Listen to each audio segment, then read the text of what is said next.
Chapter 1 Childhood 18,121,822 Birth at Landport in Portsea family of John Dickens powers of observation in children 2 years old in London. T23 in Chatham. T49 vision of boyhood the queer small child mothers. Teaching day school in Rome Lane retrospects of childhood David Copperfield and Charles Dickens access to small but good library tragedy writing comic song singing cousin James Lambert first taken to theater at Mr. Giles's school encore in the recitation's boyish recollections birthplace of his fancy last night in Chatham, in London first impressions Bayham Street. Camden Town faculty of early observation his description of his father small theatre made for him sister Fanny at Royal. Academy of Music walks about London biography and autobiography at his godfather's, and his uncle's first efforts at description raise Angusta Domi, mother exerting herself father in the Marshalsea visit, to the prison captain porter old friends disposed of at the pawnbrokers. Charles Dickens, the most popular novelist of the century, and one of the greatest humorists that England has produced, was born at Landport in Portsea on Friday, the 7th of February, 1812. His father, John Dickens, a clerk in the Navapay office, was at this time stationed in the Portsmouth dockyard. He had made acquaintance with the lady, Elizabeth Barrow, who became afterwards his wife, through her elder brother, Thomas Barrow, also engaged on the establishment at Somerset House, and she bore him in all a family of 8 children, of whom 2 died in infancy. The eldest, Fanny born 1810, was followed by Charles entered in the baptismal register of Portsea as Charles John Huffam, though on the very rare occasions when he subscribed that name he wrote Huffam, by another son named Alfred, who died in childhood, by Letitia born 1816, by another daughter Harriet, who died also in childhood, by Frederick born 1820, by Alfred Lambert born 1822, and by Augustus born 1827, of all of whom only the second daughter now survives. Walter Scott tells us, in his fragment of autobiography, speaking of the strange remedies applied to his lameness, that he remembered lying on the floor in the parlor of his grandfather's farmhouse, swathed up in a sheepskin warm from the body of the sheep, being then not 3 years old. David Copperfield's memory goes beyond this. He represents himself seeing so far back into the blank of his infancy as to discern therein his mother and her servant, dwarfed to his sight by stooping down or kneeling on the floor, and himself going unsteadily from the one to the other. He admits this may be fancy, though he believes the power of observation in numbers of very young children to be quite wonderful for its closeness and accuracy, and thinks that the recollection of most of us can go farther back into such times than many of us suppose. But what he adds is certainly not fancy. If it should appear from anything I may set down in this narrative that I was a child of close observation, or that as a man I have a strong memory of my childhood, I undoubtedly lay claim to both of these characteristics. Applicable as it might be to David Copperfield, this was simply and unaffectedly true of Charles Dickens. He has often told me that he remembered the small front garden to the house at Portsea, from which he was taken away when he was 2 years old, and where, watched by a nurse through a low kitchen window almost level with the gravel walk, he trotted about with something to eat and his little elder sister. With him, he was carried from the garden one day to see the soldiers exercise, and I perfectly recollect that, on our being at Portsmouth together while he was writing Nickleby, he recognized the exact shape of the military parade seen by him as a very infant, on the same spot, a quarter of a century before. When his father was again brought up by his duties to London from Portsmouth, they went into lodgings in Norfolk Street, Middlesex Hospital, and it lived also in the child's memory that they had come away from Portsea in the snow. Their home, shortly after, was again changed, on the elder Dickens being placed upon duty in Chatham Dockyard, and the house where he lived in Chatham, which had a plain-looking whitewashed plaster front and a small garden before and behind, was in St. Mary's Place, otherwise called the Brook, and next door to a Baptist meeting house called Providence Chapel, of which a Mr. Giles, to be presently mentioned, was minister. Charles at this time was between 4 and 5 years old, and here he stayed till he was 9.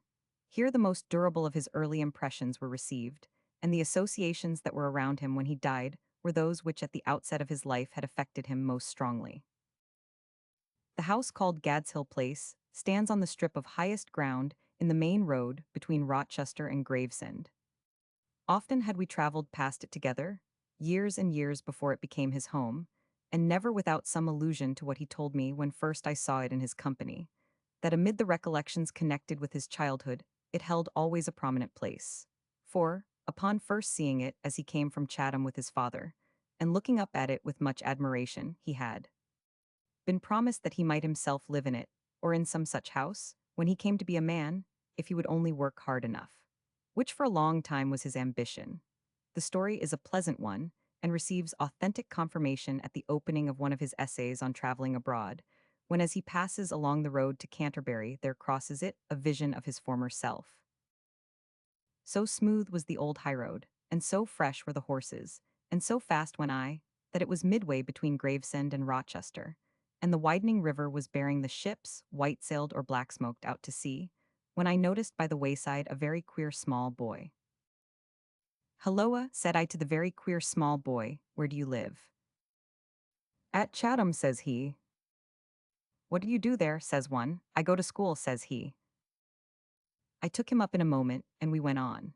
Presently, the very queer small boy says, "This is Gad's Hill we are coming to, where Falstaff went out to rob those travelers and ran away." "You know something about Falstaff, eh?" said one. "All about him," said the very queer small boy. "I am old, I am 9, and I read all sorts of books. But do let us stop at the top of the hill and look at the house there, if you please." "You admire that house?" said one.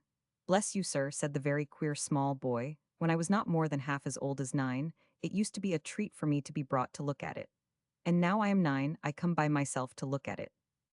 And ever since I can recollect, my father, seeing me so fond of it, has often said to me, if you were to be very persevering and were to work hard, you might some day come to live in it. Though that's impossible," said the very queer small boy, drawing a low breath, and now staring at the house out of window with all his might. I was rather amazed to be told this by the very queer small boy, for that house happens to be my house, and I have reason to believe that what he said was true. The queer small boy was indeed his very self. He was a very little and a very sickly boy. He was subject to attacks of violent spasm, which disabled him for any active exertion. He was never a good little cricket player. He was never a first-rate hand at marbles, or peg-top, or prisoner's base. But he had great pleasure in watching the other boys, officers' sons for the most part, at these games, reading while they played, and he had always the belief that this early sickness had brought to himself one inestimable advantage, in the circumstance of his weak health having strongly inclined him to reading. It will not appear, as my narrative moves on, that he owed much to his parents, or was other than in his first letter to Washington Irving he described himself to have been, a very small and not over particularly taken care of boy. But he has frequently been heard to say that his first desire for knowledge and his earliest passion for reading were awakened by his mother, who taught him the first rudiments not only of English, but also, a little later, of Latin. She taught him regularly every day for a long time, and taught him, he was convinced, thoroughly well. I once put to him a question in connection with this, to which he replied in almost exactly the words he placed 5 years later in the mouth of David Copperfield. I faintly remember her teaching me the alphabet, and when I look upon the fat black letters in the primer, the puzzling novelty of their shapes, and the easy good nature of O and S, always seem to present themselves before me as they used to do. Then followed the preparatory day school, a school for girls and boys to which he went with his sister Fanny, and which was in a place called Rome, pronounced Room Lane. Revisiting Chatham in his manhood, and looking for the place, he found it had been pulled down to make a new street ages before. But out of the distance of the ages arose nevertheless a not dim impression that it had been over a dyer's shop, that he went up steps to it, that he had frequently grazed his knees in doing so, and that in trying to scrape the mud off a very unsteady little shoe, he generally got his leg over the scraper. Other similar memories of childhood have dropped from him occasionally in his lesser writings, whose readers may remember how vividly portions of his boyhood are reproduced in his fancy of the Christmas tree, and will hardly have forgotten what he says, in his thoughtful little paper on nurses' stories, of the doubtful places and people to which children may be introduced before they are 6 years old, and forced, night after night, to go back to against their wills, by servants to whom they are entrusted. That childhood exaggerates what it sees, too, has he not tenderly told? How he thought the Rochester High Street must be at least as wide as Regent Street, which he afterwards discovered to be little better than a lane. How the public clock in it, supposed to be the finest clock in the world, turned out to be as moon-faced and weak a clock as a man's eyes ever saw. And how in its town hall, which had appeared to him once so glorious a structure that he had set it up in his mind, as the model on which the genie of the lamp built the palace for Aladdin, he had painfully to recognize a mere mean little heap of bricks, like a chapel gone demented. Yet not so painfully either, when second thoughts wisely came. Ah, who was I that I should quarrel with the town for being changed to me, when I myself had come back so changed to it? All my early readings and early imaginations dated from this place, and I took them away so full of innocent construction and guileless belief, and I brought them back so worn and torn, so much the wiser and so much the worse. And here I may at once expressly mention what already has been hinted, that even as Fielding described himself and his belongings in Captain Booth and Amelia, and protested always that he had writ in his books nothing more than he had seen in life, so it may be said of Dickens in more especial relation to David Copperfield. Many guesses have been made since his death, connecting David's autobiography with his own, accounting, by means of such actual experiences, for the so frequent recurrence in his writings of the prison life, its humor and pathos described in them with such wonderful reality, and discovering in what David tells Steerforth at school of the stories he had read in his childhood, what it was that had given the bent to his own genius. There is not only truth in all this, but it will very shortly be seen that the identity went deeper than any had supposed, and covered experiences not less startling in the reality than they appear to be in the fiction. Of the readings and imaginations which he describes as brought away from Chatham, this authority can tell us. It is one of the many passages in Copperfield which are literally true, and its proper place is here. My father had left a small collection of books in a little room upstairs to which I had access for it adjoined my own, and which nobody else in our house ever troubled. From that blessed little room, Roderick Random, Peregrine Pickle, Humphrey Clinker, Tom Jones, the Vicar of Wakefield, Don Quixote, Gil Blas, and Robinson Crusoe came out, a glorious host to keep me company. They kept alive my fancy, and my hope of something beyond that place and time, they, and the Arabian Nights and the tales of the genii, and did me no harm, for whatever harm was in some of them was not there for me, I knew nothing of it. It is astonishing to me now how I found time, in the midst of my porings and blunderings over heavier themes, to read those books as I 999. It is curious to me how I could ever have consoled myself under my small troubles which were great troubles to me, by impersonating my favorite characters in them. I have been Tom Jones, a child's Tom Jones, a harmless creature for a week together. I have sustained my own idea of Roderick Random for a month at a stretch, I verily believe. I had a greedy relish for a few volumes of voyages and travels I forget what, now that were on those shelves, and for days and days I can remember to have gone about my region of our house, armed with the centerpiece out of an old set of Boutries.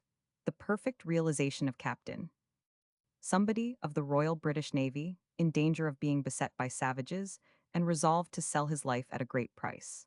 When I think of it, the picture always rises in my mind of a summer evening, the boys at play in the churchyard, and I sitting on my bed, reading as if for life. Every barn in the neighborhood, every stone in the church, and every foot of the churchyard had some association of its own, in my mind, connected with these books, and stood for some locality made famous in them. I have seen Tom Pipes go climbing up the church steeple. I have watched Strap, with the knapsack on his back, stopping to rest himself upon the wicket gate, and I know that Commodore Trunnion held that club with Mr. Pickle in the parlor of our little village alehouse.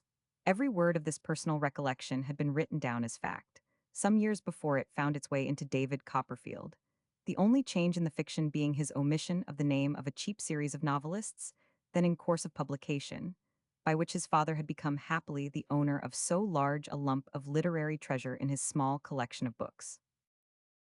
The usual result followed. The child took to writing himself and became famous in his childish circle for having written a tragedy called Misnar, the Sultan of India, founded and very literally founded, no doubt on one of the tales of the genii. Nor was this his only distinction. He told a story offhand so well, and sang small comic songs so especially well, that he used to be elevated on chairs and tables, both at home and abroad, for more effective display of these talents. And when he first told me of this, at one of the 12th night parties on his eldest son's birthday, he said he never recalled it that his own shrill little voice of childhood did not again tingle in his ears. and he blushed to think what a horrible little nuisance he must have been to many unoffending grown-up people who were called upon to admire him.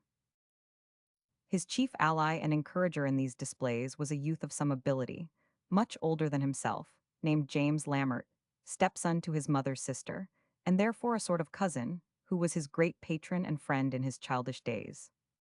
Mary, the eldest daughter of Charles Barrow, himself a lieutenant in the Navy, had for her first husband a commander in the Navy called Allen, on whose death by drowning at Rio Janeiro she had joined her sister, the Navape clerk's wife, at Chatham, in which place she subsequently took for her second husband, Dr. Lambert, an army surgeon, whose son James, even after he had been sent to Sandhurst for his education, continued still to visit Chatham from time to time. He had a turn for private theatricals, and as his father's quarters were in the Ordnance Hospital there, a great rambling place otherwise at that time almost uninhabited, he had plenty of room in which to get up his entertainments.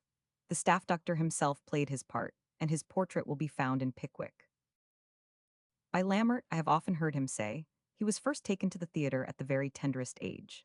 He could hardly, however, have been younger than Charles Lamb, whose first experience was of having seen art exercises when 6 years old, and certainly not younger than Walter Scott, who was only 4 when he saw As You Like It on the Bath stage, and remembered having screamed out, "Ain't they brothers?" when scandalized by Orlando and Oliver beginning to fight. But he was at any rate old enough to recollect how his young heart leaped with terror as the wicked King Richard, struggling for life against the virtuous Richmond, backed up and bumped against the box in which he was, and subsequent visits to the same sanctuary, as he tells us, revealed to him many wondrous secrets, of which not the least terrific were, that the witches in Macbeth bore an awful resemblance to the Thanes and other proper inhabitants of Scotland, and that the good King Duncan could not rest in his grave, but was constantly coming out of it and calling himself somebody else. During the last 2 years of Charles's residence at Chatham, he was sent to a school kept in Clover Lane by the young Baptist minister already named, Mr. William Giles.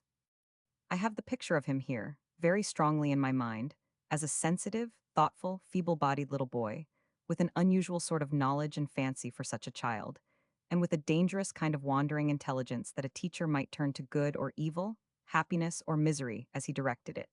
Nor does the influence of Mr. Giles, such as it was, seem to have been other than favorable. Charles had himself a not ungrateful sense in after years that this first of his masters, in his little cared for childhood, had pronounced him to be a boy of capacity. And when, about halfway through the publication of Pickwick, his old teacher sent a silver snuff-box with admiring inscription to the inimitable Boz, it reminded him of praise far more precious obtained by him at his first year's examination in the Clover Lane Academy, when his recitation of a piece out of the humorist's miscellany about Dr. Bolus had received, unless his youthful vanity bewildered him, a double encore. A habit, the only bad one taught him by Mr. Giles, of taking for a time, in very moderate quantities, the snuff called Irish blackguard, was the result of this gift from his old master. But he abandoned it after some few years, and it was never resumed.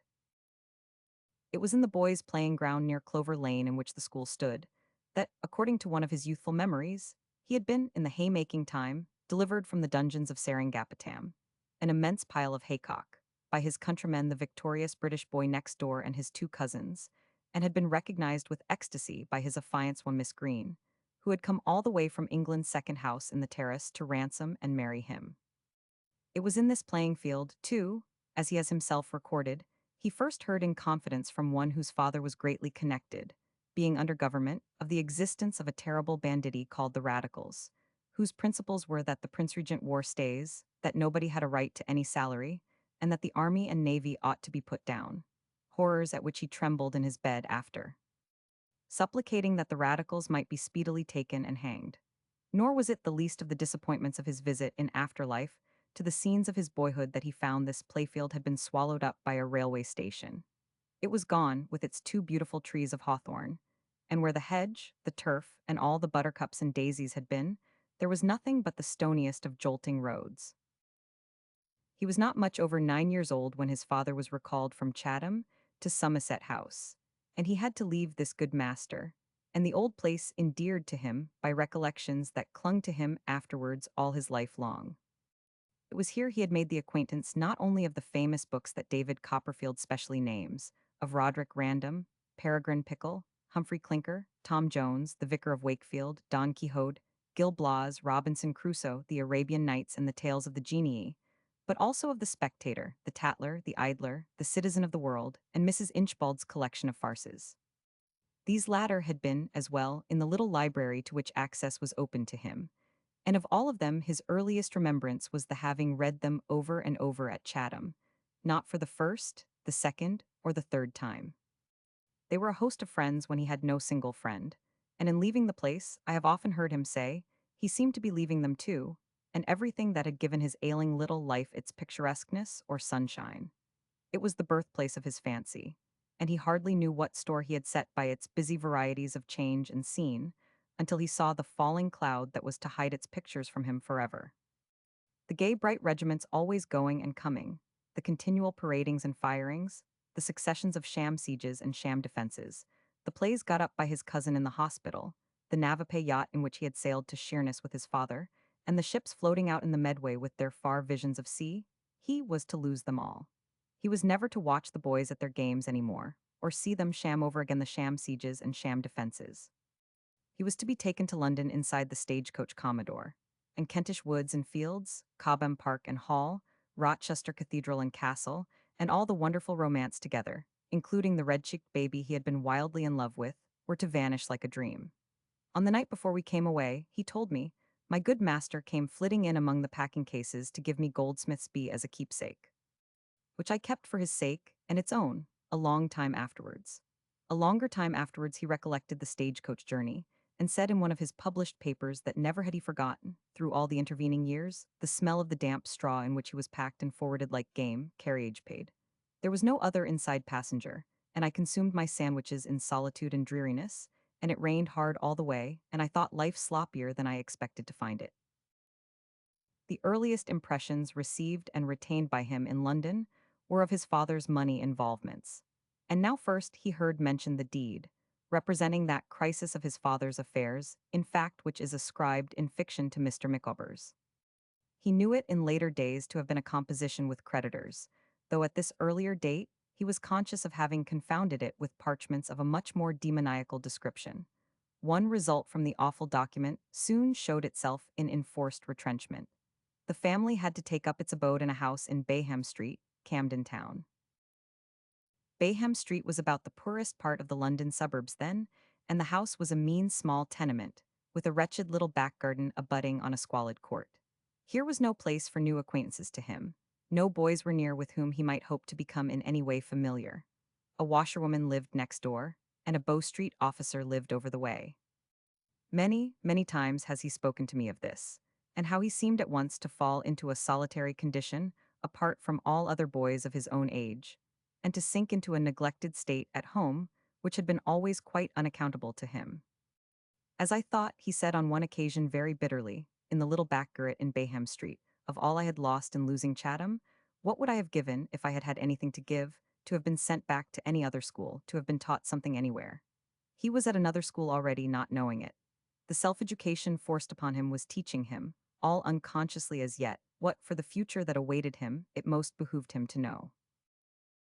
That he took, from the very beginning of this Bayham Street life, his first impression of that struggling poverty, which is nowhere more vividly shown than in the commoner streets of the ordinary London suburb, and which enriched his earliest writings with a freshness of original humor and quite unstudied pathos that gave them much of their sudden popularity, there cannot be a doubt. I certainly understood it, he has often said to me, quite as well then as I do now. But he was not conscious yet that he did so understand it, or of the influence it was exerting on his life even then.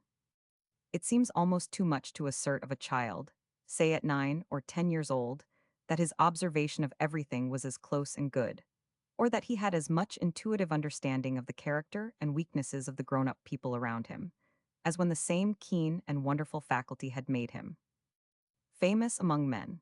But my experience of him led me to put implicit faith in the assertion he unvaryingly himself made, that he had never seen any cause to correct or change what in his boyhood was his own secret impression of anybody whom he had had, as a grown man, the opportunity of testing in later years.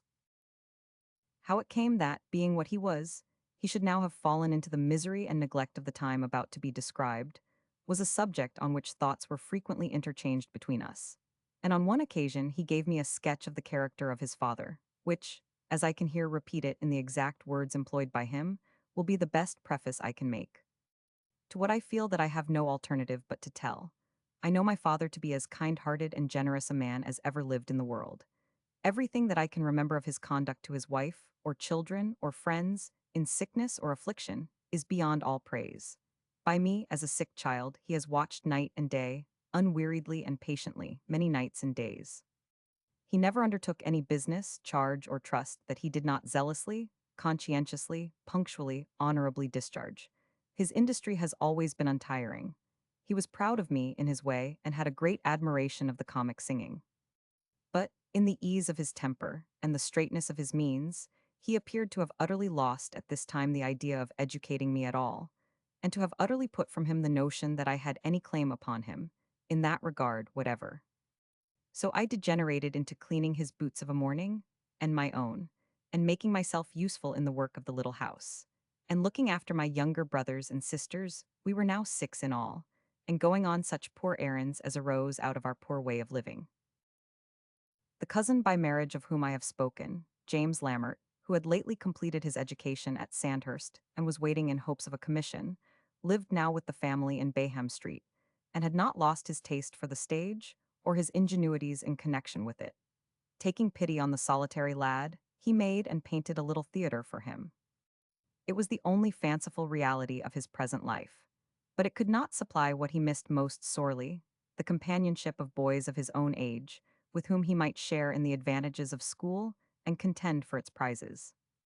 His sister Fanny was at about this time elected as a pupil to the Royal Academy of Music, and he has told me what a stab to his heart it was, thinking of his own disregarded condition, to see her go away to begin her education, amid the tearful good wishes of everybody in the house. Nevertheless, as time went on, his own education still unconsciously went on as well, under the sternest and most potent of teachers.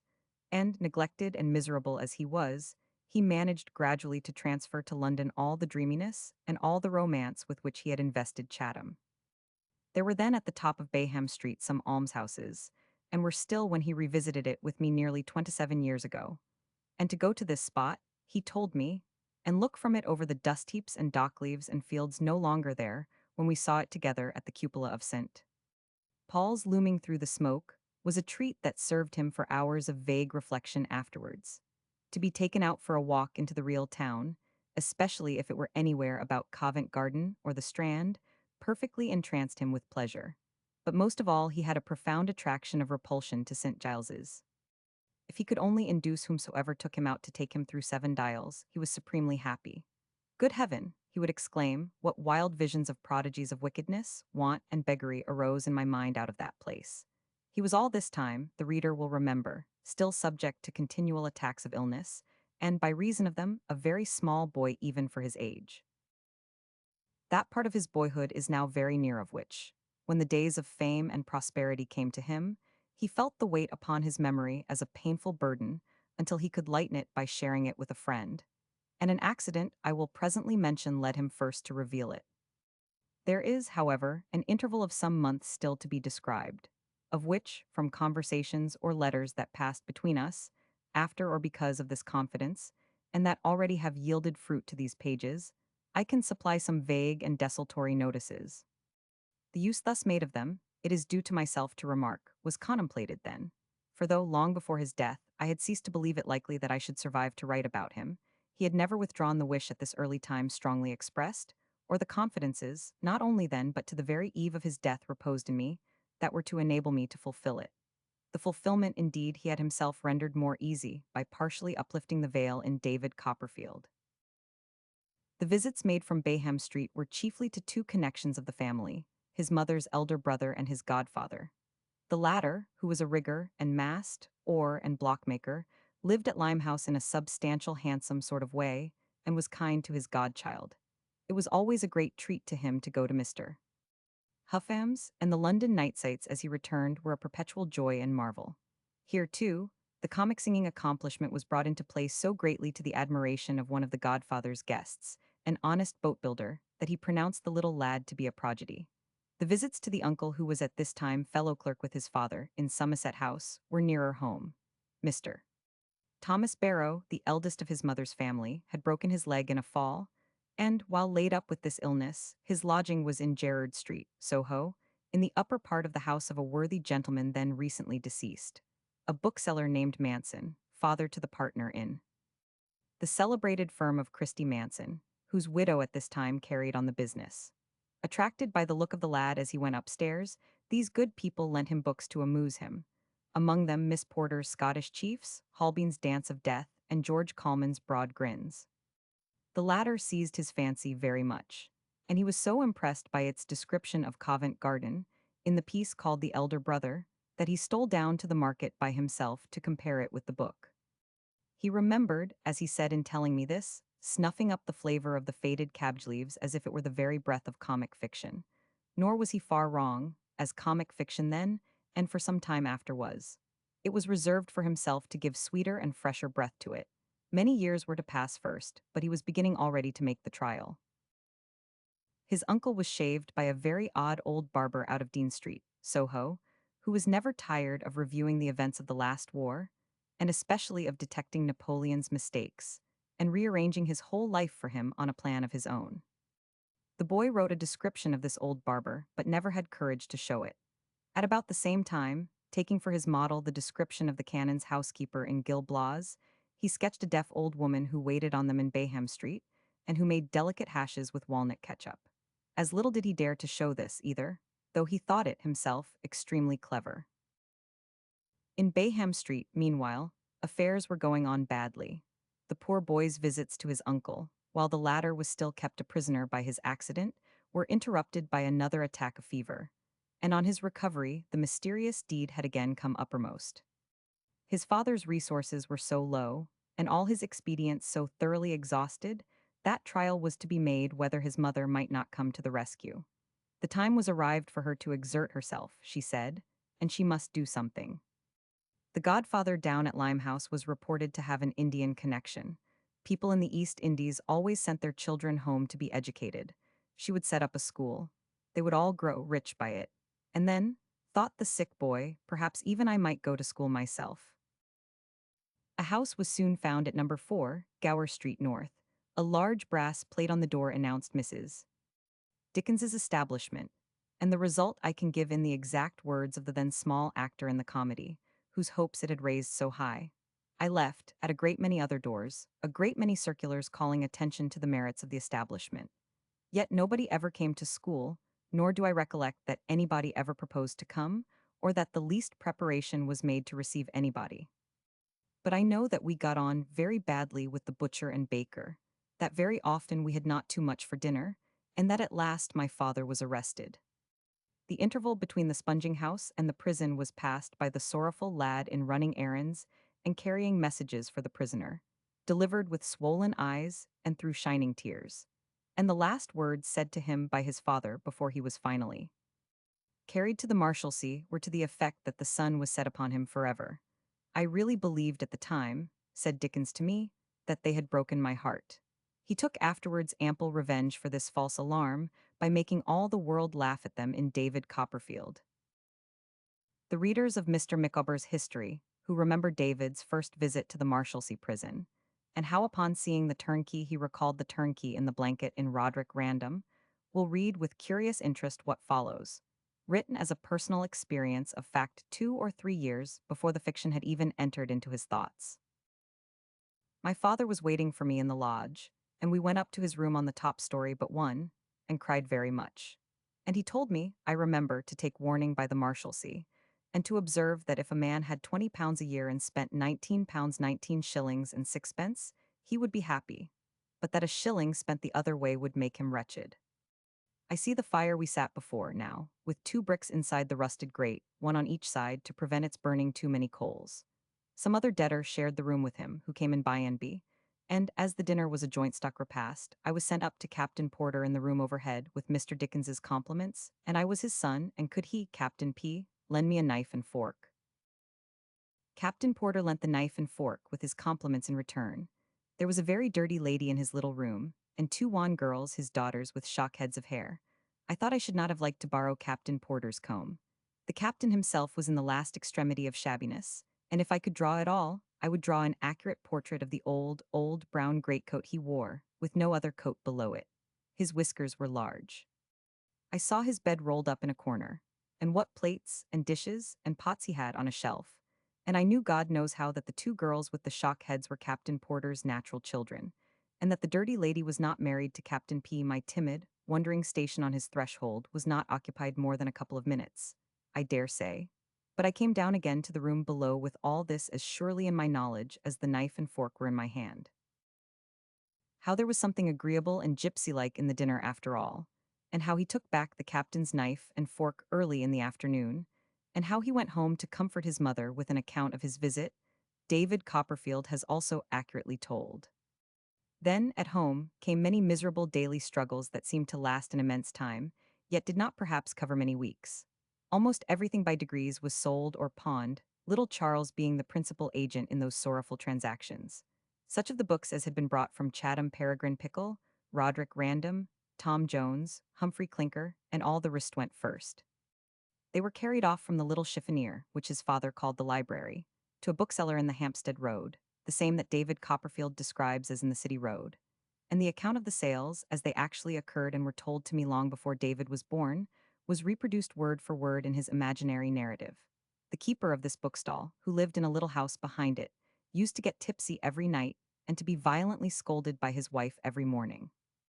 More than once, when I went there early, I had audience of him in a turn-up bedstead, with a cut in his forehead or a black eye bearing witness to his excesses. Overnight, I am afraid he was quarrelsome in his drink. And he, with a shaking hand, endeavoring to find the needful shillings in one or other of the pockets of his clothes, which lay upon the floor, while his wife, with a baby in her arms and her shoes down at heel, never left off rating him. Sometimes he had lost his money, and then he would ask me to call again, but his wife had always got some had taken his, I dare say, while he was drunk, and secretly completed the bargain on the stairs as we went down together. The same pawnbroker's shop, too, which was so well known to David, became not less familiar to Charles, and a good deal of notice was here taken of him by the pawnbroker, or by his principal clerk who officiated behind the counter, and who, while making out the duplicate, liked of all things to hear the lad conjugate a Latin verb and translate or decline his musa and dominus. Everything to this accompaniment went gradually, until at last, even of the furniture of Gower Street number 4 there was nothing left except a few chairs, a kitchen table, and some beds. Then they encamped, as it were, in the two parlors of the emptied house, and lived there night and day. All which is but the prelude to what remains to be described. Chapter 2: Hard Experiences in Boyhood. 18,221,824. Mr. Dilk's half-crown story of boyhood told Roman 500.100 and 100, 500. Enterprise of the cousins Lammert, first employment in life blacking warehouse A, poor little drudge Bob Fagin, and Pole Green Faciles Descensus, crushed hopes the home in Gower, street regaling a Lamode home broken up at Mrs.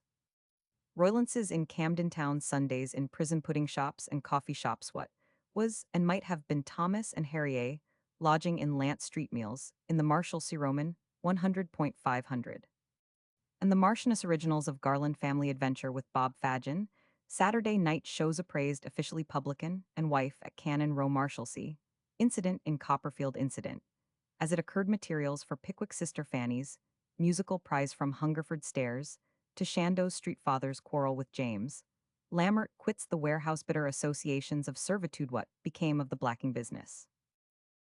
The incidents to be told now would probably never have been known to me, or indeed any of the occurrences of his childhood and youth, but for the accident of a question which I put to him one day in the March or April of 1847.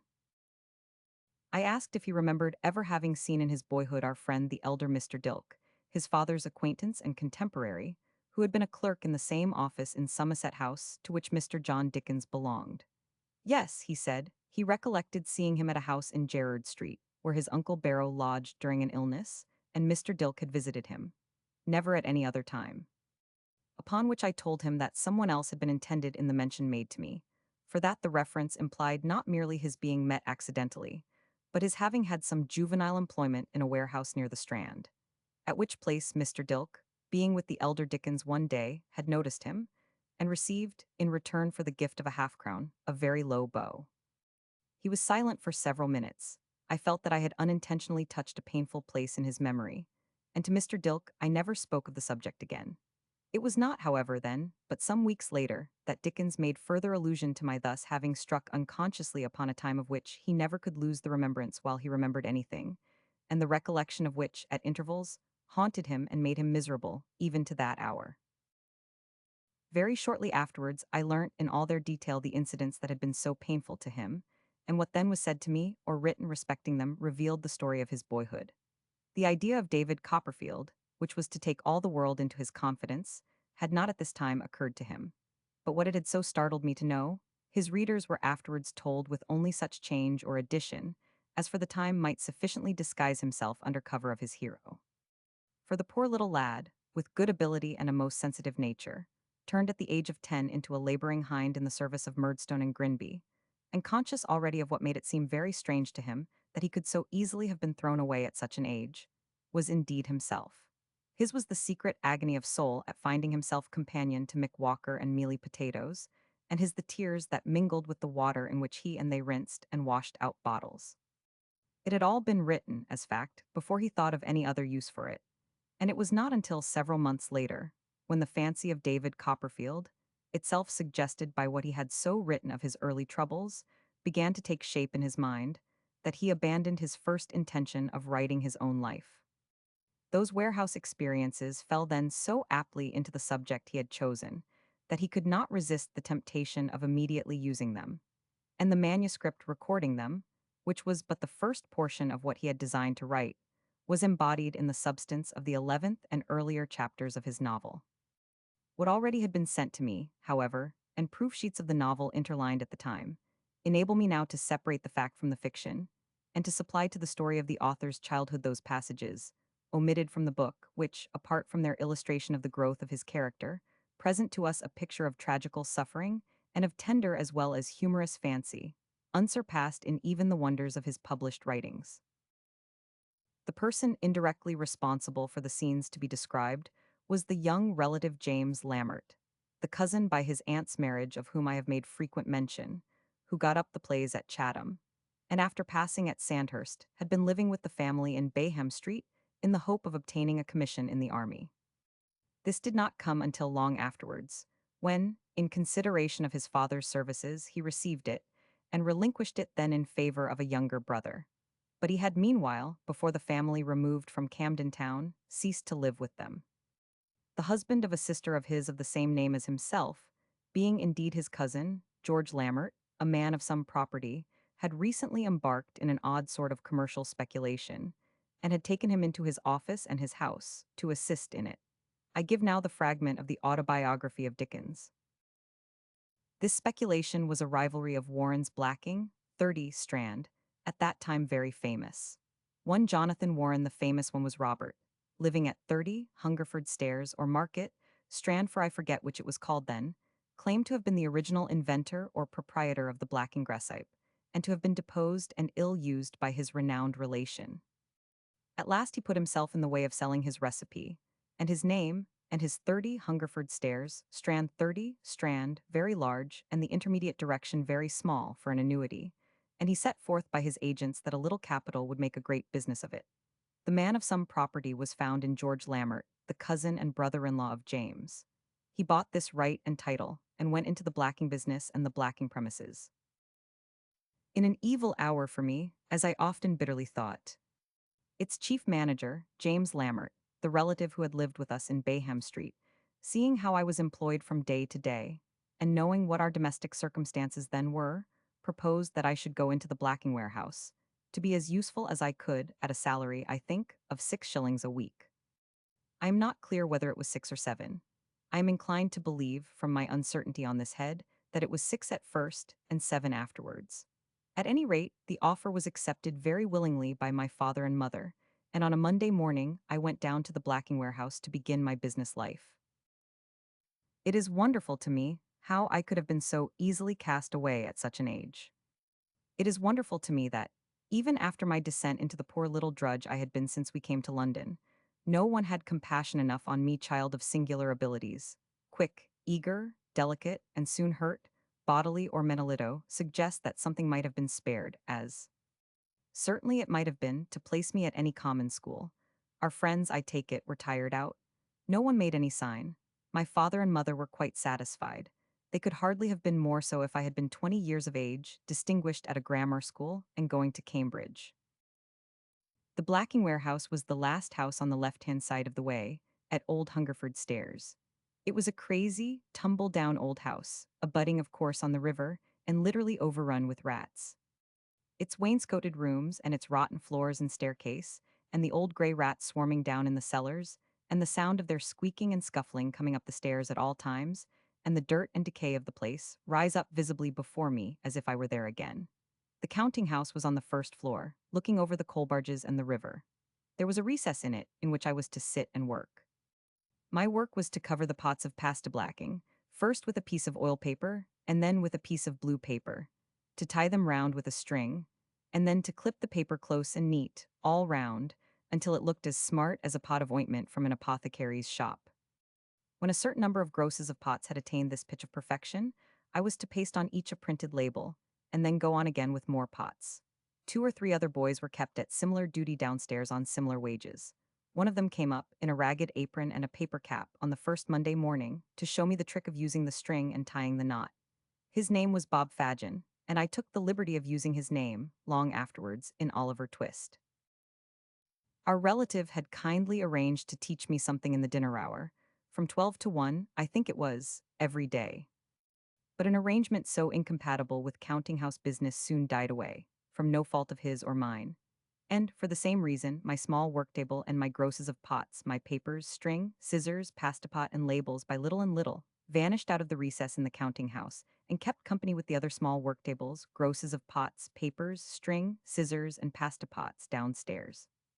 It was not long before Bob Fagin and another boy whose name was Paul Green, but who was currently believed to have been christened Pole, a belief which I transferred, long afterwards again, to Mr. Sweedlepipe in Martin Chuzzlewit, worked generally side by side.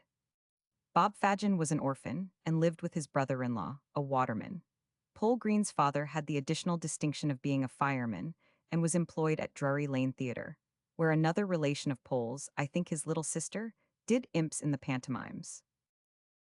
No words can express the secret agony of my soul as I sunk into this companionship, compared these everyday associates with those of my happier childhood, and felt my early hopes of growing up to be a learned and distinguished man crushed in my breast. The deep remembrance of the sense I had of being utterly neglected and hopeless, of the shame I felt in my position, of the misery it was to my young heart to believe that, day by day, what I had learned and thought and delighted in, and raised my fancy and my emulation up by, was passing away from me, never to be brought back any more, cannot be written. My whole nature was so penetrated with the grief and humiliation of such considerations, that even now, famous and caressed and happy, I often forget in my dreams that I have a dear wife and children, even that I am a man, and wander desolately back to that time of my life. My mother and my brothers and sisters, excepting Fanny in the Royal Academy of Music, were still encamped, with a young servant girl from Chatham Workhouse, in the 2 parlors in the emptied house in Gower Street North. It was a long way to go and return within the dinner hour, and usually I either carried my dinner with me, or went and bought it at some neighboring shop. In the latter case, it was commonly a saveloy and a penny loaf, sometimes a fourpenny plate of beef from a cook's shop, sometimes a plate of bread and cheese and a glass of beer from a miserable old public house over the way, the Swan, if I remember right, or the Swan and something else that I have forgotten. Once, I remember tucking my own bread which I had brought from home in the morning under my arm, wrapped up in a piece of paper like a book, and going into the best dining room in Johnson's Alamoed Beef House in Clare Court, Drury Lane, and magnificently ordering a small plate of Alamoed beef to eat with it. What the waiter thought of such a strange little apparition, coming in all alone, I do not know, but I can see him now, staring at me as I ate my dinner and bringing up the other waiter to look. I gave him a halfpenny, and I wish now that he had not taken it. I lose here for a little while the fragment of direct narrative, but I perfectly recollect that he used to describe Saturday night as his great treat. It was a grand thing to walk home with 6 shillings in his pocket and to look in at the shop windows and think what it would buy. Hunt's roasted corn, as a British and patriotic substitute for coffee, was in great vogue just then, and the little fellow used to buy it and roast it on the Sunday. There was a cheap periodical of selected pieces called the Portfolio, which he had also a great fancy for taking home with him. The new proposed deed, meanwhile, had failed to propitiate his father's creditors. All hope of arrangement passed away, and the end was that his mother and her encampment in Gower Street North broke up and went to live in the Marshalsea. I am able at this point to resume his own account. The key of the house was sent back to the landlord, who was very glad to get it, and I small cane that I was, except that I had never done harm to anyone was handed over as a lodger to a reduced old lady, long known to our family, in Little College Street, Camden Town, who took children in to board, and had once done so at Brighton, and who, with a few alterations and embellishments, unconsciously began to sit for Mrs. Pipchin in Dommy when she took in me. She had a little brother and sister under her care then, somebody's natural children who were very irregularly paid for, and a widow's little son. The 2 boys and I slept in the same room. My own exclusive breakfast of a penny cottage loaf and a pennyworth of milk I provided for myself. I kept another small loaf and a quarter of a pound of cheese on a particular shelf of a particular cupboard to make my supper on when I came back at night. They made a hole in the 6 or 7 shillings, I know well, and I was out at the blacking warehouse all day, and had to support myself upon that money all the week. I suppose my lodging was paid for by my father. I certainly did not pay it myself, and I certainly had no other assistance whatever the making of my clothes, I think, excepted from Monday morning until Saturday night. No advice, no counsel, no encouragement, no consolation, no support from anyone that I can call to mind, so help me God. Sundays, Fanny and I passed in the prison. I was at the academy in Tenterden Street, Hanover Square, at 9 o'clock in the morning to fetch her, and we walked back there together at night. I was so young and childish, and so little qualified how could I be otherwise, to undertake the whole charge of my own existence, that, in going to Hungerford Stairs of a morning, I could not resist the stale pastry put out at half price on trays at the confectioner's doors in Tottenham Court Road, and I often spent in that the money I should have kept for my dinner. Then I went without my dinner, or bought a roll or a slice of pudding. There were 2 pudding shops between which I was divided, according to my finances. One was in a court close to St. Martin's Church at the back of the church, which is now removed altogether. The pudding at that shop was made with currants, and was rather a special pudding, but was dear. 2 pen'orth not being larger than a pen'orth of more ordinary pudding. A good shop for the latter was in the Strand, somewhere near where the Lowther Arcade is now. It was a stout, hale pudding, heavy and flabby, with great raisins in it, stuck in whole at great distances apart. It came up hot at about noon every day, and many a day did I dine off it. We had half an hour, I think, for tea. When I had money enough, I used to go to a coffee shop and have half a pint of coffee and a slice of bread and butter. When I had no money, I took a turn in Covent Garden Market and stared at the pineapples. The coffee shops to which I most resorted were one in Maiden Lane, one in a court non-existent now close to Hungerford Market, and one in St. Martin's Lane, of which I only recollect that it stood near the church, and that in the door there was an oval glass plate, with coffee room painted on it, addressed towards the street. If I ever find myself in a very different kind of coffee room now, but where there is such an inscription on glass, and read it backward on the wrong side Murray Fock as I often used to do then, in a dismal reverie, a shock goes through my blood. I know I do not exaggerate, unconsciously and unintentionally, the scantiness of my resources and the difficulties of my life.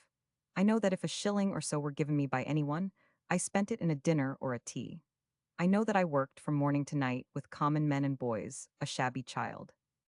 I know that I tried, but ineffectually, not to anticipate my money, and to make it last the week through, by putting it away in a drawer I had in the counting-house, wrapped into 6 little parcels, each parcel containing the same amount and labeled with a different day.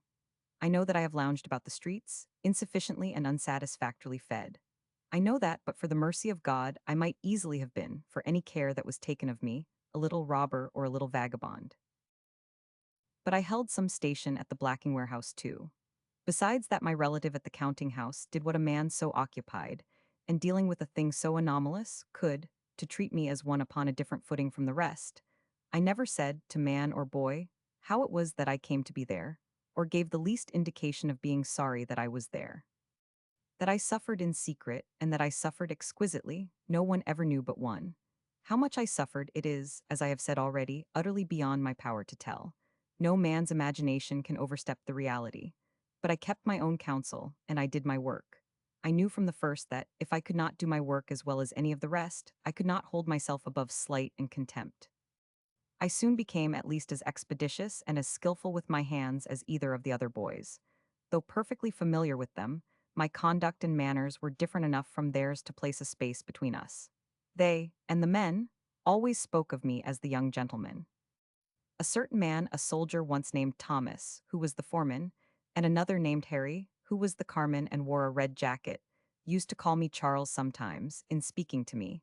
But I think it was mostly when we were very confidential and when I had made some efforts to entertain them over our work with the results of some of the old readings, which were fast perishing out of my mind. Poll Green uprose once and rebelled against the young gentleman usage, but Bob Fagin settled him speedily. My rescue from this kind of existence I considered quite hopeless, and abandoned as such altogether, though I am solemnly convinced that I never, for 1 hour, was reconciled to it, or was otherwise than miserably unhappy. I felt keenly, however, the being so cut off from my parents, my brothers and sisters, and when my day's work was done, going home to such a miserable blank. And that, I thought, might be corrected. One Sunday night I remonstrated with my father on this head so pathetically, and with so many tears that his kind nature gave way. He began to think that it was not quite right. I do believe he had never thought so before, or thought about it. It was the first remonstrance I had ever made about my lot, and perhaps it opened up a little more than I intended. A back attic was found for me at the house of an insolvent court agent who lived in Lant Street in the borough, where Bob Sawyer lodged many years afterwards. A bed and bedding were sent over for me, and made up on the floor. The little window had a pleasant prospect of a timber yard, and when I took possession of my new abode I thought it was a paradise. There is here another blank, which it is, however, not difficult to supply from letters and recollections of my own. What was to him, of course, the great pleasure of his paradise of a lodging was its bringing him again, though after a fashion sorry enough, within the circle of home. From this time he used to breakfast at home, in other words, in the Marshalsea, going to it as early as the gates were open, and for the most part much earlier. They had no want of bodily comforts there. His father's income, still going on, was amply sufficient for that, and in every respect indeed but Elberum, I have heard him say, the family lived more comfortably in prison than they had done for a long time out of it. They were waited on still by the maid of Falwork from Bayham Street, the orphan girl of the Chatham workhouse, from whose sharp little worldly, and also kindly ways, he took his first impression of the Marchioness in the old curiosity shop. She also had a lodging in the neighborhood, that she might be early on the scene of her duties, and when Charles met her, as he would do occasionally, in his lounging place by London Bridge, he would occupy the time before the gates opened by telling her quite astonishing fictions about the wharves and the Tower. But I hope I believed them myself, he would say. Besides breakfast, he had supper also in the prison, and got to his lodging generally at 9 o'clock. The gates closed always at 10. I must not omit what he told me of the landlord of this little lodging. He was a fat, good-natured, kind old gentleman. He was lame, and had a quiet old wife, and he had a very innocent grown-up son who was lame too. They were all very kind to the boy. He was taken with one of his old attacks of spasm one night, and the whole three of them were about his bed until morning. They were all dead when he told me this. But in another form, they still live very pleasantly as the Garland family in the old curiosity shop. He had a similar illness one day in the warehouse, which I can describe in his own words. Bob Fagin was very good to me on the occasion of a bad attack of my old disorder. I suffered such excruciating pain that time that they made a temporary bed of straw in my old recess in the counting house, and I rolled about on the floor, and Bob filled empty blacking bottles with hot water and applied relays of them to my side half the day. I got better and quite easy towards evening, but Bob, who was much bigger and older than I, did not like the idea of my going home alone, and took me under his protection. I was too proud to let him know about the prison, and, after making several efforts to get rid of him, to all of which Bob Fagin in his goodness was deaf, shook hands with him on the steps of a house near Southwark Bridge on the Surrey side, making believe that I lived there. As a finishing piece of reality in case of his looking back, I knocked at the door, I recollect, and asked, when the woman opened it, if that was Mr. Robert Fadgen's house. The Saturday nights continued, as before, to be precious to him. My usual way home was over Blackfriars Bridge, and down that turning in the Blackfriars Road which has Rowland Hill's chapel on one side, and the likeness of a golden dog licking a golden pot over a shop door on the other. There are a good many little low-browed old shops in that street, of a wretched kind, and some are unchanged now. I looked into one a few weeks ago, where I used to buy bootlaces on Saturday nights, and saw the corner where I once sat down on a stool to have a pair of ready-made half-boots fitted on. I have been seduced more than once, in that street on a Saturday night, by a chauvin at a corner, and have gone in with a very motley assemblage to see the fat pig, the Waldindian, and the little lady. There were 2 or 3 hat manufactories there then, I think they are there still, and among the things which, encountered anywhere or under any circumstances, will instantly recall that time, is the smell of hat making. His father's attempts to avoid going through the court having failed, all needful ceremonies had to be undertaken to obtain the benefit of the Insolvent Debtors Act, and in one of these little Charles had his part to play. One condition of the statute was that the wearing apparel and personal matters retained were not to exceed £20 sterling in value. It was necessary, as a matter of form, that the clothes I wore should be seen by the official appraiser. I had a half holiday to enable me to call upon him, at his own time, at a house somewhere beyond the obelisk. I recollect his coming out to look at me with his mouth full, and a strong smell of beer upon him, and saying good-naturedly that that would do, and it was all right. Certainly the hardest creditor would not have been disposed, even if he had been legally entitled to avail himself of my poor white hat, little jacket, or corduroy trousers. But I had a fat old silver watch in my pocket, which had been given me by my grandmother before the blacking days, and I had entertained my doubts as I went along whether that valuable possession might not bring me over the £20. So I was greatly relieved, and made him a bow of acknowledgment as I went out. Still, the want felt most by him was the companionship of boys of his own age. He had no such acquaintance. Sometimes he remembered to have played on the coal barges at dinner time, with Pole Green and Bob Fadgen, but those were rare occasions. He generally strolled alone about the back streets of the Adelphi, or explored the Adelphi arches. One of his favorite localities was a little public house by the waterside, called the Foxenderthehel, approached by an underground passage which we once missed in looking for it together, and he had a vision which he has mentioned in Copperfield of sitting eating something on a bench outside, one fine evening, and looking at some coal heavers dancing before the house. I wonder what they thought of me, says David. He had himself already said the same in his fragment of autobiography. Another characteristic little incident he made afterwards one of David's experiences, but I am able to give it here without the disguises that adapt it to the fiction. I was such a little fellow, with my poor white hat, little jacket, and corduroy trousers, that frequently, when I went into the bar of a strange public house for a glass of ale or porter to wash down the saveloy and the loaf I had eaten in the street, they did not like to give it me. I remember, one evening I had been somewhere for my father, and was going back to the borough over Westminster Bridge, that I went into a public house in Parliament Street, which is still there, though altered, at the corner of the short street leading into Cannon Row, and said to the landlord behind the bar, "What is your very best ale, a glass?" For the occasion was a festive one for some reason, I forget why. It may have been my birthday or somebody else's. "Tuppence," says he. Then, says I, "just draw me a glass of that, if you please, with a good head to it." The landlord looked at me in return over the bar from head to foot with a strange smile on his face, and instead of drawing the beer, looked round the screen and said something to his wife, who came out from behind it with her work in her hand, and joined him in surveying me. Here we stand, all three, before me now, in my study in Devonshire Terrace. The landlord in his shirt sleeves, leaning against the bar window frame, his wife looking over the little half door, and I, in some confusion, looking up at them from outside the partition. They asked me a good many questions, as what my name was, how old I was, where I lived, how I was employed, etc., etc. To all of which, that I might commit nobody, I invented appropriate answers.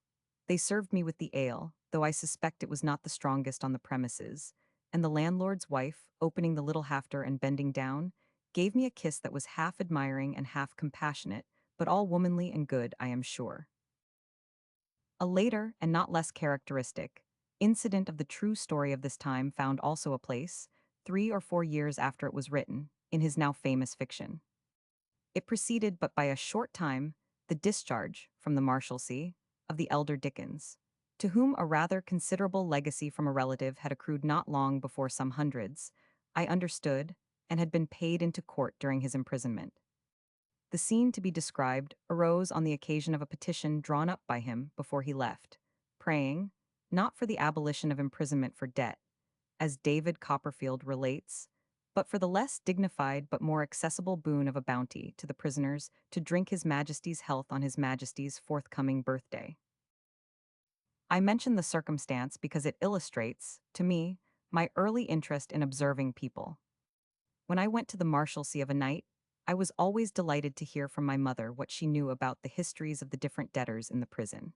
And when I heard of this approaching ceremony, I was so anxious to see them all come in, one after another, though I knew the greater part of them already to speak to, and they me, that I got leave of absence on purpose, and established myself in a corner near the petition.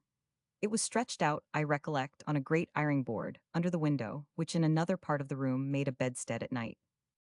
The internal regulations of the place, for cleanliness and order, and for the government of a common room in the alehouse, where hot water and some means of cooking, and a good fire, were provided for all who paid a very small subscription, were excellently administered by a governing committee of debtors, of which my father was chairman for the time being.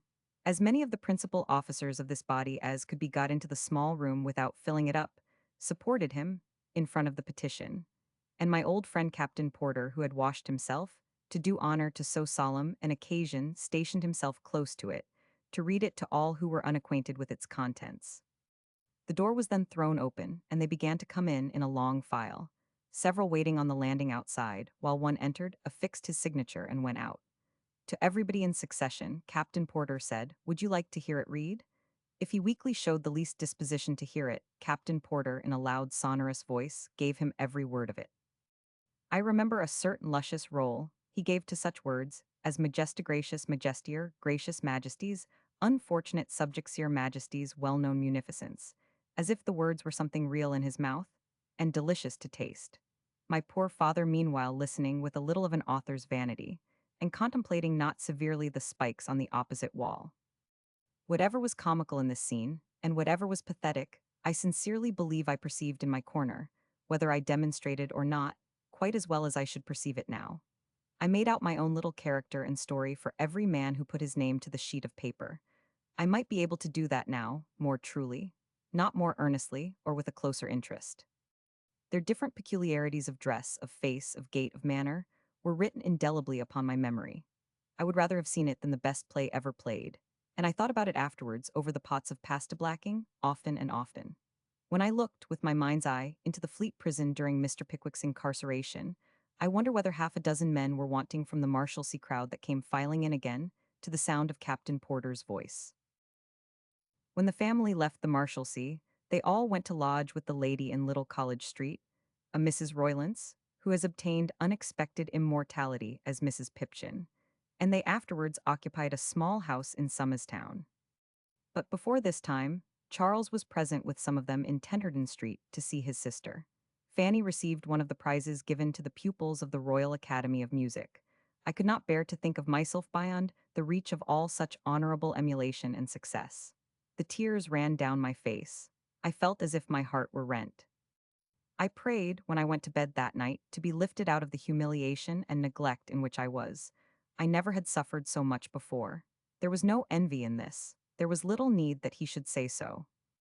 Extreme enjoyment in witnessing the exercise of her talents, the utmost pride in every success obtained by them, he manifested always to a degree otherwise quite unusual with him.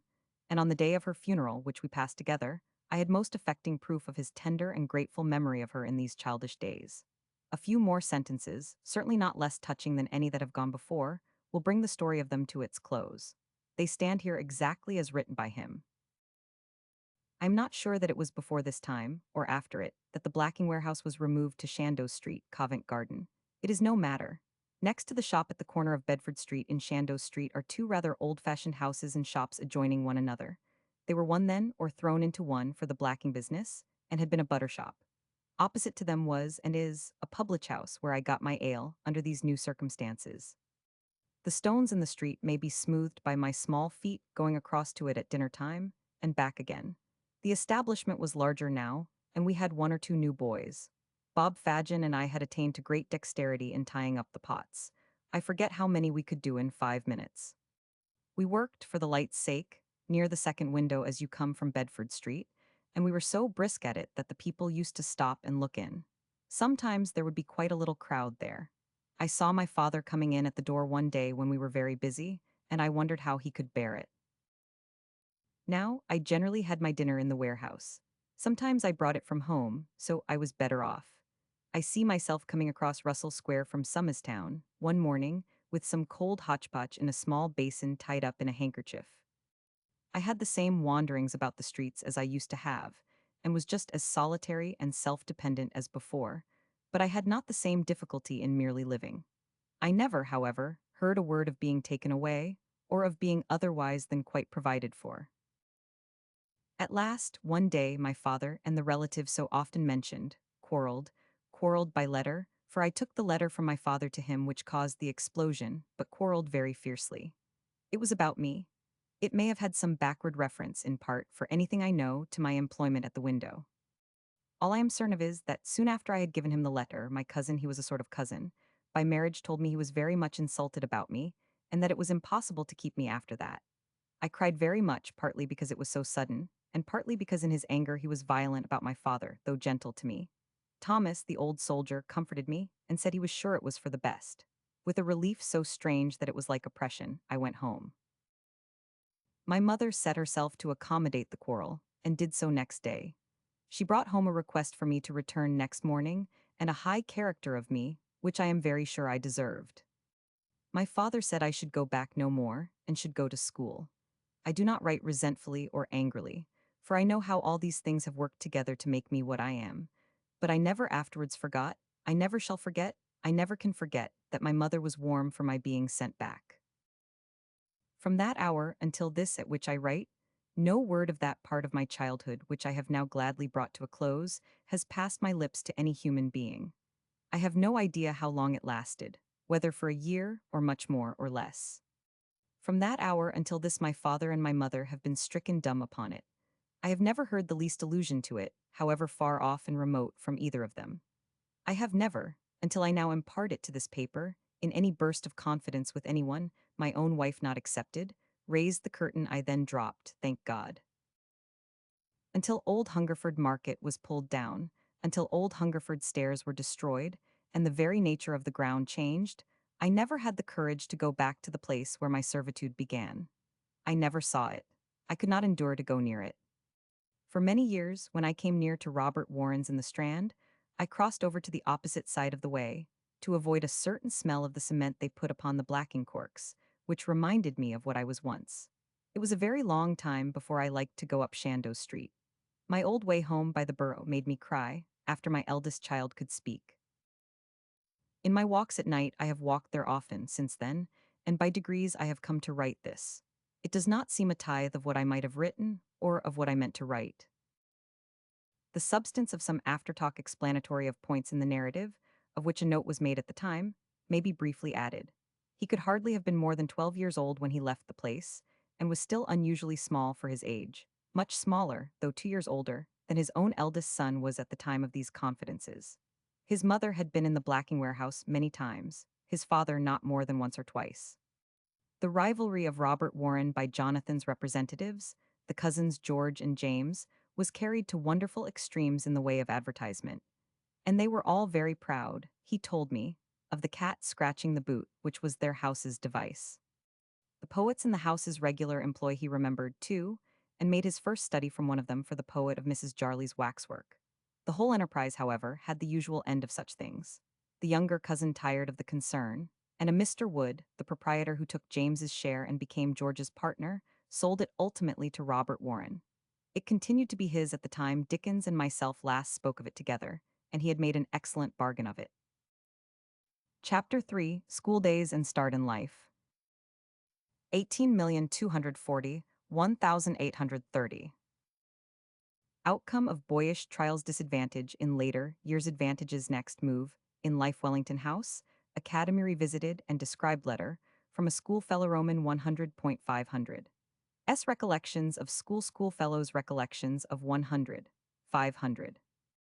Facsimile of Schoolboy Letter Daniel, Tobin and Other Schoolfellows, Recollections Writing Tales, and Getting Up Plays Master, Beverly Scene Painter, Street Acting the Schoolfellows, after 40 years smallness of the world in attorney's offices at. Minor Theatres the Father on the Son's Education Studying Shorthand in British Museum, Reading Room Preparing for the Gallery Roman 500.100. For 100, 500. A real Dora in 1829, the same Dora in 1855, Dora changed into floor ashes of youth and hope. In what way these strange experiences of his boyhood affected him afterwards, this narrative of his life must show. But there were influences that made themselves felt even on his way to manhood. What at once he brought out of the humiliation that had impressed him so deeply, though scarcely as yet quite consciously, was a natural dread of the hardships that might still be in store for him, sharpened by what he had gone through. And this, though in its effect for the present imperfectly understood, became by degrees a passionate resolve, even while he was yielding to circumstances, not to be what circumstances were conspiring to make him. All that was involved in what he had suffered and sunk into could not have been known to him at the time, but it was plain enough later, as we see, and in conversation with me after the revelation was made, he used to find, at extreme points in his life, the explanation of himself in those early trials. He had derived great good from them, but not without alloy. The fixed and eager determination, the restless and resistless energy, which opened to him opportunities of escape from many mean environments, not by turning off from any path of duty, but by resolutely rising to such excellence or distinction as might be attainable in it, brought with it some disadvantage among many noble advantages. Of this he was himself aware, but not to the full extent. What it was that in society made him often uneasy, shrinking, and oversensitive, he knew, but all the danger he ran in bearing down and overmastering the feeling, he did not know. A too great confidence in himself, a sense that everything was possible to the will that would make it so, laid occasionally upon him self-imposed burdens greater than might be borne by anyone with safety. In that direction there was in him, at such times, something even hard and aggressive. In his determinations, a something that had almost the tone of fierceness. Something in his nature that made his resolves insuperable, however hasty the opinions on which they had been formed. So rare were these manifestations, however, and so little did they prejudice a character, as entirely open and generous as it was at all times ardent and impetuous, that only very infrequently, towards the close of the middle term of a friendship which lasted without the interruption of a day for more than 33 years, were they ever unfavorably presented to me. But there they were, and when I have seen strangely present, at such chance intervals, a stern and even cold isolation of self-reliance side by side with a susceptibility almost feminine and the most eager craving for sympathy, it has seemed to me as though his habitual impulses for everything kind and gentle had sunk, for the time, under a sudden hard and inexorable sense of what fate had dealt to him in those early years.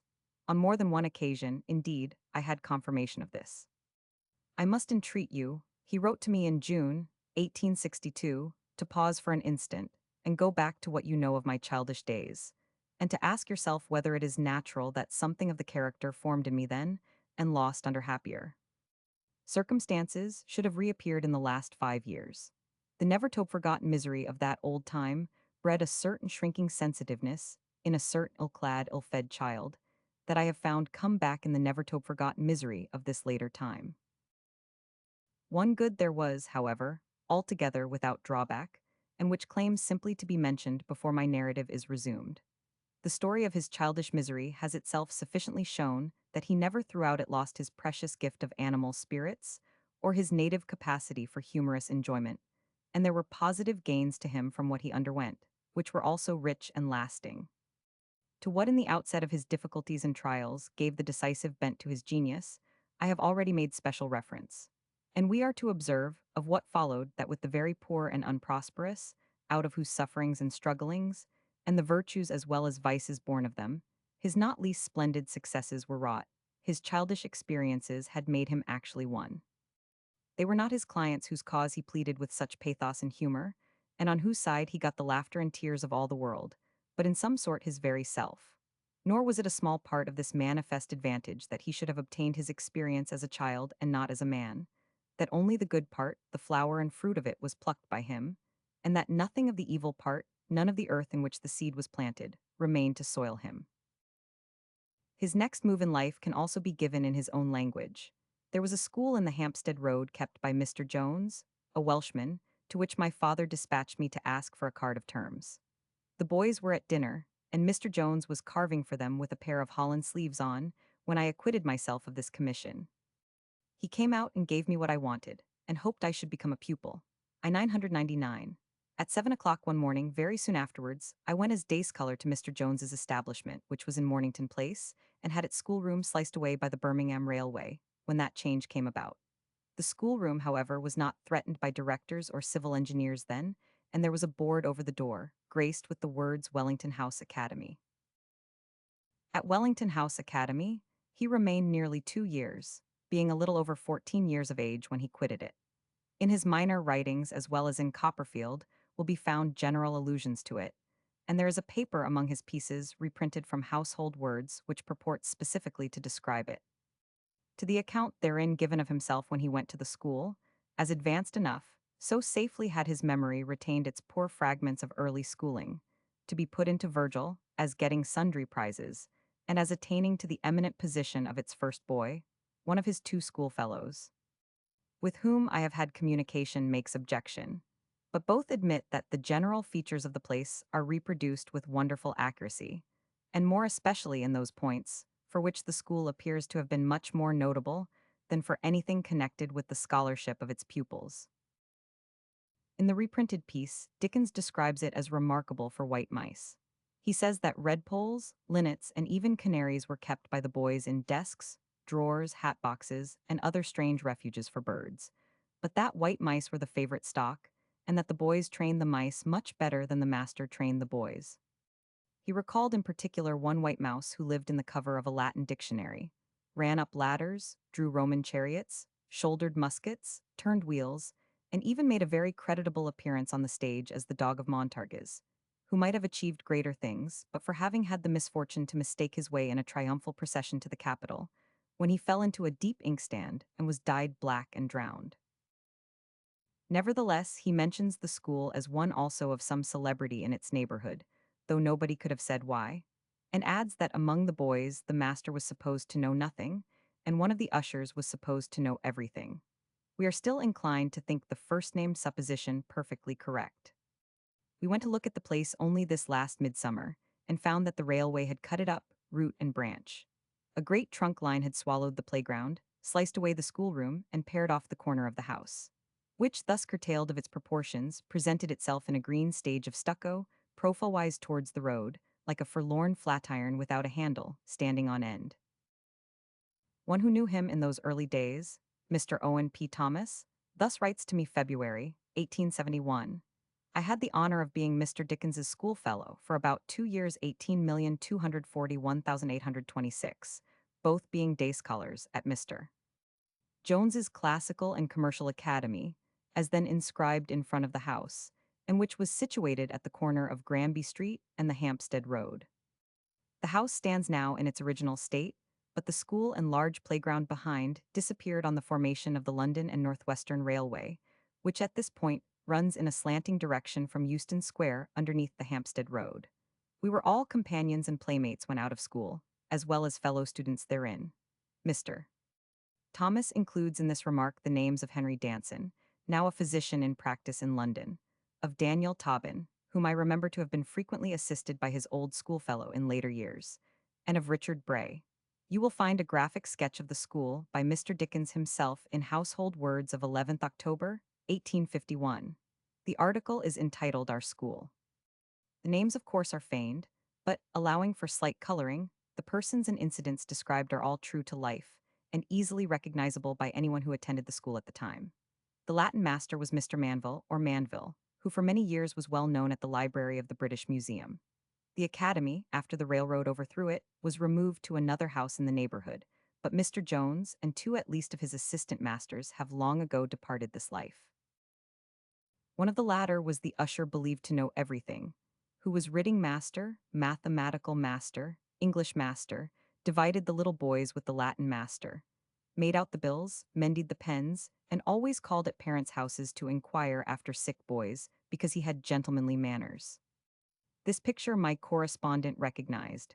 as well as those of the fat little dancing master who taught them hornpipes, of the Latin master who stuffed his ears with onions for his deafness, of the gruff servingman who nursed the boys in scarlet fever, and of the principal himself, who was always ruling ciphering books with a bloated mahogany ruler, smiting the palms of offenders with the same diabolical instrument, or viciously drawing a pair of pantaloons tight with one of his large hands, and caning the wearer with the other.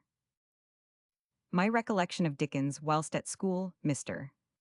Thomas continues, is that of a healthy-looking boy, small but well-built, with a more than usual flow of spirits, inducing to harmless fun, seldom or never I think to mischief, to which so many lads at that age are prone. I cannot recall anything that then indicated he would hereafter become a literary celebrity, but perhaps he was too young then.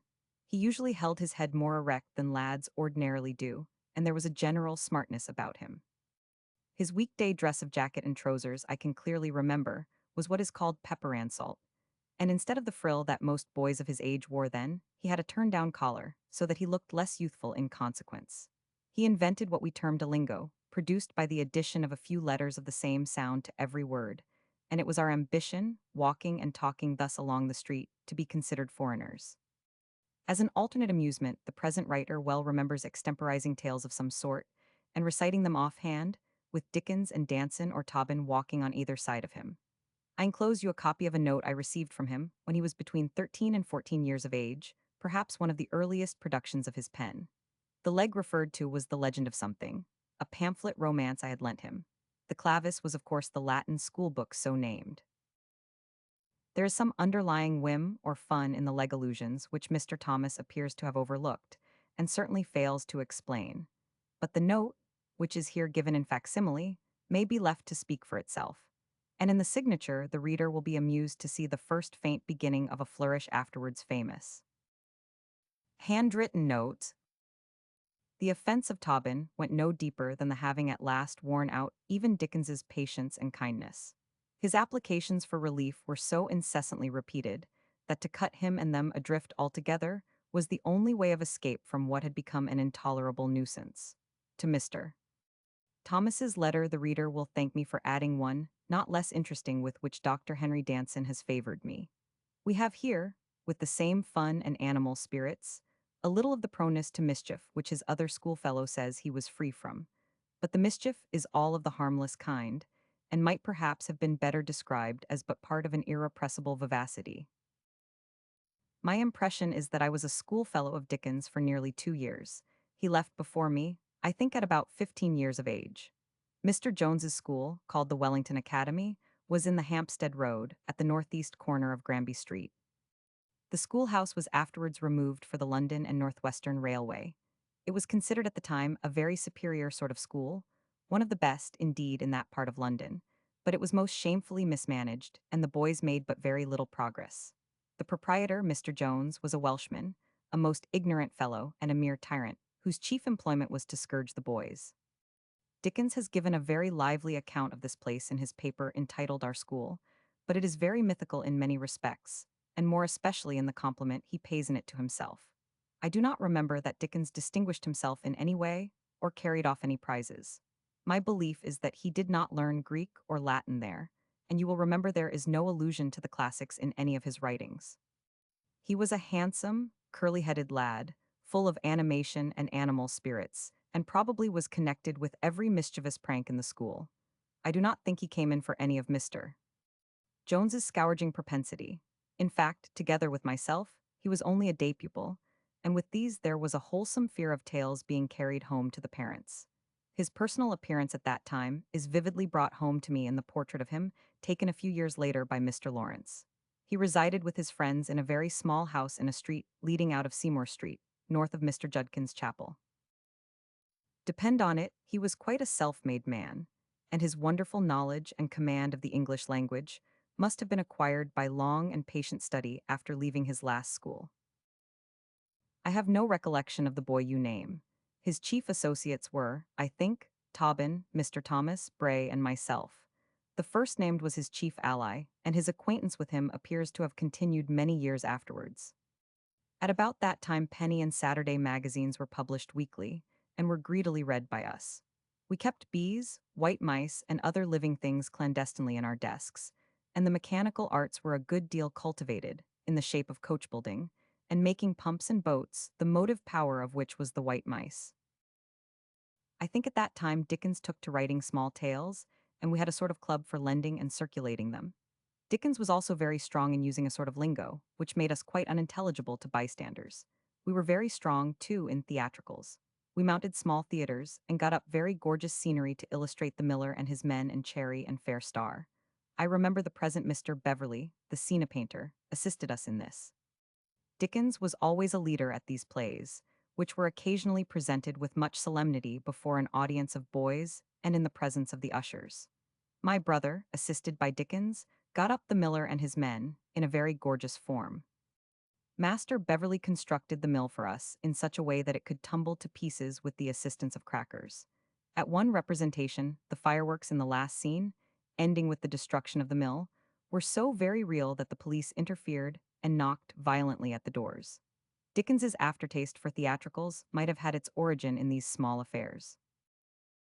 I quite remember Dickens on one occasion heading us in Drummond Street in pretending to be poor boys and asking the passers-by for charity, especially old ladies, one of whom told us she had no money for beggar boys. On these adventures, when the old ladies were quite staggered by the impudence of the demand, Dickens would explode with laughter and take to his heels. I met him one Sunday morning shortly after he left the school, and we very piously attended the morning service at Seymour Street Chapel. I am sorry to say, Master Dickens did not attend in the slightest degree to the service, but incited me to laughter by declaring his dinner was ready and the potatoes would be spoiled, and in fact behaved in such a manner that it was lucky for us we were not ejected from the chapel. I heard of him some time after from Tobin, whom I met carrying a foaming pot of London particular in Lincoln's Inn Fields, and I then understood that Dickens was in the same or some neighboring office. Many years elapsed after this before I became aware, from accidentally reading our school, that the brilliant and now famous Dickens was my old schoolfellow. I did not like to intrude myself upon him, and it was not until 3 or 4 years ago, when he presided at the University College dinner at Willis's Rooms and made a most brilliant and effective speech, that I sent him a congratulatory note reminding him of our former fellowship. To this he sent me a kind note in reply, and which I value very much. I send you copies of these. From Dickens himself, I never heard much allusion to the school thus described. But I knew that, besides being the subject dealt with in household words, it had supplied some of the lighter traits of Salem House for Copperfield, and that to the fact of one of its tutors being afterwards engaged to teach a boy of Macready's, our common friend. Dickens used to point for one of the illustrations of his favorite theory as to the smallness of the world, and how things and persons apparently the most unlikely to meet were continually knocking up against each other. The employment as his amanuensis of his schoolfellow, Tobin dates as early as his Doctor's Commons days, but both my correspondents are mistaken in the impression they appear to have received that Tobin had been previously his fellow clerk in the same attorney's office. I had thought him more likely to have been accompanied there by another of his boyish acquaintances, who became afterwards a solicitor, Mr. Mitten, not recollected by either of my correspondents in connection with the school, but whom I frequently met with him in later years, and for whom he had the regard arising out of such early associations.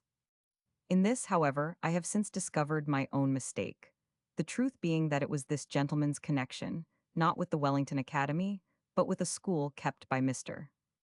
Dawson in Hunter Street, Brunswick Square, where the brothers of Dickens were subsequently placed, which led to their early knowledge of each other. I fancy that they were together also, for a short time, at Mr. Molly's in New Square, Lincoln's Inn, but whether or not this was so, Dickens certainly had not quitted school many months before his father had made sufficient interest with an attorney of Gray's Inn, Mr. Edward Blackmore, to obtain him regular employment in his office. In this capacity of clerk, our only trustworthy glimpse of him we owe to the last-named gentleman, who has described briefly, and I do not doubt authentically, the services so rendered by him to the law. It cannot be said that they were noteworthy, though it might be difficult to find a more distinguished person who has borne the title, unless we make exception for the very father of literature himself, whom Chaucer, with amusing illustration of the way in which words change their meanings, calls that conceited clerk Homer. I was well acquainted, writes Mr. Edward Blackmore of Alresford, with his parents, and, being then in practice in Gray's Inn, they asked me if I could find employment for him. He was a bright, clever-looking youth, and I took him as a clerk. He came to me in May, 1827, and left in November, 1828, and I have now an account book which he used to keep of petty disbursements in the office, in which he charged himself with the modest salary first of 13 shillings and sixpence, and afterwards of 15 shillings a week. Several incidents took place in the office of which he must have been a keen observer, as I recognized some of them in his Pickwick and Nickleby, and I am much mistaken if some of his characters had not their originals in persons I well remember. His taste for theatricals was much promoted by a fellow clerk named Potter, since dead, with whom he chiefly associated. They took every opportunity, then unknown to me, of going together to a minor theatre, where I afterwards heard they not unfrequently engaged in parts. After he left me, I saw him at times in the Lord Chancellor's court, taking notes of cases as a reporter. I then lost sight of him until his Pickwick made its appearance.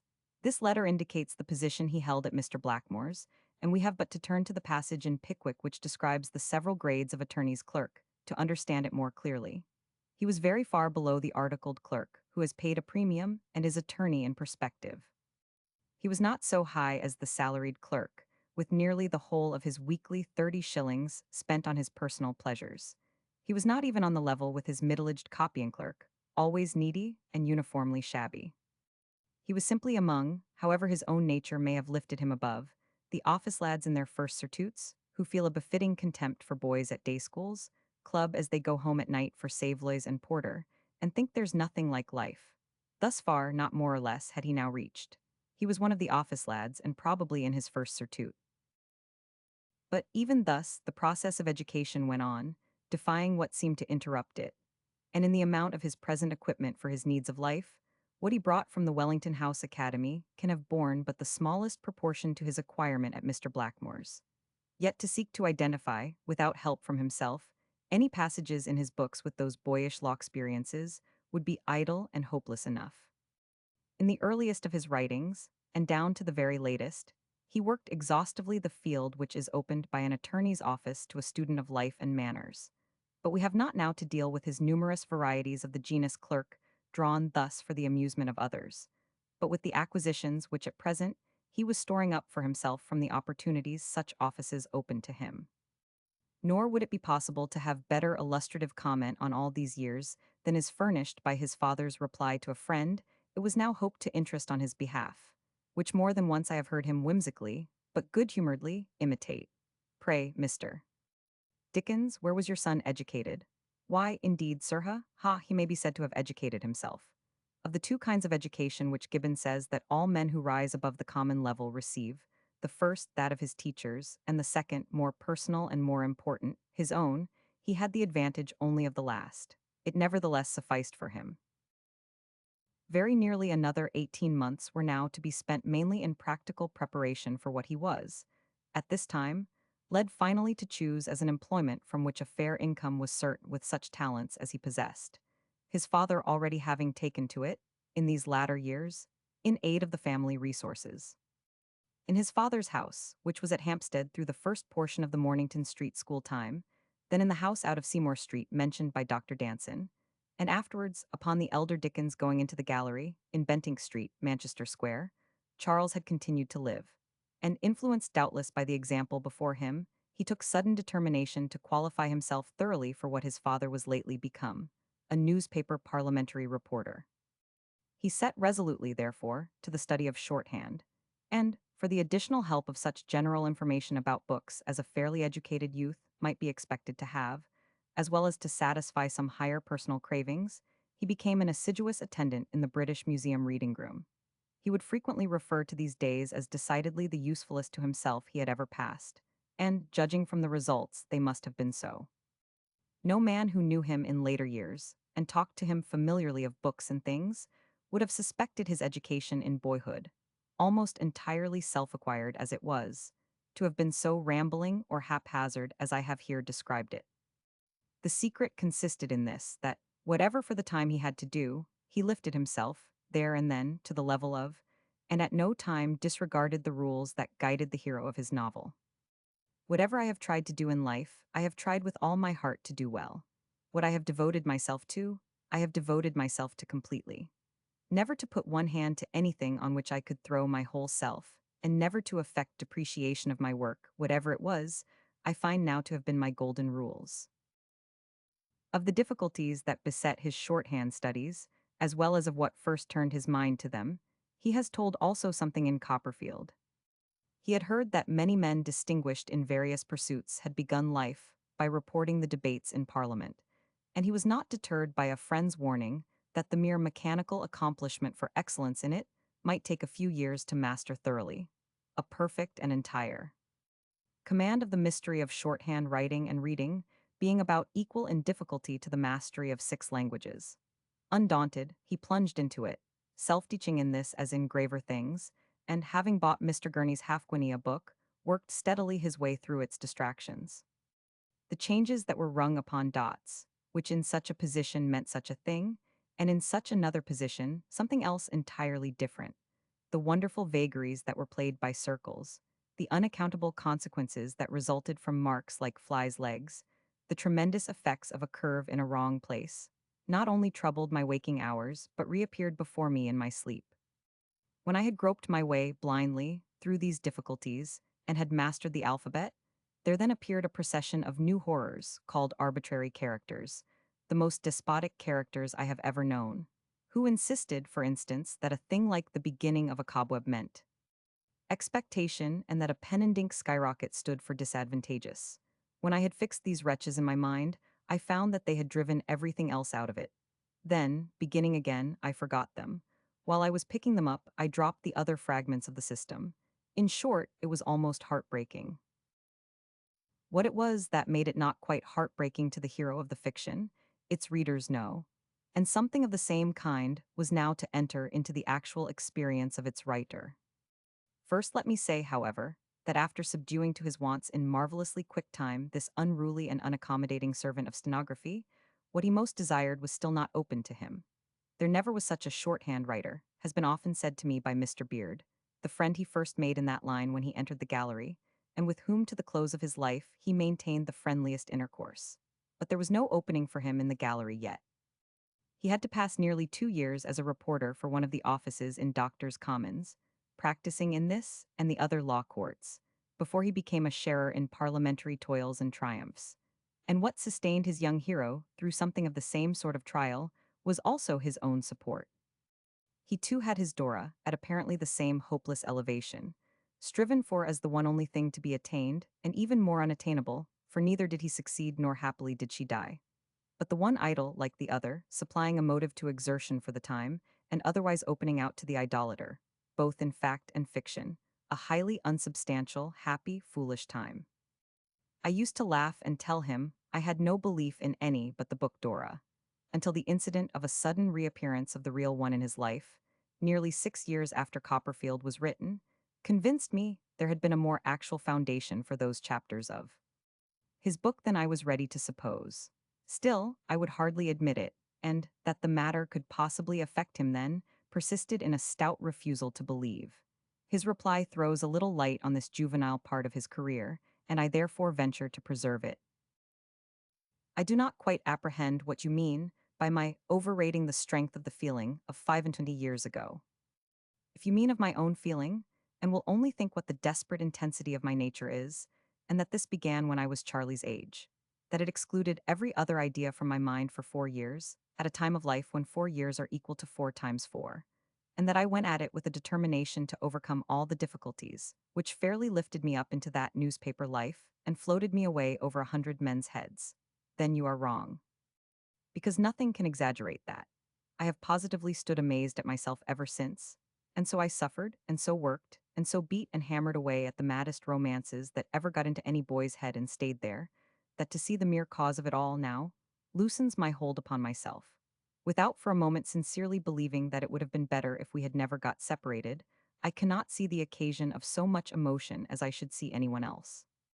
No one can imagine in the most distant degree what pain the recollection gave me in Copperfield. And just as I can never open that book as I open any other book, I cannot see the face even at 4 and 40, or hear the voice, without going wandering away over the ashes of all that youth and hope in the wildest manner. More and more plainly seen, however, in the light of 440, the romance glided visibly away, its work being fairly done.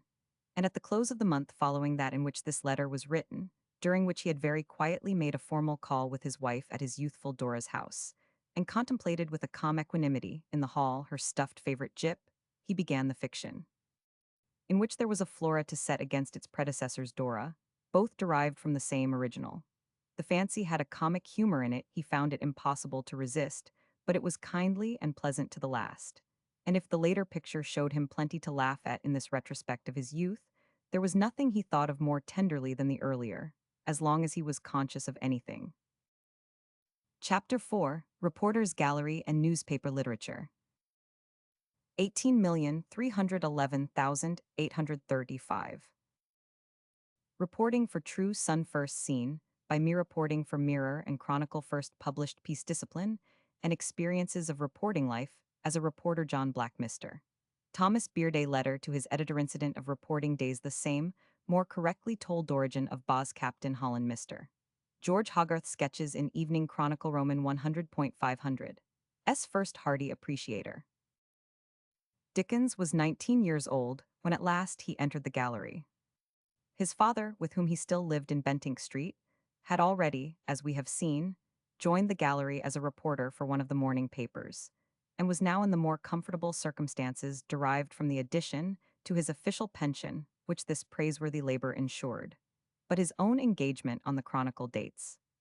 Somewhat later, his first parliamentary service was given to the True Sun, a journal which had then on its editorial staff some dear friends of mine, through whom I became myself a contributor to it, and afterwards, in common with all concerned, whether in its writing, reporting, printing, or publishing, a sharer in its difficulties. The most formidable of these arrived one day in a general strike of the reporters, and I well remember noticing at this dread time, on the staircase of the magnificent mansion we were lodged in, a young man of my own age, whose keen animation of look would have arrested attention anywhere, and whose name, upon inquiry, I then for the first time heard. It was coupled with the fact, which gave it interest even then, that young Dickens had been spokesman for the recalcitrant reporters and conducted their case triumphantly.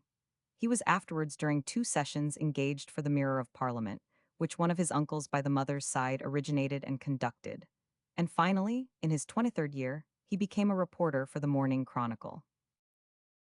A step far more momentous to him, though then he did not know it, he had taken shortly before. In the December number for 1833 of what then was called the Old Monthly Magazine, his first published piece of writing had seen the light. He has described himself dropping this paper Mr.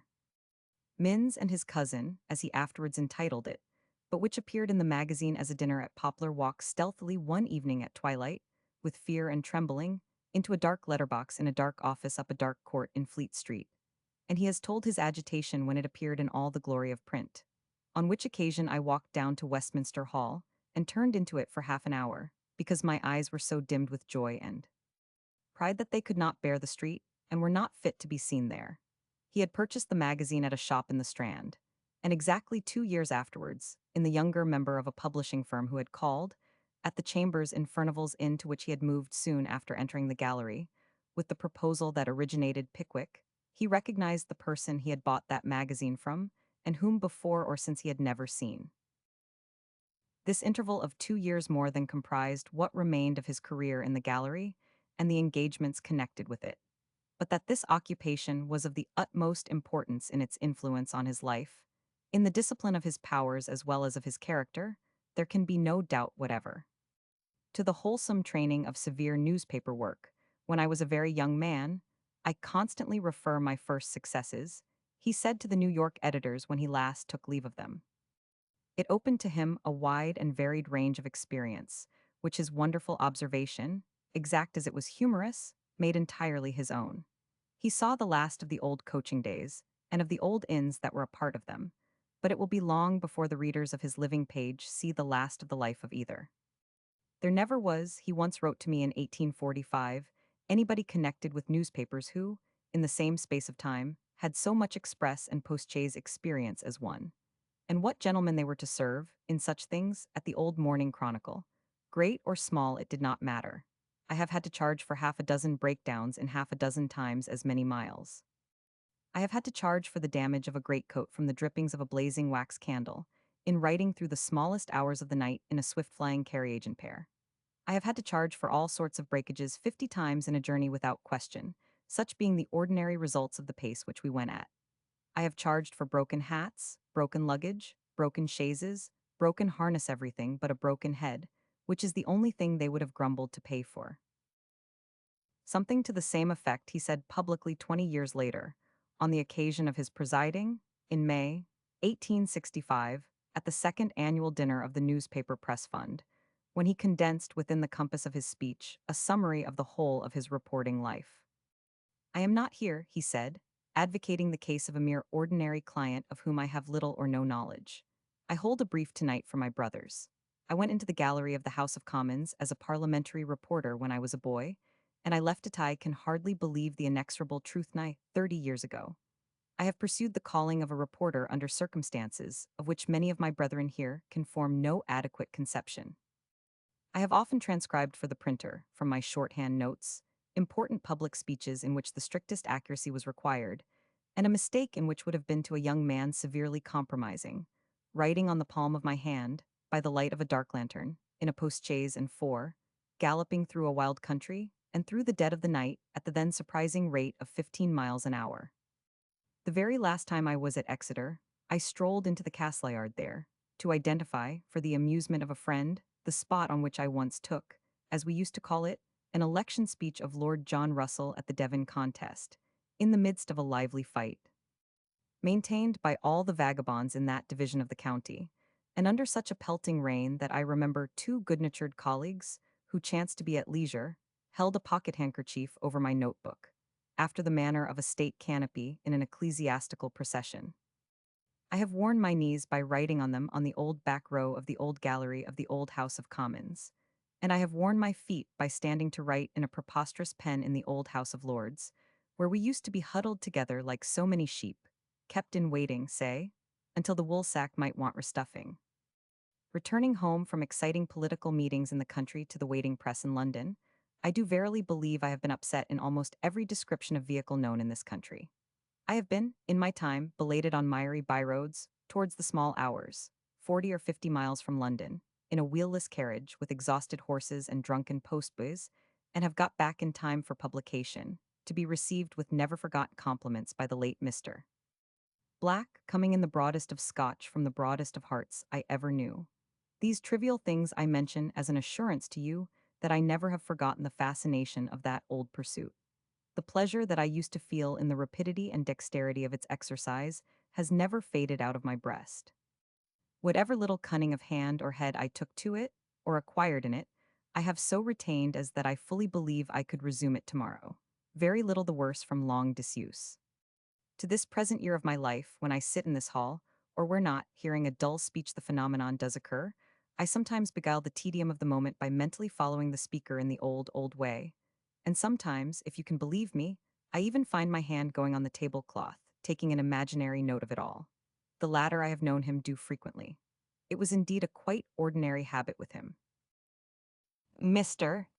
James Grant, a writer who was himself in the gallery with Dickens, and who states that among its 80 or 90 reporters, he occupied the very highest rank, not merely for accuracy in reporting, but for marvelous quickness in transcribing, has lately also told us that, while there, he was exceedingly reserved in his manners, and that, though showing the usual courtesies to all he was concerned with in his duties, the only personal intimacy he formed was with Mr. Thomas Beard, then too reporting for the Morning Chronicle. I have already mentioned the friendly and familiar relations maintained with this gentleman to the close of his life, and in confirmation of Mr. Grant's statement, I can further say that the only other associate of these early reporting days to whom I ever heard him refer with special regard was the late Mr. Vincent Dowling, many years editor of Bell's Life, with whom he did not continue much personal intercourse, but of whose character as well as talents he had formed a very high opinion. Nor is there anything to add to the notice of these days, which the reader's fancy may not easily supply. A letter has been kept as written by him while engaged on one of his expresses, but it is less for its saying anything new, than for its confirming with a pleasant vividness what has been said already, that its contents will justify mention here. He writes on a Tuesday morning in May, 1835, from the Bush Inn, Bristol, the occasion that has taken him to the West, connected with a reporting party, being Lord John Russell's Devonshire contest above named, and his associatekeef being Mr. Beard, entrusted with command for the Chronicle in this particular express.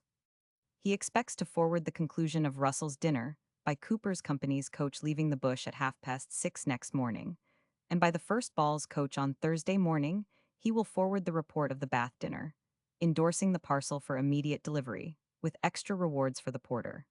Beard is to go over to Bath next morning. He is himself to come back by the mail from Marlborough.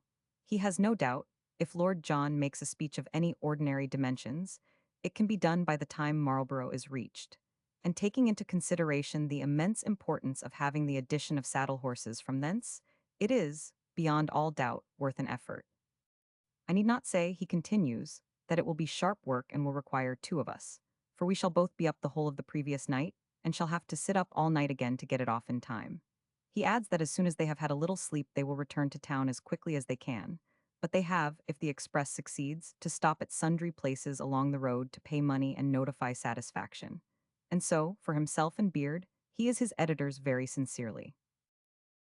Another anecdote of these reporting days with its sequel may be added from his own alleged relation, in which, however, mistakes occur that it seems strange he should have made. The story, as told, is that the late Lord Derby, when Mr. Stanley had on some important occasion made a speech which all the reporters found it necessary greatly to abridge, that its essential points had nevertheless been so well given in the Chronicle that Mr. Stanley, having need of it for himself in greater detail, had sent a request to the reporter to meet him in Carlton House Terrace and take down the entire speech. That Dickens attended and did the work accordingly, much to Mr. Stanley's satisfaction, and that, on his dining with Mr. Gladstone in recent years, and finding the aspect of the dining room strangely familiar, he discovered afterwards on inquiry that it was there he had taken the speech.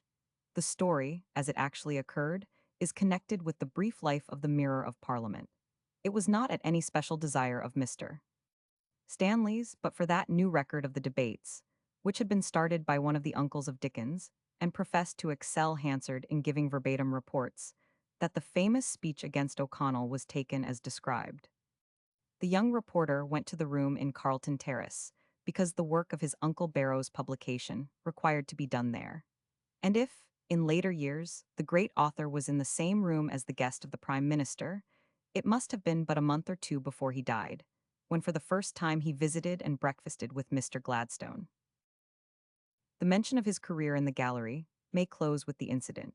I will only add that his observation, while there had not led him to form any high opinion of the House of Commons or its heroes, and that of the Pickwickian sense, which so often takes the place of common sense in our legislature, he omitted no opportunity of declaring his contempt at every part of his life. The other occupation had meanwhile not been lost sight of, and for this we are to go back a little. Since the first sketch appeared in the monthly magazine, 9 others have enlivened the pages of later numbers of the same magazine, the last in February, 1835, and that which appeared in the preceding August having first had the signature of Boz. This was the nickname of a pet child, his youngest brother Augustus, whom in honor of the vicar of Wakefield he had dubbed Moses, which being facetiously pronounced through the nose became Boses, and being shortened became Boz. Boz was a very familiar household word to me, long before I was an author, and so I came to adopt it. Thus had he fully invented his sketches by Boz before they were even so called, or anyone was ready to give much attention to them, and the next invention needful to himself was some kind of payment in return for them. The magazine was owned as well as conducted at this time by a Mr. Holland, who had come back from Bolivar's South American campaigns with the rank of captain, and had hoped to make it a popular mouthpiece for his ardent liberalism.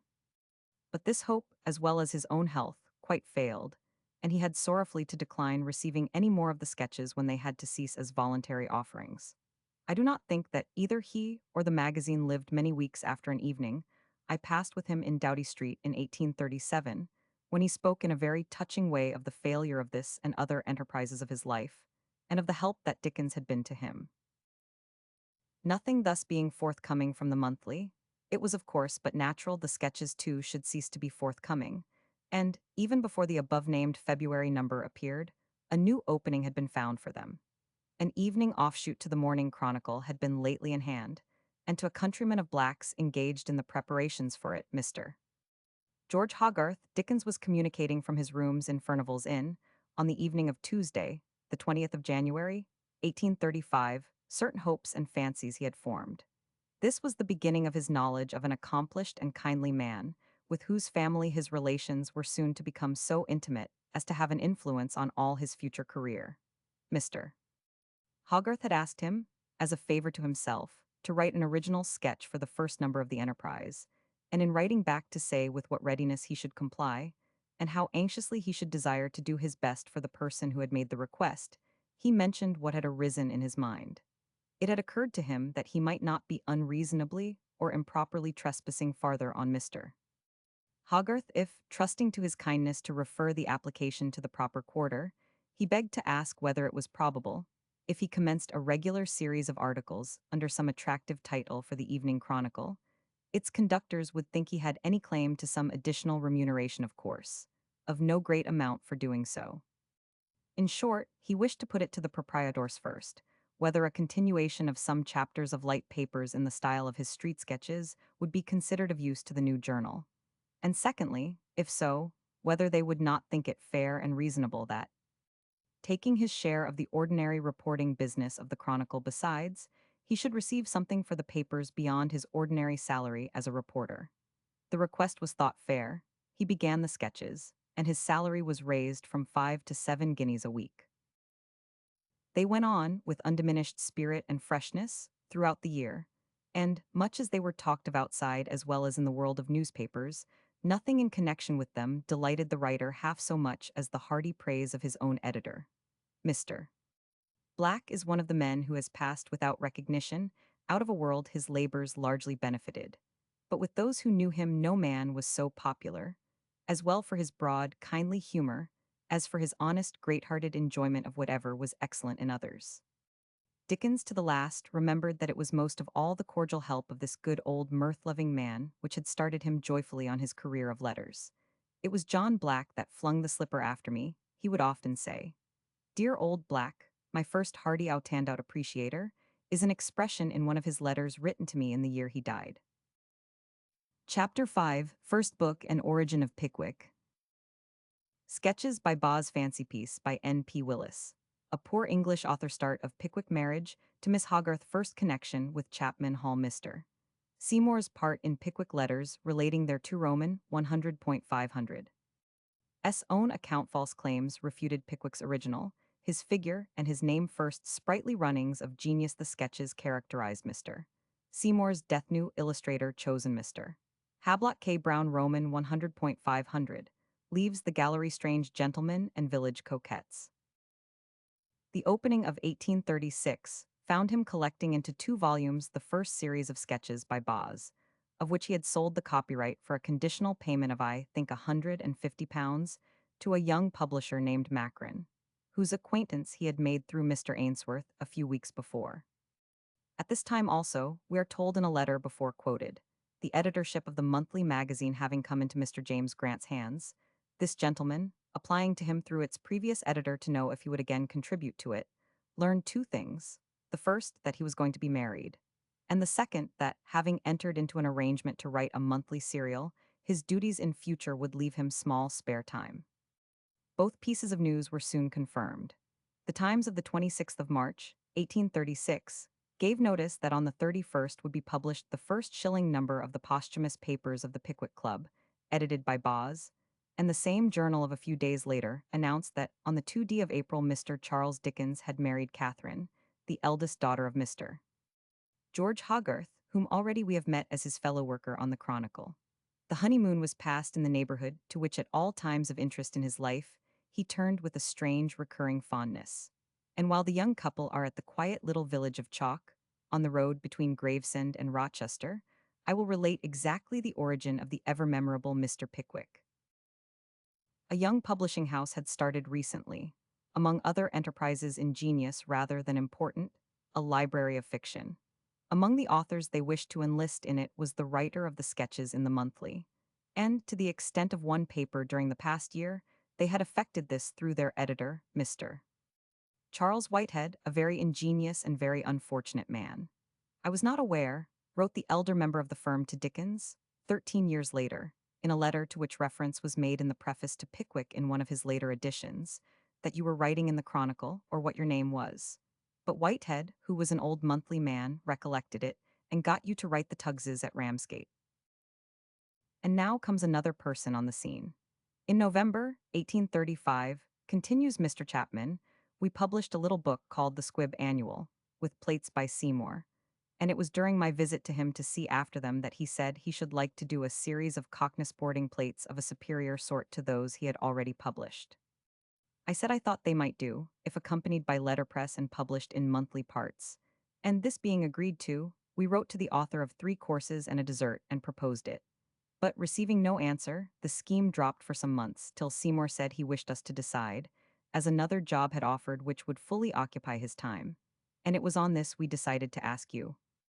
To do it, having opened already a connection with you for our library of fiction, we naturally applied to you to do the Pickwick. But I do not think we even mentioned our intention to Mr. Seymour, and I am quite sure that from the beginning to the end nobody but yourself had anything whatever to do with it. Our prospectus was out at the end of February, and it had all been arranged before that date. The member of the firm who carried the application to him in Furnival's Inn was not the writer of this letter, but Mr. Hall, who had sold him 2 years before, not knowing that he was the purchaser, the magazine in which his first effusion was printed, and he has himself described what passed at the interview. The idea propounded to me was that the monthly something should be a vehicle for certain plates to be executed by Mr. Seymour, and there was a notion, either on the part of that admirable humorous artist or of my visitor, that a Nimrod club, the members of which were to go out shooting, fishing, and so forth, and getting themselves into difficulties through their want of dexterity, would be the best means of introducing these.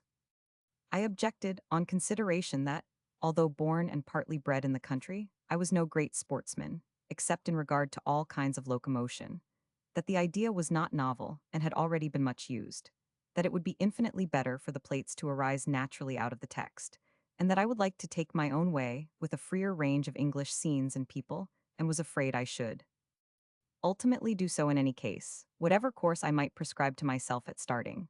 My views being deferred to, I thought of Mr. Pickwick, and wrote the first number, from the proof sheets of which Mr. Seymour made his drawing of the club and his happy portrait of its founder. I connected Mr. Pickwick with a club, because of the original suggestion, and I put in Mr. Winkle expressly for the use of Mr. Seymour. Mr. Hall was dead when this statement was first made, in the preface to the cheap edition in 1847, but Mr. Chapman clearly recollected his partner's account of the interview, and confirmed every part of it in his letter of 1849, with one exception. In giving Mr. Seymour credit for the figure by which all the habitable globe knows Mr. Pickwick, and which certainly at the outset helped to make him a reality, it had given the artist too much. The reader will hardly be so startled as I was on coming to the closing line of Mr. Chapman's confirmatory letter. As this letter is to be historical, I may as well claim what little belongs to me in the matter, and that is the figure of Pickwick. Seymour's first sketch was of a long, thin man. The present immortal one he made from my description of a friend of mine at Richmond, a fat old beau who would wear, in spite of the ladies' protests, drab tights and black gaiters. His name was John Forster. On the coincidences, resemblances, and surprises of life, Dickens liked especially to dwell, and few things moved his fancy so pleasantly. The world, he would say, was so much smaller than we thought it. We were all so connected by fate without knowing it. People supposed to be far apart were so constantly elbowing each other, and tomorrow bore so close a resemblance to nothing half so much as to yesterday. Here were the only 2 leading incidents of his own life before I knew him, his marriage and the first appearance of his Pickwick, and it turned out after all that I had some shadowy association with both. He was married on the anniversary of my birthday, and the original of the figure of Mr. Pickwick bore my name. The first number had not yet appeared when his sketches by Boz, illustrative of everyday life and everyday people, came forth in 2 duodecimos with some capital cuts by Cruikshank, and with a preface in which he spoke of the nervousness he should have had in venturing alone before the public and of his delight in getting the help of Cruikshank, who had frequently contributed to the success, though his well-earned reputation rendered it impossible for him ever to have shared the hazard of similar undertakings. It very soon became apparent that there was no hazard here.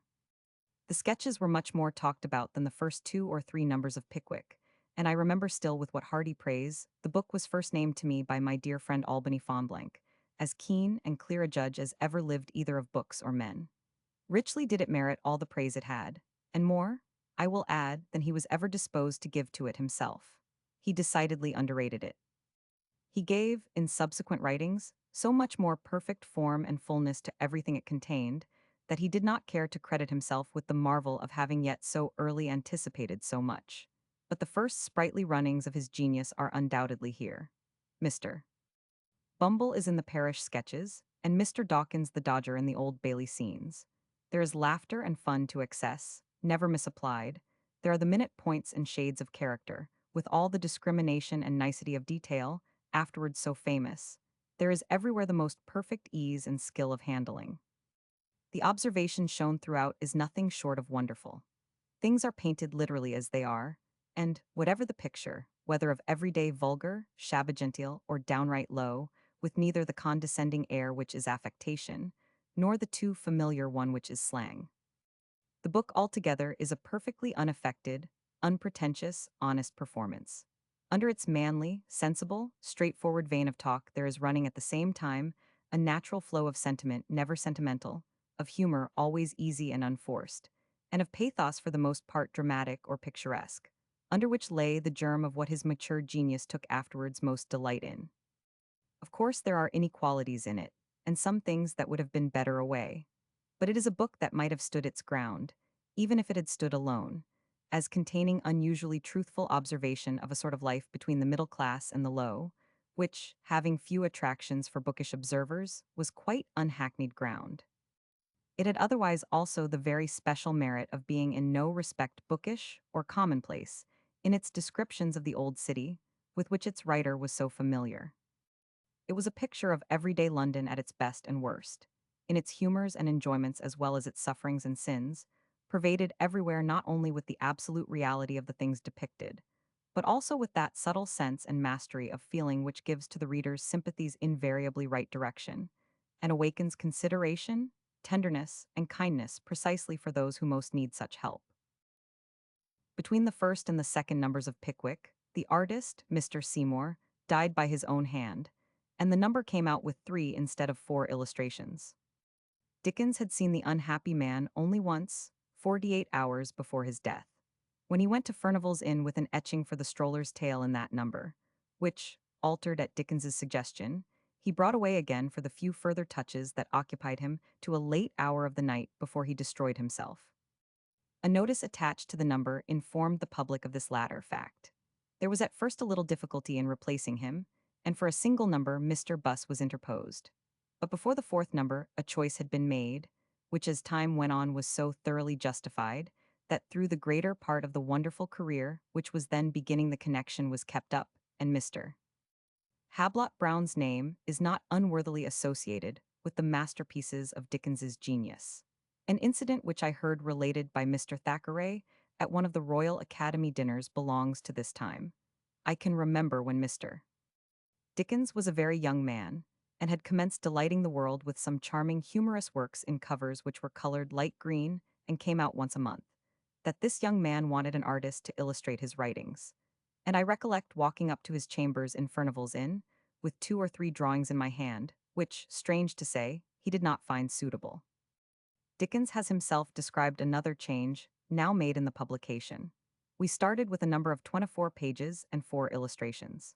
Mr. Seymour's sudden and lamented death before the second number was published brought about a quick decision upon a point already in agitation. The number became one of 32 pages with only 2 illustrations, and remained so to the end. The session of 1836 terminated his connection with the gallery, and some fruits of his increased leisure showed themselves before the close of the year. His eldest sister's musical attainments and connections had introduced him to many cultivators and professors of that art, he was led to take much interest in Mr. Braham's enterprise at the St. James's Theatre, and in aid of it he wrote a farce for Mr. Harley, founded upon one of his sketches, and the story and songs for an opera composed by his friend Mr. Hulla. Both The Strange Gentleman, acted in September, and The Village Coquettes, produced in December 1836, had a good success, and the last is memorable to me for having brought me first into personal communication with Dickens. Chapter 6, Writing the Pickwick Papers.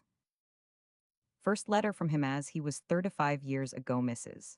Carlyle and Lee, Hunt, birth of eldest son from Furnival's Inn to Doughty Street, long remembered sorrow I visit him hasty compacts, with publishers self-sold into quasi-bondage agreements for editorship and writing Mr. Macron's scheme to reissue sketches attempts to prevent it exorbitant demand impatience of suspense purchase advised Oliver Twist characters, real to himself sense of responsibility for his writings criticism that satisfied him help given with his proofs writing Pickwick. Knows. 14 and 15 scenes in a debtor's prison a recollection of Smollett reception of Pickwick a popular rage Mr. Carlyle's dreadful story Secrets of Success Pickwick inferior to later books exception for Sam Weller and Mr. Pickwick personal habits of 100, 500. Reliefs after writing natural discontents the early agreements Dale to follow Oliver Twist compromise with Mr. Bentley Tripp, to Flanders' first visit, to Broadstairs piracies of Pickwick a sufferer, from agreements first visit to Brighton what he is doing with Oliver Twist reading Defoe no thoroughfare proposed help to Macready. The first letter I had from him was at the close of 1836, from Furnival's Inn, when he sent me the book of his opera of the Village Coquettes, which had been published by Mr. Bentley, and this was followed, 2 months later, by his collected sketches, both first and second series, which he desired me to receive as a very small testimony of the donor's regard and obligations, as well as of his desire to cultivate and avail himself of a friendship which has been so pleasantly thrown in his way. In short, if you will receive them for my sake and not for their own, you will very greatly oblige me.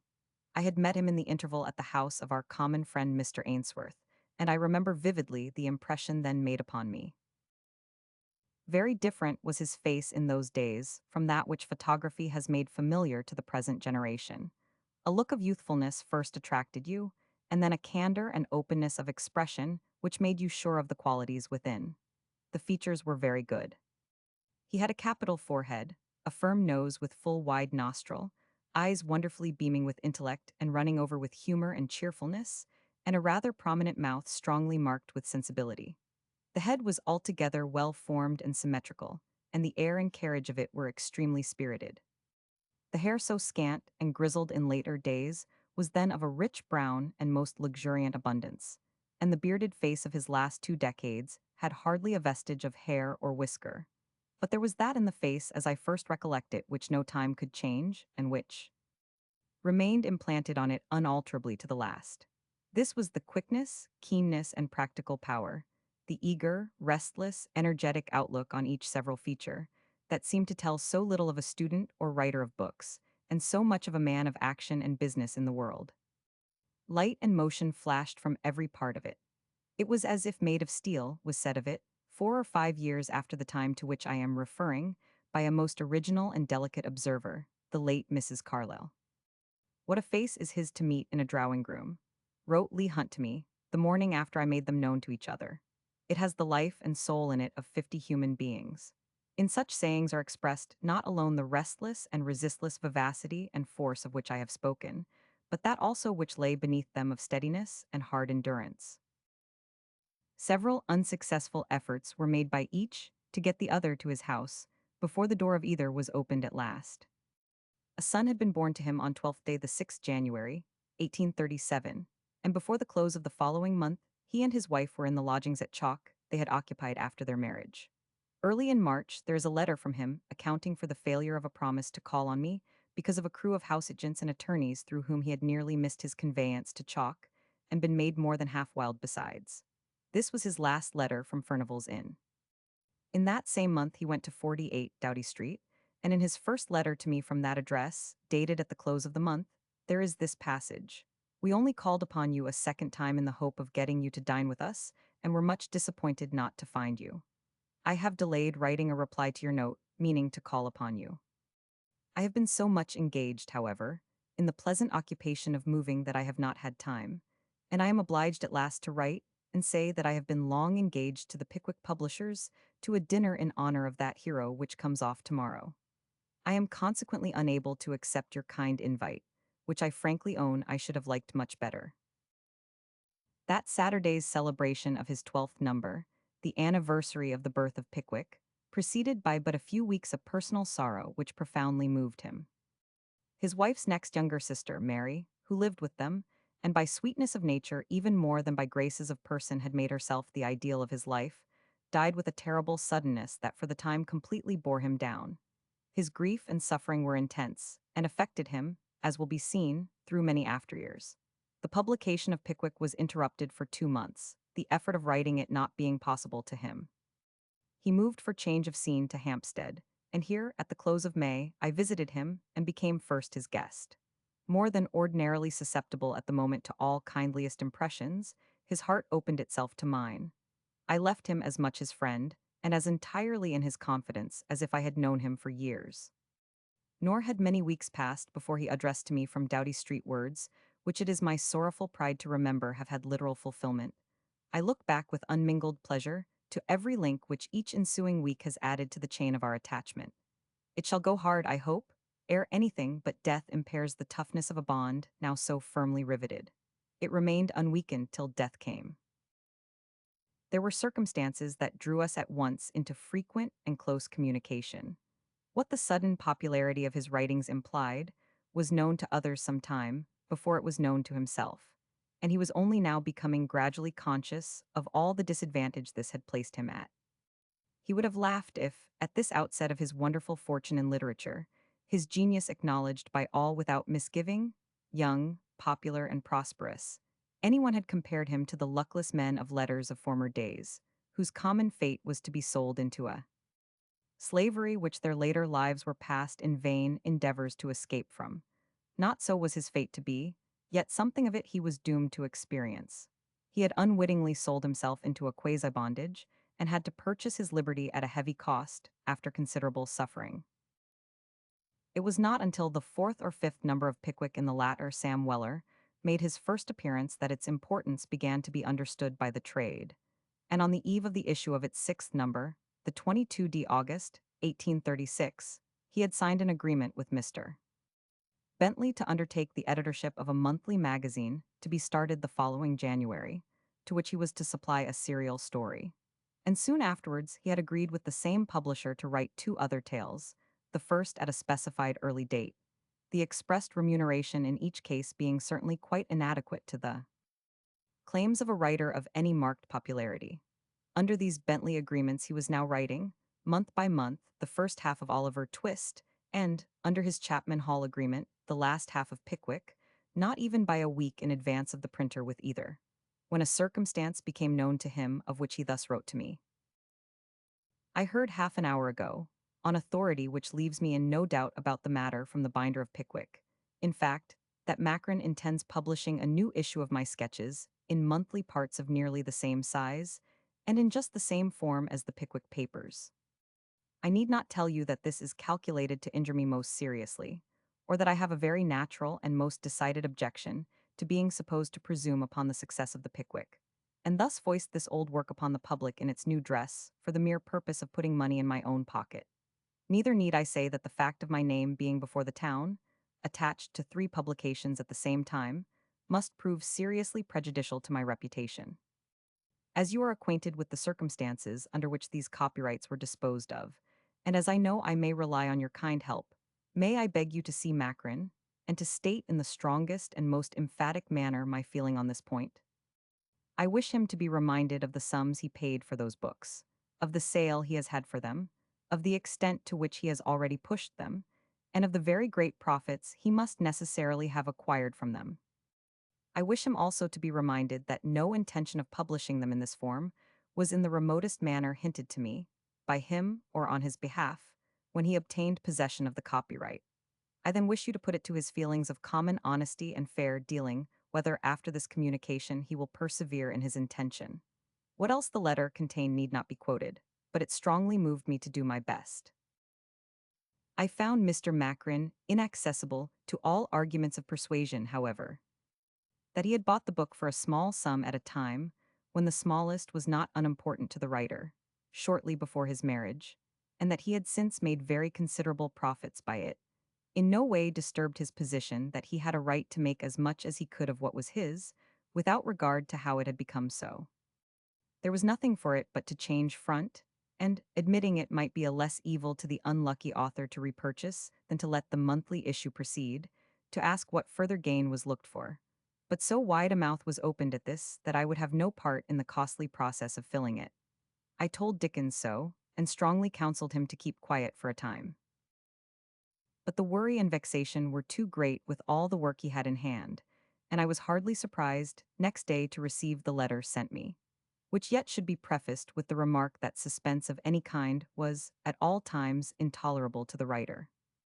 The interval between the accomplishment of anything and its first motion, Dickens never could endure, and he was too ready to make any sacrifice to abridge or end it.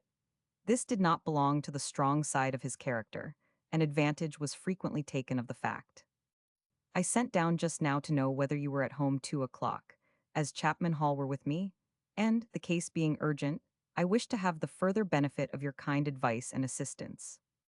Macron and H. Arcades Ambo waited on them this morning, and after a long discussion peremptorily refused to take 1 farthing less than the £2,000. H. repeated the statement of figures which he made to you yesterday, and put it to Hall whether he could say from his knowledge of such matters that the estimate of probable profit was exorbitant. Hall, whose judgment may be relied on in such matters, could not dispute the justice of the calculation. And so the matter stood. In this dilemma it occurred to them, my Pickwick men, whether, if the sketches must appear in monthly numbers, it would not be better for them to appear for their benefit and mine conjointly than for Macron's sole use and behoof. Whether they, having all the Pickwick machinery in full operation, could not obtain for them a much larger sale than Macron could ever get, and whether, even at this large price of £2,000, we might not, besides retaining the copyright, reasonably hope for a good profit on the outlay. These suggestions having presented themselves, they came straight to me, having obtained a few hours' respite, and proposed that we should purchase the copyrights between us for the £2,000 and publish them in monthly parts. I need not say that no other form of publication would repay the expenditure, and they wish me to explain by an address that they, who may be fairly put forward as the parties, have been driven into that mode of publication, or the copyrights would have been lost. I considered the matter in every possible way. I sent for you, but you were out. I thought off what need not be repeated, now that all is past and gone and consented. Was I right? I think you will say yes. I could not say no, though I was glad to have been no party to a price so exorbitant, which yet profited extremely little the person who received it. He died in hardly more than 2 years, and if Dickens had enjoyed the most liberal treatment at his hands, he could not have exerted himself more generously for the widow and children. His new story was now beginning largely to share attention with his Pickwick Papers, and it was delightful to see how real all its people became to him. What I had most, indeed, to notice in him, at the very outset of his career, was his indifference to any praise of his performances on the merely literary side, compared with the higher recognition of them as bits of actual life, with the meaning and purpose on their part, and the responsibility on his, of realities rather than creatures of fancy. The exception that might be drawn from Pickwick is rather in seeming than substance. A first book has its immunities, and the distinction of this from the rest of the writings appears in what has been said of its origin. The plan of it was simply to amuse. It was to string together whimsical sketches of the pencil by entertaining sketches of the pen. And, at its beginning, where or how it was to end was as little known to himself as to any of its readers. But genius is a master as well as a servant, and when the laughter and fun were at their highest, something graver made its appearance. He had to defend himself for this, and he said that, though the mere oddity of a new acquaintance was apt to impress one at first, the more serious qualities were discovered when we became friends with the man. In other words, he might have said that the change was become necessary for his own satisfaction. The book itself, in teaching him what his power was, had made him more conscious of what would be expected from its use, and this never afterwards quitted him. In what he was to do hereafter, as in all he was doing now, with Pickwick still to finish and Oliver only beginning, it constantly attended him. Nor could it well be otherwise, with all those fanciful creations so real, to a nature in itself so practical and earnest. And in this spirit I had well understood the letter accompanying what had been published of Oliver since its commencement the preceding February, which reached me the day after I visited him. Something to the effect of what has just been said, I had remarked publicly of the portion of the story sent to me, and his instant warm-hearted acknowledgment, of which I permit myself to quote a line or two, showed me in what perfect agreement we were. How can I thank you? Can I do better than by saying that the sense of poor Oliver's reality, which I know you have had from the first, has been the highest of all praise to me? None that has been lavished upon me have I felt half so much as that appreciation of my intent and meaning. You know I have ever done so, for it was your feeling for me and mine for you that first brought us together, and I hope will keep us so till death do us part. Your notices make me grateful but very proud, so have a care of them. There was nothing written by him, after this date, which I did not see before the world did, either in manuscript or proofs. And in connection with the latter, I shortly began to give him the help which he publicly mentioned 20 years later in dedicating his collected writings to me.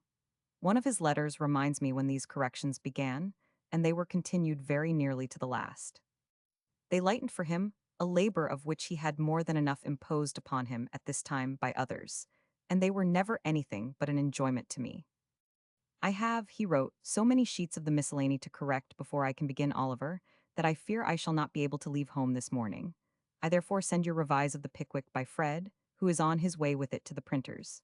You will see that my alterations are very slight, but I think for the better. This was the 14th number of the Pickwick papers. Fred was his next younger brother, who lived with him at the time.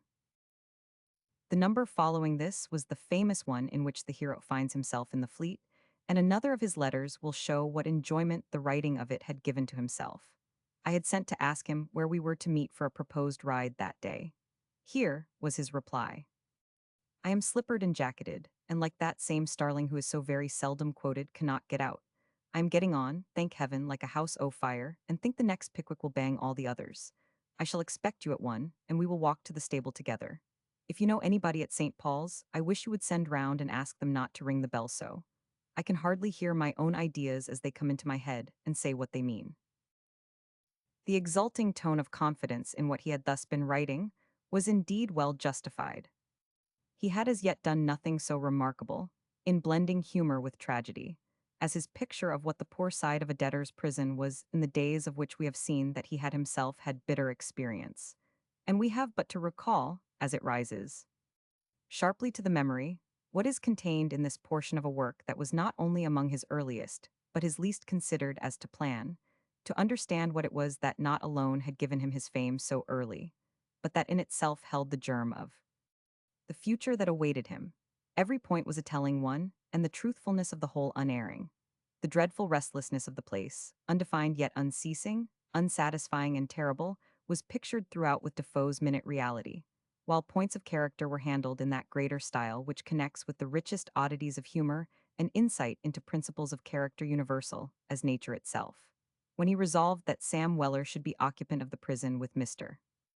Pickwick, he was perhaps thinking of his favorite Smollett, and how, when Peregrine Pickle was inmate of the fleet, Hatchway and Pipes refused to leave him, but Fielding himself might have envied his way of setting about it.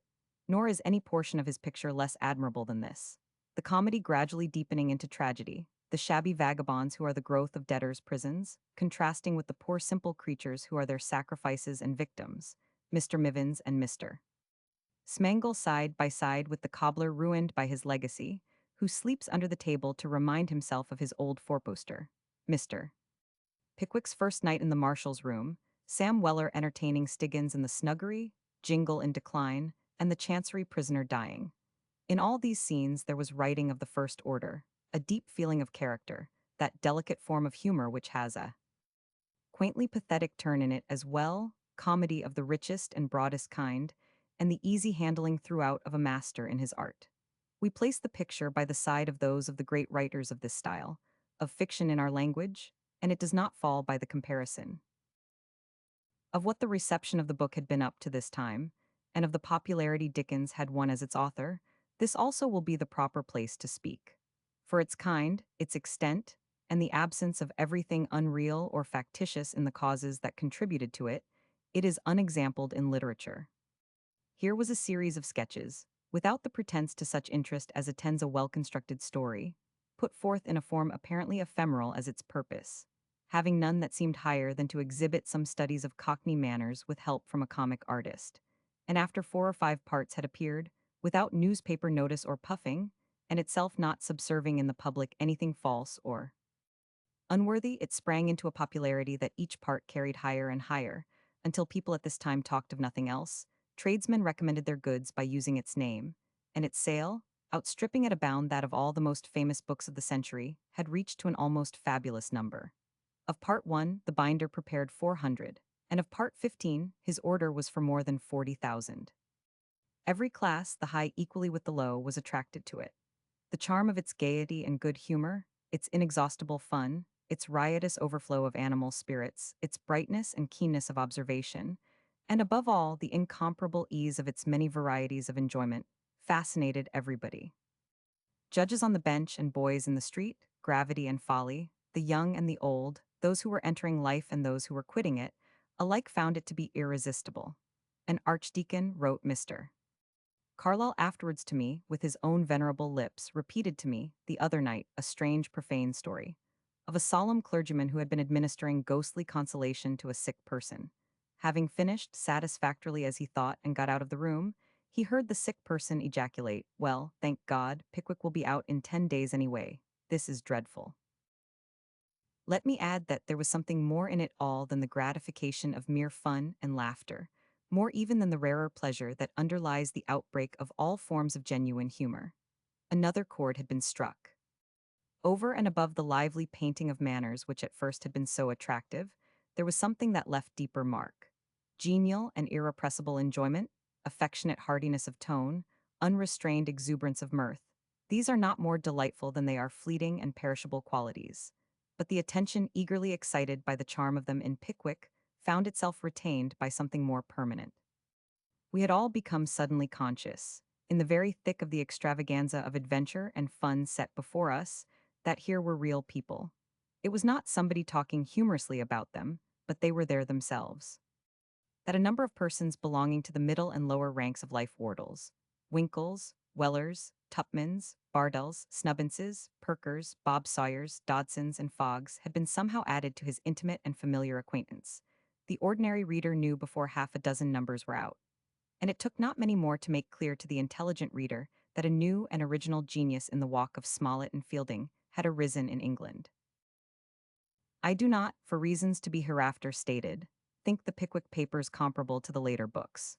But apart from the new vein of humor it opened, its wonderful freshness and its unflagging animal spirits, it has two characters that will probably continue to attract to it an unfading popularity. Its preeminent achievement is of course Sam Weller, one of those people that take their place among the supreme successes of fiction, as one that nobody ever saw but everybody recognizes, at once perfectly natural and intensely original. Who is there that has ever thought him tedious? Who is so familiar with him as not still to be finding something new in him? Who is so amazed by his inexhaustible resources, or so amused by his inextinguishable laughter, as to doubt of his being as ordinary and perfect a reality, nevertheless, as anything in the London streets? When indeed the relish has been dulled that makes such humor natural and appreciable, and not his native fun only, his ready and rich illustration, his imperturbable self-possession, but his devotion to his master, his chivalry and his gallantry, are no longer discovered, or believed no longer to exist, in the ranks of life to which he belongs, it will be worse for all of us than for the fame of his creator. Nor, when faith is lost in that possible combination of eccentricities and benevolences, shrewdness and simplicity, good sense and folly, all that suggests the ludicrous and nothing that suggests contempt for it, which form the delightful oddity of Pickwick, will the mistake committed be one merely of critical misjudgment. But of this there is small fear. Sam Weller and Mr. Pickwick are the Sancho and the Quixote of Londoners, and as little likely to pass away as the old city itself. Dickens was very fond of writing in these early years, and there was no recreation he so much indulged, or with such profit to himself, in the intervals of his hardest work. I was his companion oftener than I could well afford the time for, the distances being great and nothing else to be done for the day. But when a note would unexpectedly arrive, while I knew him to be hunted hard by one of his printers, telling me he had been sticking to work so closely that he must have rest, and, by way of getting it, proposing we should start together that morning at 11 o'clock for a 50-mile ride out, ditto in, and a lunch on the road with a wind-up of 6 o'clock dinner in Doughty Street, I could not resist the good fellowship. His notion of finding rest from mental exertion in as much bodily exertion of equal severity continued with him to the last, taking in the later years what I always thought the too great strain of as many miles in walking as he now took in the saddle, and too often indulging it at night. For, though he was always passionately fond of walking, he observed as yet a moderation in it, even accepting as sufficient my 7 or 8 miles companionship. What a brilliant morning for a country walk, he would write with not another word in his dispatch. Or is it possible that you cannot, oughtn't, should not, must not, will not be tempted this gorgeous day? Or I start precisely, mind at 1:30. Come, come, come and walk in the green lanes. You will work the better for it all the week. Come, I shall expect you. Or, you do not feel disposed, do you, to muffle yourself up and start off with me for a good brisk walk over Hampstead Heath? I knows a good O's there where we can have a red-hot chop for dinner and a glass of good wine, which led to our first experience of Jack Straw's Castle, memorable for many happy meetings in coming years. But the rides were most popular and frequent. I think he would write Richmond and Twickenham, throw the park out at Knightsbridge, and over Barnes Common would make a beautiful ride. Or, do you know, I should not object to an early chop at some village inn? Or, not knowing whether my head was off or on, it became so addled with work. I have gone riding the old road, and should be truly delighted to meet or be overtaken by you. Or, where shall it be? Where Hampstead, Greenwich, Windsor? Where while the day is bright, not when it has dwindled away to nothing. For who can be of any use whatsoever such a day as this, excepting out of doors? Or it might be interrogatory summons to a hard trot of 3 hours, or intimation as laconic to be heard of at Eelpie House, Twickenham. When first I knew him, I may add, his carriage for his wife's use was a small chaise with a smaller pair of ponies, which, having a habit of making sudden rushes up by-streets in the day, and peremptory standstills in ditches by night, were changed in the following year for a more suitable equipage. To this mention of his habits while at work when our friendship began, I have to add what will complete the relation already given, in connection with his sketches, of the uneasy sense accompanying his labor that it was yielding insufficient for himself, while it enriched others, which is a needful part of his story at this time. At midsummer, 1837, replying to some inquiries, and sending his agreement with Mr. Bentley for the miscellany under which he was writing Oliver, he went on. It is a very extraordinary fact, I forgot it on Sunday, that I have never had from him a copy of the agreement respecting the novel, which I never saw before or since I signed it at his house one morning long ago. Shall I ask him for a copy or no? I have looked at some memoranda I made at the time, and I fear he has my second novel on the same terms, under the same agreement. This is a bad lookout, but we must try and mend it. You will tell me you are very much surprised at my doing business in this way. So am I, for in most matters of labor and application I am punctuality itself. The truth is, though you do not need I should explain the matter to you, my dear fellow, that if I had allowed myself to be worried by these things, I could never have done as much as I have. But I much fear, in my desire to avoid present vexations, I have laid up a bitter store for the future. The second novel, which he had promised in a complete form for a very early date, and had already selected subject and title for, was published 4 years later as Barnaby Rudge. But of the third he at present knew nothing but that he was expected to begin it, if not in the magazine, somewhere or other independently within a specified time.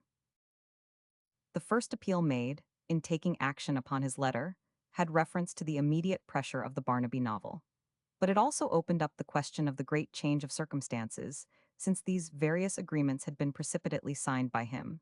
The very different situation brought about by the extraordinary increase in the popularity of his writings, and the advantage it would be to both Mr. Bentley and himself to make more equitable adjustment of their relations. Some misunderstandings followed, but were closed by a compromise in September 1837, by which the third novel was abandoned on certain conditions, and Barnaby was undertaken to be finished by November 1838.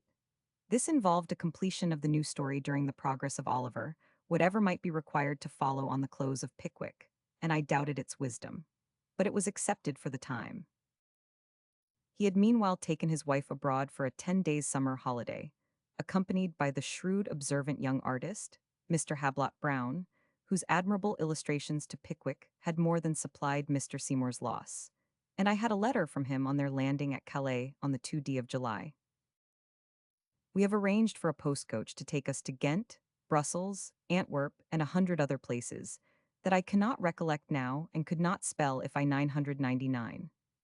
We went this afternoon in a barouche to some gardens where the people dance, and where they were footing it most heartily, especially the women, who in their short petticoats and light caps look uncommonly agreeable. A gentleman in a blue surtout and silken berlins accompanied us from the hotel and acted as curator. He even waltzed with a very smart lady just to show us, condescendingly, how it ought to be done, and waltzed elegantly, too. We rang for slippers after we came back, and it turned out that this gentleman was the Boots. His later seaside holiday was passed at Broadstairs, as were those of many subsequent years, and the little watering place has been made memorable by his pleasant sketch of it. From his letters to myself, a few lines may be given of his first doings and impressions there. Writing on the 3d of September, he reports himself just risen from an attack of illness. I am much better, and hope to begin Pickwick number 18 tomorrow. You will imagine how queer I must have been when I tell you that I have been compelled for 24 mortal hours to abstain from porter or other malt liquor. I have done it thoroughly. I have discovered that the landlord of the Albion has delicious Hollands, but what is that to you?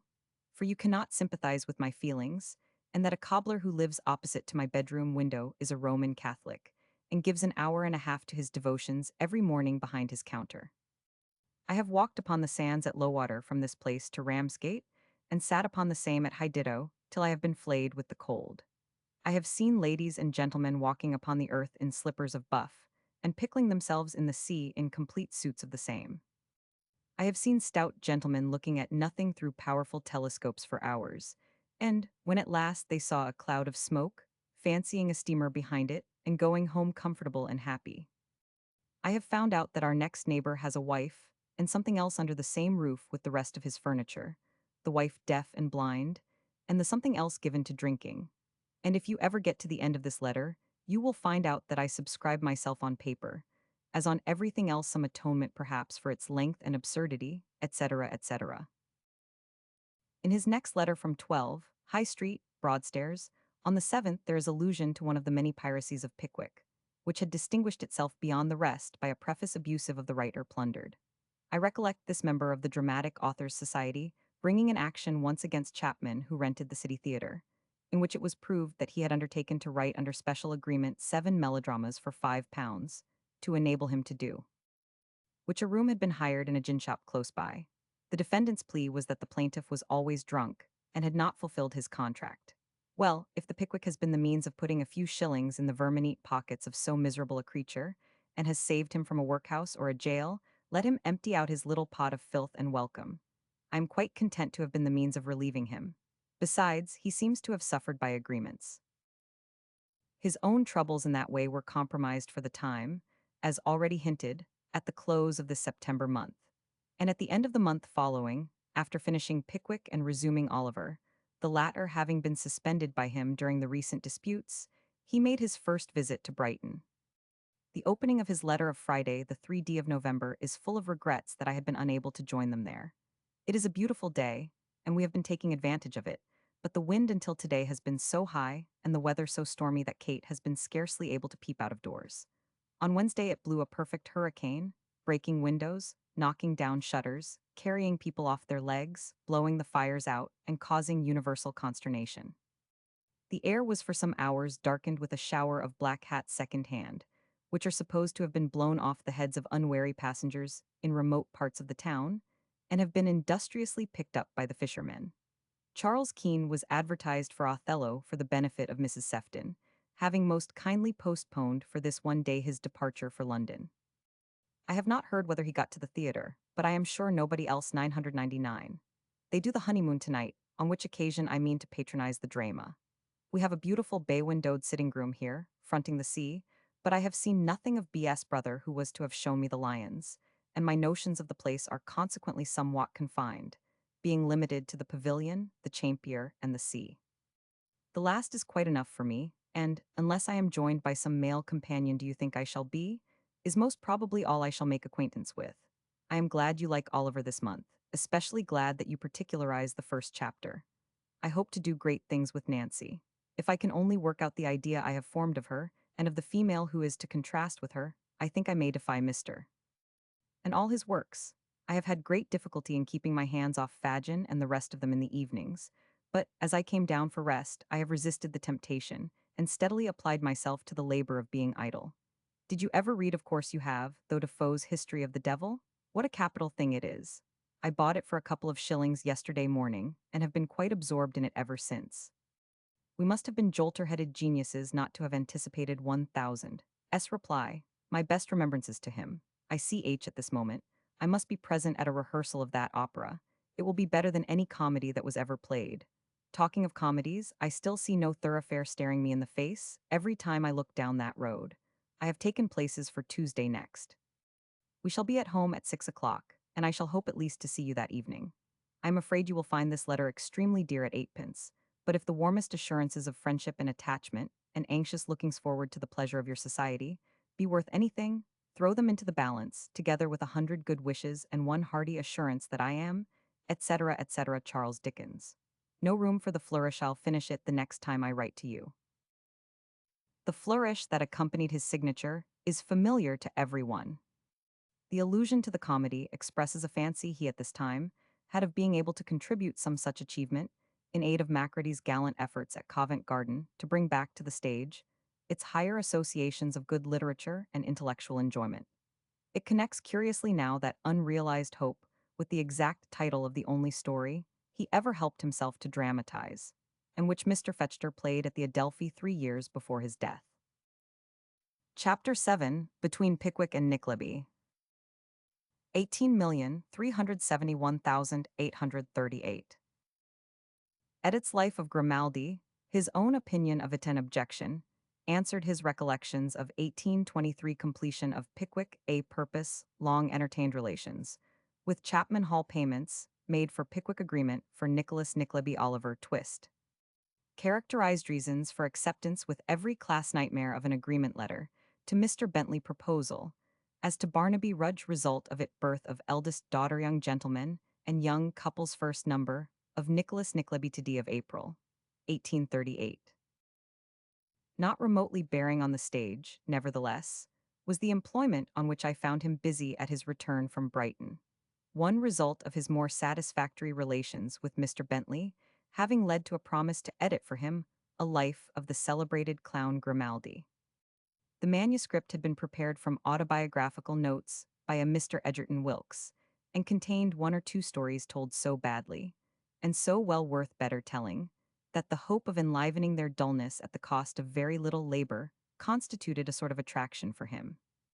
Except the preface, he did not write a line of this biography, such modifications or additions as he made having been dictated by him to his father, whom I found often in the supreme enjoyment of the office of amanuensis. He had also a most indifferent opinion of the mass of material which in general composed it, describing it to me as twaddle, and his own modest estimate of the book, on its completion, may be guessed from the number of notes of admiration, no less than 30, which accompanied his written mention to me of the sale with which it started in the first week of its publication. 1,700 Grimaldis have been already sold, and the demand increases daily. It was not to have all its own way, however. A great many critical faults were found, and one point in particular was urged against his handling such a subject, that he could never himself even have seen Grimaldi. To this last objection he was moved to reply, and had prepared a letter for the miscellany, from editor to sub-editor, which it was thought best to suppress, but of which the opening remark may now be not unamusing. I understand that a gentleman unknown is going about this town, privately informing all ladies and gentlemen of discontented natures, that, on a comparison of dates and putting together of many little circumstances which occur to his great sagacity, he has made the profound discovery that I can never have seen Grimaldi whose life I have edited, and that the book must therefore of necessity be bad. Now, sir, although I was brought up from remote country parts in the dark ages of 1819 and 1820, to behold the splendor of Christmas pantomimes and the humor of Joe, in whose honor I am informed I clapped my hands with great precocity, and although I even saw him act in the remote times of 1823, yet as I had not then aspired to the dignity of a tailcoat, though forced by a relentless parent into my first pair of boots, I am willing, with the view of saving this honest gentleman further time and trouble, to concede that I had not arrived at man's estate when Grimaldi left the stage, and that my recollections of his acting are, to my loss, but shadowy and imperfect. Which confession I now make publicly, and without mental qualification or reserve, to all whom it may concern. But the deduction of this pleasant gentleman, that therefore the Grimaldi book must be bad, I must take leave to doubt. I do not think that to edit a man's biography from his own notes, it is essential you should have known him, and I do not believe that Lord Braybrooke had more than the very slightest acquaintance with Mr. Pepys, whose memoirs he edited 2 centuries after he died. Enormous meanwhile, and without objection audible on any side, had been the success of the completed Pickwick, which we celebrated by a dinner, with himself in the chair and Talfourd in the vice-chair, everybody in hearty good humor with every other body, and a copy of which I received from him on the 11th of December in the most luxurious of Hayday's bindings, with a note worth preserving for its closing. Allusion, the passage referred to in it was a comment, in delicately chosen words, that Leigh Hunt had made on the inscription at the grave in Kensal Green. Chapman Hall have just sent me, with a copy of our deed, 3 extra super bound copies of Pickwick, as per specimen enclosed. The first I forward to you, the second I have presented to our good friend Ainsworth, and the third Kate has retained for herself. Accept your copy with one sincere and most comprehensive expression of my warmest friendship and esteem, and a hearty renewal, if there need be any renewal when there has been no interruption, of all those assurances of affectionate regard which our close friendship and communion for a long time back has every day implied. That beautiful passage you were so kind and considerate as to send me has given me the only feeling akin to pleasure, sorrowful pleasure, it is that I have yet had, connected with the loss of my dear young friend and companion, for whom my love and attachment will never diminish, and by whose side, if it please God to leave me in possession of sense to signify my wishes, my bones, whenever or wherever I die, will one day be laid. Tell Leigh Hunt when you have an opportunity how much he has affected me, and how deeply I thank him for what he has done. You cannot say it too strongly. The deed mentioned was one executed in the previous month to restore to him a third ownership in the book which had thus far enriched all concerned but himself. The original understanding respecting it Mr. Edward Chapman thus describes for me.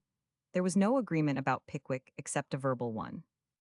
Each number was to consist of a sheet and a half, for which we were to pay 15 guineas, and we paid him for the first 2 numbers at once, as he required the money to go and get married with. We were also to pay more according to the sale, and I think Pickwick altogether cost us £3,000. Adjustment to the sale would have cost 4 times as much, and of the actual payments I have myself no note, but as far as my memory serves, they are overstated by Mr. Chapman.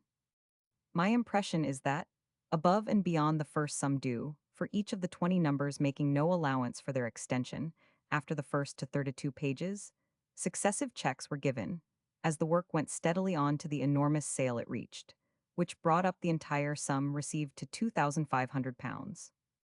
I had, however, always pressed so strongly the importance to him of some share in the copyright, that this at last was conceded in the deed above mentioned, though 5 years were to elapse before the right should accrue, and it was only yielded as part consideration for a further agreement entered into at the same date, the 19th of November, 1837, whereby Dickens engaged to write a new work, the title whereof shall be determined by him, of a similar character, and of the same extent as the posthumous papers of the Pickwick Club, the first number of which was to be delivered on the 15th of the following March, and each of the numbers on the same day of each of the successive 19 months, which was also to be the date of the payment to him, by Messrs. Chapman Hall, of 20 several sums of £150 each for 5 years' use of the copyright, the entire ownership in which was then to revert to Dickens. The name of this new book, as all the world knows, was The Life and Adventures of Nicholas Nickleby, and between April 1838 and October 1839 it was begun and finished accordingly. All through the interval of these arrangements Oliver Twist had been steadily continued. Month by month, for many months, it had run its opening course with the close of Pickwick, as we shall see it close with the opening of Nickleby, and the expectations of those who had built most confidently on the young novelist were more than confirmed. Here was the interest of a story simply but well constructed, and characters with the same impress of reality upon them, but more carefully and skillfully drawn. Nothing could be meaner than the subject, the progress of a parish or workhouse boy, nothing less so than its treatment. As each number appeared, his readers generally became more and more conscious of what already, as we have seen, had revealed itself amid even the riotous fun of Pickwick, that the purpose was not solely to amuse, and, far more decisively than its predecessor, the new story further showed what were the not least potent elements in the still increasing popularity that was gathering around the writer. His qualities could be appreciated, as well as felt in an almost equal degree, by all classes of his various readers. Thousands were attracted to him because he placed them in the midst of scenes and characters with which they were already themselves acquainted. And thousands were reading him with no less avidity because he introduced them to passages of nature and life of which they before knew nothing, but of the truth of which their own habits and senses sufficed to assure them. Only to genius are so revealed the affinities and sympathies of high and low, in regard to the customs and usages of life, and only a writer of the first rank can bear the application of such a test. For it is by the alliance of common habits, quite as much as by the bonds of a common humanity, that we are all of us linked together, and the result of being above the necessity of depending on other people's opinions, and that of being below it, are pretty much the same. It would equally startle both high and low to be conscious of the whole that is implied in this close approximation. But for the common enjoyment of which I speak, such consciousness is not required, and for the present Fagin may be left undisturbed in his school of practical ethics with only the Dodger, Charlie Bates, and his other promising scholars. With such work as this in hand, it will hardly seem surprising that, as the time for beginning Nickleby came on, and as he thought of his promise for November, he should have the sense of something hanging over him like a hideous nightmare. He felt that he could not complete the Barnaby Rudge novel by the November of that year, as promised, and that the engagement he would have to break was unfitting him for engagements he might otherwise fulfill. He had undertaken what, in truth, was impossible.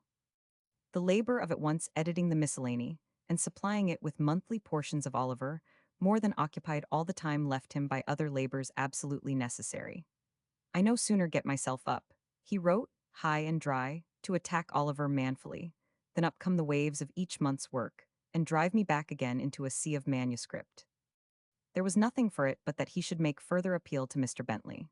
I have recently, he wrote to him on the 11th of February, 1838, been thinking a great deal about Barnaby Rudge. Grimaldi has occupied so much of the short interval I had between the completion of the Pickwick and the commencement of the new work, that I see it will be wholly impossible for me to produce it by the time I had hoped, with justice to myself or profit to you. What I wish you to consider is this. Would it not be far more to your interest, as well as within the scope of my ability, if Barnaby Rudge began in the miscellany immediately on the conclusion of Oliver Twist, and were continued there for the same time, and then published in 3 volumes? Take these simple facts into consideration. If the miscellany is to keep its ground, it must have some continuous tale from me when Oliver stops. If I sat down to Barnaby Rudge, writing a little of it when I could, and with all my other engagements, it would necessarily be a very long time before I could hope to finish it that way. It would be clearly impossible for me to begin a new series of papers in the miscellany. The conduct of 3 different stories at the same time, and the production of a large portion of each, every month, would have been beyond Scott himself.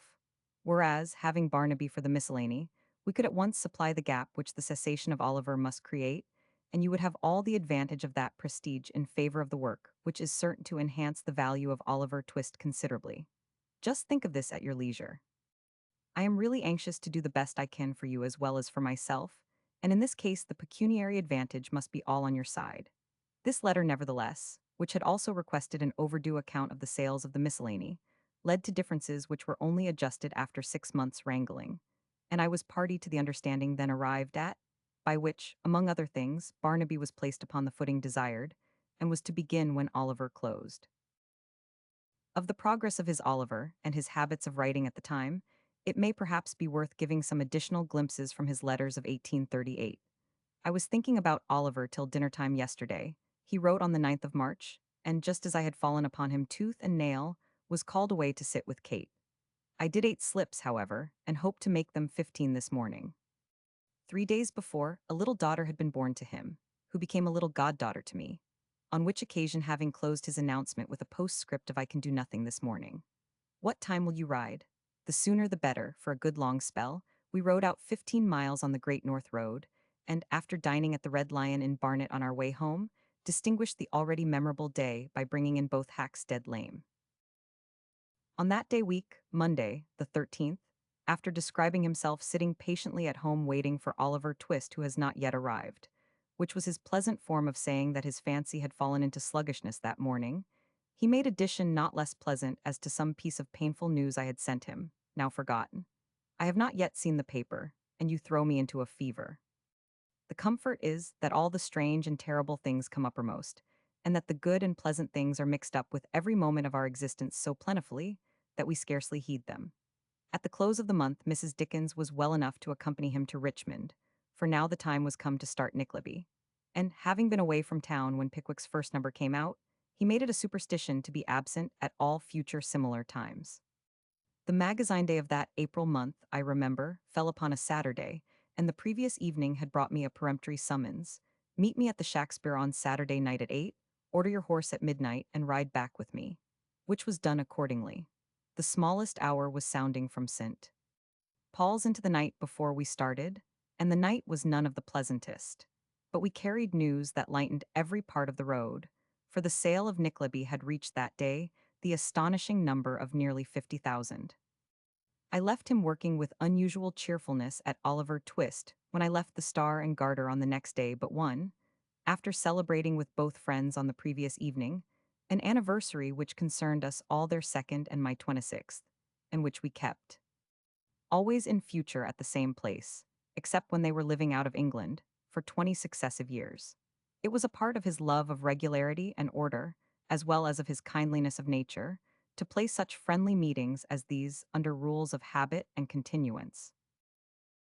Chapter 8. Oliver Twist. Interest in characters at close of Oliver writing, of the last chapter Cruikshank illustrations etchings, for last volume how executed slander, respecting them, exposed falsehood, ascribed to the artist reputation of the new tale its workmanship social evils, passed away living only in what destroyed them chief. Design of the story its principal figures comedy and tragedy of crime reply, to attacks Lesage, Gay, and Fielding likeness, to them again the shadow of Barnaby appeal, to Mr. Bentley. For delay a very old story-sick vos non vobis Barnaby, given up by Mr. Bentley, resignation of miscellany parent parting from child. The whole of his time not occupied by Nickleby was now given to Oliver, and as the story shaped itself to its close, it took extraordinary hold of him. I never knew him work so frequently after dinner, or to such late hours, a practice he afterwards abhorred, as during the final months of this task, which it was now his hope to complete before October, though its close in the magazine would not be due until the following March. "I worked pretty well last night," he writes, referring to it in May, "very well indeed. But although I did 11 close slips before 12:30, I have 4 to write to complete the chapter. And as I foolishly left them till this morning, have the steam to get up afresh." A month later he writes, "I got to the 16th slip last night, and shall try hard to get to the 30th before I go to bed." Then, on a Tuesday night at the opening of August, he wrote, hard at work still, "Nancy is no more. I showed what I have done to Kate last night, who was in an unspeakable state, from which in my own impression I augur well. When I have sent Sykes to the devil, I must have yours." "No, no," he wrote in the following month, do not let us ride till tomorrow, not having yet disposed of the Jew, who is such an outandouter that I do not know what to make of him. No small difficulty to an inventor, where the creatures of his invention are found to be as real as himself. But this also was mastered, and then there remained but the closing quiet chapter to tell the fortunes of those who had figured in the tale. To this he summoned me in the first week of September, replying to a request of mine that he would give me a call that day. "Come and give me a call, and let us have a bit o' talk before we have a bit o' somewhat else. My missus is going out to dinner, and I ought to go, but I have got a bad cold. So do you come and sit here and read or work or do something while I write the last chapter of Oliver, which will be arter a lamb chop." How well I remember that evening. And our talk of what should be the fate of Charlie Bates, on behalf of whom, as indeed for the Dodger too, Talford had pleaded as earnestly in mitigation of judgment as ever at the bar for any client he had most respected. The publication had been announced for October, but the third volume illustrations intercepted it a little. This part of the story, as we have seen, had been written in anticipation of the magazine, and the designs for it, having to be executed in a lump, were necessarily done somewhat hastily. The matter supplied in advance of the monthly portions in the magazine formed the bulk of the last volume as published in the book. And for this, the plates had to be prepared by Cruikshank also in advance of the magazine, to furnish them in time for the separate publication. Sykes and his dog, Fagin in the cell, and Rose, Maylie, and Oliver, being the three last. None of these Dickens had seen until he saw them in the book on the eve of its publication, when he so strongly objected to one of them that it had to be cancelled. I returned suddenly to town yesterday afternoon, he wrote to the artist at the end of October, to look at the latter pages of Oliver Twist before it was delivered to the booksellers, when I saw the majority of the plates in the last volume for the first time. With reference to the last one, Rose, Maylie, and Oliver, without entering into the question of great haste, or any other cause which may have led to its being what it is, I am quite sure there can be little difference of opinion between us with respect to the result. May I ask you whether you will object to designing this plate afresh, and doing so at once, in order that as few impressions as possible of the present one may go forth? I feel confident you know me too well to feel hurt by this inquiry, and with equal confidence in you I have lost no time in preferring it. This letter, printed from a copy in Dickens's handwriting fortunately committed to my keeping, entirely disposes of a wonderful story, originally promulgated in America, with a minute particularity of detail that might have raised the reputation of Sir Benjamin Backbite himself. Whether all Sir Benjamin's laurels, however, should fall to the person by whom the tale is told, or whether any part belongs to the authority alleged for it, is unfortunately not quite clear. There would hardly have been a doubt if the fable had been confined to the other side of the Atlantic, but it has been reproduced and widely circulated on this side also, and the distinguished artist whom it calumniates by attributing the invention to him has been left undefended from its slander. Dickens's letter spares me the necessity of characterizing, by the only word which would have been applicable to it, a tale of such incredible and monstrous absurdity as that one of the masterpieces of its author's genius had been merely an illustration of etchings by Mr. Cruikshank. The completed Oliver Twist found a circle of admirers, not so wide in its range as those of others of his books, but of a character and mark that made their honest liking for it, and steady advocacy of it, important to his fame, and the book has held its ground in the first class of his writings. It deserves that place. The admitted exaggerations in Pickwick are incident to its club's extravaganza of adventure, of which they are part, and are easily separable from the reality of its wit and humor, and its incomparable freshness. But no such allowances were needed here. Make what deduction the too scrupulous reader of Oliver might please for lowness in the subject, the precision and the unexaggerated force of the delineation were not to be disputed. The art of copying from nature as it really exists in the common walks had not been carried by anyone to greater perfection, or to better results in the way of combination. Such was his handling of the piece of solid, existing, everyday life, which he made here the groundwork of his wit and tenderness, that the book which did much to help out of the world the social evils it portrayed will probably preserve longest the picture of them as they then were. Thus far, indeed, he had written nothing to which, in a greater or less degree, this felicity did not belong.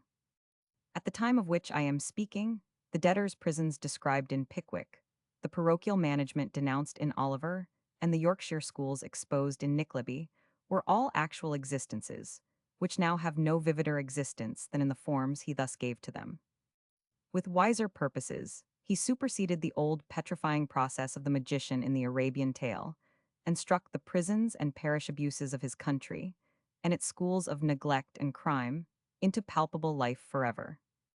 A portion of the truth of the past, of the character and very history of the moral abuses of his time, will thus remain always in his writings, and it will be remembered that with only the light arms of humor and laughter, and the gentle ones of pathos and sadness, he carried cleansing and reform into those Augean stables.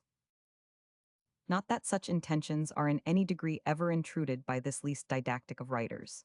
It is the fact that teaches, and not any sermonizing drawn from it. Oliver Twist is the history of a child born in a workhouse and brought up by parish overseers, and there is nothing introduced that is out of keeping with the design. It is a series of pictures from the tragicomedy of lower life, worked out by perfectly natural agencies, from the dying mother and the starved wretches of the first volume, through the scenes and gradations of crime, careless or deliberate, which have a frightful consummation in the last volume, but are never without the reliefs and self-assertions of humanity, even in scenes and among characters so debased. It is indeed the primary purpose of the tale to show its little hero, jostled as he is in the miserable crowd, preserved everywhere from the vice of its pollution, by an exquisite delicacy of natural sentiment which clings to him under every disadvantage. There is not a more masterly touch in fiction, and it is by such that this delightful fancy is consistently worked out to the last, than Oliver's agony of childish grief on being brought away from the branch workhouse, the wretched home associated only with suffering and starvation, and with no kind word or look, but containing still his little companions in misery. Of the figures the book has made familiar to every one it is not my purpose to speak. To name one or two will be enough. Bumble and his wife, Charlie Bates and the artful Dodger, the cowardly charity-boy, Noah Claypole, whose such agony, please, sir, puts the whole of a school life into one phrase, the so-called merry old Jew, supple and black-hearted Fagin, and Bill Sykes, the boulder-faced, bulk-legged ruffian with his white hat and white shaggy dog, who does not know them all, even to the least. Points of dress, look, and walk, and all the small peculiarities that express great points of character. I have omitted poor wretched Nancy. Yet it is to be said of her, with such honest truthfulness her strength and weakness are shown, in the virtue that lies neighbored in her nature so closely by vice, that the people meant to be entirely virtuous show poorly beside her.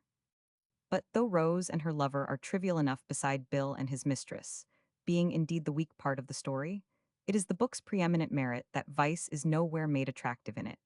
Crime is not more intensely odious, all through, than it is also most wretched and most unhappy. Not merely when its exposure comes, when the latent recesses of guilt are laid bare, and all the agonies of remorse are witnessed. Not in the great scenes only, but in those lighter passages where no such aim might seem to have guided the apparently careless hand, this is emphatically so. Whether it be the comedy or the tragedy of crime, terror and retribution dog closely at its heels. They are as plainly visible when Fagin is first shown in his den, boiling the coffee in the saucepan, and stopping every now and then to listen when there is the least noise below, the villainous confidence of habit never extinguishing in him the anxious watchings and listenings of crime, as when we see him at the last in the condemned cell, like a poisoned human rat in a hole. A word may be added upon the attacks directed against the subject of the book, to which Dickens made reply in one of his later editions, declaring his belief that he had tried to do a service to society, and had certainly done no disservice, in depicting a knot of such associates in crime, in all their deformity and squalid wretchedness, skulking uneasily through a miserable life to a painful and shameful death. It is, indeed, never the subject that can be objectionable, if the treatment is not so, as we may see by much popular writing since, where subjects unimpeachably high are brought low by degrading sensualism. When the object of a writer is to exhibit the vulgarity of vice, and not its pretensions to heroism or cravings for sympathy, he may measure his subject with the highest. We meet with a succession of swindlers and thieves in Gil Blas. We shake hands with highwaymen and housebreakers all round in the Beggar's Opera. We pack cards with La Ruse or pickpockets with Jonathan in Fielding's Mr. Wilde the Great. We follow cruelty and vice from its least beginning to its grossest ends in The Prince of Hogarth. But our morals stand none the looser for any of them. As the spirit of the Frenchman was pure enjoyment, the strength of the Englishman lay in wisdom and satire. The low was set forth to pull down the false pretensions of the high. And though for the most part they differ in manner and design from Dickens in this tale, desiring less to discover the soul of goodness in things evil than to brand the stamp of evil on things apt to pass for good, their objects and results are substantially the same. Familiar with the lowest kind of abasement of life, the knowledge is used, by both him and them, to teach what constitutes its essential elevation. And by the very coarseness and vulgarity of the materials employed we measure the gentlemanliness and beauty of the work that is done. The quack in morality will always call such writing immoral, and the impostors will continue to complain of its treatment of imposture, but for the rest of the world it will still teach the invaluable lesson of what men ought to be from what they are. We cannot learn it more than enough. We cannot too often be told that, as the pride and grandeur of mere external circumstance is the falsest of earthly things, So the truth of virtue in the heart is the most lovely and lasting. And from the pages of Oliver Twist, this teaching is once again to be taken by all who will look for it there. And now, while Oliver was running a great career of popularity and success, the shadow of the tale of Barnaby Rudge, which he was to write on similar terms, and to begin in the miscellany when the other should have ended, began to darken everything around him. We had much discussion respecting it, and I had no small difficulty in restraining him from throwing up the agreement altogether. But the real hardship of his position, and the considerate construction to be placed on every effort made by him to escape from obligations incurred in ignorance of the sacrifices implied by them, will be best understood from his own frank and honest statement. On the 21st of January, 1839, enclosing me the copy of a letter which he proposed to send to Mr. Bentley the following morning, he thus wrote: "From what I have already said to you, you will have been led to expect that I entertain some such intention. I know you will not endeavor to dissuade me from sending it. Go it must. It is no fiction to say that at present I cannot write this tale.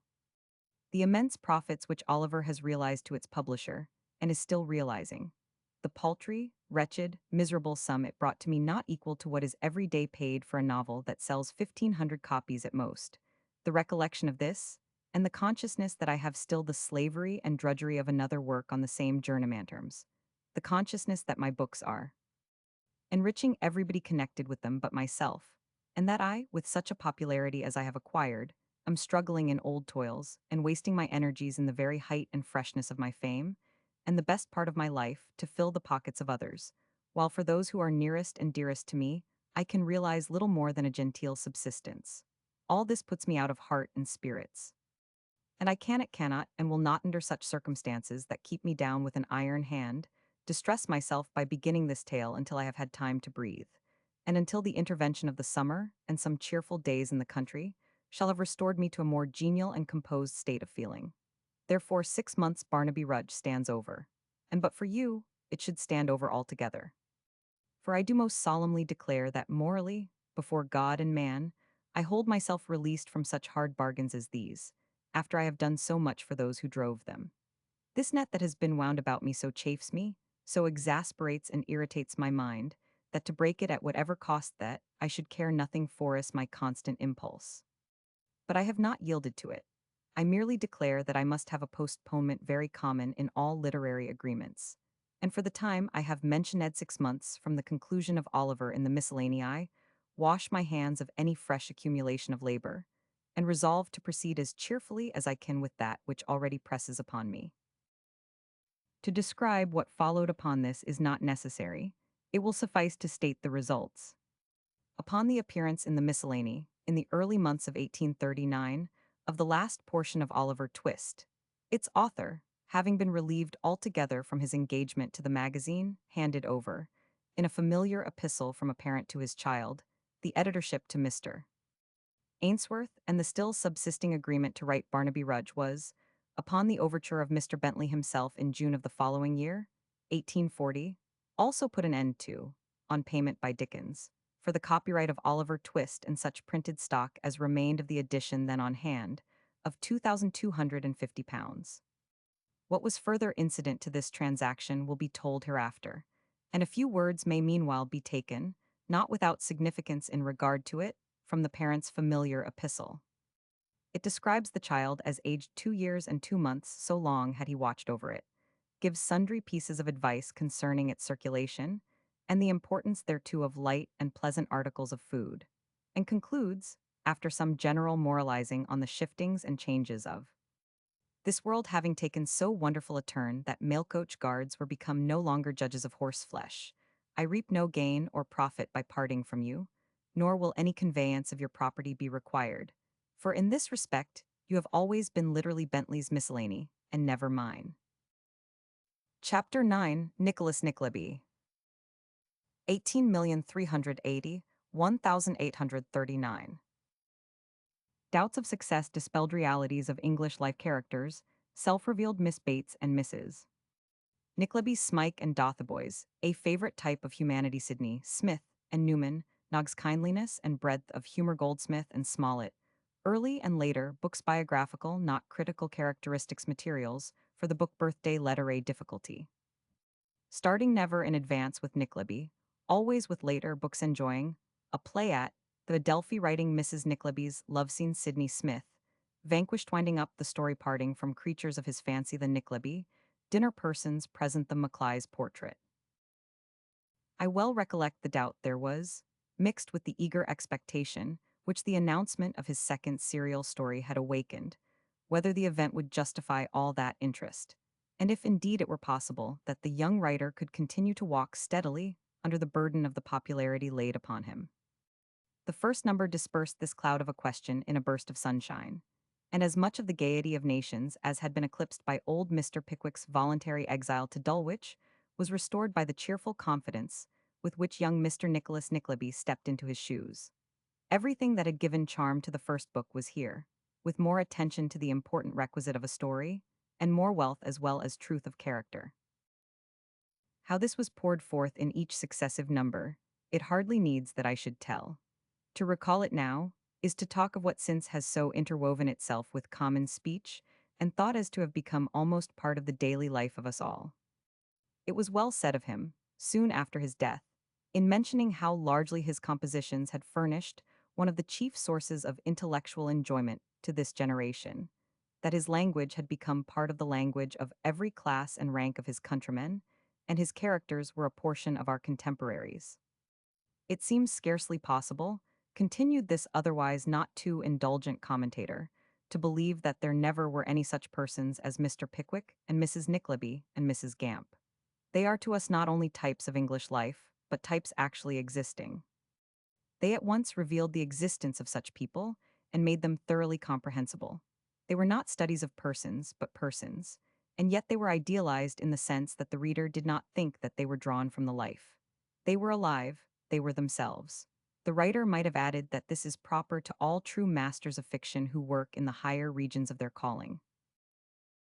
Nothing certainly could express better what the new book was at this time, making manifest to its thousands of readers. Not simply an astonishing variety in the creations of character, but what it was that made these creations so real. Not merely the writer's wealth of genius, but the secret and form of his art. There never was anyone who had less need to talk about his characters, because never were characters so surely revealed by themselves, and it was thus their reality made itself felt at once. They talked so well that everybody took to repeating what they said, as the writer just quoted has pointed out. And the sayings being the constituent elements of the characters, these also of themselves became part of the public. This, which must always be a novelist's highest achievement, was the art carried to exquisite perfection on a more limited stage by Miss Austen, and under widely different conditions both of art and work, it was preeminently that of Dickens. I told him, on reading the first dialogue of Mrs. Nickleby and Miss Nagg, that he had been lately reading Miss Bates in Emma, but I found that he had not at this time made the acquaintance of that fine writer. Who that recollects the numbers of Nickleby as they appeared can have forgotten how each number added to the general enjoyment? All that had given Pickwick its vast popularity, the overflowing mirth, hearty exuberance of humor, and genial kindliness of satire, had here the advantage of a better laid design, more connected incidents, and greater precision of character. Everybody seemed immediately to know the Nickleby family as well as his own. Dotheboys, with all that rendered it like a piece by Hogarth, both ludicrous and terrible, became a household word. Successive groups of Mantelinis, Kenwigses, Crummelseys, introduced each its little world of reality, lighted up everywhere with truth and life, with capital observation, the quaintest drollery, and quite boundless mirth and fun. The brothers Cheeryble brought with them all the charities. With Smike came the first of those pathetic pictures that filled the world with pity for what cruelty, ignorance, or neglect may inflict upon the young. And Newman Noggs ushered in that class of the creatures of his fancy, in which he took himself perhaps the most delight, and which the oftener he dealt with the more he seemed to know how to vary and render attractive. Gentlemen by nature, however shocking bad their hats or ungenteel their dialects, philosophers of modest endurance, and needy but most respectable coats, a sort of humble angels of sympathy and self-denial, though without a particle of splendor or even good looks about them, except what an eye as fine as their own feelings might discern. My friends, wrote Sydney Smith, describing to Dickens the anxiety of some ladies of his acquaintance to meet him at dinner, have not the smallest objection to be put into a number, but on the contrary would be proud of the distinction. And Lady Charlotte, in particular, you may marry to Newman Noggs. Lady Charlotte was not a more real person to Sidney than Newman Noggs, and all the world that Dickens attracted to his books could draw from them the same advantage as the man of wit and genius. It has been lately objected that humanity is not seen in them in its highest or noblest types, and the assertion may hereafter be worth considering. But what is very certain is that they have inculcated humanity in familiar and engaging forms to thousands and tens of thousands of their readers, who can hardly have failed each to make his little world around him somewhat the better for their teaching. From first to last, they were never for a moment alien to either the sympathies or the understandings of any class. And there were crowds of people at this time that could not have told you what imagination meant, who were adding month by month to their limited stores the boundless gains of imagination. One other kindliest product of humor in Nickleby, not to be passed over in even thus briefly recalling a few first impressions of it, was the good little miniature painter, Miss La Creevy, living by herself, overflowing with affections she has nobody to bestow on, but always cheerful by dint of industry and good-heartedness.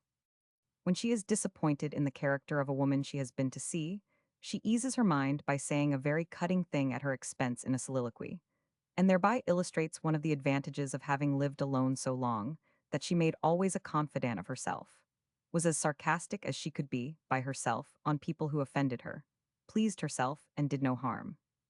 Here was one of those touches, made afterwards familiar to the readers of Dickens by innumerable similar fancies, which added affection to their admiration for the writer, and enabled them to anticipate the feeling with which posterity would regard him as indeed the worthy companion of the Goldsmiths and Fieldings. There was a piece of writing, too, within not many pages of it, of which Leigh Hunt exclaimed on reading it that it surpassed the best things of the kind in Smollett that he was able to call to mind. This was the letter of Miss Squeers to Ralph Nickleby, giving him her version of the chastisement inflicted by Nicholas on the schoolmaster. My pa requests me to write to you, the doctors considering it doubtful whether he will ever recover the use of his legs, which prevents his holding a pen. We are in a state of mind beyond everything, and my pa is one mask of bruises both blue and green likewise, two forms are steepled in his gore. Me and my brother were then the victims of his fury, since which we have suffered very much, which leads us to the erring belief that we have received some injury in our insides, especially as no marks of violence are visible externally. I am screaming out loud all the time I write, and so is my brother, which takes off my attention rather, and I hope will excuse mistakes. Thus rapidly may be indicated some elements that contributed to the sudden and astonishingly wide popularity of these books. I purposely reserve from my present notices of them, which are biographical rather than critical, any statement of the reasons for which I think them inferior in imagination and fancy to some of the later works. But there was continued and steady growth in them on the side of humor, observation, and character, while freshness and raciness of style continued to be an important help. There are faults of occasional exaggeration in the writing, but none that do not spring from animal spirits and good humor, or a pardonable excess here and there on the side of earnestness. And it has the rare virtue, whether gay or grave, of being always thoroughly intelligible, and for the most part thoroughly natural, of suiting itself without effort to every change of mood, as quick, warm, and comprehensive as the sympathies it is taxed to express. The tone also is excellent. We are never repelled by egotism or conceit, and misplaced ridicule never disgusts us.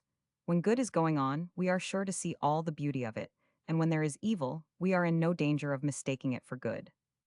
No one can paint more picturesquely by an apposite epithet, or illustrate more happily by a choice allusion. Whatever he knows or feels, too, is always at his fingers' ends, and is present through whatever he is doing. What Rebecca says to Ivanhoe of the Black Knight's mode of fighting would not be wholly inapplicable to Dickens's manner of writing. There is more than mere strength, there seems as if the whole soul and spirit of the champion were given to every blow he deals. This, when a man deals his blows with a pen, is the sort of handling that freshens with new life the oldest facts, and breathes into thoughts the most familiar an emotion not felt before. There seemed to be not much to add to our knowledge of London until his books came upon us, but each in this respect outstripped the other in its marvels. In Nickleby, the old city reappears under every aspect, and whether warmth and light are playing over what is good and cheerful in it, or the veil is uplifted from its darker scenes, it is at all times our privilege to see and feel it as it absolutely is. Its interior hidden life becomes familiar as its commonest outward forms, and we discover that we hardly knew anything of the places we supposed that we knew the best. Of such notices as his letters give of his progress with Nickleby, which occupied him from February 1838 to October 1839, something may now be said. Soon after the agreement for it was signed, before the Christmas of 1837 was over, he went down into Yorkshire with Mr. Hablot Brown to look up the cheap schools in that county to which public attention had been painfully drawn by a law case in the previous year, which had before been notorious for cruelties committed in them, whereof he had heard as early as in his childish days, and which he was bent upon destroying if he could. I soon heard the result of his journey, and the substance of that letter, returned to him for the purpose, is in his preface to the story written for the collected edition. He came back confirmed in his design, and in February set to work upon his first chapter. On his birthday he wrote to me, "I have begun. I wrote 4 slips last night, so you see the beginning is made. And what is more, I can go on, so I hope the book is in training at last. The first chapter of Nicholas is done," he wrote 2 days later. "It took time, but I think answers the purpose as well as it could. Then, after a dozen days more, I wrote 20 slips of Nicholas yesterday, left only 4 to do this morning up at 8 o'clock too, and have ordered my horse at 1. I joined him as he expected, and we read together at dinner that day the first number of Nicholas Nickleby. In the following number there was a difficulty which it was marvelous should not oftener have occurred to him in this form of publication. "I could not write a line till 3 o'clock," he says, describing the close of that number, "and have yet 5 slips to finish, and do not know what to put in them, for I have reached the point I meant to leave off with." He found easy remedy for such a miscalculation at his outset, and it was nearly his last as well as first misadventure of the kind. His difficulty in Pickwick, as he once told me, having always been, not the running short, but the running over, not the whip, but the drag that was wanted. Supplementandus erat, as Ben Jonson said of Shakespeare. And in future works, with such marvelous nicety, could he do always what he had planned, strictly within the space available, that only another similar instance is remembered by me. The third number introduced the school, and I remained dissatisfied until you have seen and read number 3, was his way of announcing to me his own satisfaction with that first handling of Dotheboys Hall. Nor had it the least part in my admiration of his powers at this time that he never wrote without the printer at his heels, that, always in his later works 2 or 3 numbers in advance, he was never a single number in advance with this story, that the more urgent the call upon him, the more readily he rose to it, and that his astonishing animal spirits never failed him. As late in the November month of 1838 as the 20th, he thus wrote to me, "I have just begun my second chapter, cannot go out tonight, must get on, think there will be a Nickleby at the end of this month now I doubted it before, and want to make a start towards it if I possibly can." That was on Tuesday, and on Friday morning in the same week, explaining to me the failure of something that had been promised the previous day, he tells me, "I was writing incessantly until it was time to dress, and have not yet got the subject of my last chapter, which must be finished tonight." But this was not all. Between that Tuesday and Friday, an indecent assault had been committed on his book by a theatrical adapter named Sterling, who seized upon it without leave while yet only a third of it was written, hacked, cut, and garbled its dialogue to the shape of 1 or 2 farcical actors, invented for it a plot and an ending of his own, and produced it at the Adelphi, where the outraged author, hard-pressed as he was with an unfinished number, had seen it in the interval between the 2 letters I have quoted. He would not have run such a risk in later years, but he threw off lightly at present even such offenses to his art. And though I was with him at a representation of his Oliver Twist the following month at the Surrey Theatre, when in the middle of the first scene he laid himself down upon the floor in a corner of the box and never rose from it until the drop scene fell, he had been able to sit through Nickleby and to see a kind of merit in some of the actors. Mr. Yates had a sufficiently humorous meaning in his wildest extravagance, and Mr. O. Smith could put into his queer angular oddities enough of a hard, dry pathos to conjure up shadows at least of Mantalini and Newman Noggs. Of Ralph Nickleby there was indeed nothing visible save a wig, a spencer, and a pair of boots. But there was a quaint actor named Wilkinson who proved equal to the drollery, though not to the fierce brutality of Squeers. And even Dickens, in the letter that amazed me by telling me of his visit to the theatre, was able to praise the skillful management and dressing of the boys, the capital manner and speech of Fanny Squeers, the dramatic Representation of her card party in Squeers's parlor, the careful macking up of all the people, and the exceedingly good tableaus formed from Brown's sketches. Mrs. Keeley's first appearance beside the fire C. Woolham, and all the rest of Smike, was excellent, baiting sundry choice sentiments and rubbish regarding the little robins in the fields which have been put in the boy's mouth by Mr. Sterling the adapter.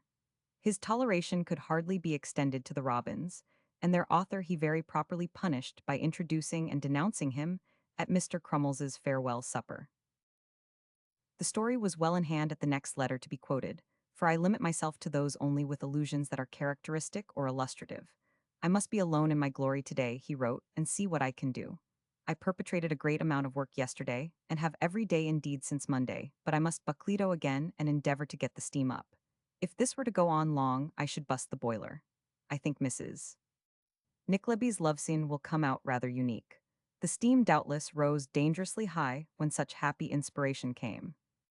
It was but a few numbers earlier than this, while that eccentric lady was imparting her confidences to Miss Nagg, that Sidney Smith confessed himself vanquished by a humor against which his own had long striven to hold out. Nickleby is very good, he wrote to Sir George Philips after the 6th number. I stood out against Mr. Dickens as long as I could, but he has conquered me.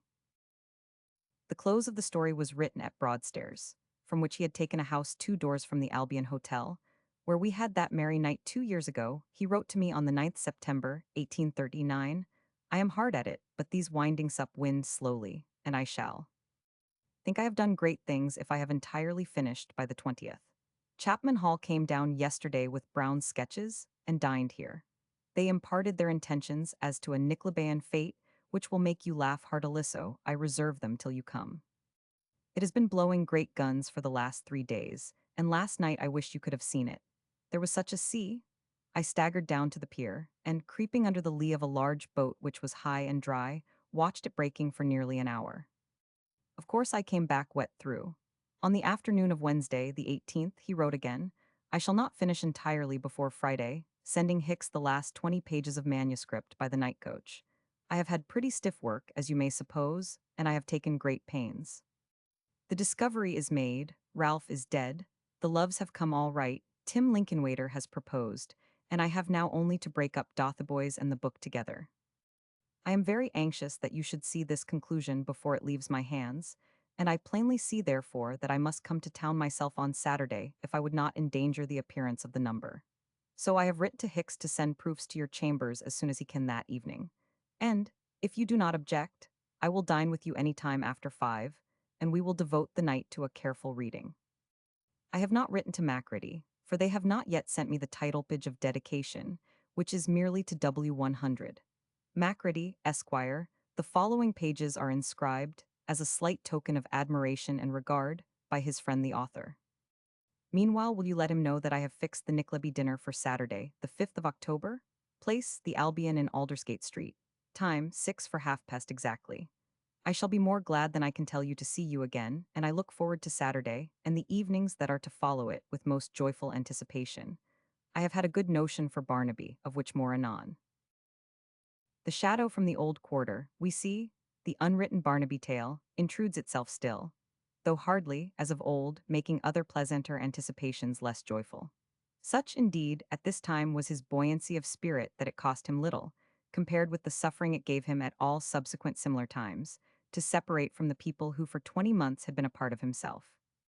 The increased success they had achieved left no present room, but for gladness and well-won pride. And so, to welcome them into the immortal family of the English novel, and open cheerily to their author fresh woods and pastures new, we had the dinner celebration. But there is small need now to speak of what has left, to one of the few survivors, only the sadness of remembering that all who made the happiness of it are passed away. There was Talford, facile and fluent of kindliest speech, with whom we were in constant and cordial intercourse, and to whom, grateful for his copyright exertions in the House of Commons, he had dedicated Pickwick. There was Maclay's, dear and familiar friend to us both, whose lately painted portrait of Dickens hung in the room, and there was the painter of the Rent Day, who made a speech as good as his pictures, rich in color and quaint with homely allusion, all about the reality of Dickens's genius, and how there had been nothing like him, issuing his novels part by part. Since Richardson issued his novels volume by volume, and how in both cases people talked about the characters as if they were next-door neighbors or friends. And as many letters were written to the author of Nickleby to implore him not to kill poor Smike, as had been sent by young ladies. To the author of Clarissa to save Lovelace's soul alive. These and others are gone. Of those who survive, only three arise to my memory: Macready, who spoke his sense of the honor done him by the dedication in English as good as his delivery of it, Mr. Edward Chapman, and Mr. Thomas Beard. Maclay's R.A. 100, H. Jeans, Maclay's R.A. 100, H. Jeans. Chapter 10, During and After Nickleby.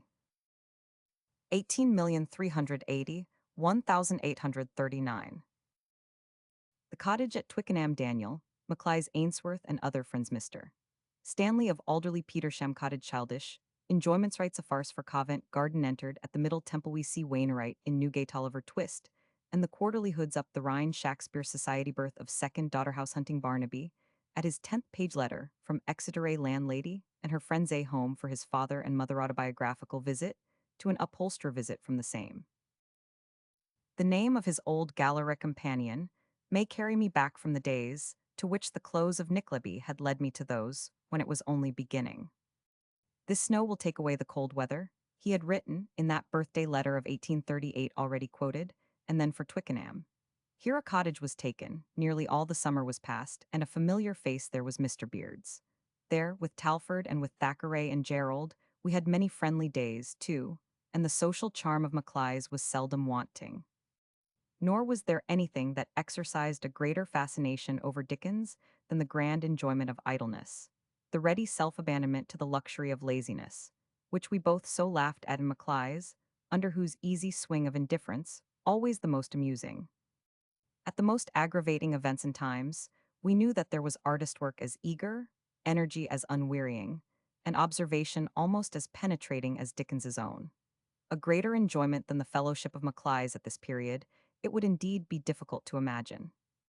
Dickens hardly saw more than he did, while yet he seemed to be seeing nothing, and the small esteem in which this rare faculty was held by himself, a quaint oddity that gave to shrewdness itself in him an air of Irish simplicity, his unquestionable turn for literature, and a varied knowledge of it not. Always connected with such intense love and such unwearied practice of one special and absorbing art, combined to render him attractive far beyond the common. His fine genius and his handsome person, of neither of which at any time he seemed himself to be in the slightest degree conscious, completed the charm. Edwin Landseer, all the world's favorite, and the excellent Stanfield, came a few months later in the Devonshire Terrace days. But another painter friend was George Cattermole, who had then enough and to spare of fun as well as fancy to supply ordinary artists and humorists by the dozen, and wanted only a little more ballast and steadiness to have had all that could give attraction to good fellowship. A friend now especially welcome, too, was the novelist Mr. Ainsworth, who shared with us incessantly for the 3 following years in the companionship which began at his house, with whom we visited during 2 of those years, friends of art and letters in his native Manchester, from among whom Dickens brought away his brothers Cheeryble, and to whose sympathy in tastes and pursuits, accomplishments in literature, open-hearted generous ways, and cordial hospitality, many of the pleasures of later years were due. Frederick Dickens, to whom soon after this a Treasury clerkship was handsomely given, on Dickens's application, by Mr. Stanley of Alderley, known in and before those Manchester days, was for the present again living with his father, but passed much time in his brother's home. And another familiar face was that of Mr. Thomas Mitten, who had known him when himself a law clerk in Lincoln's Inn, through whom there was introduction of the relatives of a friend and partner, Mr. Smithson, the gentleman connected with Yorkshire, mentioned in his preface to Nickleby, who became very intimate in his house. These, his father and mother and their 2 younger sons, with members of his wife's family, and his married sisters and their husbands, Mr. and Mrs. Burnett and Mr. and Mrs. Austen, are figures that all associate themselves prominently with the days of Doughty Street and the cottages of Twickenham and Petersham, as remembered by me in the summers of 1838 and 1839. In the former of these years, the sports were necessarily quieter than at Petersham, where extensive guarding grounds admitted of much athletic competition, from the more difficult forms of which I in general modestly retired, but where Dickens for the most part held his own against even such accomplished athletes as Maclay's and Mr. Beard. Barleaping, bowling, and quoits were among the games carried on with the greatest ardor. And in sustained energy, what is called keeping it up, Dickens certainly distanced every competitor. Even the lighter recreations of battledore and bagatelle were pursued with relentless activity, and at such amusements as the Petersham races, in those days rather celebrated, and which he visited daily while they lasted, he worked much harder himself than the running horses 999. What else his letters of these years enable me to recall, that could possess any interest now, may be told in a dozen sentences. He wrote a farce by way of helping the Covent Garden manager, which the actors could not agree about, and which he turned afterwards into a story called The Lamplighter. He entered his name among the students at the Inn of the Middle Temple, though he did not eat dinners there until many years later. We made together a circuit of nearly all the London prisons, and, in coming to the prisoners under remand while going over Newgate, accompanied by Macready and Mr. Hablot Brown, were startled by a sudden tragic cry of "My God, there's Wainwright!" In the shabba-gentle creature, with sandy disordered hair and dirty mustache, who had turned quickly round with a defiant stare at our entrance, looking at once mean and fierce, and quite capable of the cowardly murders he had committed, Macready had been horrified to recognize a man familiarly known to him in former years, and at whose table he had dined. Between the completion of Oliver and its publication, Dickens went to see something of North Wales, and, joining him at Liverpool, I returned with him. Soon after his arrival, he had pleasant communication with Lockhart, dining with him at Cruikshank's a little later, and this was the prelude to a quarterly notice of Oliver by Mr. Ford, written at the instance of Lockhart, but without the raciness he would have put into it, in which amend was made for previous less favorable remarks in that review.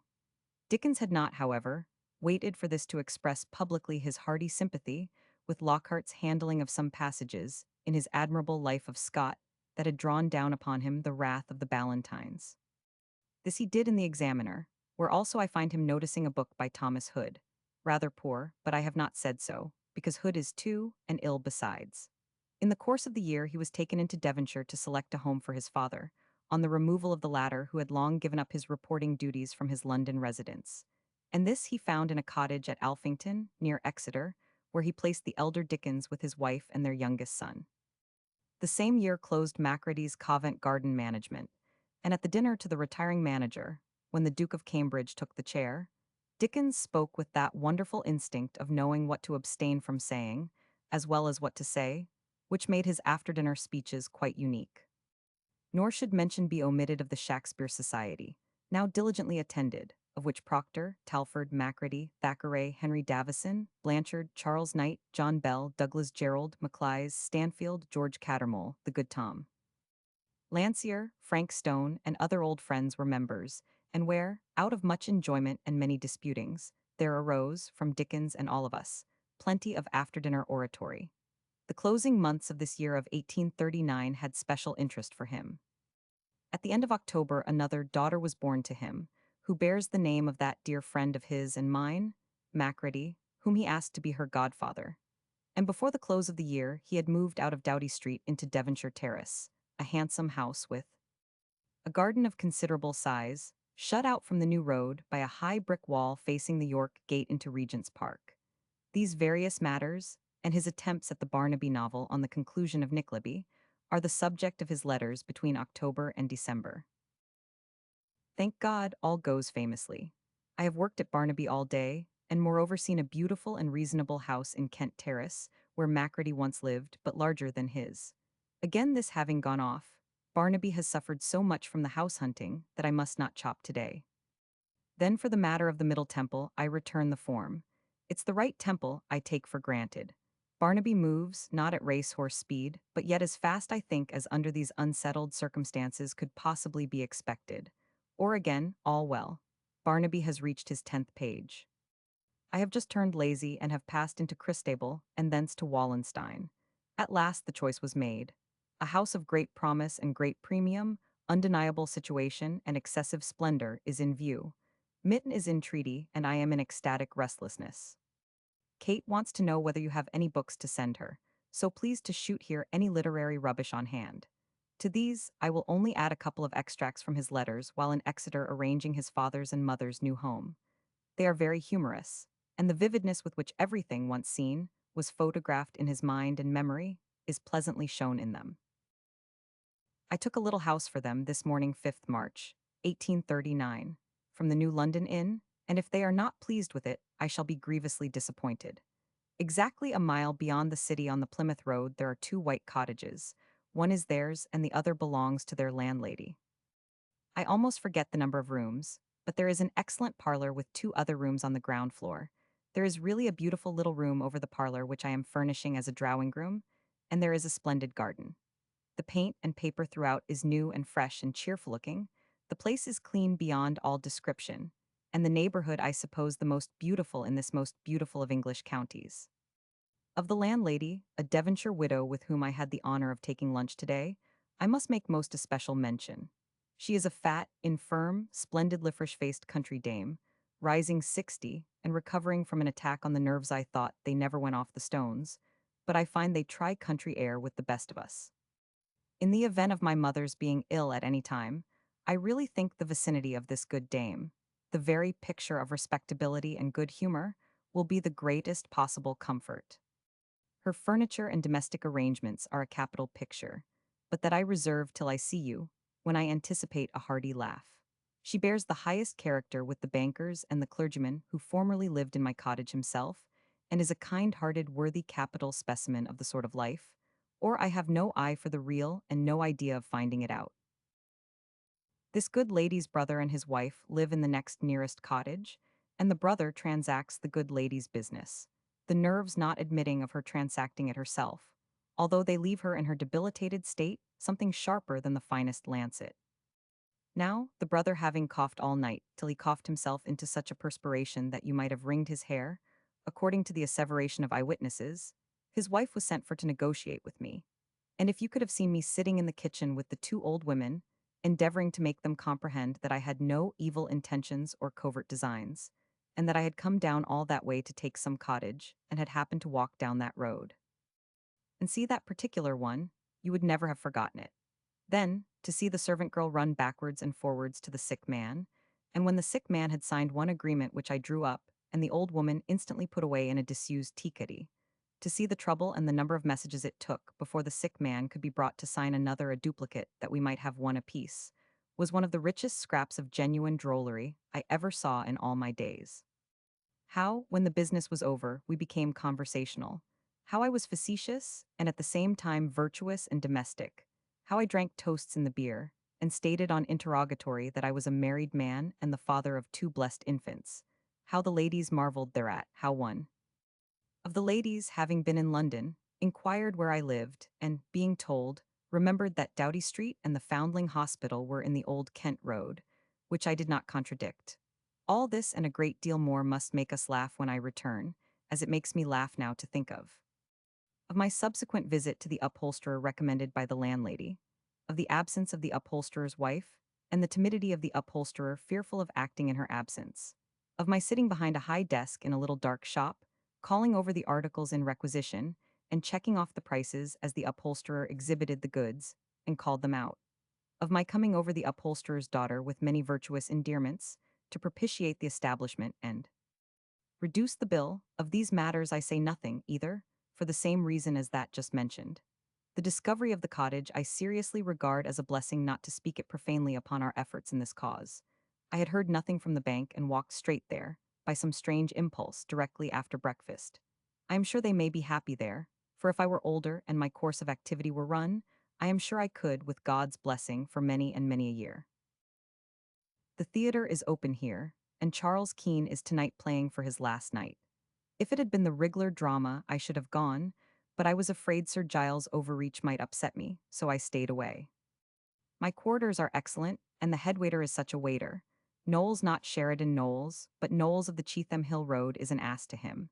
This sounds bold, but truth is stranger than fiction. Bytheby, not the least comical thing that has occurred was the visit of the upholsterer, with some further calculations since I began this letter. I think they took me here at the New London for the wonderful being I am. They were amazingly sedulous, and no doubt they looked for my being visited by the nobility and gentry of the neighborhood. My first and only visitor came tonight, a ruddy-faced man in faded black with extracts from a feather bed all over him, an extraordinary and quite miraculously dirty face, a thick stick, and the personal appearance altogether of an amiable bailiff in a green old age. I have not seen the proper waiter since, and more than suspect I shall not recover this blow. He was announced by the waiter as a person. I expect my bill every minute. The waiter is laughing outside the door with another waiter is the latest intelligence of my condition. Chapter 11, New Literary Project. Thoughts for the future doubts of old serial form suggestion, for his publishers my mediation, with them proposed weekly publication design of a told favorites, to be revived subjects, to be dealt with chapters on Chambers, Gog and Magog, relaxation savage. Chronicles others as well as himself to write travels to Ireland and America, in view stipulation. As to property and payments great hopes of success assent of his publishers know, planned story terms of agreement notion for his hero a name, hit upon sanguine of the issue. The time was now come for him seriously to busy himself with a successor to Pickwick and Nickleby, which he had not, however, waited thus long before turning over thoroughly in his mind. Nickleby's success had so far outgone even the expectation raised by Pickwick's, that, without some handsome practical admission of this fact at the close, its publishers could hardly hope to retain him. This had been frequently discussed by us, and was well understood. But apart from the question of his resuming with them at all, he had persuaded himself it might be unsafe to resume in the old way, believing the public likely to tire of the same 20 numbers over again. There was also another and more sufficient reason for change which naturally had great weight with him, and this was the hope that, by invention of a new mode as well as kind of serial publication, he might be able for a time to discontinue the writing of a long story with all its strain on his fancy, in any case to short and vary the length of the stories written by himself, and perhaps ultimately to retain all the profits of a continuous publication without necessarily himself contributing every line that was to be written for it. These considerations had been discussed still more anxiously, and for several months some such project had been taking form in his thoughts. While he was at Petersham July, 1839, he thus wrote to me, I have been thinking that subject over. Indeed, I have been doing so to the great stoppage of Nickleby and the great worrying and fidgeting of myself. I have been thinking that if Chapman Hall were to admit you into their confidence with respect to what they mean to do at the conclusion of Nickleby, without admitting me, it would help us very much. You know that I am well disposed towards them, and that if they do something handsome, even handsomer perhaps than they dreamt of doing, they will find it their interest and will find me tractable. You know also that I have had straightforward offers from responsible men to publish anything for me at a percentage on the profits and take all the risk, but that I am unwilling to leave them, and have declared to you that if they behave with liberality to me, I will not on any consideration, although to a certain extent I certainly and surely must gain by it. Knowing all this, I feel sure that if you were to put before them the glories of our new project, and, reminding them that when Barnaby is published I am clear of all engagements, were to tell them that if they wish to secure me and perpetuate our connection now, is the time for them to step gallantly forward and make such proposals as will produce that result. I feel quite sure that if this should be done by you, as you only can do it, the result will be of the most vital importance to me and mine, and that a very great deal may be effected thus, to recompense your friend for very small profits and very large work as yet. I shall see you, please God, on Tuesday night, and if they wait upon you on Wednesday, I shall remain in town until that evening. They came, and the tenor of the interview was so favorable that I wished him to put in writing what from time to time had been discussed in connection with the new project.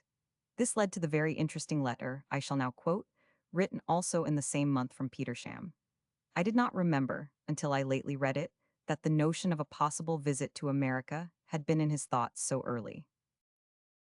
I should be willing to commence on the 1st of March, 1840, a new publication, consisting entirely of original matter, of which one number, price threepence, should be published every week, and of which a certain amount of numbers should form a volume, to be published at regular intervals.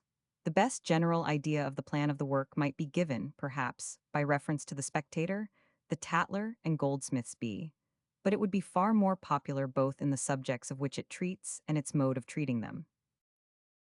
I should propose to start, as the Spectator does, with some pleasant fiction relative to the origin of the publication, to introduce a little club or knot of characters, and to carry their personal histories and proceedings through the work. to introduce fresh characters constantly, to reintroduce Mr.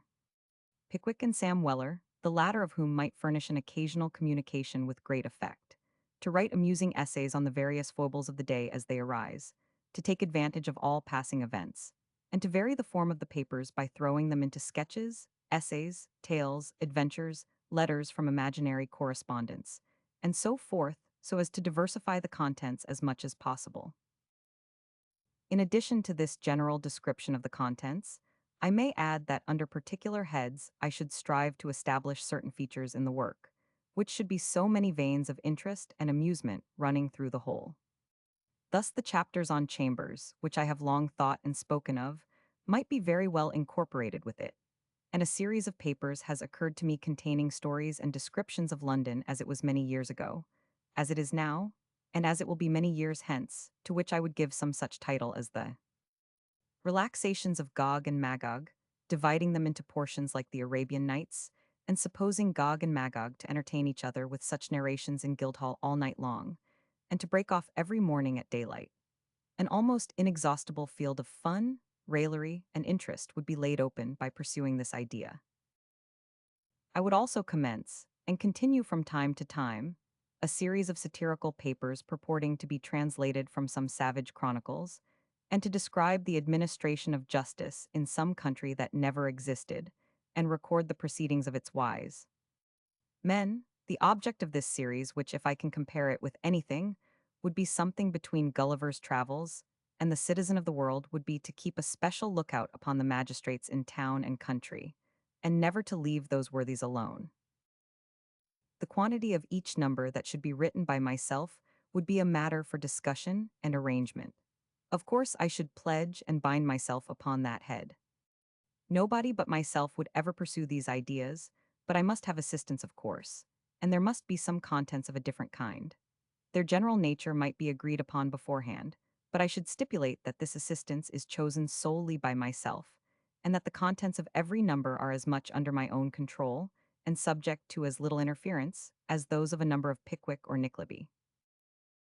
In order to give fresh novelty and interest to this undertaking, I should be ready to contract to go at any specified time, say in the midsummer or autumn of the year, when a sufficient quantity of matter in advance should have been prepared, or earlier if it were thought fit either to Ireland or to America, and to write from thence a series of papers descriptive of the places and people I see, introducing local tales, traditions, and legends, something after the plan of Washington Irving's Alhambra.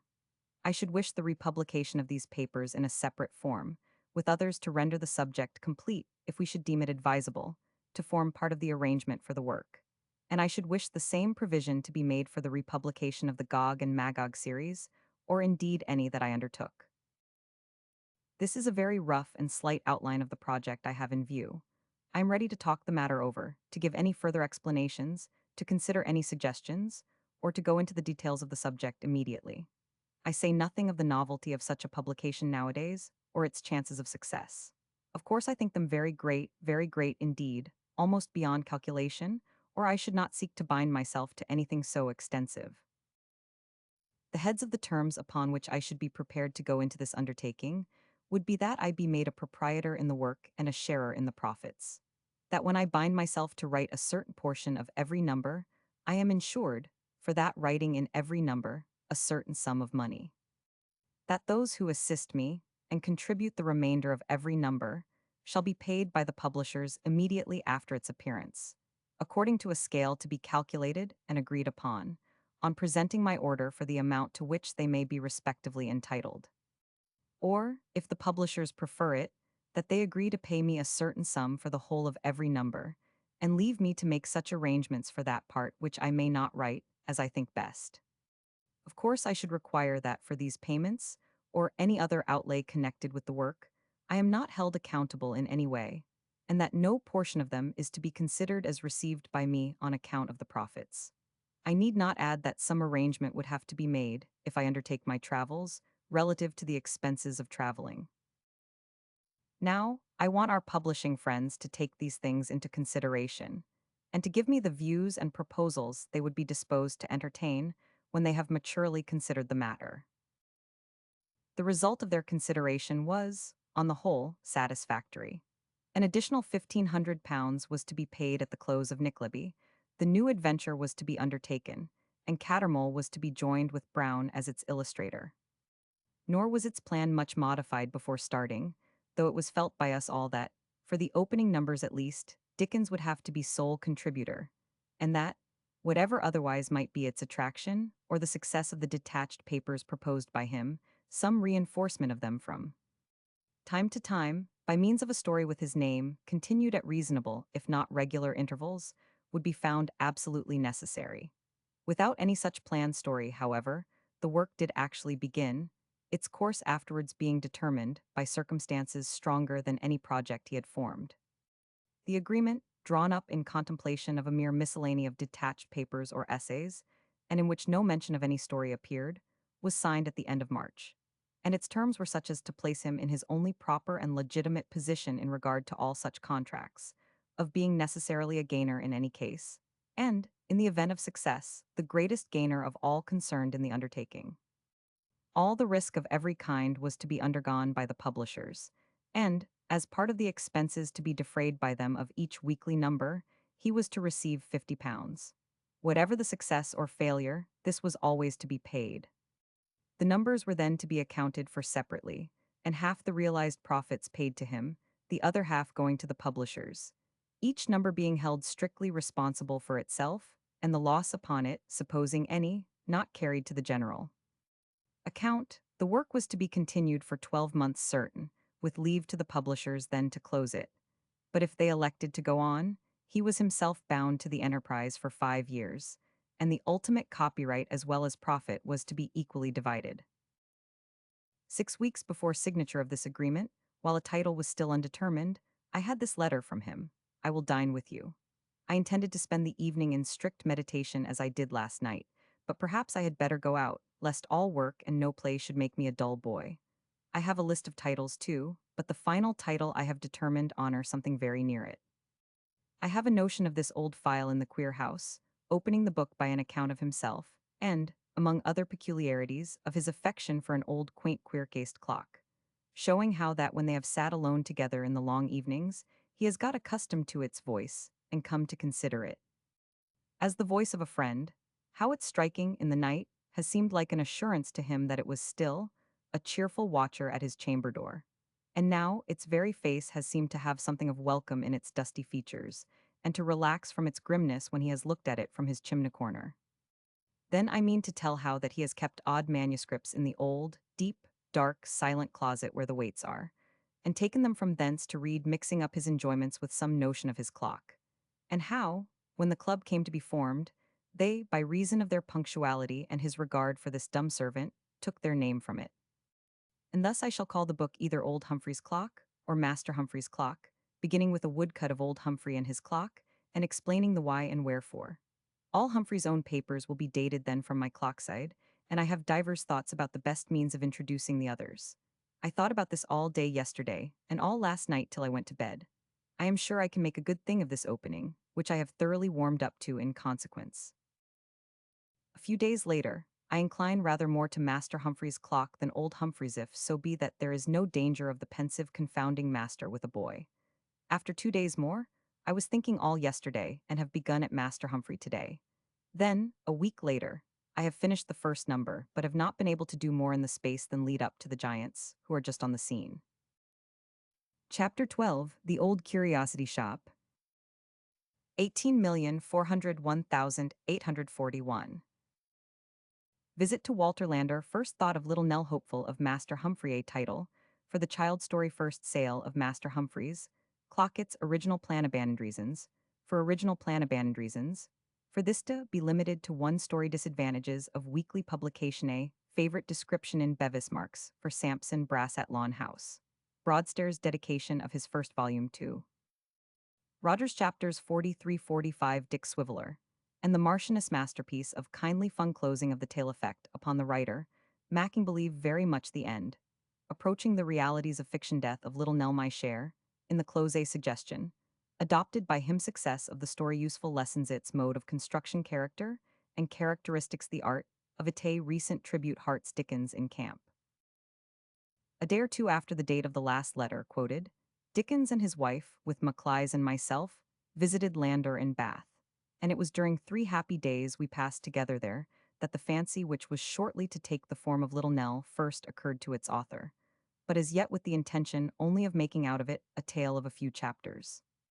On the 1st of March we returned from Bath, and on the 4th I had this letter. If you can manage to give me a call in the course of the day or evening, I wish you would. I am laboriously turning over in my mind how I can best effect the improvement we spoke of last night, which I will certainly make by hook or by crook, and which I would like you to see before it goes finally to the printers. I have determined not to put that witchery into number 3, for I am by no means satisfied of the effect of its contrast with Humphrey. I think of lengthening Humphrey, finishing the description of the society, and closing with the little child story, which is sure to be effective, especially after the old man's quiet way. Then there came hard upon this. What do you think of the following double title for the beginning of that little tale? Personal Adventures of Master Humphrey, the Old Curiosity Shop. I have thought of Master Humphrey's tale, Master Humphrey's narrative, a passage in Master Humphrey's life, but I do not think any does as well as this. I have also thought of the Old Curiosity Dealer and the child instead of the Old Curiosity Shop. Perpend, topping weights. And thus was taking gradual form, with less direct consciousness of design on his own part than I can remember in any other instance of all his career. A story which was to add largely to his popularity, more than any other of his works, to make the bond between himself and his readers one of personal attachment, and very widely to increase the sense entertained of his powers as a pathetic as well as humorous writer. He had not written more than 2 or 3 chapters, when the capability of the subject for more extended treatment than he had at first proposed to give to it pressed itself upon him, and he resolved to throw everything else aside, devoting himself to the one story only. There were other strong reasons for this. Of the first number of the clock, nearly 70,000 were sold, but with the discovery that there was no continuous tale, the orders at once diminished, and a change must have been made even if the material and means for it had not been ready. There had been an interval of 3 numbers between the first and second chapters, which the Society of Mr. Pickwick and the Two Wellers made pleasant enough. But after the introduction of Dick Swiveller, there were 3 consecutive chapters, and in the continued progress of the tale to its close, there were only 2 more breaks, one between the 4th and 5th chapters, and one between the 8th and 9th, pardonable and enjoyable now for the sake of Sam and his father.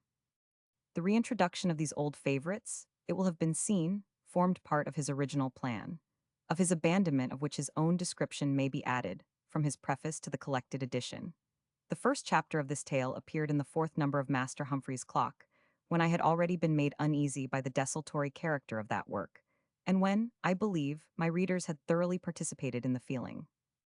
The commencement of a story was a great satisfaction to me, and I had reason to believe that my readers participated in this feeling too. Hence, being pledged to some interruptions and some pursuit of the original design, I set cheerfully about disentangling myself from those impediments as fast as I could. And this done, from that time until its completion, the Old Curiosity Shop was written and published from week to week in weekly parts. He had very early himself become greatly taken with it. I am very glad indeed, he wrote to me after the first half-dozen chapters, that you think so well of the Curiosity Shop, and especially that what may be got out of Dick strikes you.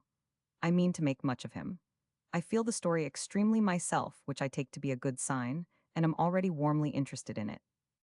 I shall run it on now for 4 whole numbers together, to give it a fair chance.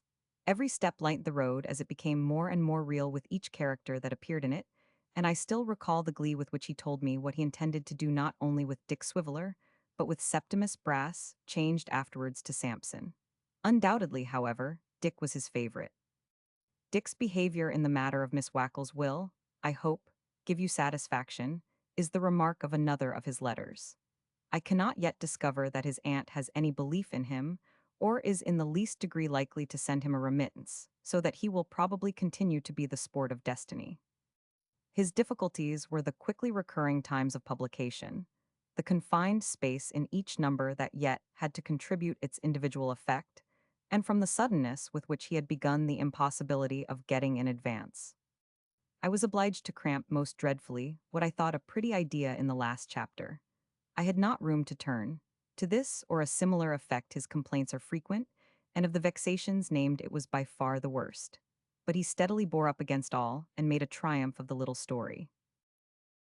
To help his work, he went twice to Broadstairs, in June and in September. From this he wrote to me 17th June, it's now 4 o'clock, and I have been at work since 8:30. I have really dried myself up into a condition which would almost justify me in pitching off the cliff head first, but I must get richer before I indulge in a crowning luxury.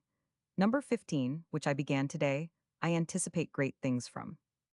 There is a description of getting gradually out of town and passing through neighborhoods of distinct and various characters, with which, if I had read it as anybody else's writing, I think I should have been very much struck. The child and the old man are on their journey, of course, and the subject is a very pretty one. Between these two Broadstairs visits he wrote to me, I intended calling on you this morning on my way back from Bevis Marks, whither I went to look at a house for Sampson Brass. But I got mingled up in a kind of social paste with the Jews of Houndsditch, and roamed about among them till I came out in Moorfields, quite unexpectedly. So I got into a cab and came home again, very tired, by way of the city road. At the opening of September he was again at Broadstairs. The residence he most desired there, Fort House, stood prominently at the top of a breezy hill on the road to Kingsgate, with a cornfield between it and the sea, and this in many subsequent years he always occupied. But he was fain to be content, as yet, with Lawn House, a smaller villa between the hill and the cornfield, from which he now wrote of his attentions to Mr. Sampson Brass's sister. I have been at work, of course, 2d September, and have just finished a number. I have effected a reform by virtue of which we breakfast at a quarter before 8, so that I get to work at half past, and am commonly free by 1 o'clock or so, which is a great happiness. Dick is now Sampson's clerk, and I have touched Miss Brass in number 25 lightly, but effectively, I hope. At this point, it became necessary to close the first volume of the Clock, which was issued accordingly with a dedication to Rogers, and a preface to which allusion will be made hereafter. I have opened the second volume. He wrote to me on the 9th of September with Kit, and I saw this morning looking out at the sea, as if a veil had been lifted up, an affecting thing that I can do with him by and by. New Sverins. I am glad you like that Kit number. He wrote 12 days later. I thought you would. I have altered that about the opera going. Of course, I had no intention to delude the many-headed into a false belief concerning operanites, but merely to specify a class of senators. I needn't have done it, however, for God knows they are pretty well all alike. This referred to an objection made by me to something he had written of opera-going senators on Wednesday nights, and of another change made in compliance with some other objection of mine. He wrote on the 4th of October, "You will receive the proof herewith. I have altered it. You must let it stand now. I really think the dead mankind a million fathoms deep, the best thing in the sentence. I have a notion of the dreadful silence down there, and of the stars shining down upon their drowned eyes, the fruit, let me tell you, of a solitary walk by starlight on the cliffs. As to the child image, I have made a note of it for alteration. In number 30, there will be some cutting needed, I think. I have, however, something in my eye near the beginning which I can easily take out. You will recognize a description of the road we traveled between Birmingham and Wolverhampton, but I had conceived it so well in my mind that the execution does not please me quite as well as I expected. I shall be curious to know whether you think there's anything in the notion of the man and his furnace fire. It would have been a good thing to have opened a new story with. I have been thinking since. In the middle of October he returned to town, and by the end of the month he had so far advanced that the close of the story began to be not far distant. Tell me what you think, he had written just before his return, of 36 and 37. The way is clear for Kit now, and for a great effect at the last with the Marchioness. The last allusion I could not in the least understand, until I found, in the numbers just sent me, those exquisite chapters of the tale, the 57th and 58th, in which Dick Swiveller realizes his threat to Miss Wackles, discovers the small creature that his destiny is expressly saving up for him, dubs her Marchioness, and teaches her the delights of hot pearl and cribbage. This is comedy of the purest kind, its great charm being the good-hearted fellow's kindness to the poor desolate child hiding itself under cover of what seems only mirth and fun. Altogether, and because of rather than in spite of his weakness, Dick is a captivating person. His gaiety and good humor survive such accumulations of staggerers. He makes such discoveries of the rosy in the very smallest of drinks, and becomes himself by his solacements of verse such a perpetual grand Apollo, that his failings are all forgiven, and hearts resolutely shut against victims of destiny, in general open themselves freely to Dick Swiveller. At the opening of November, there seems to have been a wish on Maclise's part to try his hand at an illustration for the story, but I do not remember that it bore other fruit than a very pleasant day at Jack Straw's castle, where Dickens read one of the later numbers to us. Maclise and myself alone in the carriage, he wrote, will be with you at 2 exactly. We propose driving out to Hampstead and walking there, if it do not rain in buckets full. I shan't send Bradbury's The Miss of next number till tomorrow, for it contains the shadow of the number after that, and I want to read it to Mac, as, if he likes the subject, it will furnish him with one, I think. You cannot imagine gravely, I write and speak how exhausted I am today with yesterday's labors. I went to bed last night utterly dispirited and done up. All night I have been pursued by the child, and this morning I am unrefreshed and miserable. I do not know what to do with myself. I think the close of the story will be great. Connected with the same design on Maclise's part, there was another reading, this time at my house, and of the number shadowed forth by what had been read at Hampstead. I will bring the Ms., he writes on the 12th of November, and for Mac's information if needful, the number before it. I have only this moment put the finishing touch to it. The difficulty has been tremendous anguish unspeakable. I did not say 6, therefore dine at 5:30 like a Christian. I shall bring Mac at that hour. He had sent me, shortly before, the chapters in which the Marchioness nurses Dick in his fever, and puts his favorite philosophy to the hard test of asking him whether he has ever put pieces of orange peel into cold water and made believe it was wine. If you make believe very much, it's quite nice, but if you do not, you know it has not much flavor. So it stood originally, and to the latter word in the little creature's mouth I seem to have objected. Replying on the 16th of December, he writes, if you make believe very much, it's quite nice, but if you do not, you know, it seems as if it would bear a little more seasoning, certainly. I think that's better. Flavor is a common word in cookery and among cooks, and so I used it. The part you cut out in the other number, which was sent me this morning, I had put in with a view to Quilp's last appearance on any stage, which is casting its shadow upon my mind, but it will come well enough without such a preparation, so I made no change. I mean to shirk Sir Robert Inglis and work tonight. I have been solemnly revolving the general story all this morning. The 4 to 5th number will certainly close. Perhaps this 4 to 1st, which I am now at work on, had better contain the announcement of Barnaby? I am glad you like Dick and the Marchioness in that 6 to 1st chapter. I thought you would. Fast shortening as the life of little Nell was now, the dying year might have seen it pass away, but I never knew him wind up any tale with such a sorrowful reluctance as this. He caught at any excuse to hold his hand from it, and stretched to the utmost limit the time left to complete it in. Christmas interposed its delays too, so that 12th night had come and gone when I wrote to him in the belief that he was nearly done. Done, he wrote back to me on Friday, the 7th. Done, why, bless you, I shall not be done till Wednesday night.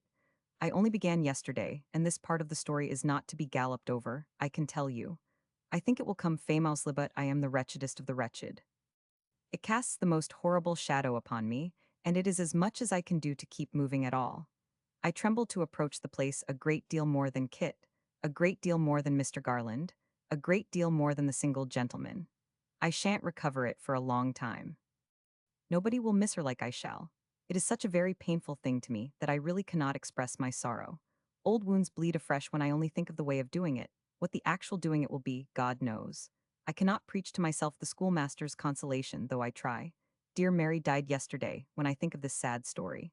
I do not know what to say about dining tomorrow. Perhaps you will send up tomorrow morning for news? That will be the best way. I have refused several invitations for this week and next, determining to go nowhere till I had done. I am afraid of disturbing the state I have been trying to get into and having to fetch it all back again. He had finished all but the last chapter, on the Wednesday named. That was the 12th of January. And on the following night he read to me the 2 chapters of Nell's death, the 7 Tifirst and 7 Tyscond, with the result described in a letter to me of the following Monday, the 17th January, 1841. I cannot help letting you know how much your yesterday's letter pleased me. I felt sure you liked the chapters when we read them on Thursday night, but it was a great delight to have my impression so strongly and heartily confirmed. You know how little value I should set on what I had done, if all the world cried out that it was good, and those whose good opinion and approbation I value most were silent. The assurance that this little closing of the scene touches and is felt by you so strongly is better to me than 1,000 most sweet voices out of doors. When I first began, on your valued suggestion, to keep my thoughts upon this ending of the tale, I resolved to try and do something which might be read by people about whom death had been, with a softened feeling and with consolation. After you left last night, I took my desk upstairs and, writing until 4 o'clock this morning, finished the old story. It makes me very melancholy to think that all these people are lost to me forever, and I feel as if I never could become attached to any new set of characters. The words printed in italics, as underlined by himself, give me my share in the story which had gone so closely to his heart. I was responsible for its tragic ending.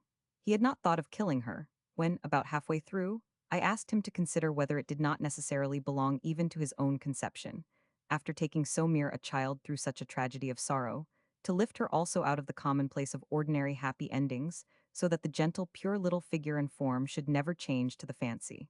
All that I meant he seized at once, and never turned aside from it again. The published book was an extraordinary success, and, in America more especially, very greatly increased the writer's fame. The pathetic vein it had opened was perhaps mainly the cause of this, but opinion at home continued still to turn on the old characteristics. The freshness of humor of which the pathos was but another form and product, the grasp of reality with which character had again been seized, the discernment of good under its least attractive forms and of evil in its most captivating disguises, the cordial wisdom and sound heart, the enjoyment and fun, luxuriant yet under proper control. No falling off was found in these, and I doubt if any of his people have been more widely liked than Dick Swiveller and the Marchioness. The characters generally, indeed, work out their share in the purpose of the tale. The extravagances of some of them help to intensify its meaning, and the sayings and doings of the worst and the best alike have their point and applicability. Many an oversuspicious person will find advantage in remembering what a too liberal application of Foxy's principle of suspecting everybody brought Mr. Sampson Brass to, and many an over-hasty judgment of poor human nature will unconsciously be checked, when it is remembered that Mr. Christopher Nubbles did come back to work out that shilling. But the main idea and chief figure of the piece constitute its interest for most people, and give it rank upon the whole with the most attractive productions of English fiction. I am not acquainted with any story in the language more adapted to strengthen in the heart what most needs help and encouragement, to sustain kindly and innocent impulses, and to awaken everywhere the sleeping germs of good. It includes necessarily much pain, much uninterrupted sadness, and yet the brightness and sunshine quite overtop the gloom. The humor is so benevolent. The view of errors that have no depravity of heart in them is so indulgent. The quiet courage under calamity, the purity that nothing impure can soil, are so full of tender teaching. Its effect as a mere piece of art, too, considering the circumstances in which I have shown it to be written, I think very noteworthy. It began with a plan for but a short half-dozen chapters. It grew into a full-proportion story under the warmth of the feeling it had inspired its writer with. Its very incidents created a necessity at first not seen, and it was carried to a close only contemplated after a full half of it had been written. Yet, from the opening of the tale to that undesigned ending, from the image of little Nell asleep amid the quaint grotesque figures of the old curiosity, warehouse to that other final sleep she takes among the grim forms and carvings of the old church aisle, the main purpose seems to be always present. The characters and incidents that at first appear most foreign to it are found to have had with it a close relation. The hideous lumber and rottenness that surround the child in her grandfather's home take shape again in Quilp and his filthy gang. In the first still picture of Nell's innocence in the midst of strange and alien forms, we have the forecast of her afterwanderings, her patient miseries, her sad maturity of experience before its time. Without the showpeople and their blended fictions and realities, their waxworks, dwarfs, giants, and performing dogs, the picture would have wanted some part of its significance. Nor could the genius of Hogarth himself have given it higher expression than in the scenes by the cottage door, the furnace fire, and the burial place of the old church, over whose tombs and gravestones hang the puppets of Mr. Punch's show, while the exhibitors are mending and repairing them. And when, at last, Nell sits within the quiet old church where all her wanderings end, and gazes on those silent monumental groups of warriors, helmets, swords, and gauntlets wasting away around them, the associations among which her life had opened seemed to have come crowding on the scene. Again, to be present at its close, but stripped of their strangeness, deepened into solemn shapes by the suffering she has undergone, gently fusing every feeling of a life past into hopeful and familiar anticipation of a life to come, and already imperceptibly lifting her, without grief or pain, from the earth she loves, yet whose grosser paths her light steps only touched to show the track through them to heaven. This is genuine art, and such as all cannot fail to recognize who read the book in a right sympathy with the conception that pervades it. Nor, great as the discomfort was of reading it in brief weekly snatches, can I be wholly certain that the discomfort of so writing it involved nothing but disadvantage. With so much in every portion to do, and so little space to do it in, the opportunities to a writer for mere self-indulgence were necessarily rare. Of the innumerable tributes the story has received, and to none other by Dickens have more or more various been paid, there is one, the very last, which has much affected me. Not many months before my friend's death, he had sent me two overland monthlies containing two sketches by a young American writer far away in California, The Luck of Roaring Camp, and The Outcasts of Poker Flat, in which he had found such subtle strokes of character as he had not anywhere else in late years discovered, the manner resembling himself, but the matter fresh to a degree that had surprised him, the painting in all respects masterly, and the wild rude thing painted a quite wonderful reality. I have rarely known him more honestly moved. A few months passed. Telegraph wires flashed over the world that he had passed away on the 9th of June, and the young writer of whom he had then written to me, all unconscious of that praise, put his tribute of gratefulness and sorrow into the form of a poem called Dickens in Camp. It embodies the same kind of incident which had so affected the master himself, in the papers to which I have referred.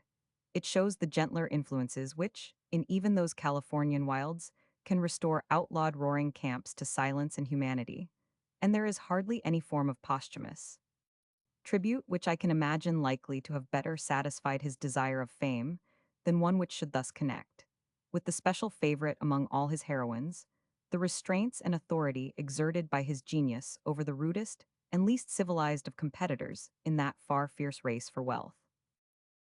Above the pines the moon was slowly drifting. The river sang below, the dim sierras far beyond uplifting their minarets of snow. The roaring campfire with rude humor painted the ruddy tints of health on haggard face and form that drooped and fainted in the fierce race for wealth, till one arose and from his pack's scant treasure a hoarded volume drew, and cards were dropped from hands of listless leisure. And then, while round them shadows gathered faster, and as the firelight fell, he read aloud the book wherein the master had writ of little Nell. Perhaps 'twas boyish fancy, for the reader was youngest of them all.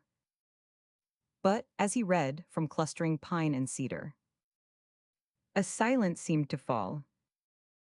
The fir trees, gathering closer in the shadows, listened in every spray, while the whole camp with Nell on English meadows wandered and lost their way. And so in mountain solitude ordaken, as by some spell divine, their cares dropped from them like the needles shaken from out the gusty pine. Lost is that camp and wasted all its fire.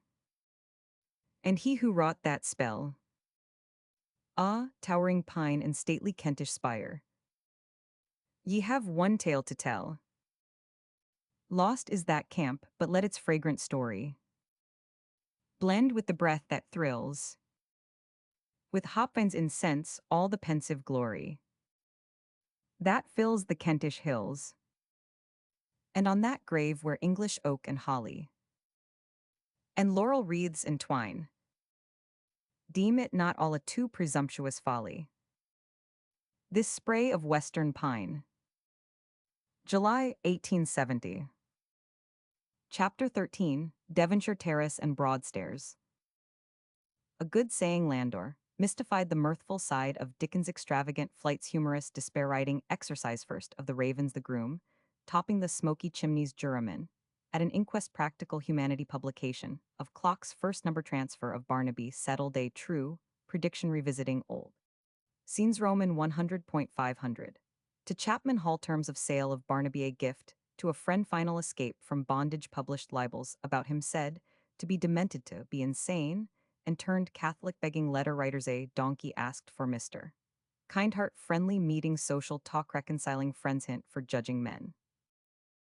It was an excellent saying of the first Lord Shaftesbury, that, seeing every man of any capacity holds within himself two men, the wise and the foolish, each of them ought freely to be allowed his turn. And it was one of the secrets of Dickens's social charm that he could, in strict accordance with this saying, allow each part of him its turn, could afford thoroughly to give rest and relief to what was serious in him, and, when the time came to play his gambles, could surrender himself wholly to the enjoyment of the time, and become the very genius and embodiment of one of his own most whimsical fancies. Turning back from the narrative of his last piece of writing to recall a few occurrences of the year during which it had occupied him, I find him at its opening in one of these humorous moods, and another friend, with myself, enslaved by its influence. What on earth does it all mean? Wrote poor puzzled Mr. Lander to me, enclosing a letter from him of the date of the 11th of February, the day after the royal nuptials of that year. In this he had related to our old friend a wonderful hallucination arising out of that event, which had then taken entire possession of him. Society is unhinged here. Thus ran the letter, by Her Majesty's marriage, and I am sorry to add that I have fallen hopelessly in love with the Queen, and wander up and down with vague and dismal thoughts of running away to some uninhabited island with a maid of honor, to be entrapped by conspiracy for that purpose. Can you suggest any particular young person, serving in such a capacity, who would suit me? It is too much perhaps to ask you to join the band of noble youths Forster, isn't it, and Maclies who are to assist me in this great enterprise, but a man of your energy would be invaluable. I have my eye upon Lady, principally because she is very beautiful and has no strong brothers. Upon this and other points of the scheme, however, we will confer more at large when we meet, and meanwhile burn this document, that no suspicion may arise or rumor get abroad. The maid of honor and the uninhabited island were flights of fancy, but the other daring delusion was for a time encouraged to such whimsical lengths, not alone by him, but under his influence by the two friends named, that it took the wildest forms of humorous extravagance, and of the private confidences much interchanged, as well as of the style of open speech in which our joke of despairing unfitness for any further use or enjoyment of life was unflaggingly kept up, to the amazement of bystanders knowing nothing of what it meant, and believing we had half lost our senses. I permit myself to give from his letters one further illustration. I am utterly lost in misery. He writes to me on the 12th of February, and can do nothing.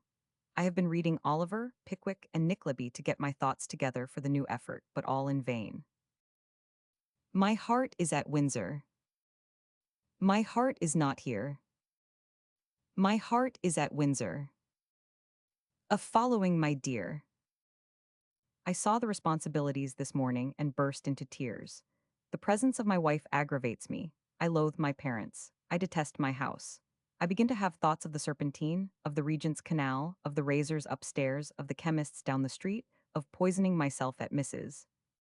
S. table, of hanging myself upon the pear tree in the garden, of abstaining from food and starving myself to death, of being bled for my cold and tearing off the bandage, of falling under the feet of cab horses in the New Road, of murdering Chapman Hall and becoming great in story. She must hear something of me than perhaps sign the warrant. Or is that a fable, of turning Chartist, of heading some bloody assault upon the palace and saving her by my single hand off being anything but what I have been, and doing anything but what I have done? Your distracted friend, 100. 500. The wild derangement of asterisks in every shape and form with which this incoherence closed cannot here be given. Some ailments which dated from an earlier period in his life made themselves felt in the spring of the year, as I remember, and increased horse exercise was strongly recommended to him. I find it will be positively necessary to go, for 5 days in the week at least. He wrote to me in March, on a perfect regimen of diet and exercise, and am anxious therefore not to delay treating for a horse. We were now in consequence, when he was not at the seaside, much on horseback in suburban lanes and roads, and the spacious garden of his new house was also turned to healthful use at even his busiest times of work. I mark this too as the time when the first of his ravens took up residence there, and as the beginning of disputes with two of his neighbors about the smoking of the stable chimney, which his groom topping, a highly absurd little man with flaming red hair, so complicated by secret devices of his own, meant to conciliate each complainant alternately, and having the effect of aggravating both, that law proceedings were only barely avoided. I shall give you, he writes, my latest report of the chimney in the form of an address from Topping, made to me on our way from Little Halls at Norwood the other night, where he and Chapman and I had been walking all day, while Topping drove Kate, Mrs. Hall, and her sisters to Dulwich. Topping had been regaled upon the premises, and was just drunk enough to be confidential. Beggin' your pardon, sir, but the gentleman next door, sir, seems to be gettin' quite comfortable and pleasant about the chimley. I do not think he is, Topping. Yes, he is, sir, I think. He comes out in the yard this morning and says, Coachman, he says, observe the vision of a great large fat man called up by the word, is that your raven, he says, Coachman? Or is it Mr. Dickens's raven? He says, my master, sir, I says. Well, he says, it's a fine bird. I think the chimley ill do now, Coachman, now the gint's taken off the pipe, he says. I hope it will, sir, I says. My master's a gentleman as would not annoy no gentleman if he could help it, I am sure. And my missus is so afraid of having a bit o' fire that Sundays our little bit o' wheel or what not goes to the baker's a purpose. Damn the chimley, Coachman, he says, it's a smockin' now. It ain't a smock in your way, sir, I says. Well, he says no more it is, Coachman, and as long as it smokes anybody else's way, it's all right and I am agreeable. Of course I shall now have the man from the other side upon me, and very likely with an action of nuisance for smoking into his conservatory. A graver incident, which occurred to him also among his earliest experiences as tenant of Devonshire Terrace, illustrates too well the always practical turn of his kindness and humanity not to deserve relation here. He has himself described it in one of his minor writings, in setting down what he remembered as the only good that ever came of a beetle. Of that great parish functionary, he says, having newly taken the lease of a house in a certain distinguished metropolitan parish, a house which then appeared to me to be a frightfully first-class family mansion involving awful responsibilities, I became the prey. In other words, he was summoned and obliged to sit as juryman at an inquest on the body of a little child alleged to have been murdered by its mother, of which the result was that, by his persevering exertion, seconded by the humane help of the coroner, Mr. Wackley, the verdict of himself and his fellow jurymen charged her only with concealment of the birth. The poor desolate creature dropped upon her knees before us with protestations that we were right, protestations among the most affecting that I have ever heard in my life, and was carried away insensible. I caused some extra care to be taken of her in the prison, and counsel to be retained for her defense when she was tried at the Old Bailey, and her sentence was lenient, and her history and conduct proved that it was right. How much he felt the little incident at the actual time of its occurrence may be judged from the few lines written to me next morning. Whether it was the poor baby, or its poor mother, or the coffin, or my fellow jurymen, or what not, I cannot say, but last night I had a most violent attack of sickness and indigestion, which not only prevented me from sleeping, but even from lying down. Accordingly, Kate and I sat up through the dreary watches. The day of the first publication of Master Humphrey Saturday, 4th April, had by this time come, and, according to the rule observed in his two other great ventures, he left town with Mrs. Dickens on Friday, the 3d. With Maclies we had been together at Richmond the previous night, and I joined him at Birmingham the day following with news of the sale of the whole 60,000 copies to which the first working had been limited, and of orders already in hand for 10,000 more. The excitement of the success somewhat lengthened our holiday, and, after visiting Shakespeare's house at Stratford and Johnson's at Lichfield, we found our resources so straitened in returning that, employing as our messenger of need his younger brother Alfred, who had joined us from Tamworth, where he was a student engineer, we had to pawn our gold watches at Birmingham. At the end of the following month, he went to Broadstairs, and not many days before, on the 20th of May, a note from Mr. Jordan on behalf of Mr. Bentley opened the negotiations formerly referred to, which transferred to Messrs. Chapman Hall the agreement for Barnaby Rudge. I was myself absent when he left, and in a letter announcing his departure he had written, I do not know of a word of news in all London, but there will be plenty next week, for I am going away, and I hope you will send me an account of it. I am doubtful whether it will be a murder, a fire, a vast robbery, or the escape of good, but it will be something remarkable, no doubt. I almost blame myself for the death of that poor girl who leaped off the monument upon my leaving town last year. She would not have done it if I had remained, neither would the two men have found the skeleton in the sewers. His prediction was quite accurate, for I had to tell him, after not many days, of the potboy who shot at the Queen. It's a great pity, he replied, very sensibly. They could not suffocate that boy, Master Oxford, and say no more about it. To have put him quietly between two feather beds would have stopped his heroic speeches and dulled the sound of his glory very much. As it is, she will have to run the gauntlet of many a fool and madman, some of whom may perchance be better shots and use other than brummagem firearms. How much of this actually came to pass, the reader knows. From the letters of his present Broadstairs visit, there is little further to add to their account of his progress with his story. But a couple more lines may be given for their characteristic expression of his invariable habit upon entering any new abode, whether to stay in it for days or for years. On a Monday night he arrived, and on the Tuesday 2d of June wrote to me, before I tasted bit or drop yesterday, I set out my writing table with extreme taste and neatness, and improved the disposition of the furniture generally. He stayed till the end of June, when Maclise and myself joined him for the pleasure of posting back home with him and Mrs. Dickens, by way of his favorite Chatham and Rochester and Cobham, where we passed 2 agreeable days in revisiting well-remembered scenes. I had meanwhile brought to a close the treaty for repurchase of Oliver and surrender of Barnaby, upon terms which are succinctly stated in a letter written by him to Messrs. Chapman Hall on the 2d of July, the day after our return. The terms upon which you advance the money today for the purchase of the copyright and stock of Oliver on my behalf are understood between us to be these: that this 2250L is to be deducted from the purchase money of a work by me entitled Barnaby Rudge, of which 2 chapters are now in your hands, and of which the whole is to be written within some convenient time to be agreed upon between us. But if it should not be written, which God forbid, within 5 years, you are to have a lien to this amount on the property belonging to me that is now in your hands, namely, my shares in the stock and copyright of sketches by Boz, the Pickwick Papers, Nicholas Nickleby, Oliver Twist, and Master Humphrey's Clock, in which we do not include any share of the current profits of the last named work, which I shall remain at liberty to draw at the time stated in our agreement. Your purchase of Barnaby Rudge is made upon the following terms. It is to consist of matter sufficient for 10 monthly numbers of the size of Pickwick and Nickleby, which you are, however, at liberty to divide and publish in 15 smaller numbers if you think fit. The terms for the purchase of this edition in numbers, and for the copyright of the whole book for 6 months after the publication of the last number, are 3,000L. At the expiration of the 6 months, the whole copyright reverts to me. The sequel was, as all the world knows, that Barnaby became successor to Little Nell, the money being repaid by the profits of the clock.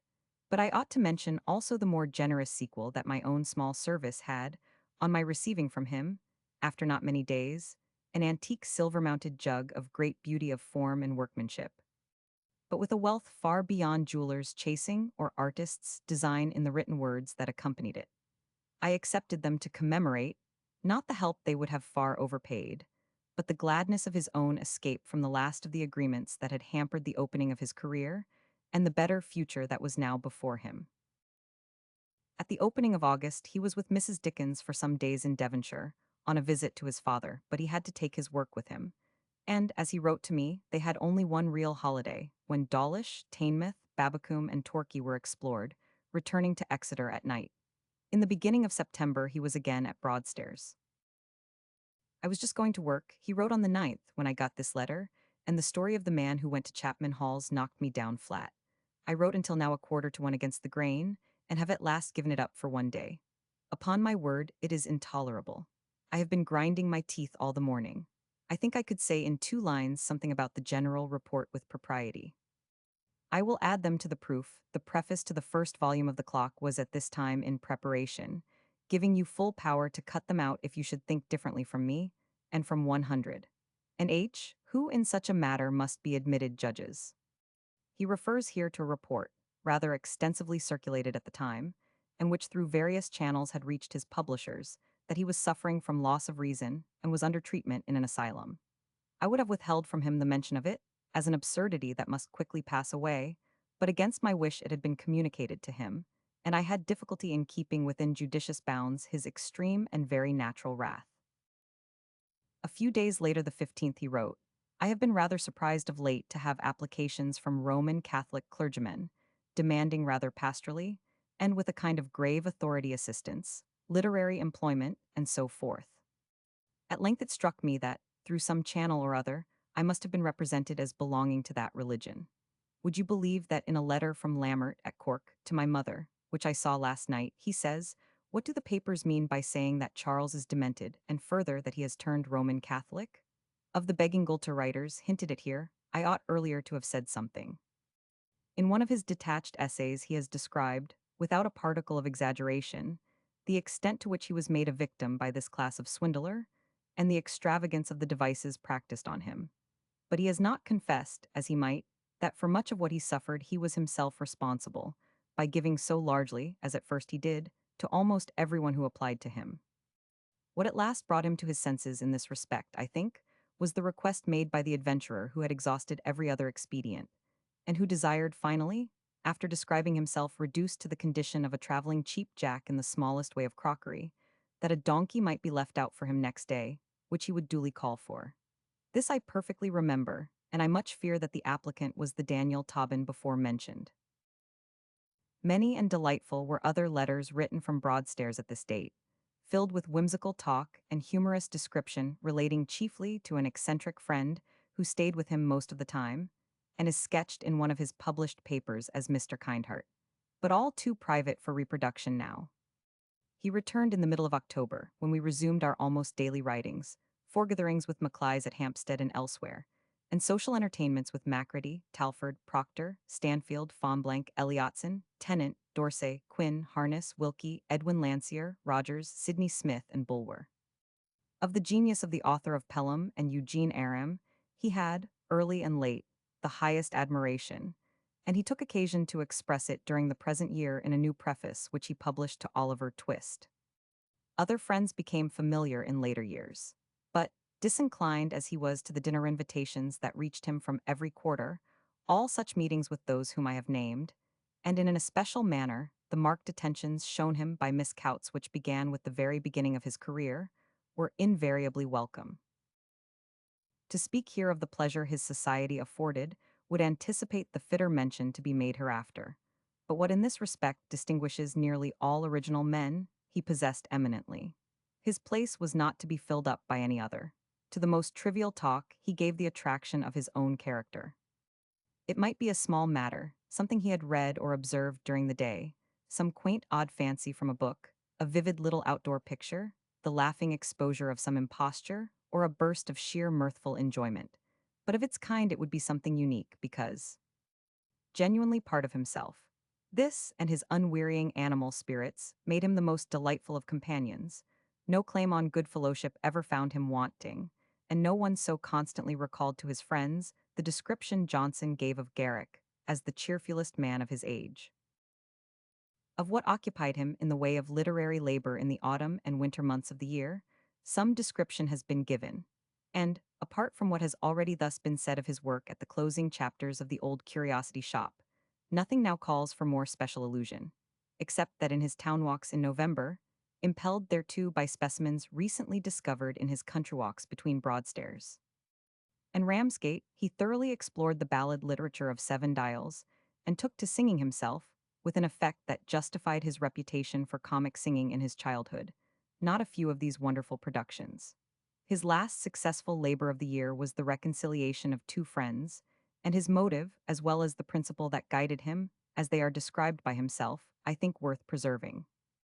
For the first, in the midst of this child's death, I, over whom something of the bitterness of death has passed, not lightly perhaps, was reminded of many old kindnesses, and was sorry in my heart that men who really liked each other should waste life at arm's length.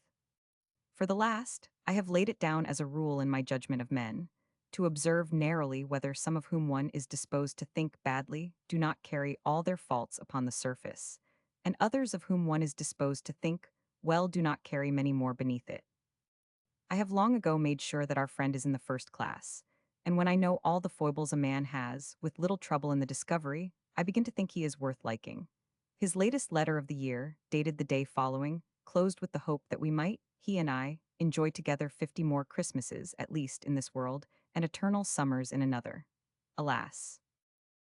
Chapter 14, Barnaby Rudge. Advantage in beginning Barnaby birth of fourth child, and second son the Ravenay loss, in the family grips death Roman, 100.500. Describes his illness family mourner's apotheosis, by Maclay's grip, the second the inn at Chigwell A. Clock dinner Lord Geoffrey, in London the lamplighter the picnic papers character, of Lord George Gordon a doubtful fancy interest, in new labor constraints of weekly publication the prison riots a serious illness glows of Barnaby character, of the tale defects, in the plot the no popery riots descriptive power displayed leading persons in story Mr. Dennis the hangman. The letters of 1841 yield similar fruit as to his doings and sayings, and may in like manner first be consulted for the literary work he had in hand. He had the advantage of beginning Barnaby Rudge with a fair amount of story in advance, which he had only to make suitable, by occasional readjustment of chapters, to publication in weekly portions. And on this he was engaged before the end of January. I am at present 22d January, 1841, in what Leigh Hunt would call a kind of impossible state, thinking what on earth Master Humphrey can think of through 4 mortal pages. I added, here and there, to the last chapter of the Curiosity Shop yesterday, and it leaves me only 4 pages to write. They were filled by a paper from Humphrey introductory of the new tale, in which will be found a striking picture of London from midnight to the break of day. I also made up and wrote the needful insertions for the second number of Barnaby, so that I came back to the mill a little. Hardly yet, for after 4 days he writes, having meanwhile done nothing, I have been looking 3 o'clock with an appearance of extraordinary interest and study at one leaf of the Curiosities of Literature. Ever since 10:30, this morning I have not the heart to turn over. Then on Friday the 29th better news came. I did not stir out yesterday, but sat and thought all day, not writing a line, not so much as the cross of a T or dot of an one. I imaged forth a good deal of Barnaby by keeping my mind steadily upon him, and am happy to say I have gone to work this morning in good twig, strong hope, and cheerful spirits. Last night I was unutterably and impossible ta formanidafably miserable. Bythaby, do not engage yourself otherwise than to me for Sunday week, because it's my birthday. I have no doubt we shall have got over our troubles here by that time, and I purpose having a snug dinner in the study. We had the dinner, though the troubles were not over, but the next day another son was born to him. Thank God, he wrote on the 9th quite well. I am thinking hard, and have just written to Brown inquiring when he will come and confer about the raven. He had by this time resolved to make that bird, whose accomplishments had been daily ripening and enlarging for the last 12 months to the increasing mirth and delight of all of us, a prominent figure in Barnaby, and the invitation to the artist was for a conference how best to introduce him graphically. The next letter mentioning Barnaby was from Brighton 25th February, whither he had flown for a week's quiet labor. I have its 4 o'clock done a very fair morning's work, at which I have sat very close, and been blessed besides with a clear view of the end of the volume. As the contents of one number usually require a day's thought at the very least, and often more, this puts me in great spirits. I think that is, I hopeth story takes a great stride at this point and takes it well. Nous verrons. Grip will be strong, and I build greatly on the Varden household. Upon his return, he had to lament a domestic calamity, which, for its connection with that famous personage in Barnaby, must be mentioned here. The raven had for some days been ailing, and Topping had reported of him, as Shakespeare of Hamlet, that he had lost his mirth and foregone all customary exercises. But Dickens paid no great heed, remembering his recovery from an illness of the previous summer when he swallowed some white paint, so that the graver report which led him to send for the doctor came upon him unexpectedly, and nothing. But his own language can worthily describe the result.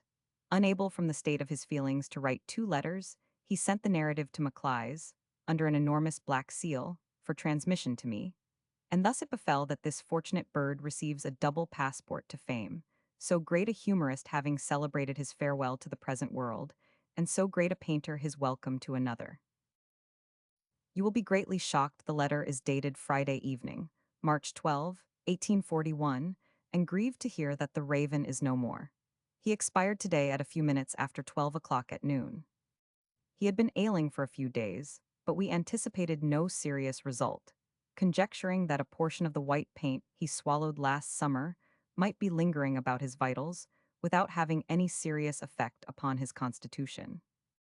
Yesterday afternoon he was taken so much worse that I sent an express for the medical gentleman Mr. Herring, who promptly attended and administered a powerful dose of castor oil. Under the influence of this medicine, he recovered so far as to be able at 8 o'clock p.1000 to bite topping. His night was peaceful. This morning at daybreak he appeared better, received agreeably to the doctor's directions another dose of castor oil, and partook plentifully of some warm gruel, the flavor of which he appeared to relish. Towards 11 o'clock he was so much worse that it was found necessary to muffle the stable knocker. At half past or thereabouts, he was heard talking to himself about the horse and Topping's family, and to add some incoherent expressions, which are supposed to have been either a foreboding of his approaching dissolution, or some wishes relative to the disposal of his little property, consisting chiefly of halfpence which he had buried in different parts of the garden. On the clock striking 12 he appeared slightly agitated, but he soon recovered, walked twice or thrice along the coach-house, stopped to bark, staggered, exclaimed "Halloa, old girl," his favorite expression, and died. He behaved throughout with a decent fortitude, equanimity, and self-possession, which cannot be too much admired. I deeply regret that, being in ignorance of his danger, I did not attend to receive his last instructions. Something remarkable about his eyes occasioned Topping to run for the doctor at 12. When they returned together, our friend was gone. It was the medical gentleman who informed me of his decease. He did it with great caution and delicacy, preparing me by the remark that a jolly queer start had taken place, but the shock was very great notwithstanding. I am not wholly free from suspicions of poison. A malicious butcher has been heard to say that he would do for him. His plea was that he would not be molested in taking orders down the mews by any bird that wore a tail. Other persons have also been heard to threaten. Among others, Charles Knight, who has just started a weekly publication, price fourpence, Barnaby being, as you know, threepence. I have directed a post-mortem examination, and the body has been removed to Mr. Herring's School of Anatomy for that purpose.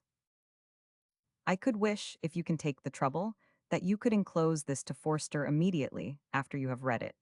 I cannot discharge the painful task of communication more than once. Were they ravens who took manna to somebody in the wilderness? At times I hope they were, and at others I fear they were not, or they would certainly have stolen it by the way. In profound sorrow, I am ever your bereaved friend 100. 500. Kate is as well as can be expected, but terribly low, as you may suppose. The children seem rather glad of it. He bit their ankles, but that was play. Letter about bird. Maclise's covering letter was an apotheosis, to be rendered only in facsimile. In what way the loss was replaced, so that Barnaby should have the fruit of continued study of the habits of the family of birds which Grip had so nobly represented, Dickens has told in the preface to the story. And another, older and larger Grip, obtained through Mr. Smithson, was installed in the stable, almost before the stuffed remains of his honored predecessor had been sent home in a glass case, by way of ornament to his master's study. I resume our correspondence on what he was writing. I see there is yet room for a few lines. 25th March, and you are quite right in wishing what I cut out to be restored. I did not want Joe to be so short about Dolly, and really wrote his references to that young lady carefully, as natural things with a meaning in them. Chigwell, my dear fellow, is the greatest place in the world.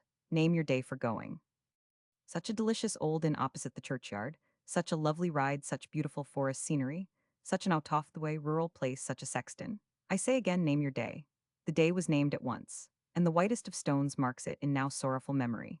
His promise was exceeded by our enjoyment, and his delight in the double recognition of himself and of Barnaby by the landlord of the nice old inn far exceeded any pride he would have taken in what the world thinks the highest sort of honor. I have shut myself up 26th March by myself today, and mean to try and go it at the clock, Kate being out, and the house peacefully dismal. I do not remember altering the exact part you object to, but if there be anything here you object to, knock it out ruthlessly. Do not fail April the 5th to erase anything that seems to you too strong. It is difficult for me to judge what tells too much and what does not. I am trying a very quiet number to set against this necessary one. I hope it will be good, but I am in very sad condition for work. Glad you think this powerful. What I have put in is more relief from the Raven. 2 days later, I have done that number, and am now going to work on another. I am bent, please heaven, on finishing the first chapter by Friday night. I hope to look in upon you tonight, when we will dispose of the toasts for Saturday. Still bilious but a good number, I hope, notwithstanding. Geoffrey has come to town, and was here yesterday. The toasts to be disposed of were those to be given at the dinner on the 10th to celebrate the second volume of Master Humphrey, when Talford presided, when there was much jollity, and, according to the memorandum drawn up that Saturday night now lying before me, we all in the greatest good humour glorified each other, Talford proposing the clock, Macready Mrs. Dickens, Dickens the publishers, and myself the artists. Macready giving Talford, Talford Macready, Dickens myself, and myself the comedian Mr. Harley, whose humorous songs had been the not least considerable element in the mirth of the evening. 5 days later he writes, I finished the number yesterday, and, although I dined with Geoffrey, and was obliged to go to Lord Denman's afterwards, which made me late, have done 8 slips of the lamplighter for Mrs. Macron this morning. When I have got that off my mind, I shall try to go on steadily, fetching up the clock leeway. The lamplighter was his old farce, which he now turned into a comic tale. And this, with other contributions given him by friends and edited by him as picnic papers, enabled him to help the widow of his old publisher in her straitened means by a gift of 300. He had finished his work of charity before he next wrote of Barnaby Rudge, but he was fetching up his leeway lazily. I am getting on 29th of April very slowly. I want to stick to the story, and the fear of committing myself, because of the impossibility of trying back or altering a syllable, makes it much harder than it looks. It was too bad of me to give you the trouble of cutting the number, but I knew so well you would do it in the right places. For what Harley would call the onward work, I really think I have some famous thoughts. There is an interval of a month before the next illusion. Solomon's expression 3D of June, I meant to be one of those strong ones to which strong circumstances give birth in the commonest minds. Deal with it as you like. Say what you please of Gordon, I had objected to some points in his view of this madman, stated much too favorably as I thought. He must have been at heart a kind man, and a lover of the despised and rejected, after his own fashion. He lived upon a small income, and always within it, was known to relieve the necessities of many people, exposed in his place the corrupt attempt of a minister to buy him out of Parliament, and did great charities in Newgate. He always spoke on the people's side, and tried against his muddled brains to expose the profligacy of both parties. He never got anything by his madness, and never sought it. The wildest and most raging attacks of the time allow him these merits, and not to let him have them in their full extent, remembering in what a politically wicked time he lived, would lie upon my conscience heavily.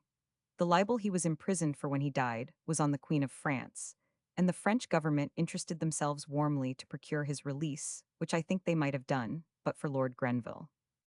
I was more successful in the counsel I gave against a fancy he had at this part of the story, that he would introduce as actors in the Gordon riots 3 splendid fellows who should order, lead, control, and be obeyed as natural guides of the crowd in that delirious time, and who should turn out when all was over to have broken out from bedlam. But though he saw the unsoundness of this, he could not so readily see, in Gordon's case, the danger of taxing ingenuity to ascribe a reasonable motive to acts of sheer insanity. The feeblest parts of the book are those in which Lord George and his secretary appear. He left for Scotland after the middle of June, but he took work with him. You may suppose he wrote from Edinburgh on the 30th, I have not done much work, but by Friday night's post from here I hope to send the first long chapter of a number and both the illustrations. From Loch Earn on Tuesday night, the closing chapter of that number. From the same place on Thursday night, the first long chapter of another, with both the illustrations. And from some place which no man ever spelt but which sounds like Ballyhoolish, on Saturday, the closing chapter of that number, which will leave us all safe till I return to town. 9 days later he wrote from Ballychellish, I have done all I can or need do in the way of Barnaby until I come home, and the story is progressing. I hope you will think to good strong interest. I have left it, I think, at an exciting point with a good dawning of the riots. In the first of the 2 numbers I have written since I have been away, I forget whether the blind man, in speaking to Barnaby about riches, tells him they are to be found in crowds. If I have not actually used that word, will you introduce it? A perusal of the proof of the following number will show you how and why. Have you, he wrote shortly after his return 29th July, seen number 71? I thought there was a good glimpse of a crowd from a window, eh? He had now taken thoroughly to the interest of his closing chapters, and felt more than ever the constraints of his form of publication. I am warming up very much on the 5th August from Broadstairs about Barnaby. Oh, if I only had him, from this time to the end, in monthly numbers. An import, I hope the interest will be pretty strong, and in every number stronger. 6 days later, from the same place, I was always sure I could make a good thing of Barnaby, and I think you will find that it comes out strong to the last word. I have another number ready, all but 2 slips. Do not fear for young Chester. The time has not come either we go again, you see, with the weekly delays. I am in great heart and spirits with the story, and with the prospect of having time to think before I go on again. A month's interval followed, and what occupied it will be described shortly. On the 11th September he wrote, I have just burnt into Newgate, and am going in the next number to tear the prisoners out by the hair of their heads. The number which gets into the jail you will have in proof by Tuesday. This was followed up a week later. I have let all the prisoners out of Newgate, burnt down Lord Mansfield's, and played the very devil. Another number will finish the fires and help us on towards the end. I feel quite smoky when I am at work. I want Elberum terribly. To this trouble, Graver supervened at his return, a serious personal sickness not the least. But he bore up gallantly, and I had never better occasion than now to observe his quiet endurance of pain, how little he thought of himself where the sense of self is commonly supreme, and the manful duty with which everything was done that, ailing as he was, he felt it necessary to do. He was still in his sick room 22d October when he wrote, I hope I shan't leave off any more now, until I have finished Barnaby. 3 days after that, he was busying himself eagerly for others, and on the 2d of November the printers received the close of Barnaby Rudge. This tale was Dickens's first attempt out of the sphere of the life of the day and its actual manners. Begun during the progress of Oliver Twist, it had been for some time laid aside. The form it ultimately took had been comprised only partially within its first design, and the story in its finished shape presented strongly a special purpose, the characteristic of all but his very earliest writings. Its scene is laid at the time when the incessant execution of men and women, comparatively innocent, disgraced every part of the country, demoralizing thousands, whom it also prepared for the scaffold. In those days, the theft of a few rags from a bleaching ground, or the abstraction of a roll of ribbons from a counter, was visited with the penalty of blood, and such laws brutalized both their ministers and victims. It was the time, too, when a false religious outcry brought with it appalling guilt and misery. These are vices that leave more behind them than the first forms assumed, and they involve a lesson sufficiently required to justify a writer in dealing with them. There were also others grafted on them. In Barnaby himself, it was desired to show what sources of comfort there might be, for the patient and cheerful heart, in even the worst of all human afflictions. And in the hunted life of his outcast father, whose crime had entailed not that affliction only but other more fearful wretchedness, we have as powerful a picture as any in his writings of the inevitable and unfathomable consequences of sin. But as the story went on, it was incident to these designs that what had been accomplished in its predecessor could hardly be attained here, in singleness of purpose, unity of idea, or harmony of treatment, and other defects supervened in the management of the plot.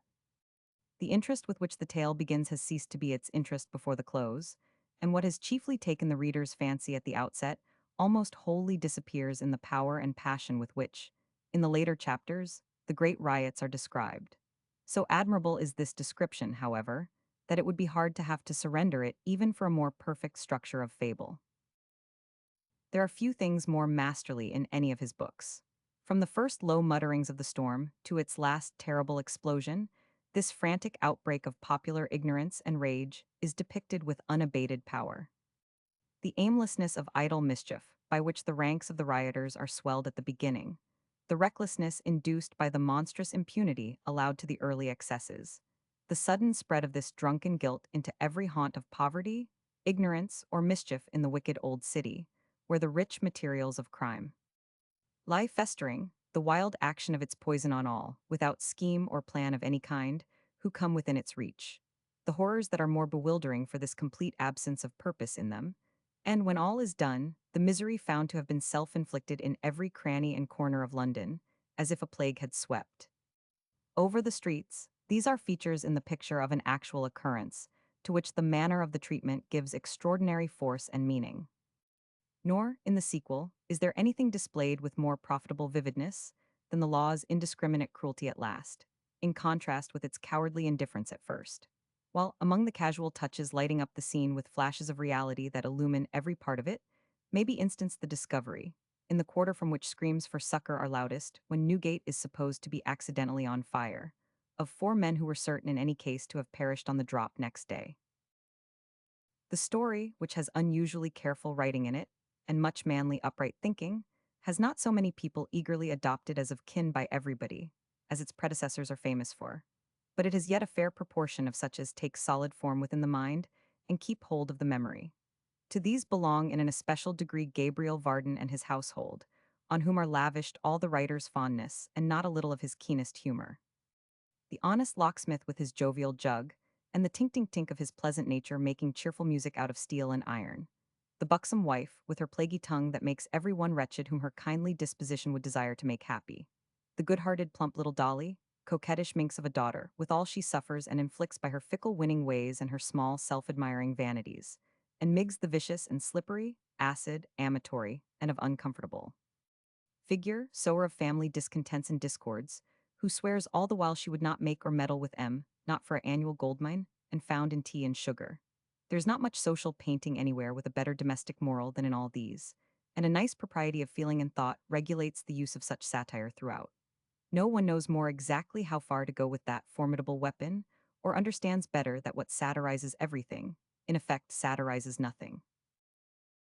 Another excellent group is that which the story opens with, in the quaint old kitchen of the Maypole, John Willett and his friends, genuinely comic creations all of them. Then we have Barnaby and his raven, the light-hearted idiot, as unconscious of guilt as of suffering, and happy with no sense but of the influences of nature. And the grave, sly bird, with sufficient sense to make himself as unhappy as rascally habits will make the human animal. There is poor brutish Hugh, too, loitering lazily outside the Maypole door, with a storm of passions in him raging to be let loose. Already the scaffold's withered fruit, as he is doomed to be its ripe offering, and though with all the worst instincts of the savage, yet not without also some of the best. Still farther out of kindly nature's pitying reach lurks the worst villain of the scene. With this sole claim to consideration, that it was by constant contact with the filthiest instrument of law and state he had become the mass of moral filth he is. Mr. Dennis the hangman is a portrait that Hogarth would have painted with the same wholesome severity of satire, which is employed upon it in Barnaby Rudge. Chapter 15, Public Dinner in Edinburgh. His son Walter Landor dies in Calcutta 500. And the new Poor Law Moore and Rogers Jeffreys, praise of Little Nell resolve to visit Scotland Edinburgh dinner, proposed Sir David Wilkes, Death Peter Robertson Professor, Wilsonay fancy of Scotlandization, made tolerable thoughts of home the dinner and speeches his. Reception Wilson's eulogy home, yearnings freedom of city, voted to him speakers at the dinner politics and party influences wig, jealousies at the theatre hospitalities moral of it, all proposed visit to the Highlands Maclay's and Macready Guide to the Highlands Mr. Angus Fletcher Kindheart. Among the occurrences of the year, apart from the tale he was writing, the birth of his fourth child and second son has been briefly mentioned. I mean to call the boy Edgar, he wrote, the day after he was born 9th February, a good honest Saxon name, I think. He changed his mind in a few days, however, on resolving to ask Landor to be godfather. This intention, as soon as formed, he announced to our excellent old friend, telling him it would give the child something to boast of, to be called Walter Landor, and that to call him so would do his own heart good. For, as to himself, whatever realities had gone out of the ceremony of christening, the meaning still remained in it of enabling him to form a relationship with friends he most loved. And as to the boy, he held that to give him a name to be proud of was to give him also another reason for doing nothing unworthy or untrue when he came to be a man. Walter, alas, only lived to manhood.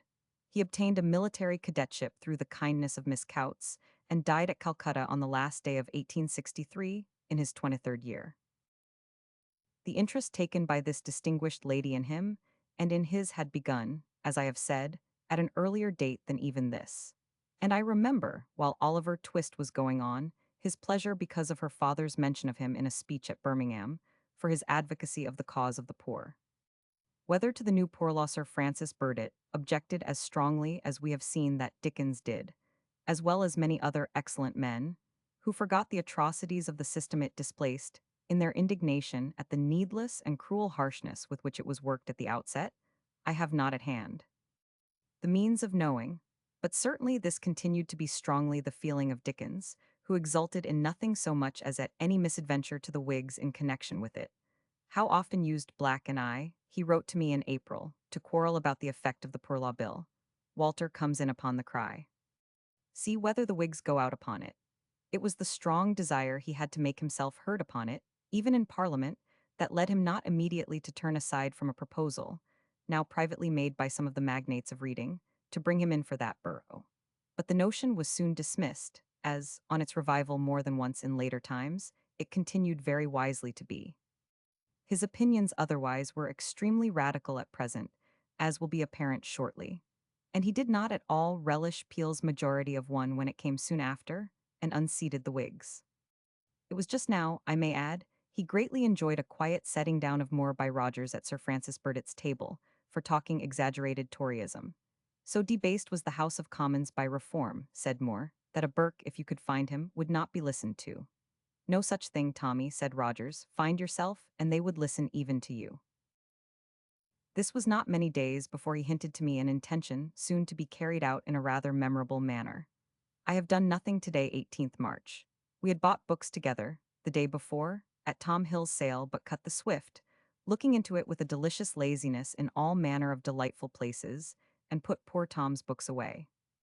I had a letter from Edinburgh this morning, announcing that Geoffrey's visit to London will be the week after next, telling me that he drives about Edinburgh, declaring there has been nothing so good as Nell since Cordelia, which he writes also to all manner of people, and informing me of a desire in that romantic town to give me greeting and welcome. For this and other reasons, I am disposed to make Scotland my destination in June rather than Ireland. Do think, meantime here are 10 good weeks, whether you could not, by some effort worthy of the owner of the gigantic helmet, go with us. Think of such a fortnight: York, Carlisle, Berwick, your own borders, Edinburgh, Rob Roy's country, railroads, cathedrals, country inns, Arthur's Seat, locks, glens, and home by sea. Do think of this seriously at leisure. It was very tempting, but not to be. Early in April Geoffrey came, many feasts and entertainments welcoming him, of which he very sparingly partook. And before he left, the visit to Scotland in June was all duly arranged, to be initiated by the splendid welcome of a public dinner in Edinburgh, with Lord Geoffrey himself in the chair. Alan the painter had come up meanwhile, with increasing note of preparation, and it was while we were all regretting Wilkie's absence abroad, and Dickens with warrantable pride was saying how surely the great painter would have gone to this dinner, that the shock of his sudden death came, and there was left but the sorrowful satisfaction of honoring his memory. There was one other change before the day. I heard from Edinburgh this morning, he wrote on the 15th of June. Geoffrey is not well enough to take the chair, so Wilson does. I think under all circumstances of politics, acquaintance, and Edinburgh Review, that it's much better as it is, don't you? His first letter from Edinburgh, where he and Mrs. Dickens had taken up quarters at the Royal Hotel on their arrival the previous night, is dated the 23rd of June. I have been this morning to the Parliament House, and am now introduced, I hope, to everybody in Edinburgh. The hotel is perfectly besieged, and I have been forced to take refuge in a sequestered apartment at the end of a long passage, wherein I write this letter. They talk of 300 at the dinner. We are very well off in point of rooms, having a handsome sitting room, another next to it for clock purposes, a spacious bedroom, and large dressing room adjoining. The castle is in front of the windows, and the view noble. There was a supper ready last night which would have been a dinner anywhere. This was his first practical experience of the honors his fame had won for him, and it found him as eager to receive as all were eager to give. Very interesting still, too, are those who took leading part in the celebration, and in his pleasant sketches of them, there are some once famous and familiar figures not so well known to the present generation. Here, among the first, are Wilson and Robertson. The renowned Peter Robertson is a large, portly, full-faced man, with a merry eye, and a queer way of looking under his spectacles which is characteristic and pleasant. He seems a very warm-hearted, earnest man, too, and I felt quite at home with him forthwith.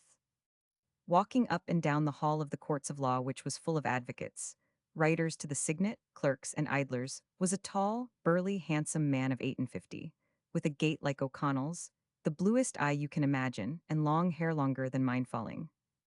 down in a wild way under the broad brim of his hat.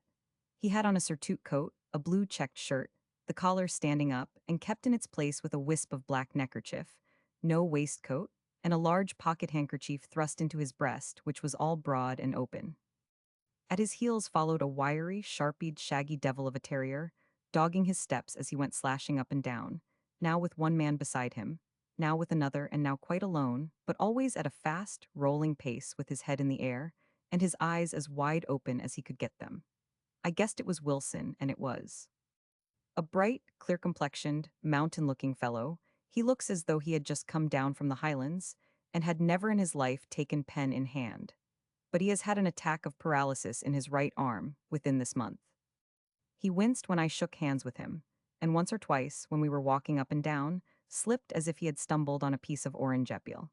He is a great fellow to look at and to talk to, and, if you could divest your mind of the actual Scot, is just the figure you would put in his place.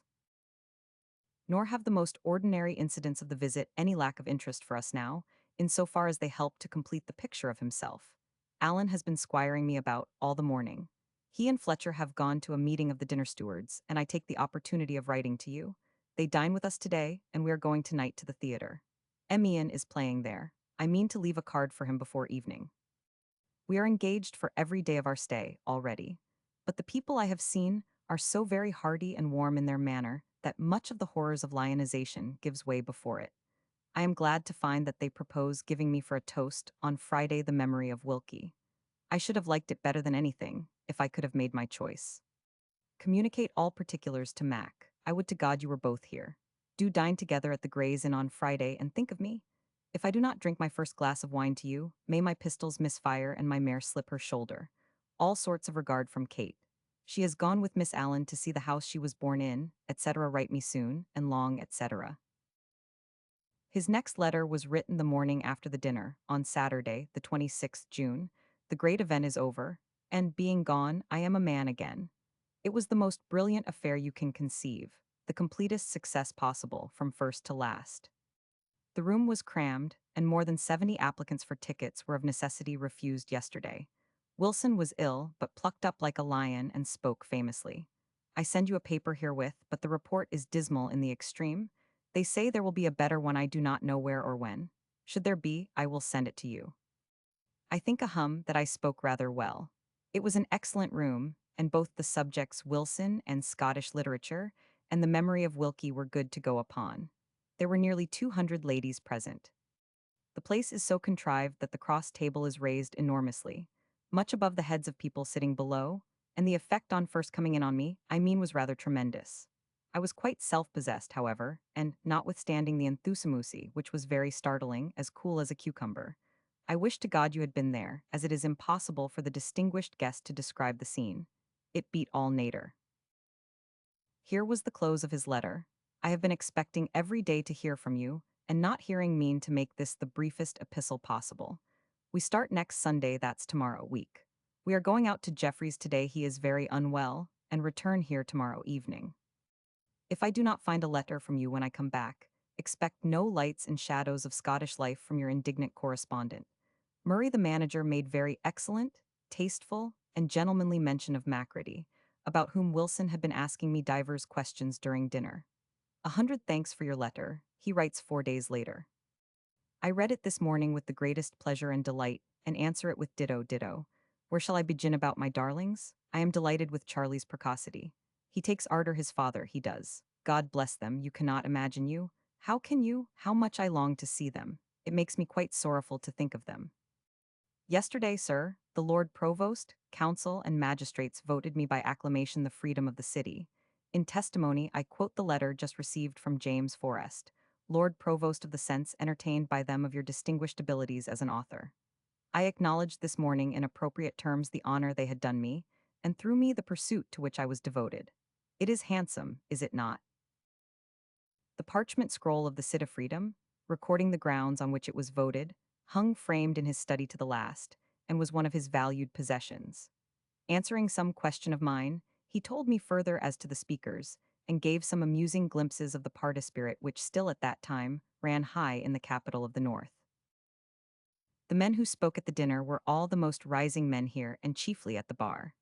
They were all, alternately, Whigs and Tories, with some few radicals, such as Gordon, who gave the memory of Burns. He is Wilson's son-in-law and the Lord Advocate's nephew, a very masterly speaker indeed, who ought to become a distinguished man. Neves, who gave the other poets, a little too lawyer-like for my taste, is a great gun in the courts. Mr. Primrose is Lord Rosebery's son.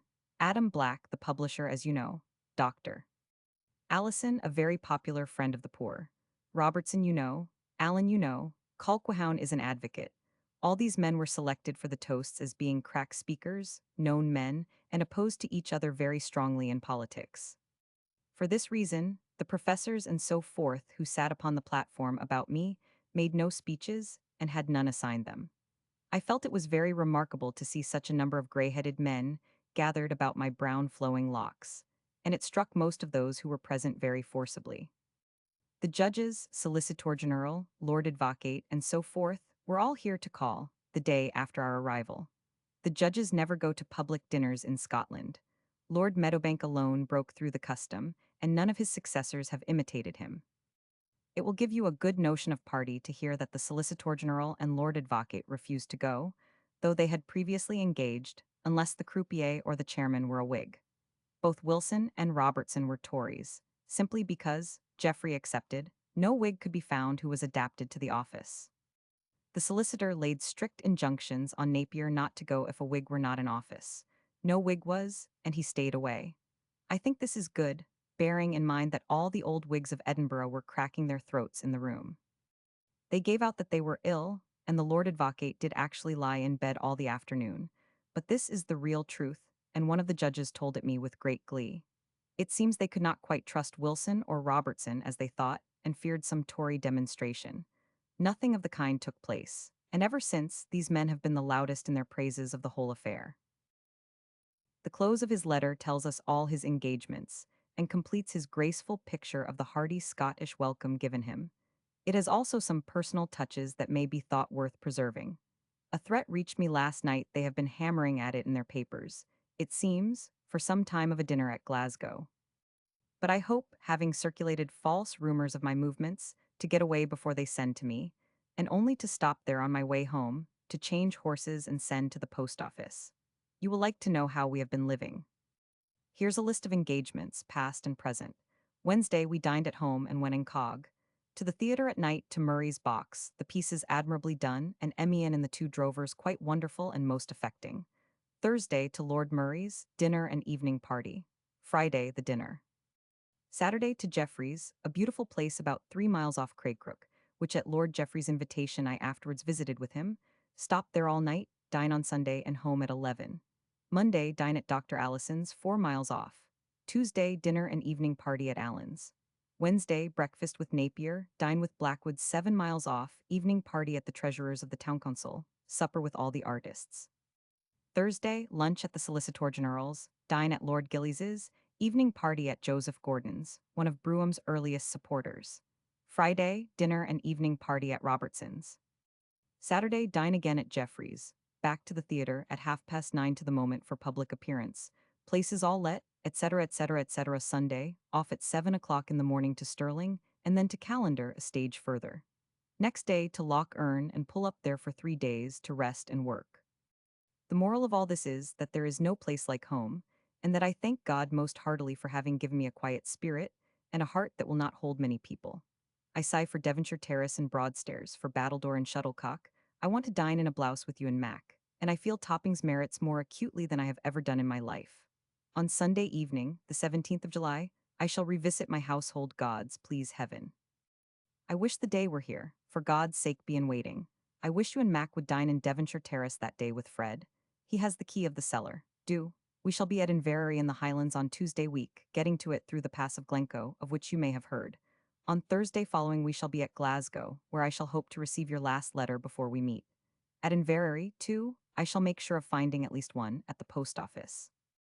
Little Alan is trying hard for the post of Queen's Limner for Scotland, vacant by poor Wilkie's death. Everyone is in his favor, but who is jobbing for someone else? Appoint him, will you, and I will give up the premiership. How I breakfasted today in the house where Scott lived 27 years.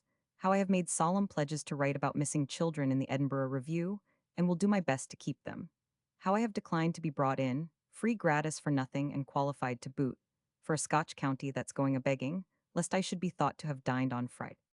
Under false pretenses, these, with other marvels, shall be yours anon. I must leave off sharp, to get dressed and off upon the 7 miles dinner trip. Kate's affectionate regards. My hearty loves to Mac and Grimm. Grimm was another great artist having the same beginning to his name, whose tragic studies had suggested an epithet quite inapplicable to any of his personal qualities. The narrative of the trip to the Highlands must have a chapter to itself, and its incidents of adventure and comedy. The latter chiefly were due to the guide who accompanied him, a quasi Highlander himself, named a few pages back as Mr. Kindheart, whose real name was Mr. Angus Fletcher, and to whom it hardly needs that I should give other mention than will be supplied by such future notices of him as my friend's letters may contain. He had a wayward kind of talent, which he could never concentrate on a settled pursuit, and though at the time we knew him first he had taken up the profession of a sculptor, he abandoned it soon afterwards. His mother, a woman distinguished by many remarkable qualities, lived now in the English Lake Country, and it was no fault of hers that this home was no longer her son's. But what mainly had closed it to him was undoubtedly not less the secret of such liking for him as Dickens had. Fletcher's eccentricities and absurdities, often divided by the thinnest partition from the most foolish extravagance, but occasionally clever, and always the genuine though whimsical outgrowth of the life he led, had a curious sort of charm for Dickens. He enjoyed the oddity and humor, tolerated all the rest, and to none more freely than to Kindheart during the next few years, both in Italy and in England, opened his house and hospitality. The close of the poor fellow's life, alas, was in only too sad agreement with all the previous course of it, but this will have mention hereafter. He is waiting now to introduce Dickens to the Highlands. Chapter 16, Adventures in the Highlands. A Fright Fletcher's eccentricities, the Trossets, the Traveller's Guide, Comical Picture Highland Accommodation Grand, scenery changes in Route Waterfall Entrance, to Glencoe the Pass of Glencoe Loch Levenay, July Evening Postal Service at Loch Earn Head the Maid of the. In impressions of Glencoe and adventure torrents swollen, with rain dangerous traveling incidents and accidents, broken down Bridge Fortunate Resolve Post B, in danger the rescue narrow, escape Highland Inn, and inmates English comfort at Dalmally dinner, at Glasgow proposed eagerness for home. From Loch Earn Head Dickens wrote on Monday, the 5th of July, having reached it, wet through, at 4 that afternoon. Having had a great deal to do in a crowded house on Saturday night at the theatre, we left Edinburgh yesterday morning at 7:30 and travelled, with Fletcher for our guide, to a place called Stewart's Hotel, 9 miles further than Callander. We had neglected to order rooms, and were obliged to make a sitting room of our own bedchamber, in which my genius for stowing furniture away was of the very greatest service. Fletcher slept in a kennel with 3 panes of glass in it, which formed part and parcel of a window.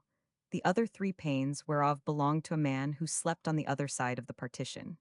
He told me this morning that he had had a nightmare all night, and had screamed horribly, he knew. The stranger, as you may suppose, hired a gig and went off at full gallop with the first glimpse of daylight. Being very tired, for we had not had more than 3 hours' sleep on the previous night, we lay till 10 this morning, and at 11:30 went through the Trossets to Loch Katrine, where I walked from the hotel after tea last night. It is impossible to say what a glorious scene it was. It rained as it never does rain anywhere but here.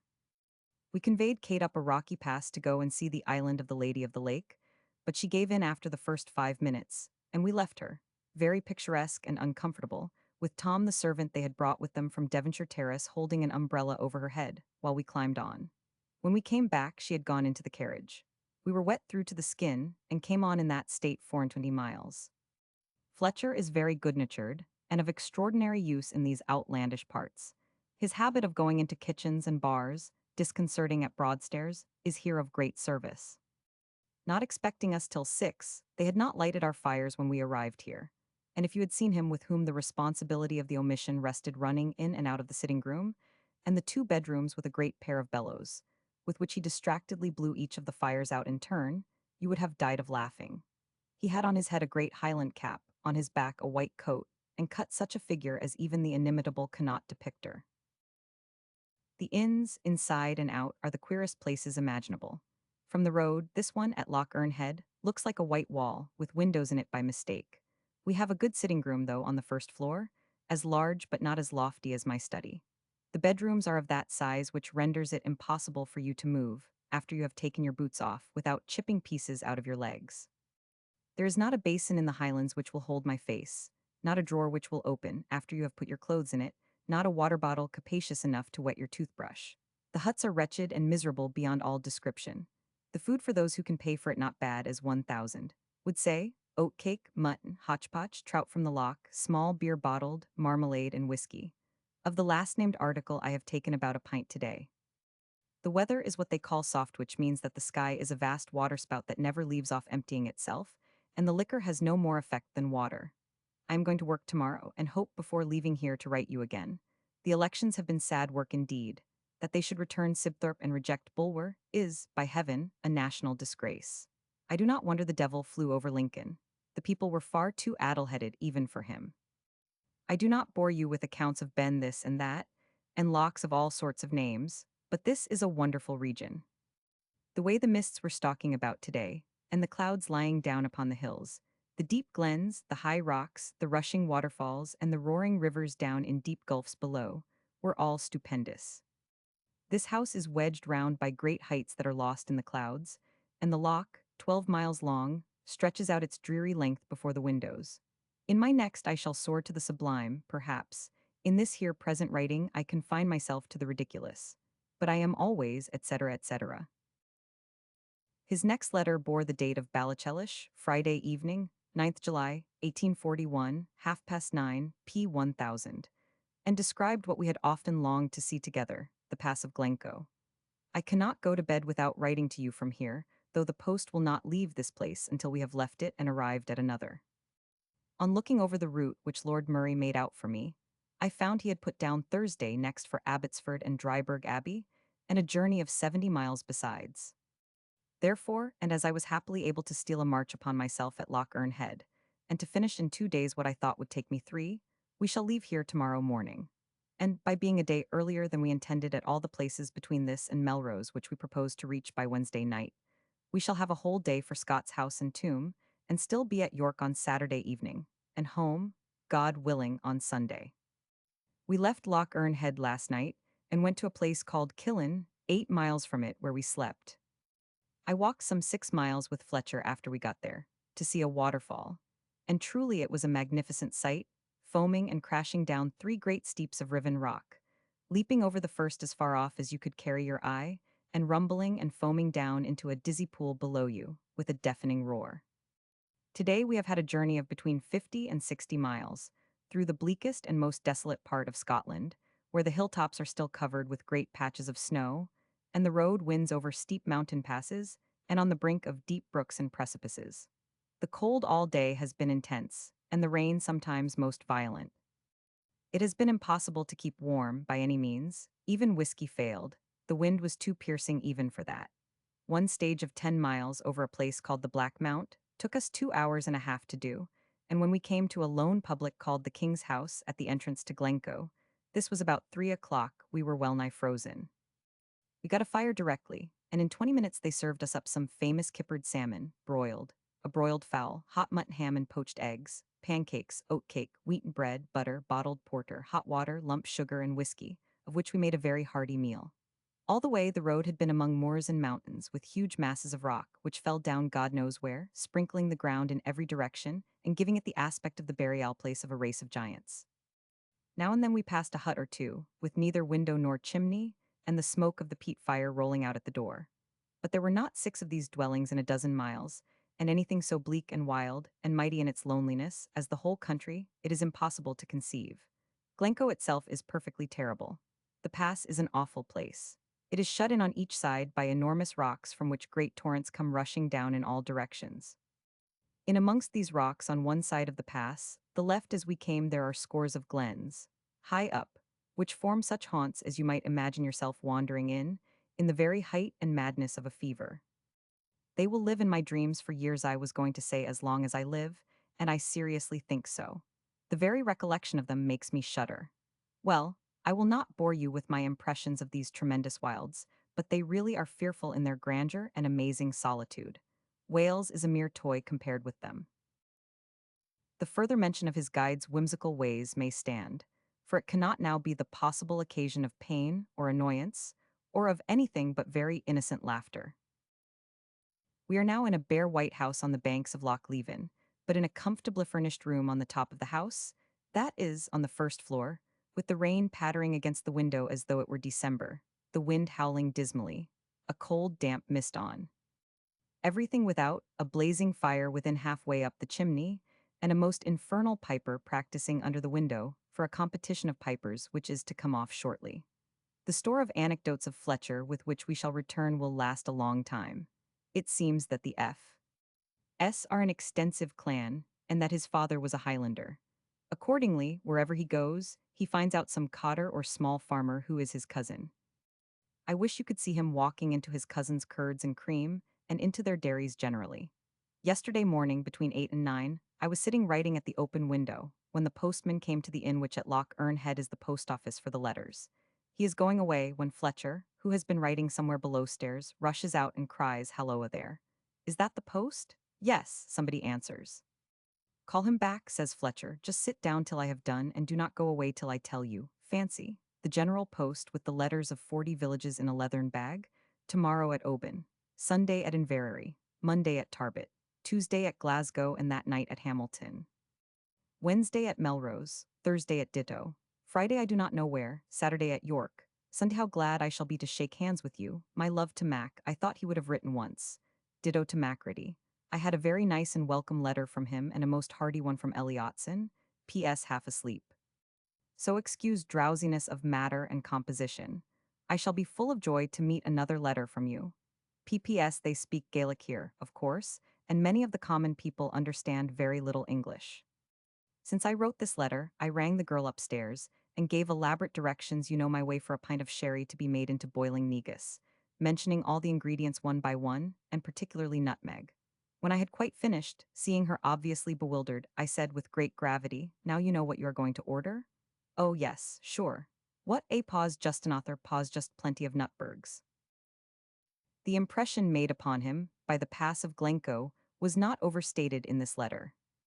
It continued with him as he there expressed it, and as we shall see hereafter, even where he expected to find nature in her most desolate grandeur on the dreary waste of an American prairie, his imagination went back with a higher satisfaction to Glencoe. But his experience of it is not yet completely told. The sequel was in a letter of 2 days later date from Dalmely, Sunday, July the 11th, 1841. As there was no place of this name in our route, you will be surprised to see it at the head of this present writing. But our being here is a part of such moving accidents by flood and field as will astonish you. If you should happen to have your hat on, take it off, that your hair may stand on end without any interruption. To get from Ballyhoolish as I am obliged to spell it when Fletcher is not in the way, and he is out at this moment to Oban, it is necessary to cross 2 ferries, one of which is an arm of the sea, 8 or 10 miles broad. Into this ferryboat, passengers, carriages, horses, and all, get bodily, and are got across by hook or by crook if the weather be reasonably fine. Yesterday morning, however, it blew such a strong gale that the landlord of the inn, where we had paid for horses all the way to Oban 30 miles, honestly came upstairs just as we were starting, with the money in his hand, and told us it would be impossible to cross. There was nothing to be done but to come back 35 miles, through Glencoe and Inverin, to a place called Tindrum, whence a road 12 miles long crosses to Dalmely, which is 16 miles from Inverary. Accordingly, we turned back, and in a great storm of wind and rain, began to retrace the dreary road we had come the day before. I was not at all ill pleased to have to come again through that awful Glencoe. If it had been tremendous on the previous day, yesterday it was perfectly horrific. It had rained all night, and was raining then, as it only does in these parts. Through the whole glen, which is 10 miles long, torrents were boiling and foaming, and sending up in every direction spray like the smoke of great fires. They were rushing down every hill and mountainside, and tearing like devils across the path, and down into the depths of the rocks. Some of the hills looked as if they were full of silver, and had cracked in 100 places. Others as if they were frightened, and had broken out into a deadly sweat. In others there was no compromise or division of streams, but one great torrent came roaring down with a deafening noise, and a rushing of water that was quite appalling. Such a speed, in short that's the country word, has not been known for many years, and the sights and sounds were beyond description. The postboy was not at all at his ease, and the horses were very much frightened as well they might be by the perpetual raging and roaring. One of them started as we came down a steep place, and we were within that much of tumbling over a precipice. Just then, too, the drag broke, and we were obliged to go on as we best could without it, getting out every now and then and hanging on at the back of the carriage to prevent its rolling down too fast and going heaven knows where. Well, in this pleasant state of things, we came to King's house again, having been 4 hours doing the 16 miles. The rumble where Tom sat was by this time so full of water that he was obliged to borrow a gimlet and bore holes in the bottom to let it run out. The horses that were to take us on were out upon the hills, somewhere within 10 miles round, and 3 or 4 bare-legged fellows went out to look for em, while we sat by the fire and tried to dry ourselves. At last we got off again without the drag and with a broken spring, no smith living within 10 miles, and went limping on to Inverurin. In the first 3 miles we were in a ditch and out again, and lost a horse's shoe. All this time it never once left off raining, and was very windy, very cold, very misty, and most intensely dismal. So we crossed the Black Mount, and came to a place we had passed the day before, where a rapid river runs over a bed of broken rock. Now, this river, sir, had a bridge last winter, but the bridge broke down when the thaw came, and has never since been mended. So travelers cross upon a little platform, made of rough deal planks stretching from rock to rock, and carriages and horses ford the water at a certain point. As the platform is the reverse of steady, we had proved this the day before, is very slippery, and affords anything but a pleasant footing, having only a trembling little rail on one side, and on the other nothing between it and the foaming stream, Kate decided to remain in the carriage, and trust herself to the wheels rather than to her feet. Fletcher and I had got out, and it was going away, when I advised her, as I had done several times before, to come with us. For I saw that the water was very high, the current being greatly swollen by the rain, and that the postboy had been eyeing it in a very disconcerted manner for the last half-hour. This decided her to come out, and Fletcher, she, Tom, and I began to cross, while the carriage went about a quarter of a mile down the bank in search of a shallow place. The platform shook so much that we could only come across two at a time, and then it felt as if it were hung on springs. As to the wind and rain, well, put into one gust all the wind and rain you ever saw and heard, and you will have some faint notion of it. When we got safely to the opposite bank, there came riding up a wild Highlander, in a great plaid, whom we recognized as the landlord of the inn, and who, without taking the least notice of us, went dashing on, with the plaid he was wrapped in, streaming in the wind, screeching in Gaelic to the postboy on the opposite bank, and making the most frantic gestures you ever saw, in which he was joined by some other wild man on foot, who had come across by a short cut. Knee-deep in mire and water. As we began to see what this meant, we, that is, Fletcher and I, scrambled on after them, while the boy, horses, and carriage were plunging in the water, which left only the horses' heads and the boy's body visible. By the time we got up to them, the man on horseback and the men on foot were perfectly mad with pantomime, for as to any of their shouts being heard by the boy, the water made such a great noise that they might as well have been dumb. It made me quite sick to think how I should have felt if Kate had been inside. The carriage went round and round like a great stone. The boy was as pale as death. The horses were struggling and plashing and snorting like sea animals, and we were all roaring to the driver to throw himself off and let them and the coach go to the devil, when suddenly it came all right, having got into shallow water, and all tumbling and dripping and jogging from side to side, climbed up to the dry land. I assure you we looked rather queer, as we wiped our faces and stared at each other in a little cluster round about it. It seemed that the man on horseback had been looking at us through a telescope as we came to the track, and knowing that the place was very dangerous, and seeing that we meant to bring the carriage, had come on at a great gallop to show the driver the only place where he could cross. By the time he came up, the man had taken the water at a wrong place, and in a word was as nearly drowned with carriage, horses, luggage, and all as ever man was. Was this a good adventure? We all went on to the inn, the wild man galloping on first, to get a fire lighted, and there we dined on eggs and bacon, oat cake and whiskey, and changed and dried ourselves. The place was a mere knot of little outhouses, and in one of these there were 50 Highlanders all drunk. Some were drovers, some pipers, and some workmen engaged to build a hunting lodge for Lord Breadalbane hard by, who had been driven in by stress of weather. One was a paper hanger. He had come out 3 days before to paper the inn's best room, a chamber almost large enough to keep a Newfoundland dog in, and from the first half hour after his arrival to that moment, had been hopelessly and irreclaimably drunk. They were lying about in all directions, on forms, on the ground, about a loft overhead, round the turfware wrapped in plaids on the tables and under them. We paid our bill, thanked our host very heartily, gave some money to his children, and after an hour's rest came on again. At 10 o'clock at night we reached this place, and were overjoyed to find quite an English inn, with good beds those we have slept on, yet have always been of straw, and every possible comfort. We breakfasted this morning at 10:30, and at 3 go on to Inverary to dinner. I believe the very rough part of the journey is over, and I am really glad of it. Kate sends all kind of regards. I shall hope to find a letter from you at Inverary when the post reaches there tomorrow. I wrote to Oban yesterday, desiring the post office keeper to send any he might have for us over to that place. Love to Mac. One more letter, brief, but overflowing at every word with his generous nature, must close the delightful series written from Scotland. It was dated from Inverary the day following his exciting adventure, promised me another from Melrose which has unfortunately not been kept with the rest, and enclosed the invitation to a public dinner at Glasgow. I have returned for answer that I am on my way home, on pressing business connected with my weekly publication, and cannot stop. But I have offered to come down any day in September or October, and accept the honor then. Now, I shall come and return per mail, and if this suits them, enter into a solemn league and covenant to come with me. Do, you must, I am sure you will. Till my next and always afterwards, God bless you. I got your welcome letter this morning, and have read it 100 times. What a pleasure it is. Kate's best regards. I am dying for Sunday, and would not stop now for 20 dinners of 20,000 each. Always your affectionate friend Dawes.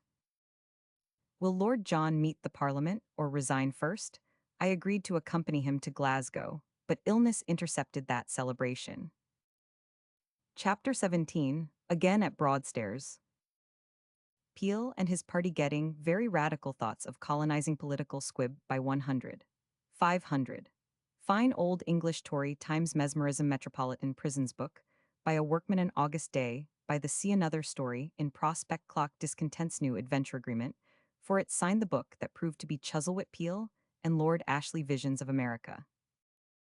Soon after his return, at the opening of August, he went to Broadstairs, and the direction in which that last question shows his thoughts to have been busy was that to which he turned his first holiday leisure. He sent me some rhymed squibs as his anonymous contribution to the fight the Liberals were then making against what was believed to be intended by the return to office of the Tories. Ignorant as we were how much wiser than his party, the statesman, then at the head of it, was, or how greatly what we all most desired would be advanced by the very success that had been most disheartening. There will be no harm now in giving one of these pieces, which will sufficiently show the tone of all of them, and with what a hearty relish they were written. I doubt indeed if he ever enjoyed anything more than the power of thus taking part occasionally, unknown to outsiders, in the sharp conflict the press was waging at the time. By Jove, how radical I am getting. He wrote to me 13th August. I wax stronger and stronger in the true principles every day. I do not know whether it's the sea or no, but so it is. He would at times even talk, in moments of sudden indignation at the political outlook, of carrying off himself and his household gods like Coriolanus to a world elsewhere. Thank God there is a Van Diemen's Land, that's my comfort. Now I wonder if I should make a good settler. I wonder if I went to a new colony with my head, hands, legs, and health, I should force myself to the top of the social milk pot and live upon the cream? What do you think? Upon my word, I believe I should. His political squibs during the Tory interregnum comprised some capital subjects for pictures after the manner of Peter Pindar, but that which I select has no touch of personal satire in it, and he would himself, for that reason, have least objected to its revival. Thus ran his new version of the fine old English gentleman, to be said or sung at all conservative dinners. I will sing you a new ballad, and I will warrant it first rate. Of the days of that old gentleman who had that old estate, when they spent the public money at a bountiful old rate, on every mistress, pimp, and scamp at every noble gate. In the fine old English Tory times, soon may they come again. The good old laws were garnished well with gibbets, whips, and chains, with fine old English penalties and fine old English pains, with rebel heads and seas of blood once hot in rebel veins. for all these things were requisite to guard the rich old gains of the fine old English Tory times. This brave old code, like Argus, had 100 watchful eyes, and every English peasant had his good old English spies, to tempt his starving discontent with fine old English lies. Then call the good old yeomanry to stop his peevish cries. In the fine old English Tory times, soon may they come again. The good old times for cutting throats that cried out in their need. The good old times for hunting men who held their father's creed. The good old times when William Pitt, as all good men agreed, came down direct from paradise at more than railroad speed. Oh, the fine old English Tory times. When will they come again? In those rare days, the press was seldom known to snarl or bark, but sweetly sang of men in power, like any tuneful lark. Grave judges, too, to all their evil deeds were in the dark, and not a man in 20 score knew how to make his mark. Oh, the fine old English Tory times. Soon may they come again. But tolerance, though slow in flight, is strong-winged in the main. That night must come on these fine days, in course of time was plain. The pure old spirit struggled, but its struggles were in vain. A nation's grip was on it, and it died in choking pain. With the fine old English Tory days. All of the olden time. The bright old day now dawns again, the cry runs through the land. In England there shall be dear bread, in Ireland sword and brand. And poverty and ignorance shall swell the rich and grand. So, rally round the rulers with the gentle iron hand. Of the fine old English Tory days. Hail to the coming time. Of matters in which he had been specially interested before he quitted London, one or two may properly be named. He had always sympathized, almost as strongly as Archbishop Whately did, with Dr. Elliottson's mesmeric investigations, and reinforced as these were in the present year by the displays of a Belgian youth whom another friend, Mr. Chauncey Hare Townshend, brought over to England. The subject, which to the last had an attraction for him, was for the time rather ardently followed up. The improvement during the last few years in the London prisons was another matter of eager and pleased inquiry with him, and he took frequent means of stating what in this respect had been done, since even the date when his sketches were written, by two most efficient public officers at Clerkenwell and Tothill Fields, Mr. Chesterton and Lieutenant Tracy, whom the course of these inquiries turned into private friends. His last letter to me before he quitted town sufficiently explains itself. Slow rises worth by poverty depressed was the thought in his mind at every part of his career, and he never for a moment was unmindful of the duty it imposed upon him. I subscribed for a couple of copies 31st July of this little book. I knew nothing of the man, but he wrote me a very modest letter of 2 lines, some weeks ago.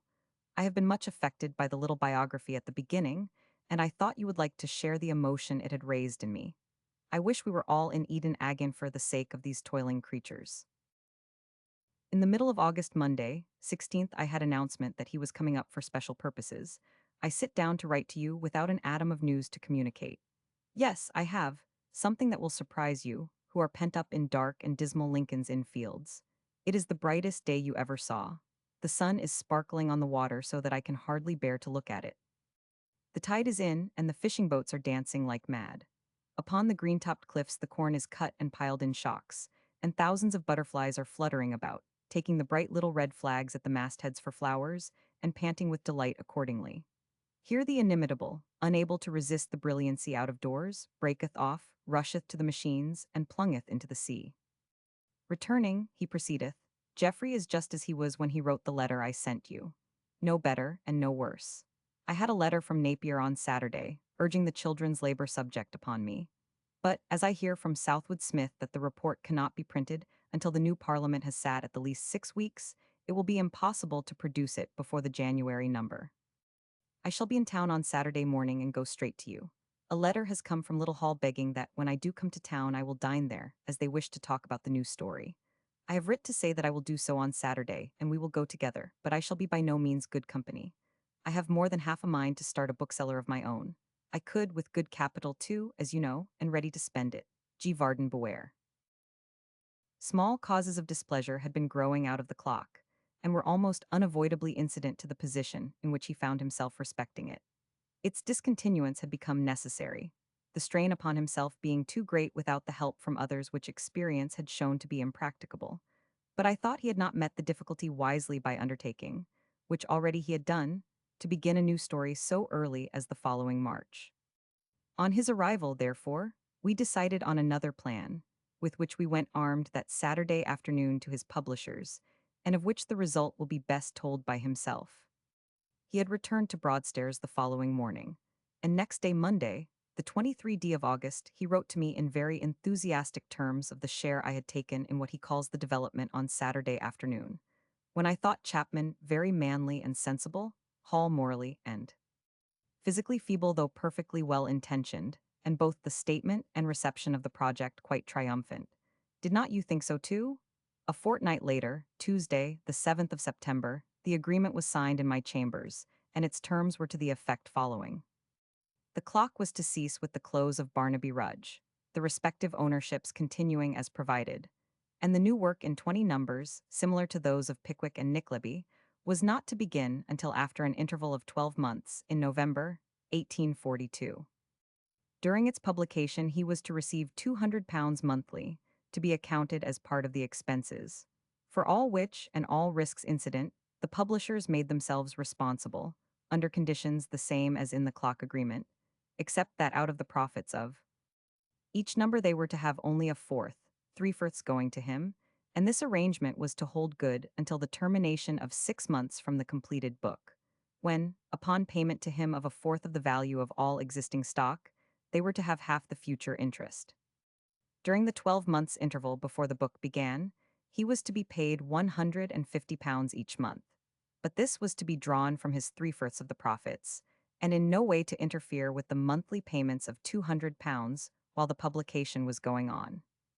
Such was the project, excepting only a provision to be mentioned hereafter against the improbable event of the profits being inadequate to the repayment, and my only drawback from the satisfaction of my own share in it arose from my fear of the use he was likely to make of the leisure it afforded him.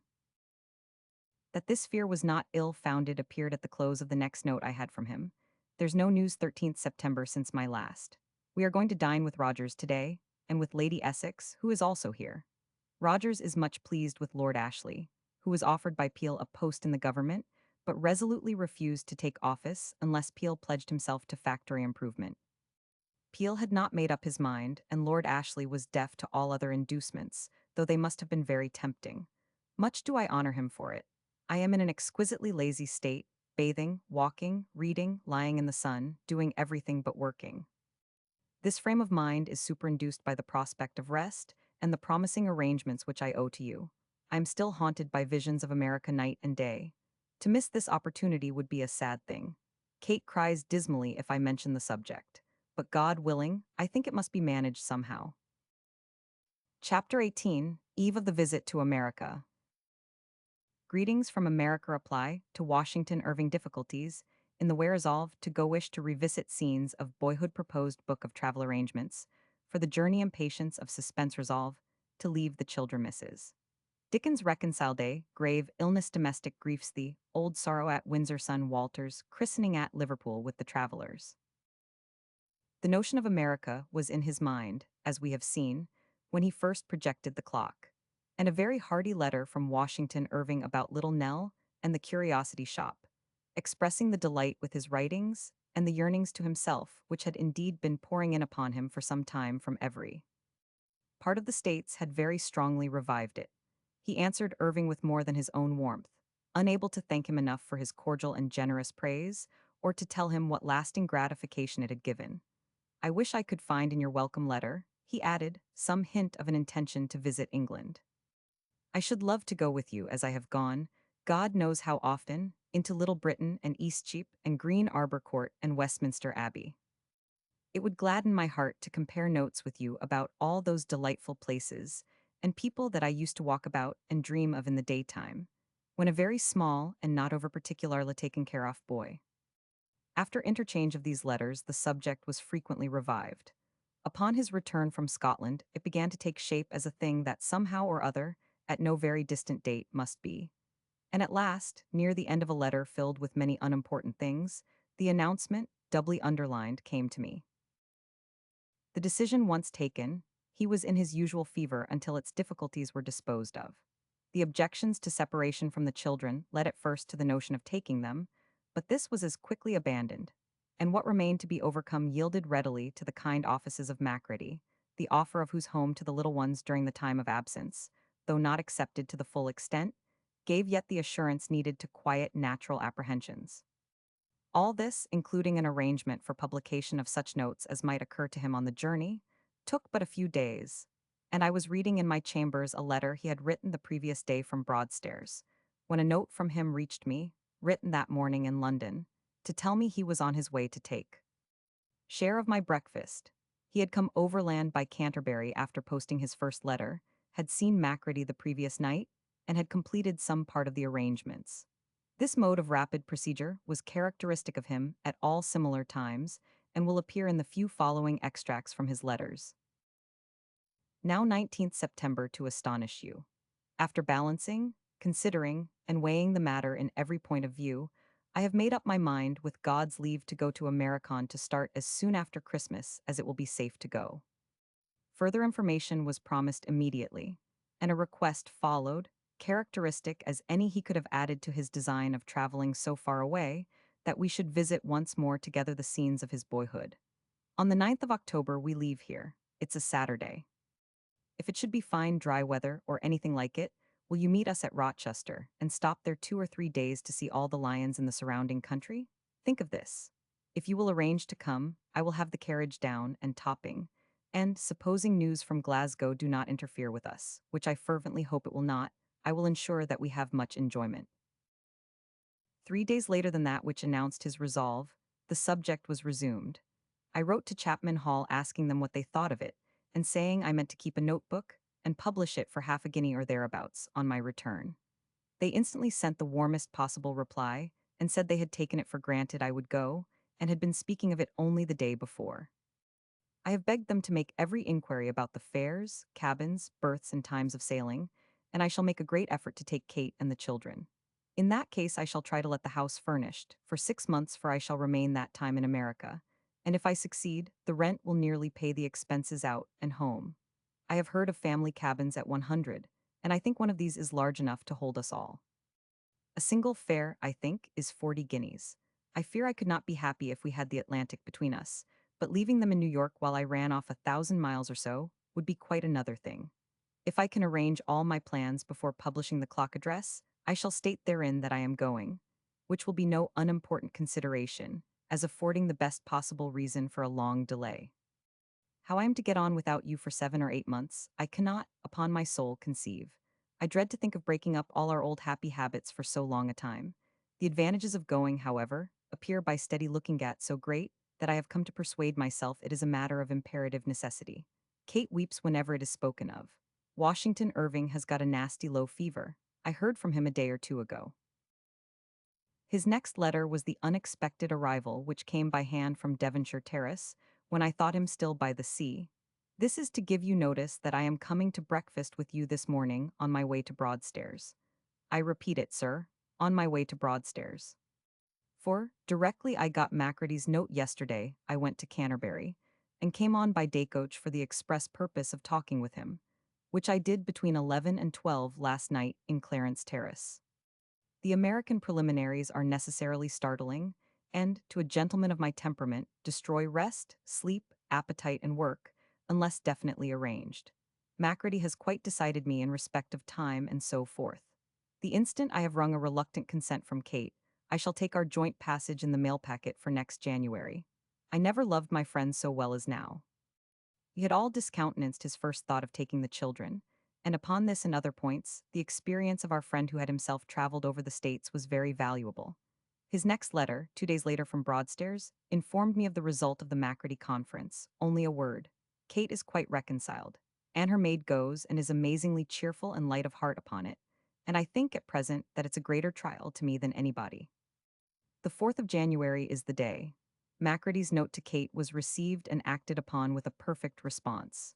She talks about it quite gaily, and is satisfied to have nobody in the house but Fred, of whom, as you know, they are all fond. He has got his promotion, and they give him the increased salary from the day on which the minute was made by Baring. I feel so amiable, so meek, so fond of people, so full of gratitudes and reliances, that I am like a sick man. And I am already counting the days between this and coming home again. He was soon, alas, to be what he compared himself to. I met him at Rochester at the end of September, as arranged. We passed a day and night there. A day and night in Cobham and its neighborhood, sleeping at the Leather Bottle, and a day and night at Gravesend. But we were hardly returned when some slight symptoms of bodily trouble took suddenly graver form, and an illness followed involving the necessity of surgical attendance.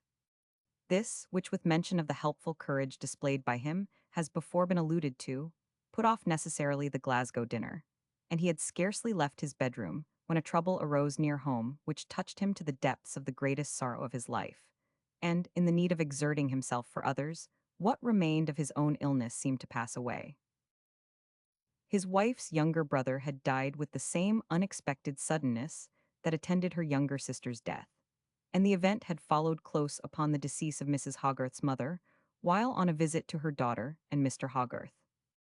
As no steps had been taken towards the funeral, he wrote 25th October in reply to my offer of such service as I could render, I thought it best at once to bestir myself, and not even you could have saved my going to the cemetery. It is a great trial to me to give up Mary's grave, greater than I can possibly express. I thought of moving her to the catacombs and saying nothing about it, but then I remembered that the poor old lady is buried next her at her own desire, and could not find it in my heart, directly she is laid in the earth, to take her grandchild away. The desire to be buried next her is as strong upon me now as it was 5 years ago, and I know, for I do not think there ever was love like that I bear her, that it will never diminish. I fear I can do nothing. Do you think I can? They would move her on Wednesday if I resolved to have it done. I cannot bear the thought of being excluded from her dust, and yet I feel that her brothers and sisters and her mother have a better right than I to be placed beside her. It is but an idea. I neither think nor hope, God forbid, that our spirits would ever mingle there. I ought to get the better of it, but it is very hard. I never contemplated this end coming so suddenly, and after being ill, it disturbs me more than it ought. It seems like losing her a second time. No, he wrote the morning after I tried that. No, there is no ground on either side to be had. I must give it up. I shall drive over there, please God, on Thursday morning before they get there, and look at her coffin. He suffered more than he let anyone perceive, and was obliged again to keep his room for some days. On the 2d of November, he reported himself as progressing and ordered to Richmond, which, after a week or so, he changed to the White Hart at Windsor, where I passed some days with him, Mrs. Dickens and her younger sister Georgina. But it was not till near the close of that month he could describe himself as thoroughly on his legs again, in the ordinary state on which he was wont to pride himself, bolt upright, staunch at the knees, a deep sleeper, a hearty eater, a good laugher, and nowhere a bit the worse, bating a little weakness now and then, and a slight nervousness at times.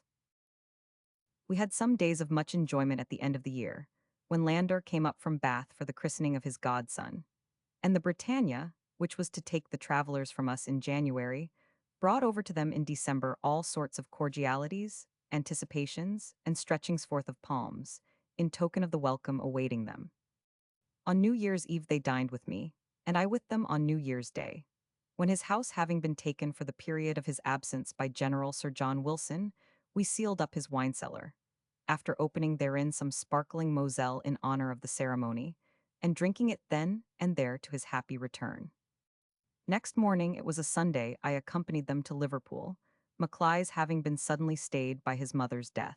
The intervening day and its occupations have been humorously sketched in his American book, and on the 4th they sailed. I never saw the Britannia after I stepped from her deck back to the small steamer that had taken us to her. How little I thought were the last lines of his first American letter, the first time you mounted the shapeless coat, that I should have such a sad association with its back as when I saw it by the paddle box of that small steamer. Chapter 19, First Impressions of America. Rough passages steamer in a storm resigned to the worst of himself, and fellow travelers the Atlantic from deck the ladies' cabinets occupants card playing, on the Atlantic Ship News A Wager Halifax Harbor Ship, a ground captain Hewitt Speaker of House of Assembly Ovation to 100. 500. Arrival at Boston Incursion of Editors at Tremont House the Welcome Deputations Dr. Channing to 100. 500. Public appearances A. Secretary, engaged Bostonians General, characteristics personal notices perils, of steamers A. Home thought American institutions how, first impressed reasons for the greeting what was welcomed in 100. 500. Old World and New World Daniel Webster, as to 100. 500. Channing as to 100. 500. Subsequent disappointments New York invitation to dinner facsimiles of signatures additional facsimiles New York invitation to ball facsimiles of signatures additional facsimiles. The first lines of that letter were written as soon as he got sight of Earth again, from the banks of Newfoundland, on Monday, the 17th of January, the 14th day from their departure. Even then so far from Halifax that they could not expect to make it before Wednesday night, or to reach Boston until Saturday or Sunday. They had not been fortunate in the passage. During the whole voyage the weather had been unprecedentedly bad, the wind for the most part dead against them, the wet intolerable, the sea horribly disturbed, the days dark, and the nights fearful. On the previous Monday night it had blown a hurricane, beginning at 5 in the afternoon and raging all night. His description of the storm is published, and the peculiarities of a steamer's behavior in such circumstances are hit off as if he had been all his life a sailor. Any but so extraordinary an observer would have described a steamer in a storm as he would have described a sailing ship in a storm. But any description of the latter would be as inapplicable to my friend's account of the other as the ways of a jackass to those of a mad bull. In the letter from which it was taken, however, there were some things addressed to myself alone. For 2 or 3 hours we gave it up as a lost thing, and with many thoughts of you, and the children, and those others who are dearest to us, waited quietly for the worst. I never expected to see the day again, and resigned myself to God as well as I could. It was a great comfort to think of the earnest and devoted friends we had left behind, and to know that the darlings would not want. This was not the exaggerated apprehension of a landsman merely.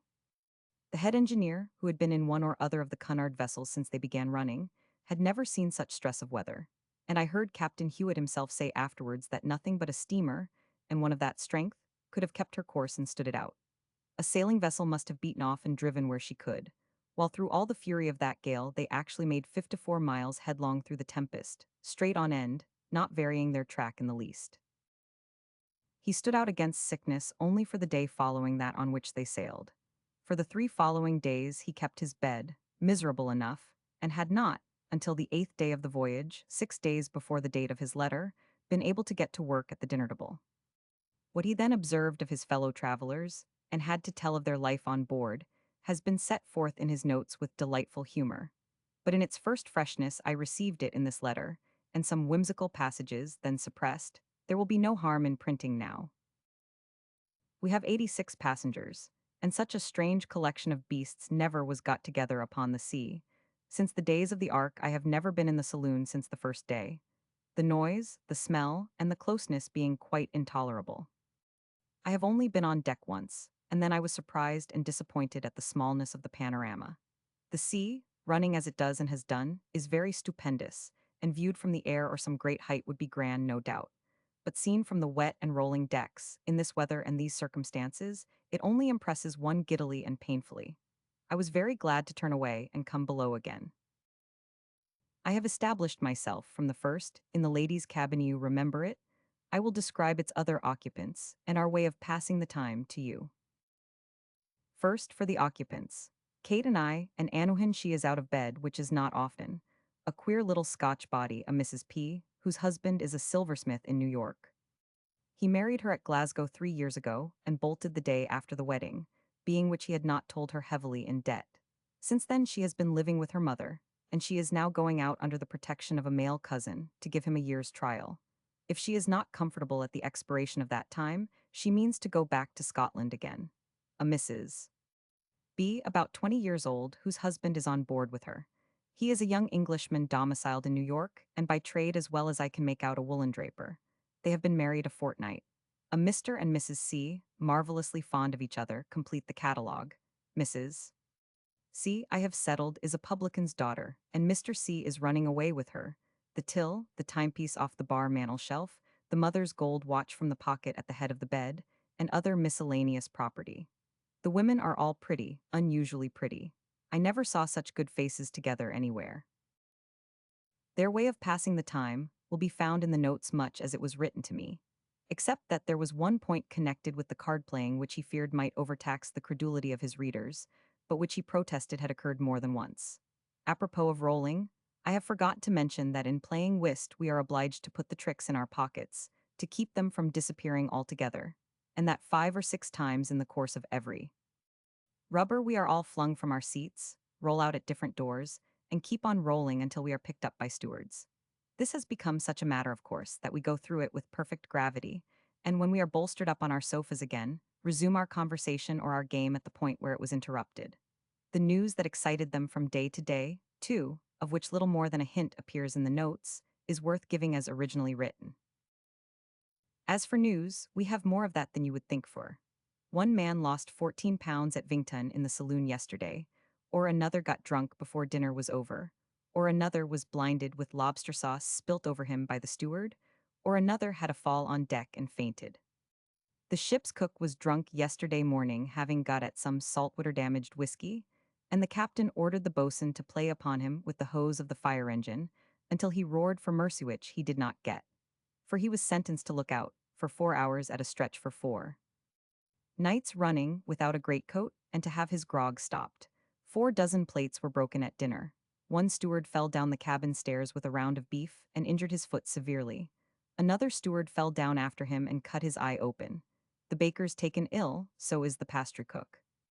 A new man, sick to death, has been required to fill the place of the latter officer, and has been dragged out of bed and propped up in a little house upon deck, between 2 casks, and ordered the captain standing over him to make and roll out pie crust, which he protests, with tears in his eyes, it is death to him in his bilious state to look at.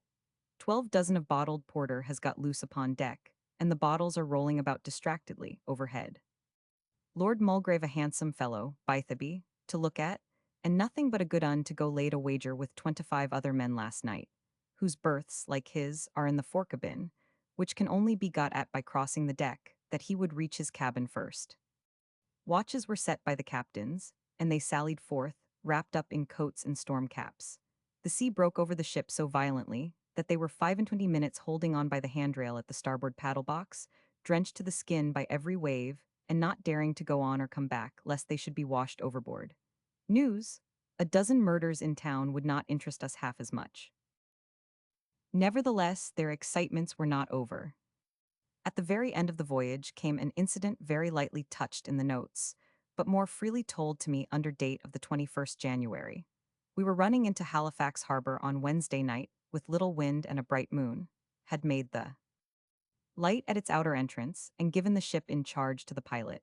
Were playing our rubber, all in good spirits, for it had been comparatively smooth for some days, with tolerably dry decks and other unusual comforts, when suddenly the ship struck. A rush upon deck followed, of course. The men, I mean the crew, think of this, were kicking off their shoes and throwing off their jackets preparatory to swimming ashore. The pilot was beside himself, the passengers dismayed, and everything in the most intolerable confusion and hurry. Breakers were roaring ahead, the land within a couple of 100 yards, and the vessel driving upon the surf, although her paddles were worked backwards, and everything done to stay her course. It is not the custom of steamers, it seems, to have an anchor ready.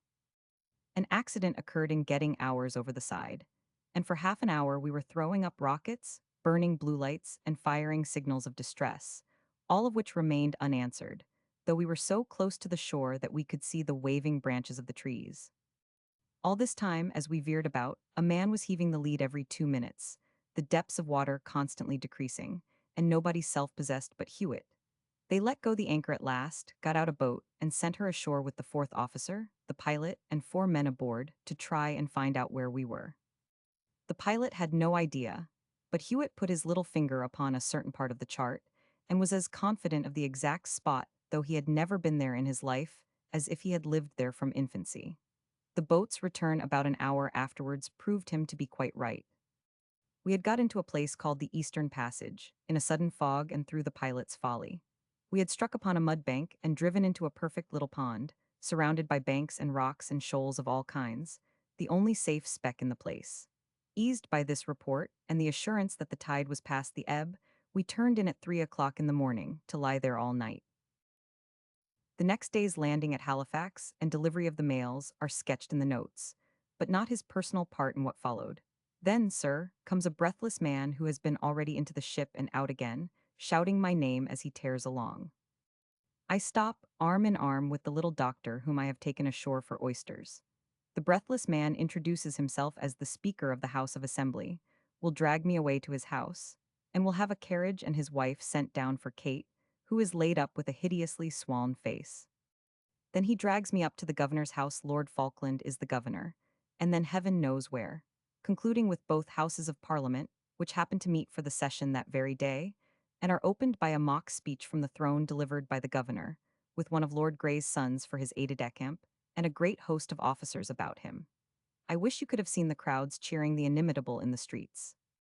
I wish you could have seen judges, law officers, bishops, and lawmakers welcoming the inimitable. I wish you could have seen the inimitable shown to a great elbow chair by the Speaker's throne, and sitting alone in the middle of the floor of the House of Commons, the observed of all observers, listening with exemplary gravity to the queerest speaking possible, and breaking in spite of himself into a smile as he thought of this commencement to the 1,001 stories in reserve for Home and Lincoln's Inn Fields and Jack Straw's Castle. Ah, Forster, when I do come back again.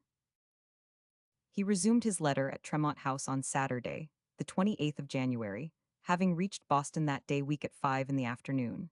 And, as his first American experience is very lightly glanced at in the notes, a fuller picture will perhaps be welcome. As the Cunard boats have a wharf of their own at the custom house, and that a narrow one, we were a long time, an hour at least, working in. I was standing in full fig on the paddle box beside the captain, staring about me, when suddenly, long before we were moored to the wharf, a dozen men came leaping on board at the peril of their lives, with great bundles of newspapers under their arms, worsted comforters very much the worse for wear round their necks, and so forth. Aha, says I, this is like our London Bridge, believing of course that these visitors were newsboys. But what do you think of their being editors? And what do you think of their tearing violently up to me and beginning to shake hands like madmen? Oh, if you could have seen how I wrung their wrists. And if you could but know how I hated one man in very dirty gaiters, and with very protruding upper teeth, who said to all comers after him, "So you have been introduced to our friend Dickens, eh?" There was one among them, though, who really was of use, a Dr. S., editor of the. He ran off here 2 miles at least, and ordered rooms and dinner. And in course of time Kate, and I, and Lord Mulgrave, who was going back to his regiment at Montreal on Monday, and had agreed to live with us in the meanwhile, sat down in a spacious and handsome room to a very handsome dinner, bating peculiarities of putting on table, and had forgotten the ship entirely. A Mr. Alexander, to whom I had written from England promising to sit for a portrait, was on board directly we touched the land and brought us here in his carriage. Then, after sending a present of most beautiful flowers, he left us to ourselves, and we thanked him for it. What further he had to say of that week's experience finds its first public utterance here. How can I tell you, he continues, what has happened since that first day? How can I give you the faintest notion of my reception here, of the crowds that pour in and out the whole day, of the people that line the streets when I go out, of the cheering when I went to the theater, of the copies of verses, letters of congratulation, welcomes of all kinds, balls, dinners, assemblies without end? There is to be a public dinner to me here in Boston, next Tuesday, and great dissatisfaction has been given to the many by the high price £3 sterling each of the tickets. There is to be a ball next Monday week at New York, and 150 names appear on the list of the committee. There is to be a dinner in the same place, in the same week, to which I have had an invitation with every known name in America appended to it.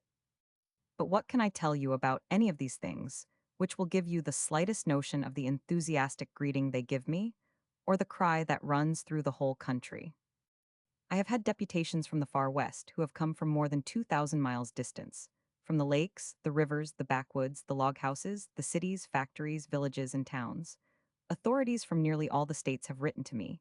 I have heard from the universities, Congress, Senate, and bodies, public and private, of every sort and kind. It is nonsense and no common feeling, wrote Dr. Channing to me yesterday. It is all heart. There never was and never will be such a triumph, and it is a good thing, is it not? To find those fancies it has given me, and you, the greatest satisfaction to think of, at the core of it all. It makes my heart quieter, and me a more retiring, sober, tranquil man, to watch the effect of those thoughts in all this noise and hurry, even than if I sat, pen in hand, to put them down for the first time. I feel, in the best aspects of this welcome, something of the presence and influence of that spirit which directs my life, and through a heavy sorrow has pointed upwards with unchanging finger for more than 4 years past. And if I know my heart, not 20 times this praise would move me to an act of folly. There were but 2 days more before the post left for England, and the close of this part of his letter sketched the engagements that awaited him on leaving Boston. We leave here next Saturday. We go to a place called Worcester, about 75 miles off, to the house of the governor of this place, and stay with him all Sunday.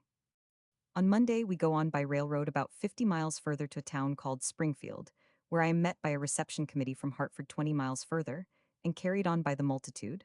I am sure I do not know how, but I should not wonder if they appear with a triumphal car. On Wednesday, I have a public dinner there.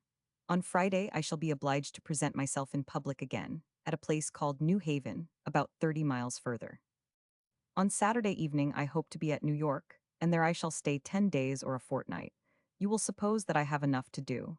I am sitting for a portrait and for a bust. I have the correspondence of a Secretary of State and the engagements of a fashionable physician. I have a secretary whom I take on with me. He is a young man of the name of Q. Was strongly recommended to me, is most modest, obliging, silent, and willing, and does his work well. He boards and lodges at my expense when we travel, and his salary is $10 per month, about £2.5 of our English money. There will be dinners and balls at Washington, Philadelphia, Baltimore, and I believe everywhere. In Canada, I have promised to play at the theater with the officers for the benefit of a charity. We are already weary at times, past all expression, and I finish this by means of a pious fraud. We were engaged to a party, and have written to say we are both desperately Roman 99. Well, I can fancy you saying, but about his impressions of Boston and the Americans, of the latter, I will not say a word until I have seen more of them, and have gone into the interior. I will only say now that we have never yet been required to dine at a table d'hote, that thus far our rooms are as much our own here as they would be at the Clarendon, that but for an odd phrase now and then such as snap of cold weather, a tonguey man for a talkative fellow, possible, as a solitary interrogation, and yes, for indeed I should have marked, so far, no difference whatever between the parties here and those I have left behind. The women are very beautiful, but they soon fade. The general breeding is neither stiff nor forward, the good nature universal. If you ask the way to a place off, some common waterside man, who do not know you from Adam, turns and goes with you. Universal deference is paid to ladies, and they walk about at all seasons, wholly unprotected. This hotel is a trifle smaller than Finsbury Square, and is made so infernally hot, I use the expression advisedly, by means of a furnace with pipes running through the passages, that we can hardly bear it. There are no curtains to the beds or to the bedroom windows. I am told there never are, hardly, all through America. The bedrooms are indeed very bare of furniture. Ours is nearly as large as your great room, and has a wardrobe in it of painted wood not larger, I appeal to K, than an English watchbox. I slept in this room for 2 nights, quite satisfied with the belief that it was a shower bath.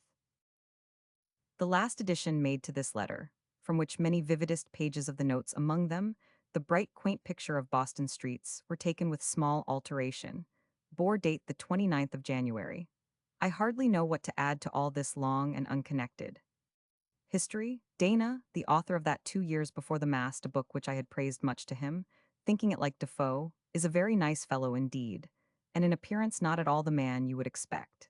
He is short, mild-looking, and has a careworn face.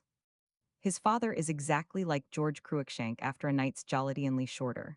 The professors at the Cambridge University, Longfellow, Felton, Jard Sparks, are noble fellows.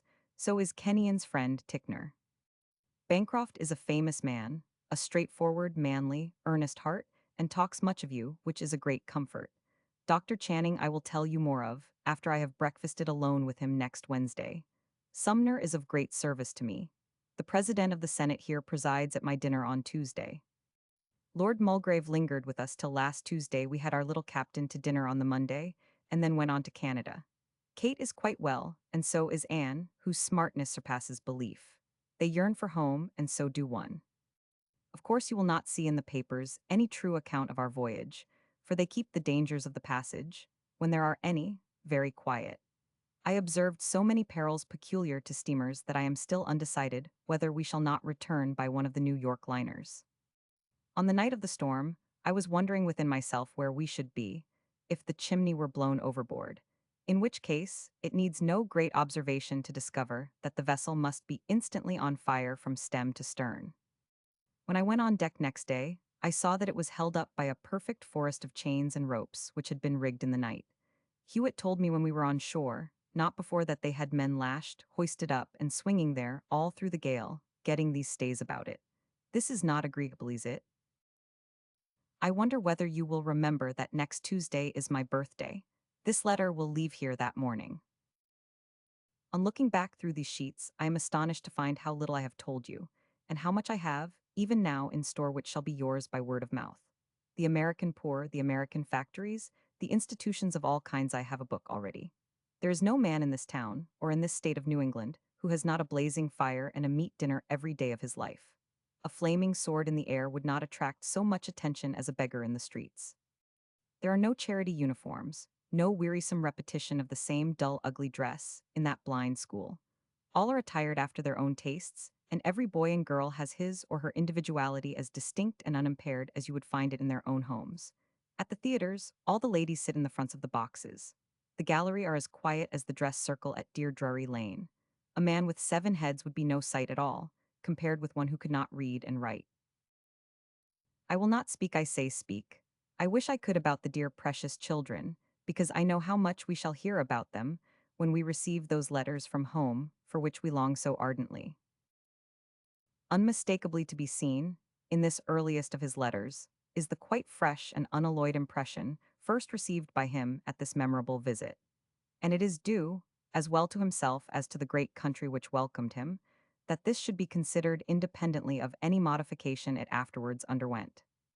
Of the fervency and universality of the welcome, there could indeed be no doubt, and as little that it sprang from feelings honorable both to giver and receiver. The sources of Dickens's popularity in England were in truth multiplied manyfold in America. The hearty, cordial, and humane side of his genius had fascinated them quite as much, but there was also something beyond this. The cheerful temper that had given new beauty to the commonest forms of life, the abounding humor which had added largely to all innocent enjoyment, the honorable, and in those days rare distinction of America, which left no home in the Union inaccessible to such advantages, had made Dickens the object everywhere of grateful admiration, for the most part of personal affection. But even this was not all. I do not say it either to lessen or to increase the value of the tribute, but to express simply what it was. And there cannot be a question that the young English author, whom by his language they claimed equally for their own, was almost universally regarded by the Americans as a kind of embodied protest against what they believed to be worst in the institutions of England, depressing and overshadowing in a social sense, and adverse to purely intellectual influences. In all the papers of every grade in the Union, of which many were sent to me at the time, the feeling of triumph over the mother country in this particular is everywhere predominant. You worship titles, they said, and military heroes and millionaires, and we of the New World want to show you, by extending the kind of homage that the Old World reserves for kings and conquerors, to a young man with nothing to distinguish him but his heart and his genius, what it is we think in these parts worthier of honor than birth or wealth, a title or a sword. Well, there was something in this too, apart from a mere crowing over the mother country. The Americans had honestly more than a common share in the triumphs of a genius which in more than one sense had made the deserts and wildernesses of life to blossom like the rose. They were entitled to select for a welcome, as emphatic as they might please to render it, the writer who preeminently in his generation had busied himself to detect and save, in human creatures, such sparks of virtue as misery or vice had not availed to extinguish. To discover what is beautiful and comely under what commonly passes for the ungainly and the deformed, to draw happiness and hopefulness from despair itself, and above all so to have made known to his own countrymen the wants and sufferings of the poor, the ignorant, and the neglected, that they could be left in absolute neglect no more. A triumph has been prepared for him, wrote Mr. Ticknor to our dear friend Kenyon, in which the whole country will join. He will have a progress through the states unequaled since Lafayette's. Daniel Webster told the Americans that Dickens had done more already to ameliorate the condition of the English poor than all the statesmen Great Britain had sent into Parliament. His sympathies are such, exclaimed Dr. Channing, as to recommend him in an especial manner to us. He seeks out that class, in order to benefit them, with whom American institutions and laws sympathize most strongly. And it is in the passions, sufferings, and virtues of the mass that he has found his subjects of most thrilling interest. He shows that life in its rudest form may wear a tragic grandeur, that amidst follies and excesses, provoking laughter or scorn, the moral feelings do not wholly die, and that the haunts of the blackest crime are sometimes lighted up by the presence and influence of the noblest souls. His pictures have a tendency to awaken sympathy with our race, and to change the unfeeling indifference which has prevailed towards the depressed multitude into a sorrowful and indignant sensibility to their wrongs and woes. Whatever may be the turn which we are to see the welcome take, by dissatisfaction that arose on both sides, it is well that we should thus understand what in its first manifestations was honorable to both. Dickens had his disappointments, and the Americans had theirs, but what was really genuine in the first enthusiasm remained without grave alloy from either. And the letters, as I proceed to give them, will so naturally explain and illustrate the misunderstanding as to require little further comment. I am happy to be able here to place on record facsimiles of the invitations to the public entertainments in New York, which reached him before he quitted Boston. The mere signatures suffice to show how universal the welcome was from that great city of the Union. Transcriber's note: clicking on each image will show a somewhat larger copy of the image. This is true of all illustrations where a larger size may make it more readable. New York dinner. Signatures. Additional signatures. New York ball. Signatures. Additional signatures. Chapter 20, Second Impressions of America. Second letter international copyright third letter the dinner at Boston Worcester, Springfield, and Hartford queer traveling levies at Hartford, and New Haven at Wallingford serenades, Cornelius 100. Felton payment of personal expenses, declined at New York curving and golden description of the ball newspaper. Accounts a phase of character opinion, in America International Copyright American Authors, in regard to a tout cry against the nation's guest declines to be silent on copyright speech at dinner Irving, in the chairman's breakdown and incident afterwards.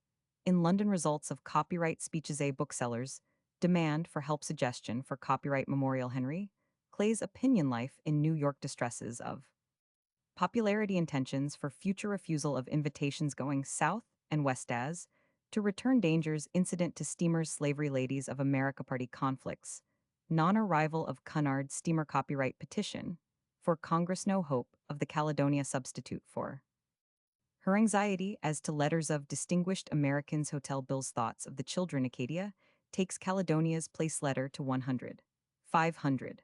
From Carlyle on copyright argument against stealing Rob Roy's plan worth bettering Roman 100.500. As to Carlyle.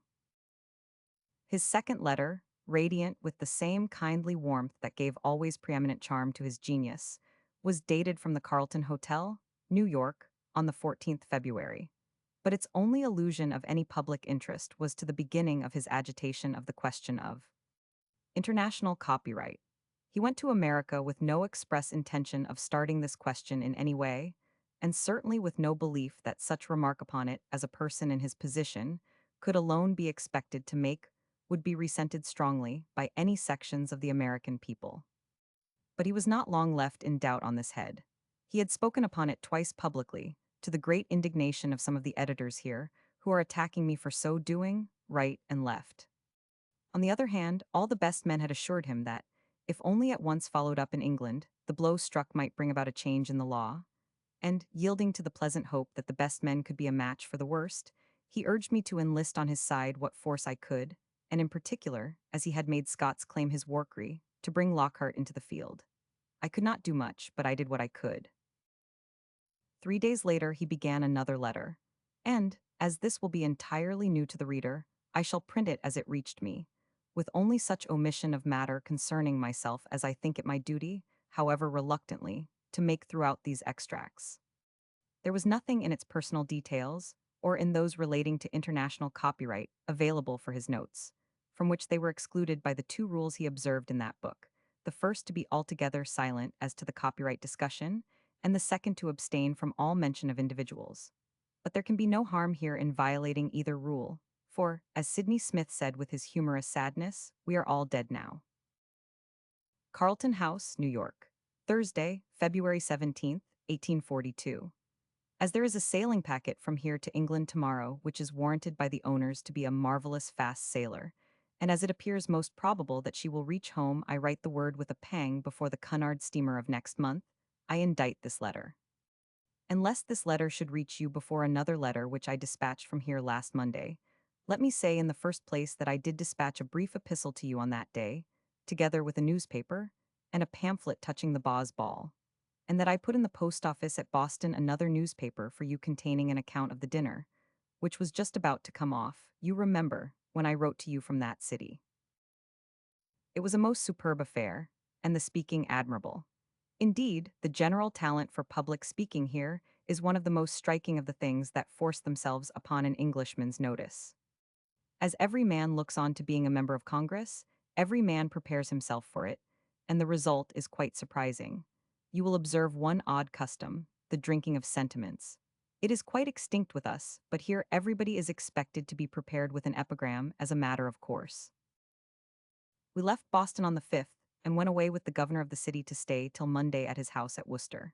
He married a sister of Bancroft's, and another sister of Bancroft's went down with us. The village of Worcester is one of the prettiest in New England. On Monday morning at 9 o'clock, we started again by railroad and went on to Springfield, where a deputation of two were waiting, and everything was in readiness that the utmost attention could suggest.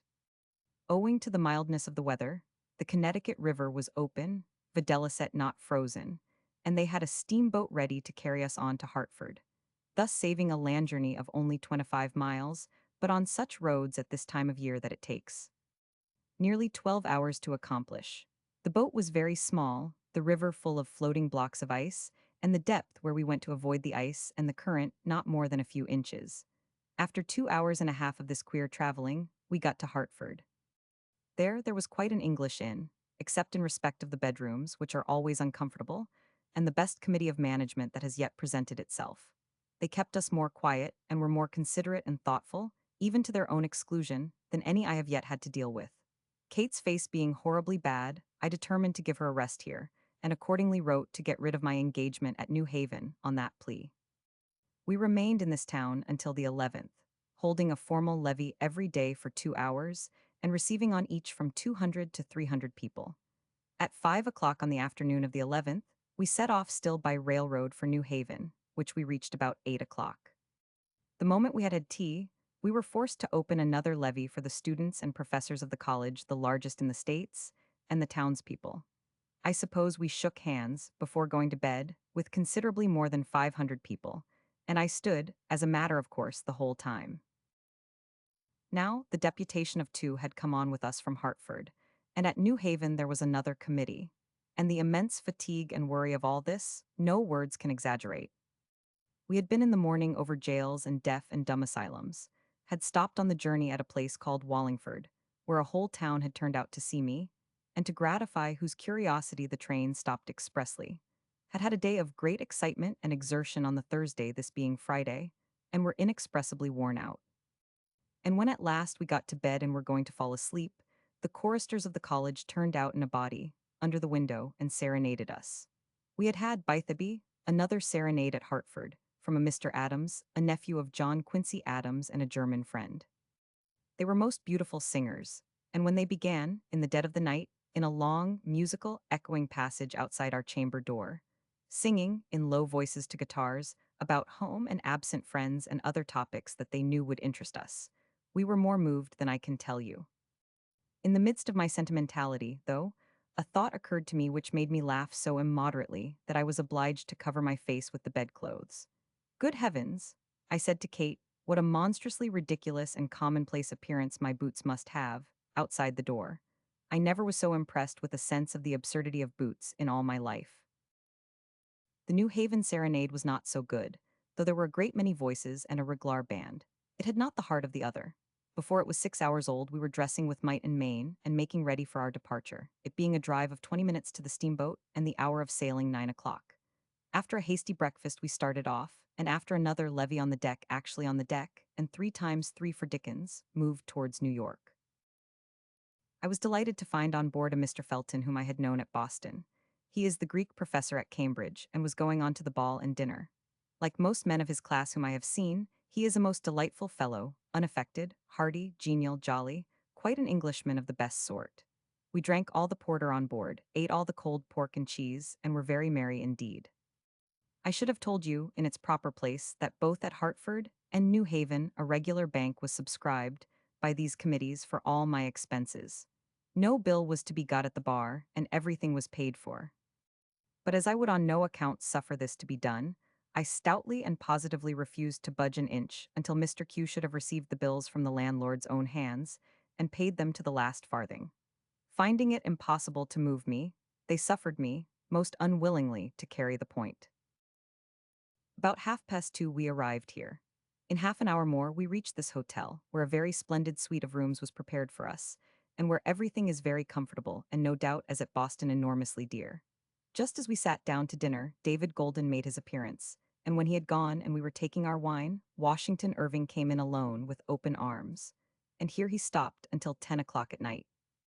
Through Lord Geoffrey, with whom he was connected by marriage, and Macready, of whom he was the cordial friend, we already knew Mr. Colden, and his subsequent visits to Europe led to many years' intimate intercourse, greatly enjoyed by us both. Having got so far, I shall divide my discourse into 4 points. First, the ball. Secondly, some slight specimens of a certain phase of character in the Americans. Thirdly, international copyright. Fourthly, my life here and projects to be carried out while I remain. Firstly, the ball. It came off last Monday vidi pamphlet.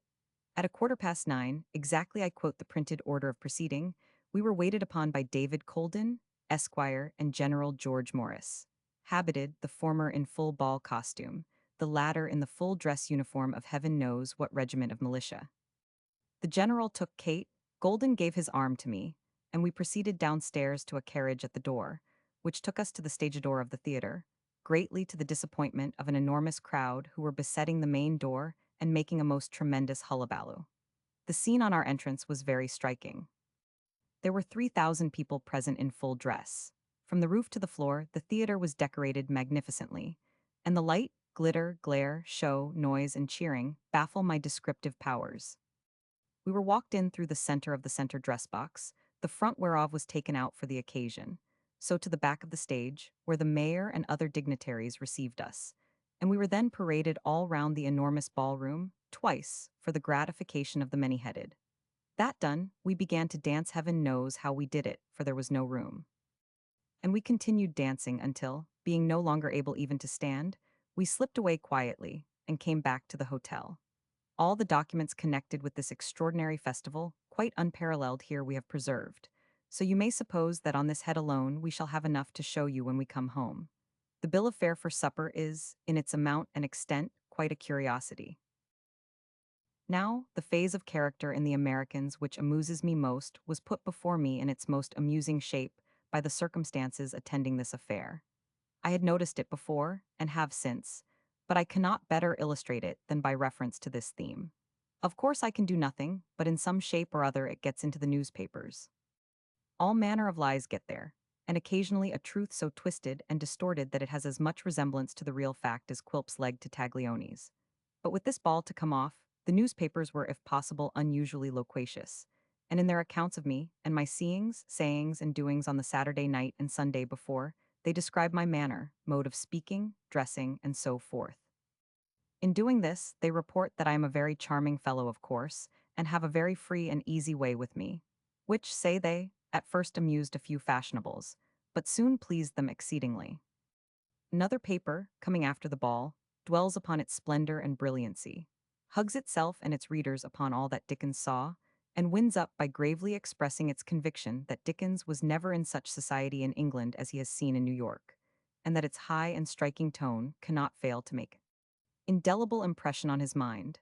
For the same reason I am always represented, whenever I appear in public, as being very pale, apparently thunderstruck, and utterly confounded by all I see. You recognize the queer vanity which is at the root of all this? I have plenty of stories in connection with it to amuse you with when I return. 21st February. It is unnecessary to say that this letter did not come by the sailing packet and will come by the Cunard boat. After the ball, I was laid up with a very bad sore throat, which confined me to the house 4 whole days, and as I was unable to write, or indeed to do anything but doze and drink lemonade, I missed the ship. I have still a horrible cold, and so has Kate, but in other respects we are all right. I proceed to my third head, the international copyright question.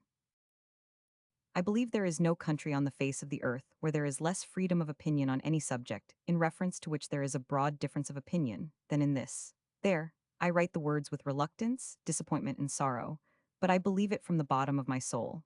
I spoke, as you know, of international copyright at Boston, and I spoke of it again at Hartford. My friends were paralyzed with wonder at such audacious daring.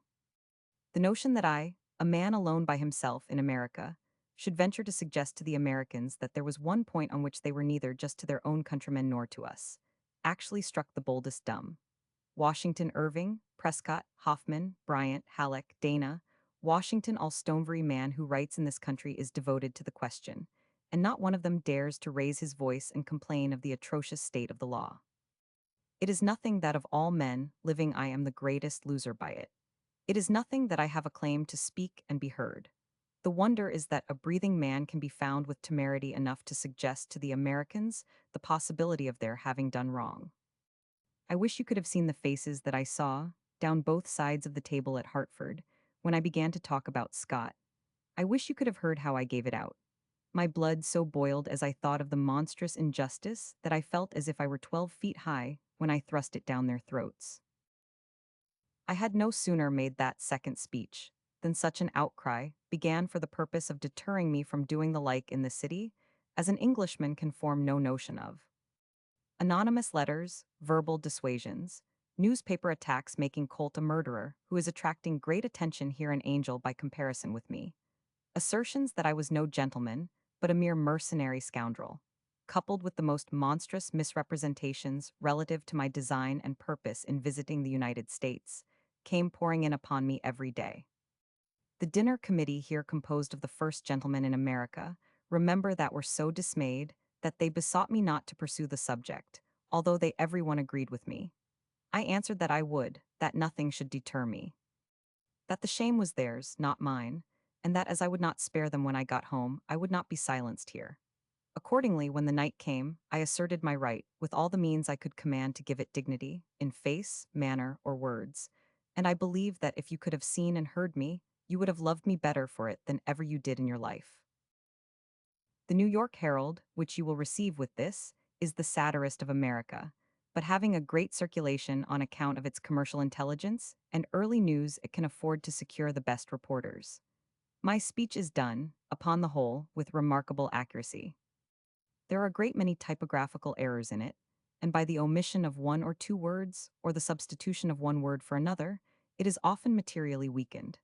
Thus, I did not say that I claimed my right, but that I asserted it, and I did not say that I had some claim, but that I had a most righteous claim to speak.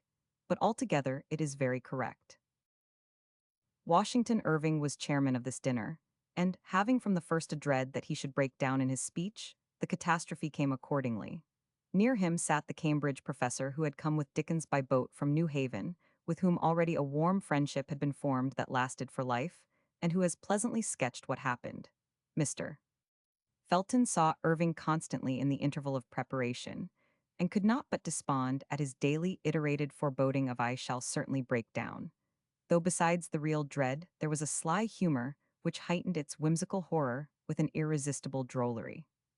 But the professor plucked up hope a little when the night came, and he saw that Irving had laid under his plate the manuscript of his speech. During dinner, nevertheless, his old foreboding cry was still heard, and at last the moment arrived. Mr. Irving rose, and the deafening and long-continued applause by no means lessened his apprehension. He began in his pleasant voice, got through 2 or 3 sentences pretty easily, but in the next hesitated, and after 1 or 2 attempts to go on, gave it up with a graceful allusion to the tournament and the troop of knights all armed and eager for the fray, and ended with the toast Charles Dickens, the guest of the nation. There, said he, as he resumed his seat amid applause as great as had greeted his rising there. I told you I should break down, and I have done it. He was in London a few months later, on his way to Spain, and I heard Thomas More describe at Rogers's table the difficulty there had been to overcome his reluctance, because of this breakdown, to go to the dinner of the Literary Fund on the occasion of Prince Albert's presiding. However, said Moore, I told him only to attempt a few words, and I suggested what they should be, and he said he would never thought of anything so easy, and he went and did famously. I knew very well, as I listened, that this had not been the result. But as the distinguished American had found himself, on this second occasion, not among orators as in New York, but among men as unable as himself to speak in public, and equally able to do better things, he was doubtless more reconciled to his own failure. I have been led to this digression by Dickens's silence on his friend's breakdown. He had so great a love for Irving that it was painful to speak of him as at any disadvantage, and of the New York dinner, he wrote only in its connection with his own copyright speeches. The effect of all this copyright agitation, at least, has been to awaken a great sensation on both sides of the subject. The respectable newspapers and reviews taking up the cudgels as strongly in my favor as the others have done against me.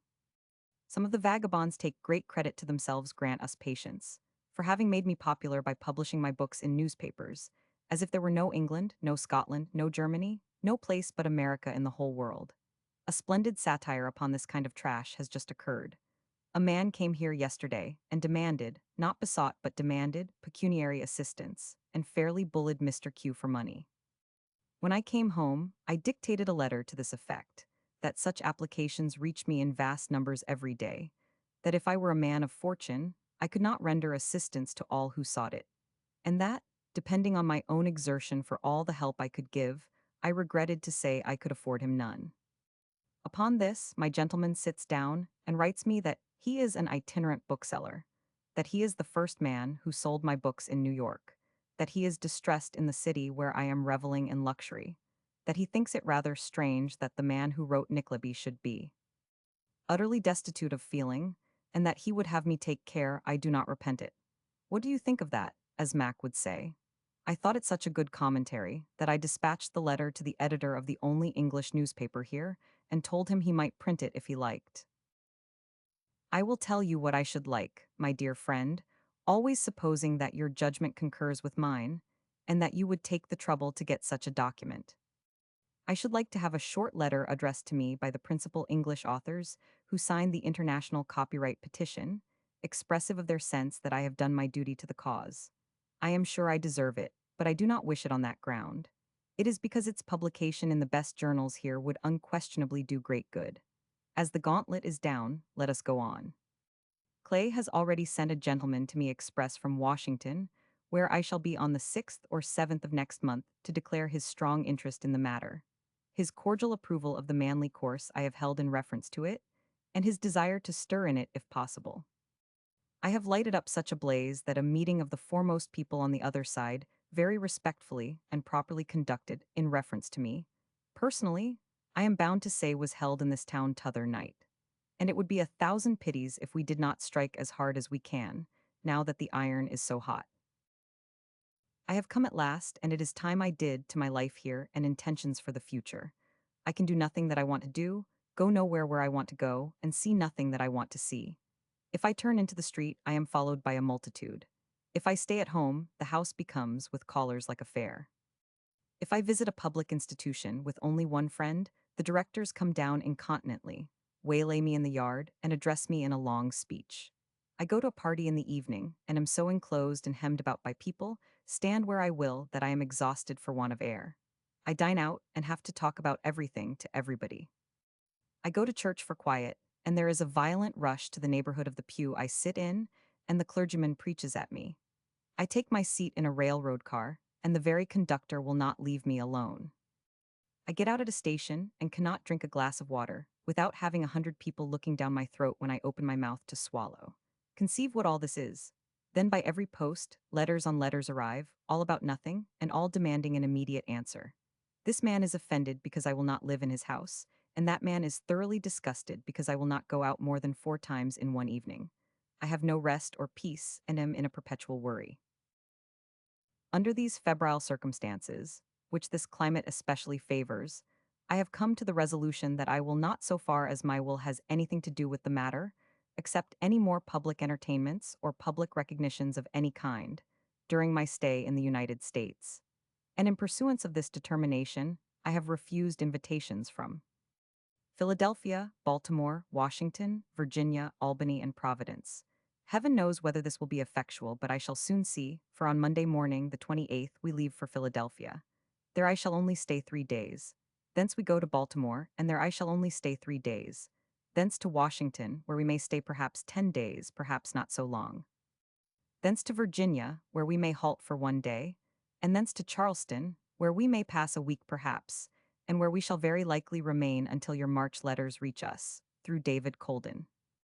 I had a design of going from Charleston to Columbia in South Carolina, and there engaging a carriage, a bagagetender and Negro boy to guard the same, and a saddle horse for myself, with which caravan I intended going right away, as they say here, into the West, through the wilds of Kentucky and Tennessee, across the Allegheny Mountains, and so on until we should strike the lakes and could get to Canada. But it has been represented to me that this is a track only known to traveling merchants, that the roads are bad, the country a tremendous waste, the inns log houses, and the journey one that would play the very devil with Kate. I am staggered but not deterred. If I find it possible to be done in the time, I mean to do it, being quite satisfied that without some such dash I can never be a free agent or see anything worth the telling. We mean to return home in a packet ship, not a steamer. Her name is the George Washington, and she will sail from here for Liverpool on the 7th of June. At that season of the year they are seldom more than 3 weeks making the voyage, and I never will trust myself upon the wide ocean, if it please heaven, in a steamer again. When I tell you all that I observed on board that Britannia, I shall astonish you. Meanwhile, consider two of their dangers. First, that if the funnel were blown overboard, the vessel must instantly be on fire, from stem to stern. To comprehend which consequence, you have only to understand that the funnel is more than 40 feet high, and that at night you see the solid fire 2 or 3 feet above its top. Imagine this swept down by a strong wind, and picture to yourself the amount of flame on deck, and that a strong wind is likely to sweep it down you soon learn, from the precautions taken to keep it up in a storm, when it is the first thing thought of. Secondly, each of these boats consumes between London and Halifax 700 tons of coals, and it is pretty clear, from this enormous difference of weight in a ship of only 1,200 tons burden in all, that she must either be too heavy when she comes out of port, or too light when she goes in. The daily difference in her rolling, as she burns the coals out, is something absolutely fearful. Add to all this that by day and night she is full of fire and people, that she has no boats, and that the struggling of that enormous machinery in a heavy sea seems as though it would rend her into fragments, and you may have a pretty considerable damned good sort of a feeble notion that it do not fit nohow, and that it ain't calculated to make you smart overmuch, and that you do not feel special bright, and by no means first-rate, and not at all tonguey or disposed for conversation, and that however rowdy you may be by nater, it does use you up complete, and that's a fact, and makes you quake considerable, and disposed to damn the engine, all of which phrases, I beg to add, are pure Americanisms of the first water.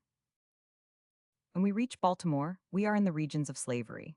It exists there, in its least shocking and most mitigated form, but there it is.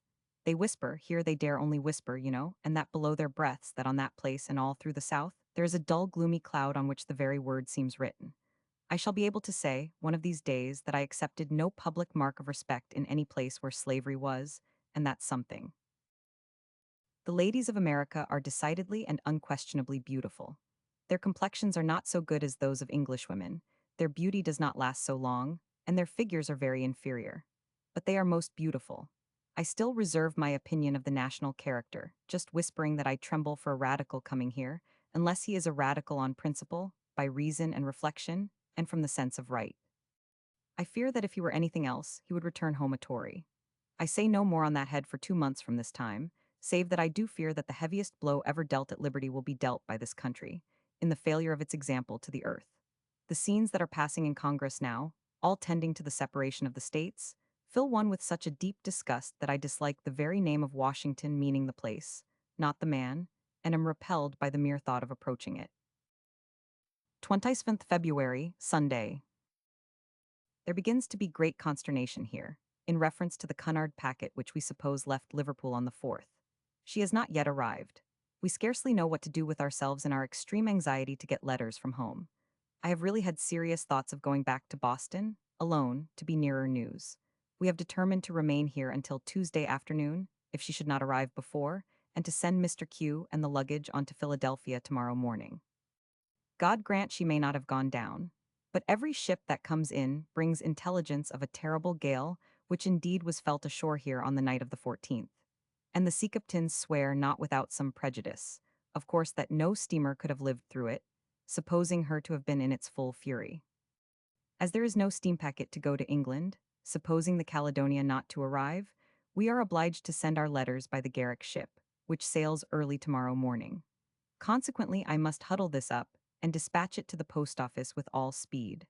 I have so much to say that I could fill quires of paper, which renders this sudden pull-up the more provoking. I have in my portmanteau a petition for an international copyright law, signed by all the best American writers, with Washington Irving at their head. They have requested me to hand it to Clay for presentation, and to back it with any remarks I may think proper to offer. So horror for the principal, as the moneylender said then, he wouldn't renew the bill. God bless you. You know what I would say about home and the darlings. 100 times God bless you. Fears are entertained for Lord Ashburton also. Nothing has been heard of him. A brief letter, sent me next day by the minister's bag, was in effect a postscript to the foregoing, and expressed still more strongly the doubts and apprehensions his voyage out had impressed him with, and which, though he afterwards saw reason greatly to modify his misgivings, were not so strange at that time as they appear to us now. Carlton House, New York, February 28, 1842. The Caledonia, I grieve and regret to say, has not arrived. If she left England to her time, she has been 24 days at sea. There is no news of her, and on the nights of the 14th and 18th it blew a terrible gale, which almost justifies the worst suspicions. For myself, I have hardly any hope of her, having seen enough in our passage out to convince me that steaming across the ocean in heavy weather is as yet an experiment of the utmost hazard. As it was supposed that there would be no steamer whatever for England this month, since in ordinary course the Caledonia would have returned with the mails on the 2d of March, I hastily got the letters ready yesterday and sent them by the Garrick, which may perhaps be 3 weeks out, but is not very likely to be longer. But belonging to the Cunard Company is a boat called the Unicorn, which in the summertime plies up the St. Lawrence and brings passengers from Canada to join the British and North American steamers at Halifax. In the winter she lies at the last mentioned place, from which news has come this morning that they have sent her on to Boston for the mails, and, rather than interrupt the communication, mean to dispatch her to England in lieu of the poor Caledonia. This in itself, by the way, is a daring deed, for she was originally built to run between Liverpool and Glasgow, and is no more designed for the Atlantic than a Calais packet boat, though she once crossed it in the summer season. You may judge, therefore, what the owners think of the probability of the Caledonia's arrival. How slight an alteration in our plans would have made us passengers on board of her. It would be difficult to tell you, my dear fellow, what an impression this has made upon our minds, or with what intense anxiety and suspense we have been waiting for your letters from home.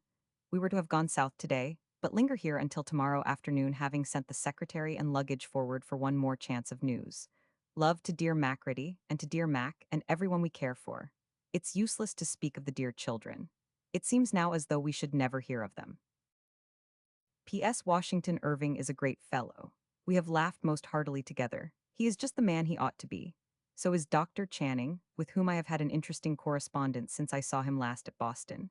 Halleck is a merry little man, Bryant a sad one, and very reserved. Washington Allston, the painter who wrote Monaldi, is a fine specimen of a glorious old genius. Longfellow, whose volume of poems I have got for you, is a frank, accomplished man as well as a fine writer, and will be in town next fall. Tell Macready that I suspect prices here must have rather altered since his time. I paid our fortnight's bill here last night. We have dined out every day except when I was laid up with a sore throat and only had in all 4 bottles of wine. The bill was 70 L. English.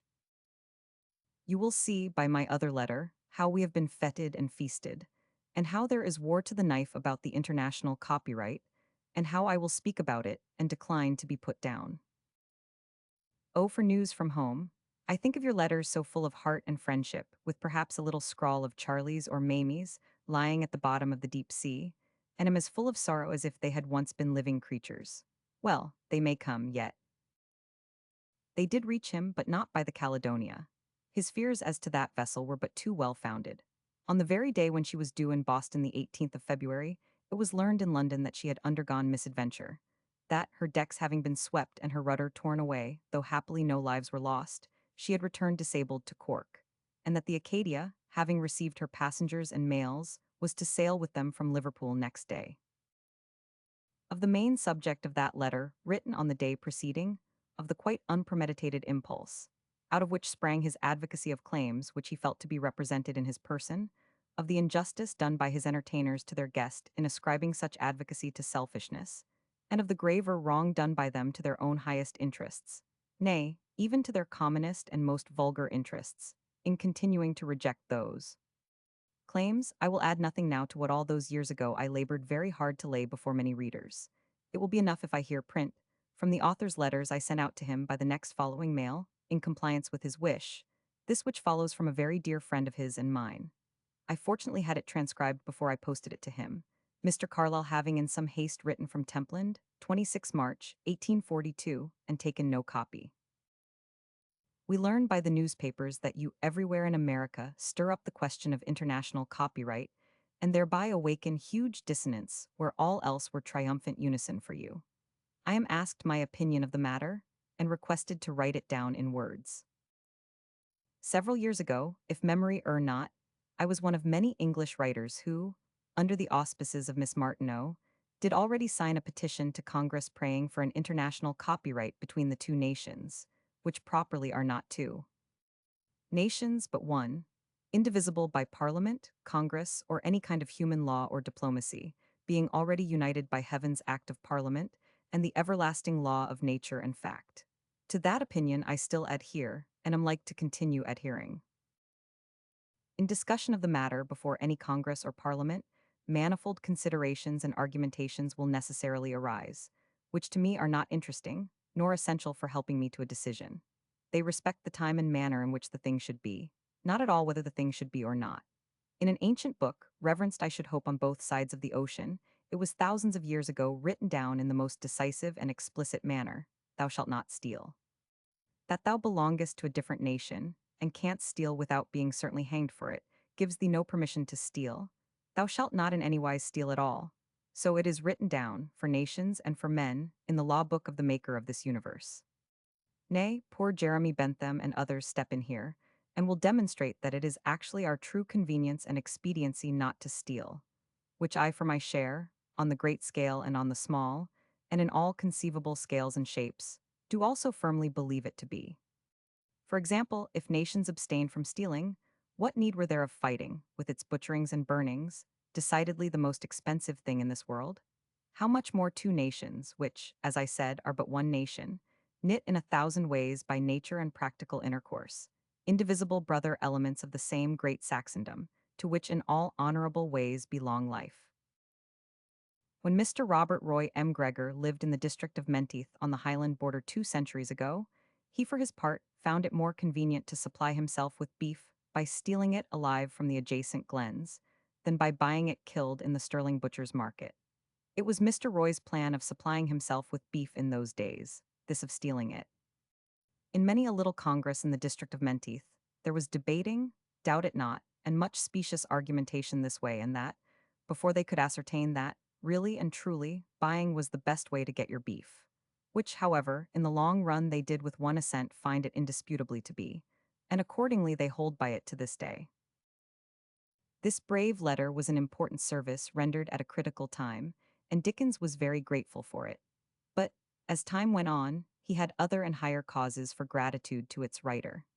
Admiration of Carlyle increased in him with his years, and there was no one whom in later life he honored so much or had a more profound regard for. Chapter 21: Philadelphia, Washington, and the South. At Philadelphia rule in printing, letters promise, as to railroads experience of them railway cars, charcoal stoves ladies cars spittoons Massachusetts, and New York police cells and prisons house of detention and inmates women. and boy prisoners capital punishment a house of correction 400 single cells comparison, with English prisons inns, and landlords at Washington Hotel extortion Philadelphia, penitentiary the solitary system solitary prisoner stock, with inspectors bookseller carry changes of temperature Henry Clay proposed journeyings letters from England Congress and Senate leading American statesmen the people of America Englishmen, located their Surgit Amari aliquid, the copyright petition at Richmond Irving, appointed to Spain experience of a slave city incidents of slave life discussion, with a slaveholder feeling of South to England levies at Richmond one, more banquet accepted my gift of Shakespeare home letters, and fancies self-reproach of a noble nature Washington Irving's leave-a-taking. Dickens's next letter was begun in the United States Hotel, Philadelphia, and bore date Sunday, 6th March, 1842. It treated of much dealt with afterwards at greater length in the notes, but the freshness and vivacity of the first impressions in it have surprised me. I do not, however, print any passage here which has not its own interest independently of anything contained in that book. The rule will be continued, as in the portions of letters already given, of not transcribing anything before printed, or anything having even but a near resemblance to descriptions that appear in the notes. As this is likely to be the only quiet day I shall have for a long time, I devote it to writing to you. We have heard nothing from you yet, and only have for our consolation the reflection that the Columbia is now on her way out. No news had been heard of the Caledonia yesterday afternoon, when we left New York. We were to have quitted that place last Tuesday, but have been detained there all the week by Kate having so bad a sore throat that she was obliged to keep her bed. We left yesterday afternoon at 5 o'clock, and arrived here at 11 last night. Let me say, by the way, that this is a very trying climate. I have often asked Americans in London which were the better railroads, ours or theirs. They have taken time for reflection, and generally replied on mature consideration that they rather thought we excelled, in respect of the punctuality with which we arrived at our stations, and the smoothness of our traveling. I wish you could see what an American railroad is, in some parts where I now have seen them. I will not say I wish you could feel what it is, because that would be an unchristian and savage aspiration. It is never enclosed or warded off. You walk down the main street of a large town, and slapdash, headlong, pell-mell down the middle of the street with pigs burrowing, and boys flying kites and playing marbles, and men smoking, and women talking, and children crawling, close to the very rails, there comes tearing along a mad locomotive with its train of cars, scattering a red-hot shower of sparks from its wood fire in all directions, screeching, hissing, yelling, and panting, and nobody one atom more concerned than if it were 100 miles away. You cross a turnpike road, and there is no gate, no policeman, no signal, nothing to keep the wayfarer or quiet traveler out of the way, but a wooden arch on which is written, in great letters, "Look out for the locomotive." And if any man, woman, or child do not look out, why, it's his or her fault, and there's an end of it. The cars are like very shabby omnibuses, only larger, holding 60 or 70 people. The seats, instead of being placed long ways, are put crosswise, back to front. Each holds two. There is a long row of these on each side of the caravan and a narrow passage up the center. The windows are usually all closed, and there is very often, in addition, a hot, close, most intolerable charcoal stove in a red-hot glow. The heat and closeness are quite insupportable. But this is the characteristic of all American houses, of all the public institutions, chapels, theaters, and prisons. From the constant use of the hard anthracite coal in these beastly furnaces, a perfectly new class of diseases is springing up in the country. Their effect upon an Englishman is briefly told. He is always very sick and very faint, and has an intolerable headache morning, noon, and night. In the ladies' car, there is no smoking of tobacco allowed. All gentlemen who have ladies with them sit in this car, and it is usually very full. Before it is the gentleman's car, which is something narrower. As I had a window close to me yesterday which commanded this gentleman's car, I looked at it pretty often, perforce. The flashes of saliva flew so perpetually and incessantly out of the windows all the way, that it looked as though they were ripping open feather-beds inside, and letting the wind dispose of the feathers. But this spitting is universal. In the courts of law, the judge has his spittoon on the bench, the counsel have theirs, the witness has his, the prisoner his, and the crier his. The jury are accommodated at the rate of 3 men to a spittoon or spitbox as they call it here, and the spectators in the gallery are provided for, as so many men who in the course of nature expectorate without cessation. There are spitboxes in every steamboat, barroom, public dining room, house of office, and place of general resort, no matter what it be. In the hospitals, the students are requested, by placard, to use the boxes provided for them, and not to spit upon the stairs. I have twice seen gentlemen, at evening parties in New York, turn aside when they were not engaged in conversation, and spit upon the drawing room carpet. And in every barroom and hotel passage, the stone floor looks as if it were paved with open oysters from the quantity of this kind of deposit which tessellates it all over. The institutions at Boston and at Hartford are most admirable. It would be very difficult indeed to improve upon them. But this is not so at New York, where there is an ill-managed lunatic asylum, a bad jail, a dismal workhouse, and a perfectly intolerable place of police imprisonment. A man is found drunk in the streets and is thrown into a cell below the surface of the earth, profoundly dark, so full of noisome vapors that, when you enter it with a candle, you see a ring about the light, like that which surrounds the moon in wet and cloudy weather, and so offensive and disgusting in its filthy odors that you cannot bear its stench. He is shut up within an iron door, in a series of vaulted passages where no one stays, has no drop of water, or ray of light, or visitor, or help of any kind, and there he remains until the magistrate's arrival. If he die as one man did not long ago, he is half eaten by the rats in an hour's time as this man was. I expressed, on seeing these places the other night, the disgust I felt, and which it would be impossible to repress. Well, I do not know, said the night constable. That's a national answer. Bytheby, well, I do not know. I have had 26 young women locked up here together, and beautiful ones too, and that's a fact. The cell was certainly no larger than the wine cellar in Devonshire Terrace, at least 3 feet lower, and stunk like a common sewer. There was one woman in it then. The magistrate begins his examinations at 5 o'clock in the morning. The watch is set at 7 at night. If the prisoners have been given in charge by an officer, they are not taken out before 9 or 10. And in the interval they remain in these places, where they could no more be heard to cry for help, in case of a fit or swoon among them, than a man's voice could be heard after he was coffined up in his grave. There is a prison in this same city, and indeed in the same building, where prisoners for grave offenses await their trial, and to which they are sent back when under remand. It sometimes happens that a man or woman will remain here for 12 months, waiting the result of motions for new trial, and in arrest of judgment, and what not. I went into it the other day, without any notice or preparation, otherwise I find it difficult to catch them in their workaday aspect.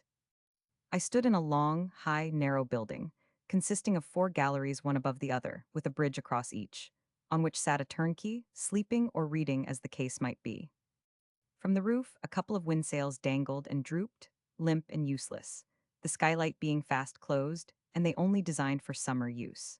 In the center of the building was the eternal stove, and along both sides of every gallery was a long row of iron doors looking like furnace doors, being very small, but black and cold as if the fires within had gone out. A man with keys appears to show us round. A good-looking fellow, and, in his way, civil and obliging. I omit a dialogue of which the substance has been printed, and give only that which appears for the first time here. Suppose a man's here for 12 months. Do you mean to say he never comes out at that little iron door? He may walk some, perhaps not much. Will you show me a few of them? Ah, all if you like. He threw open a door and I looked in. An old man was sitting on his bed, reading.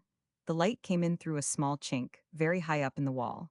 Across the room ran a thick iron pipe to carry off filth. This was bored for the reception of something like a big funnel in shape, and over the funnel was a watercock. This was his washing apparatus and water closet. It was not savory, but not very offensive. He looked up at me, gave himself an odd, dogged kind of shake, and fixed his eyes on his book again. I came out, and the door was shut and locked. He had been there a month and would have to wait another month for his trial. Has he ever walked out now, for instance? No. In England, if a man is under sentence of death even, he has a yard to walk in at certain times. Possible. Yes. Making me this answer with a coolness which is perfectly untranslatable and inexpressible, and which is quite peculiar to the soil, he took me to the women's side, telling me, upon the way, all about this man, who, it seems, murdered his wife, and will certainly be hanged. The women's doors have a small square aperture in them. I looked through one and saw a pretty boy about 10 or 12 years old who seemed lonely and miserable enough as well he might. What's he been doing? Says one. Nothing, says my friend. Nothing, says one. No, says he, he's here for safekeeping. He saw his father kill his mother, and is detained to give evidence against him that was his father you saw just now. But that's rather hard treatment for a witness, is not it? Well, I do not know. It ended a very rowdy life, and that's a fact. So my friend, who was an excellent fellow in his way and very obliging, and a handsome young man to boot, took me off to show me some more curiosities, and I was very much obliged to him, for the place was so hot, and I so giddy that I could scarcely stand. When a man is hanged in New York, he is walked out of one of these cells, without any condemned sermon or other religious formalities, straight into the narrow jail yard, which may be about the width of Cranbourne Alley. There, a gibbet is erected, which is of curious construction.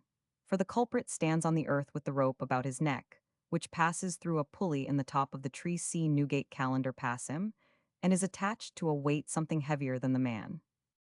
This weight, being suddenly let go, drags the rope down with it, and sends the criminal flying up 14 feet into the air, while the judge and jury and 25 citizens whose presence is required by the law stand by that they may afterwards certify to the fact.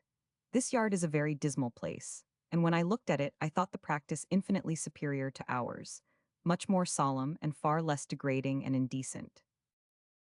There is another prison near New York which is a house of correction. The convicts labor in stone quarries near at hand, but the jail has no covered yards or shops, so that when the weather is wet as it was when I was there, each man is shut up in his own little cell, all the livelong day. These cells in all the correction houses I have seen are on one uniform plan. Thus, a B, C, and D are the walls of the building with windows in them, high up in the wall. The shaded place in the center represents 4 tiers of cells, one above the other with doors of grated iron and a light grated gallery to each tier. 4 tiers front to B and 4 to D, so that by this means you may be said, in walking round, to see 8 tiers in all. The intermediate blank space you walk in, looking up at these galleries, so that, coming in at the door E, and going either to the right or left till you come back to the door again, you see all the cells under one roof and in one high room. Imagine them in number 400, and in every one a man locked up. This one with his hands through the bars of his grate, this one in bed in the middle of the day, remember, and this one flung down in a heap upon the ground with his head against the bars like a wild beast. Make the rain pour down in torrents outside. Put the everlasting stove in the midst, hot, suffocating, and vaporous as a witch's cauldron. Add a smell like that of 1,000 old mildewed umbrellas wet through, and 1,000 dirty clothes bags musty, moist, and fusty, and you will have some idea, a very feeble one, my dear friend, on my word off this place yesterday week. You know, of course, that we adopted our improvements in prison discipline from the American pattern, but I am confident that the writers who have the most lustily lauded the American prisons have never seen Chesterton's Domain or Tracy's. There is no more comparison between these two prisons of ours, and any I have seen here yet, than there is between the keepers here and those two gentlemen. Putting out of sight the difficulty we have in England of finding useful labor for the prisoners, which of course arises from our being an older country and having vast numbers of artisans unemployed, our system is more complete, more impressive, and more satisfactory in every respect. It is very possible that I have not come to the best, not having yet seen Mount Auburn. I will tell you when I have. And also when I have come to those inns, mentioned vaguely rather be Miss Martineau, where they undercharge literary people for the love the landlords bear them. My experience, so far, has been of establishments where perhaps for the same reason they very monstrously and violently overcharge a man whose position forbids remonstrance. Washington, Sunday, March the 13th, 1842. In allusion to the last sentence, my dear friend, I must tell you a slight experience I had in Philadelphia. My rooms had been ordered for a week, but, in consequence of Kate's illness, only Mr. Q and the luggage had gone on. Mr. Q always lives at the table d'hote, so that while we were in New York our rooms were empty. The landlord not only charged me half the full rent for the time during which the rooms were reserved for us, which was quite right, but charged me also for board for myself and Kate and Anne, at the rate of $9 per day for the same period, when we were actually living, at the same expense. In New York I did remonstrate upon this head, but was coolly told it was the custom which I have since been assured is a lie, and had nothing for it but to pay the amount. What else could I do? I was going away by the steamboat at 5 o'clock in the morning, and the landlord knew perfectly well that my disputing an item of his bill would draw down upon me the sacred wrath of the newspapers, which would one and all demand in capitals if this was the gratitude of the man whom America had received, as she had never received any other man but Lafayette.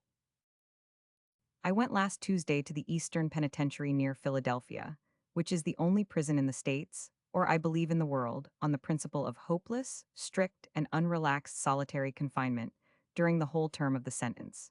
It is wonderfully kept, but a most dreadful, fearful place. The inspectors, immediately on my arrival in Philadelphia, invited me to pass the day in the jail, and to dine with them when I had finished my inspection, that they might hear my opinion of the system. Accordingly, I passed the whole day in going from cell to cell and conversing with the prisoners. Every facility was given me, and no constraint whatever imposed upon any man's free speech. If I were to write you a letter of 20 sheets, I could not tell you this one day's work, so I will reserve it until that happy time when we shall sit round the table a Jack straws you, and I and Mackin go over my diary. I never shall be able to dismiss from my mind the impressions of that day. Making notes of them, as I have done, is an absurdity, for they are written, beyond all power of erasure, in my brain. I saw men who had been there 5 years, 6 years, 11 years, 2 months, 2 days, some whose term was nearly over, and some whose term had only just begun. Women, too, under the same variety of circumstances. Every prisoner who comes into the jail comes at night, is put into a bath, and dressed in the prison garb, and then a black hood is drawn over his face and head, and he is led to the cell from which he never stirs again until his whole period of confinement has expired. I looked at some of them with the same awe as I should have looked at men who had been buried alive and dug up again. We dined in the jail, and I told them after dinner how much the sight had affected me, and what an awful punishment it was. I dwelt upon this, for, although the inspectors are extremely kind and benevolent men, I question whether they are sufficiently acquainted with the human mind to know what it is they are doing. Indeed, I am sure they do not know. I bore testimony, as everyone who sees it must, to the admirable government of the institution. Stanfield is the keeper. Grown a little younger, that's all, but added that nothing could justify such a punishment but its working a reformation in the prisoners. That for short term, say 2 years for the maximum I conceived, especially after what they had told me of its good effects in certain cases, it might perhaps be highly beneficial. But that, carried to so great an extent, I thought it cruel and unjustifiable, and further, that their sentences for small offenses were very rigorous, not to say savage. All this they took like men who were really anxious to have one's free opinion and to do right, and we were very much pleased with each other, and parted in the friendliest way. They sent me back to Philadelphia in a carriage they had sent for me in the morning, and then I had to dress in a hurry and follow Kate to Carey's the bookseller's, where there was a party. He married a sister of Leslie's. There are 3 Miss Leslies here, very accomplished, and one of them has copied all her brother's principal pictures. These copies hang about the room. We got away from this as soon as we could, and next morning had to turn out at 5. In the morning I had received and shaken hands with 500 people, so you may suppose that I was pretty well tired. Indeed, I am obliged to be very careful of myself, to avoid smoking and drinking, to get to bed soon, and to be particular in respect of what I eat. You cannot think how bilious and trying the climate is. One day it is hot summer, without a breath of air, the next 20 degrees below freezing, with a wind blowing that cuts your skin like steel. These changes have occurred here several times since last Wednesday night. I have altered my route and do not mean to go to Charleston. The country, all the way from here, is nothing but a dismal swamp. There is a bad night of seacoasting in the journey.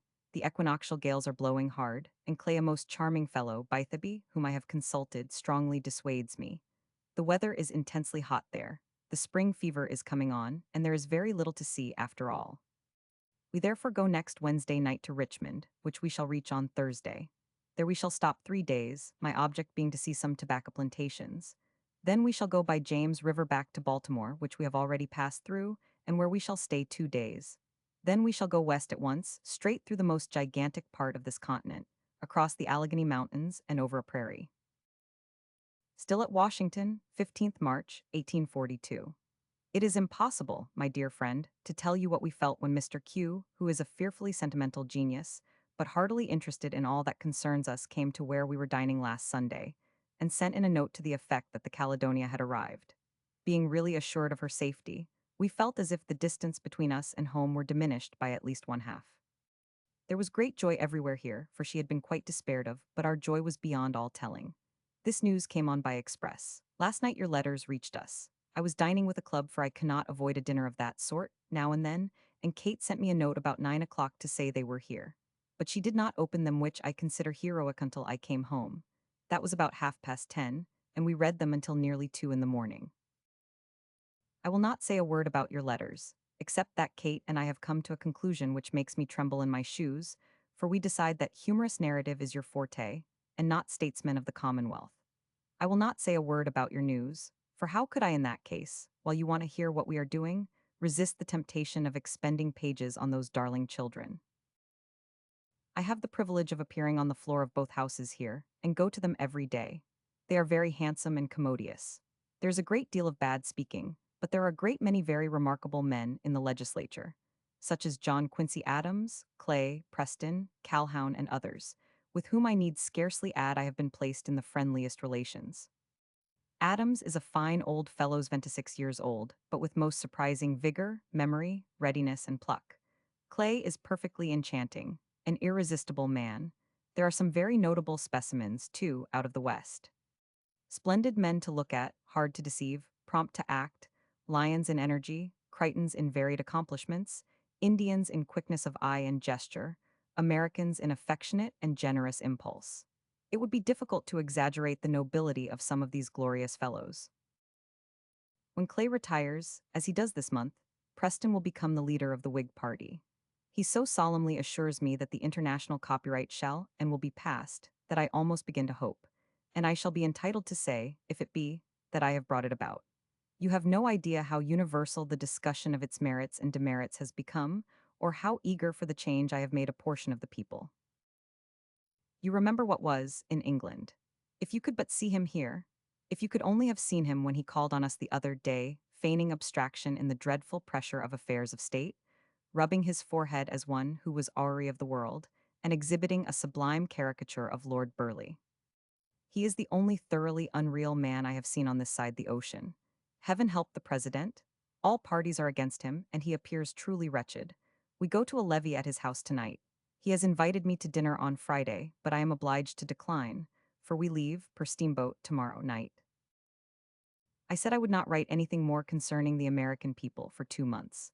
Second thoughts are best. I shall not change, and may as well speak out to you. They are friendly, earnest, hospitable, kind, frank, very often accomplished, far less prejudiced than you would suppose, warm-hearted, fervent, and enthusiastic. They are chivalrous in their universal politeness to women, courteous, obliging, disinterested, and when they conceive a perfect affection for a man, as I may venture to say of myself, entirely devoted to him. I have received thousands of people of all ranks and grades, and have never once been asked an offensive or unpolite question, except by Englishmen, who, when they have been located here for some years, are worse than the devil in his blackest painting. The state is a parent to its people, has a parental care and watch over all poor children, women laboring of child, sick persons, and captives.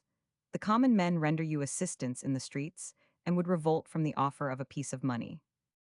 The desire to oblige is universal, and I have never once traveled in a public conveyance without making some generous acquaintance whom I have been sorry to part from, and who has in many cases come on miles to see us again.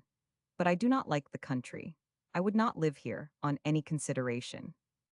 It goes against the grain with me, it would with you.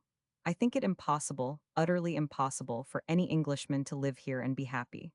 I have a confidence that I must be right, because I have everything, God knows, to lead me to the opposite conclusion, and yet I cannot resist coming to this one. As to the causes, they are too many to enter upon here. One of 2 petitions for an international copyright which I brought here from American authors, with Irving at their head, has been presented to the House of Representatives. Clay retains the other for presentation to the Senate after I have left Washington. The presented one has been referred to a committee. The Speaker has nominated as its chairman Mr. Kennedy, member for Baltimore, who is himself an author and notoriously favorable to such a law, and I am going to assist him in his report. Richmond, in Virginia, Thursday night, March 17. Irving was with me at Washington yesterday and wept heartily at parting. He is a fine fellow when you know him well, and you would relish him, my dear friend of all things. We have laughed together at some absurdities we have encountered in company, quite in my vociferous Devonshire terrace style. The American government has treated him, he says, most liberally and handsomely in every respect. He thinks of sailing for Liverpool on the 7th of April, passing a short time in London, and then going to Paris. Perhaps you may meet him. If you do, he will know that you are my dearest friend and will open his whole heart to you at once. His Secretary of Legation, Mr. Coggleswell, is a man of very remarkable information, a great traveler, a good talker, and a scholar. I am going to sketch you our trip here from Washington, as it involves 9 miles of a Virginie road. That done, I must be brief, good brother. The reader of the American Notes will remember the admirable and most humorous description of the night steamer on the Potomac, and of the black driver over the Virginia road. Both were in this letter, which, after 3 days, he resumed at Washington again, Monday, March the 21st. We had intended to go to Baltimore from Richmond, by a place called Norfolk, but one of the boats being under repair, I found we should probably be detained at this Norfolk 2 days. Therefore we came back here yesterday, by the road we had traveled before, lay here last night, and go on to Baltimore this afternoon, at 4 o'clock. It is a journey of only 2 hours and a half. Richmond is a prettily situated town, but, like other towns in slave districts as the planters themselves admit, has an aspect of decay and gloom which to an unaccustomed eye is most distressing. In the black car, for they do not let them sit with the whites, on the railroad as we went there, were a mother and family, whom the steamer was conveying away to sell, retaining the man the husband and father, I mean on his plantation. The children cried the whole way. Yesterday, on board the boat, a slave owner and 2 constables were our fellow passengers. They were coming here in search of 2 negroes who had run away on the previous day. On the bridge at Richmond, there is a notice against fast driving over it, as it is rotten and crazy. Penalty for whites, $5, for slaves, 15 stripes.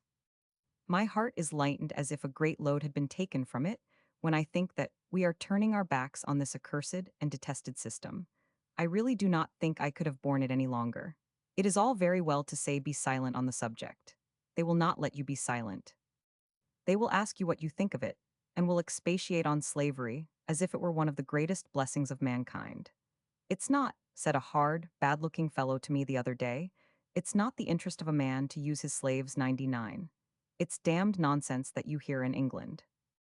I told him quietly that it was not a man's interest to get drunk, or to steal, or to game, or to indulge in any other vice, but he did indulge in it for all that.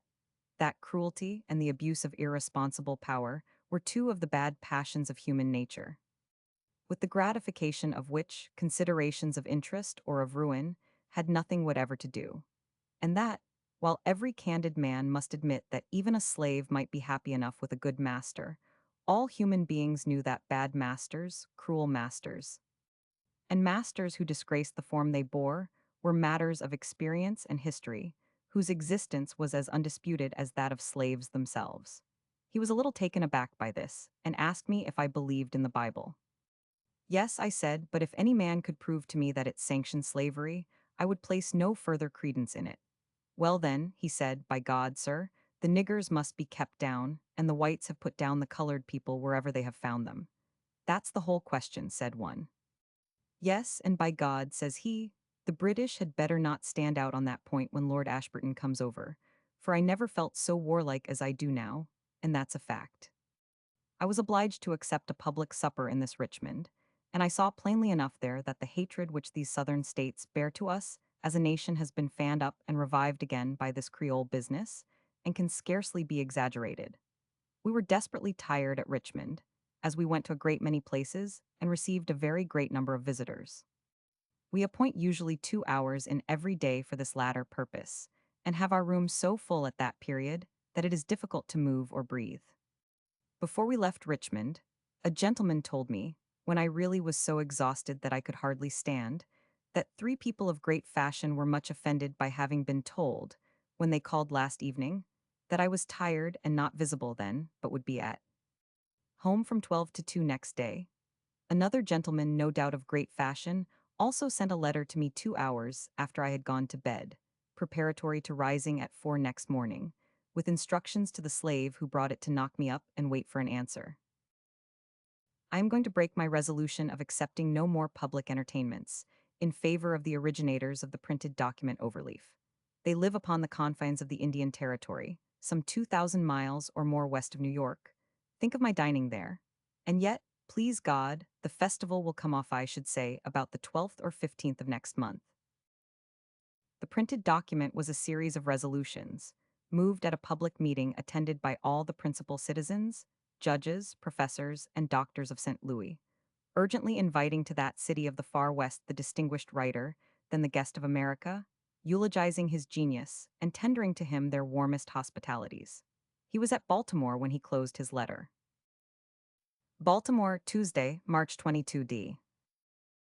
I have a great diffidence in running counter to any impression formed by a man of Maclise's genius on a subject he has fully considered, referring, apparently, to some remark by myself on the picture of the placing in Hamlet, exhibited this year. But I quite agree with you about the king in Hamlet. Talking of Hamlet, I constantly carry in my greatcoat pocket the Shakespeare you bought for me in Liverpool. What an unspeakable source of delight that book is to me. Your Ontario letter I found here tonight, sent on by the vigilant and faithful Colden, who makes everything having reference to us or our affairs a labor of the heartiest love. We devoured its contents greedily. Good heaven, my dear fellow, how I miss you, and how I count the time twixt this and coming home again. Shall I ever forget the day of our parting at Liverpool, when he even became jolly and radiant in his sympathy with our separation? Never, never shall I forget that time. Ah, how seriously I thought then, and how seriously I have thought many, many times since, of the terrible folly of ever quarreling with a true friend on good-for-nothing trifles. Every little hasty word that has ever passed between us rose up before me like a reproachful ghost. At this great distance, I seem to look back upon any miserable small interruption of our affectionate intercourse, though only for the instant it has never outlived, with a sort of pity for myself as if I were another creature. I have bought another accordion. The steward lent me one, on the passage out, and I regaled the ladies' cabin with my performances. You cannot think with what feeling I play Home, Sweet Home every night, or how pleasantly sad it makes us. And so God bless you. I leave space for a short postscript before sealing this, but it will probably contain nothing. The dear, dear children, what a happiness it is to know that they are in such hands. P.S. 23rd March, 1842. Nothing new and all well. I have not heard that the Columbia is in, but she is hourly expected. Washington Irving has come on for another leave-a-taking and dines with me today. We start for the West at 8:30 tomorrow morning. I send you a newspaper, the most respectable in the States, with a very just copyright article. Chapter 22, Canal Boat Journeys Bound Far West. Character in the letters, the notes, less satisfactory personal narrative. In letters, the copyright differences, social dissatisfactions, a fact. To be remembered, literary merits of the letters, personal character portrayed on board. For Pittsburgh, choicest passages of Note Square Stagecoach something. Revealed on the top at Harrisburg treaties, with Indians, local legislatures, a levee morning. And night in Canal Boat at, and after breakfast making the best of it, hardy habits by rail. Across mountain scenery, new settlements, original of Eden in Chuzzlewit, a useful word party in America home. News meets an early acquaintance, smallness of the world, queer customers. At Levy's hour anniversary, the Cincinnati steamer frugality. In water and linen magnetic experiments. Life preservers, bores habits of neatness, wearying for home, another solitary prison, new terror. To loneliness, arrival. At Cincinnati, two judges in attendance, the city, described on the pavement. It would not be possible that a more vivid or exact impression than that which is derivable from these letters could be given of either the genius or the character of the writer. The whole man is here in the supreme hour of his life, and in all the enjoyment of its highest sensations. Inexpressibly sad to me has been the task of going over them, but the surprise has equaled the sadness. I had forgotten what was in them. That they contained, in their first vividness, all the most prominent descriptions of his published book, I knew. But the reproduction of any part of these was not permissible here, and, believing that the substance of them had been thus almost wholly embodied in the American notes, when they were lent to assist in its composition, I turned to them with very small expectation of finding anything available for present use. Yet the difficulty has been, not to find, but to reject, and the rejection, when most unavoidable, has not been most easy. Even where the subjects recur that are in the printed volume, there is a freshness of first impressions in the letters that renders it no small trial to act strictly on the rule adhered to in these extracts from them. In the notes there is of course very much, masterly in observation and description, of which there is elsewhere no trace. But the passages amplified from the letters have not been improved, and the manly force and directness of some of their views and reflections, conveyed by touches of a picturesque completeness that no elaboration could give, have here, and they're not been strengthened by rhetorical additions in the printed work. There is also a charm in the letters which the plan adopted in the book necessarily excluded from it. It will always, of course, have value as a deliberate expression of the results gathered from the American experiences, but the personal narrative of this famous visit to America is in the letters alone. In what way his experiences arose, the desire at the outset to see nothing that was not favorable, the slowness with which adverse impressions were formed, and the eager recognition of every truthful and noble quality that arose and remained above the fault-finding, are discoverable only in the letters. Already it is manifest from them that the before-mentioned disappointments, as well of the guest and his entertainers as of the entertainers and their guest, had their beginning in the copyright differences. But it is not less plain that the social dissatisfactions on his side were of even earlier date, and with the country itself had certainly nothing to do. It was objected to him, I well remember, that in making such unfavorable remarks as his published book 999. On many points, he was assailing the democratic institutions that had formed the character of the nation. But the answer is obvious, that, democratic institutions being universal in America, they were as fairly entitled to share in the good as in the bad, and in what he praised, of which there is here abundant testimony, he must be held to have exalted those institutions as much, as in what he blamed he could be held to depreciate them. He never sets himself up in judgment on the entire people. As we see, from the way the letters show us that the opinions he afterwards published were formed, he does not draw conclusions while his observation is only half concluded, and he refrains throughout from the example too strongly set him, even in the very terms of his welcome by the writers of America, of flinging one nation in the other's face. He leaves each upon its own ground.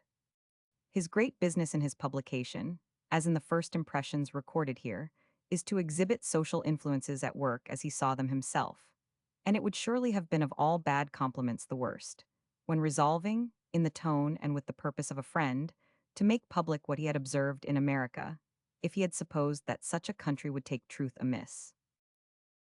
There is, however, one thing to be especially remembered, as well in reading the letters as in judging of the book which was founded on them. It is a point to which I believe Mr. Emerson directed the attention of his countrymen.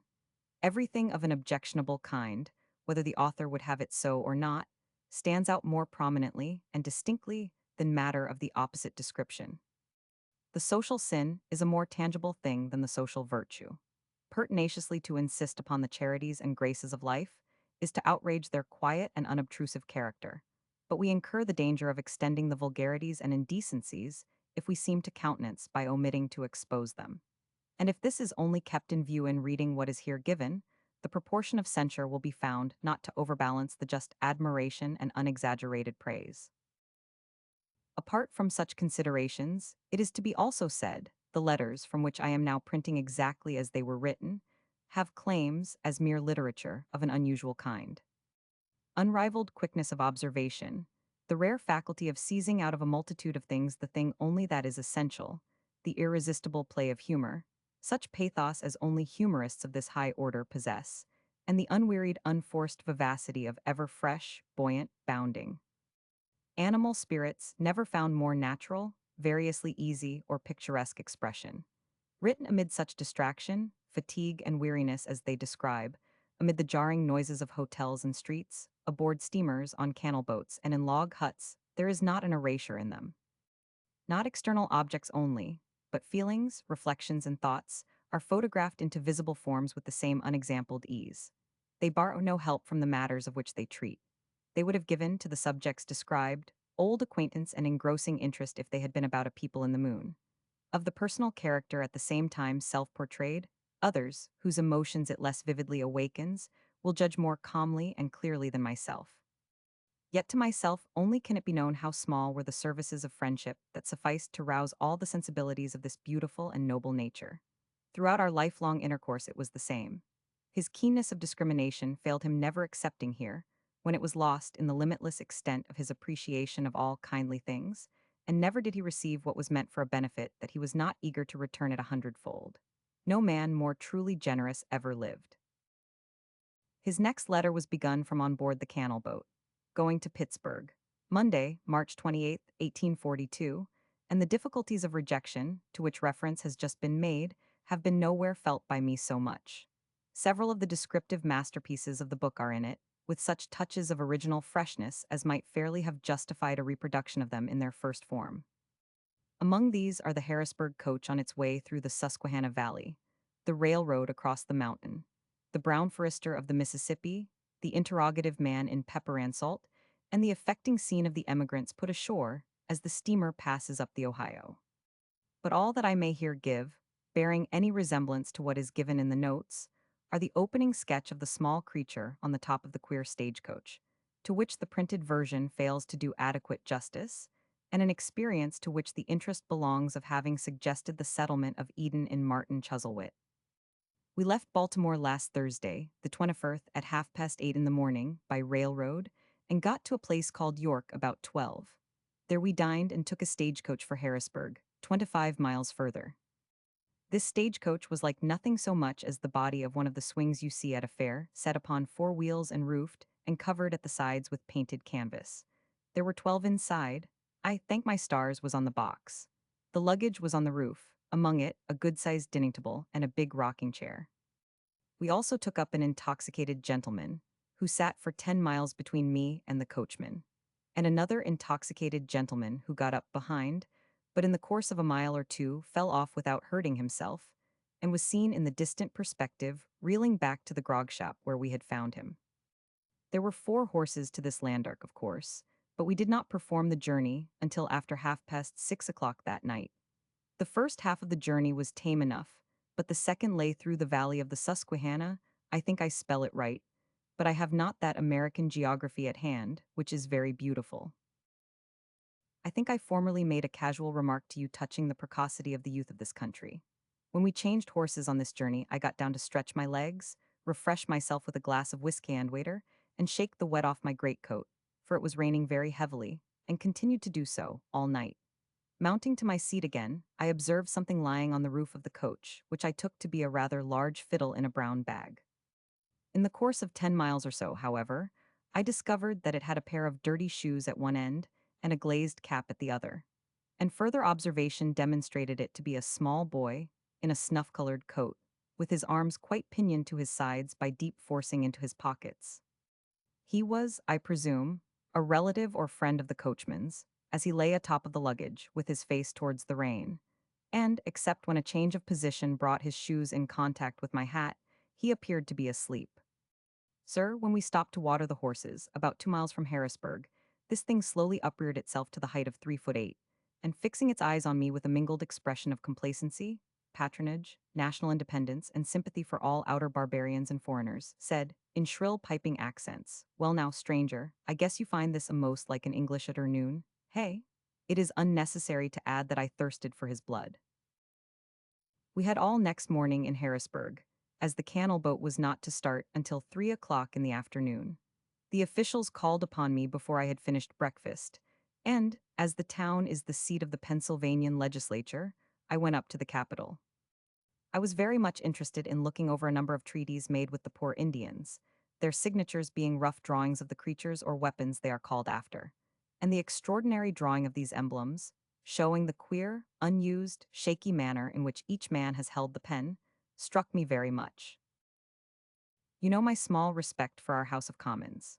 These local legislatures are too insufferably apish of mighty legislation to be seen without bile, for which reason, and because a great crowd of senators and ladies had assembled in both houses to behold the inimitable, and had already begun to pour in upon him even in the secretary's private room, I went back to the hotel with all speed. The members of both branches of the legislature followed me there, however, so we had to hold the usual levee before our 1:30 dinner. We received a great number of them. Pretty nearly every man spat upon the carpet, as usual, and one blew his nose with his fingers, also on the carpet, which was a very neat one, the room given up to us being the private parlor of the landlord's wife. This has become so common since, however, that it scarcely seems worth mentioning.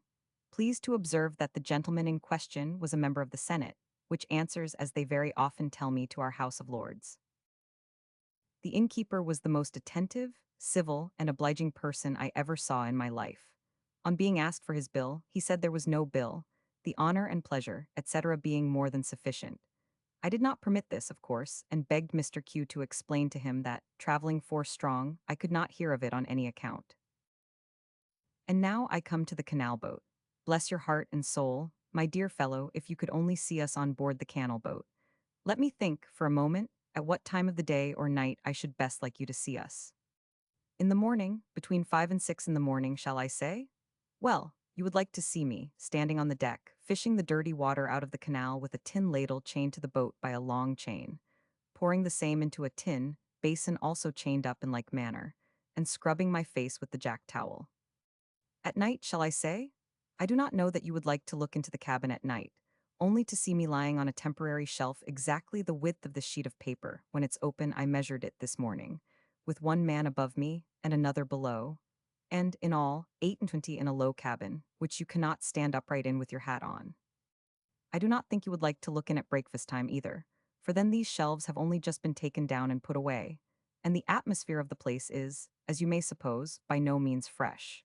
Though there are upon the table tea and coffee, and bread and butter and salmon and shad and liver and steak and potatoes and pickles and ham and pudding and sausages, and 3 and 30 people sitting round it, eating and drinking, and savory bottles of gin and whiskey and brandy and rum in the bar hard by, and 7 and 20 out of the 8 and 20 men, in foul linen, with yellow streams from half-chewed tobacco trickling down their chins. Perhaps the best time for you to take a peep would be the present. 11 o'clock in the forenoon, when the barber is at his shaving, and the gentlemen are lounging about the stove waiting for their turns, and not more than 17 are spitting in concert, and 2 or 3 are walking overhead lying down on the luggage every time the man at the helm calls bridge. And I am writing this in the ladies' cabin, which is a part of the gentleman's, and only screened off by a red curtain. Indeed, it exactly resembles the dwarf's private apartment in a caravan at a fair, and the gentlemen, generally, represent the spectators at a penny a head. The place is just as clean and just as large as that caravan you and I were in at Greenwich Fair last past. Outside, it is exactly like any canal boat you have seen near the Regent's Park or elsewhere. You never can conceive what the hawking and spitting is the whole night through. Last night was the worst. Upon my honor and word, I was obliged, this morning, to lay my fur coat on the deck and wipe the half-dried flakes of spittle from it with my handkerchief, and the only surprise seemed to be that I should consider it necessary to do so. When I turned in last night, I put it on a stool beside me, and there it lay, under a crossfire from 5 men, 3 opposite, one above and one below. I make no complaints and show no disgust. I am looked upon as highly facetious at night, for I crack jokes with everybody near me until we fall asleep. I am considered very hardy in the morning, for I run up, bare-necked, and plunge my head into the half-frozen water by 5 past 5 o'clock. I am respected for my activity, inasmuch as I jump from the boat to the towing path and walk 5 or 6 miles before breakfast, keeping up with the horses all the time. In a word, they are quite astonished to find a sedentary Englishman roughing it so well and taking so much exercise, and question me very much on that head. The greater part of the men will sit and shiver round the stove all day, rather than put one foot before the other. As to having a window open, that's not to be thought of.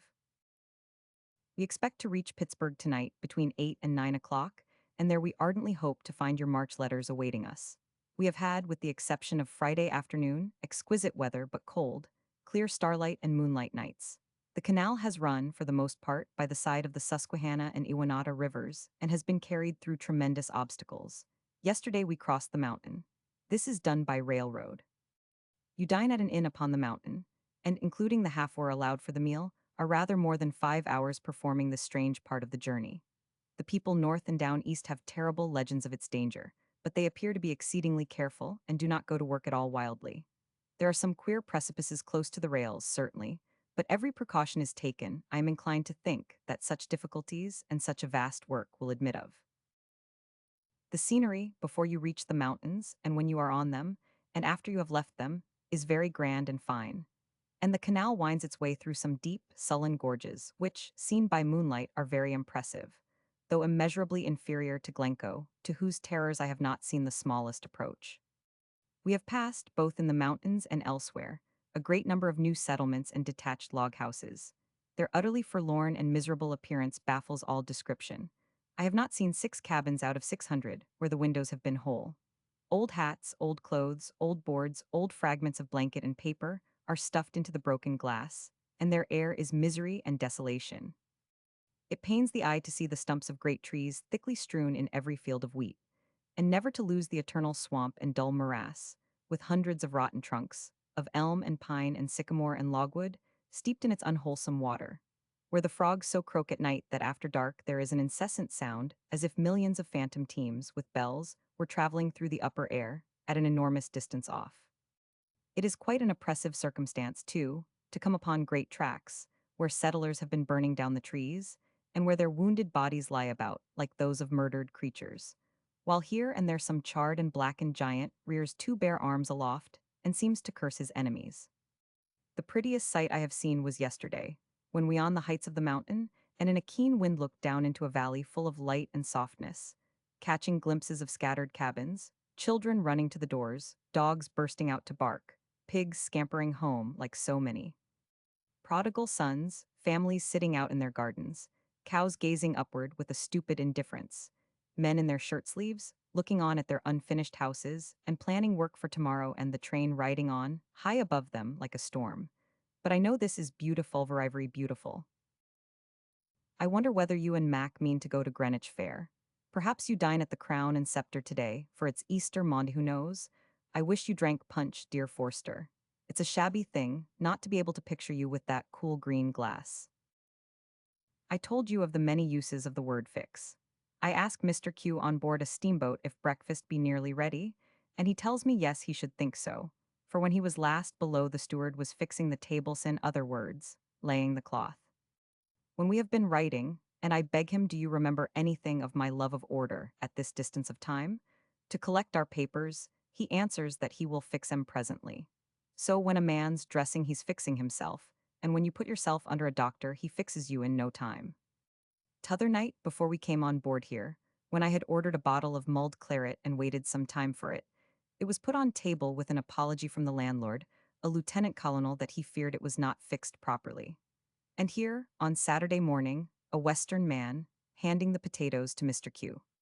At breakfast, inquired if he would not take some of these fixings with his meat. I remained as grave as a judge. I catch them looking at me sometimes and feel that they think I do not take any notice. Politics are very high here, dreadfully strong, handbills, denunciations, invectives, threats, and quarrels. The question is, who shall be the next president? The election comes off in 3 years and a half from this time. He resumed his letter, on board the steamboat from Pittsburgh to Cincinnati, April the 1st, 1842. A very tremulous steamboat, which makes my hand shake. This morning, my dear friend, this very morning, which, passing by without bringing news from England, would have seen us on our way to St.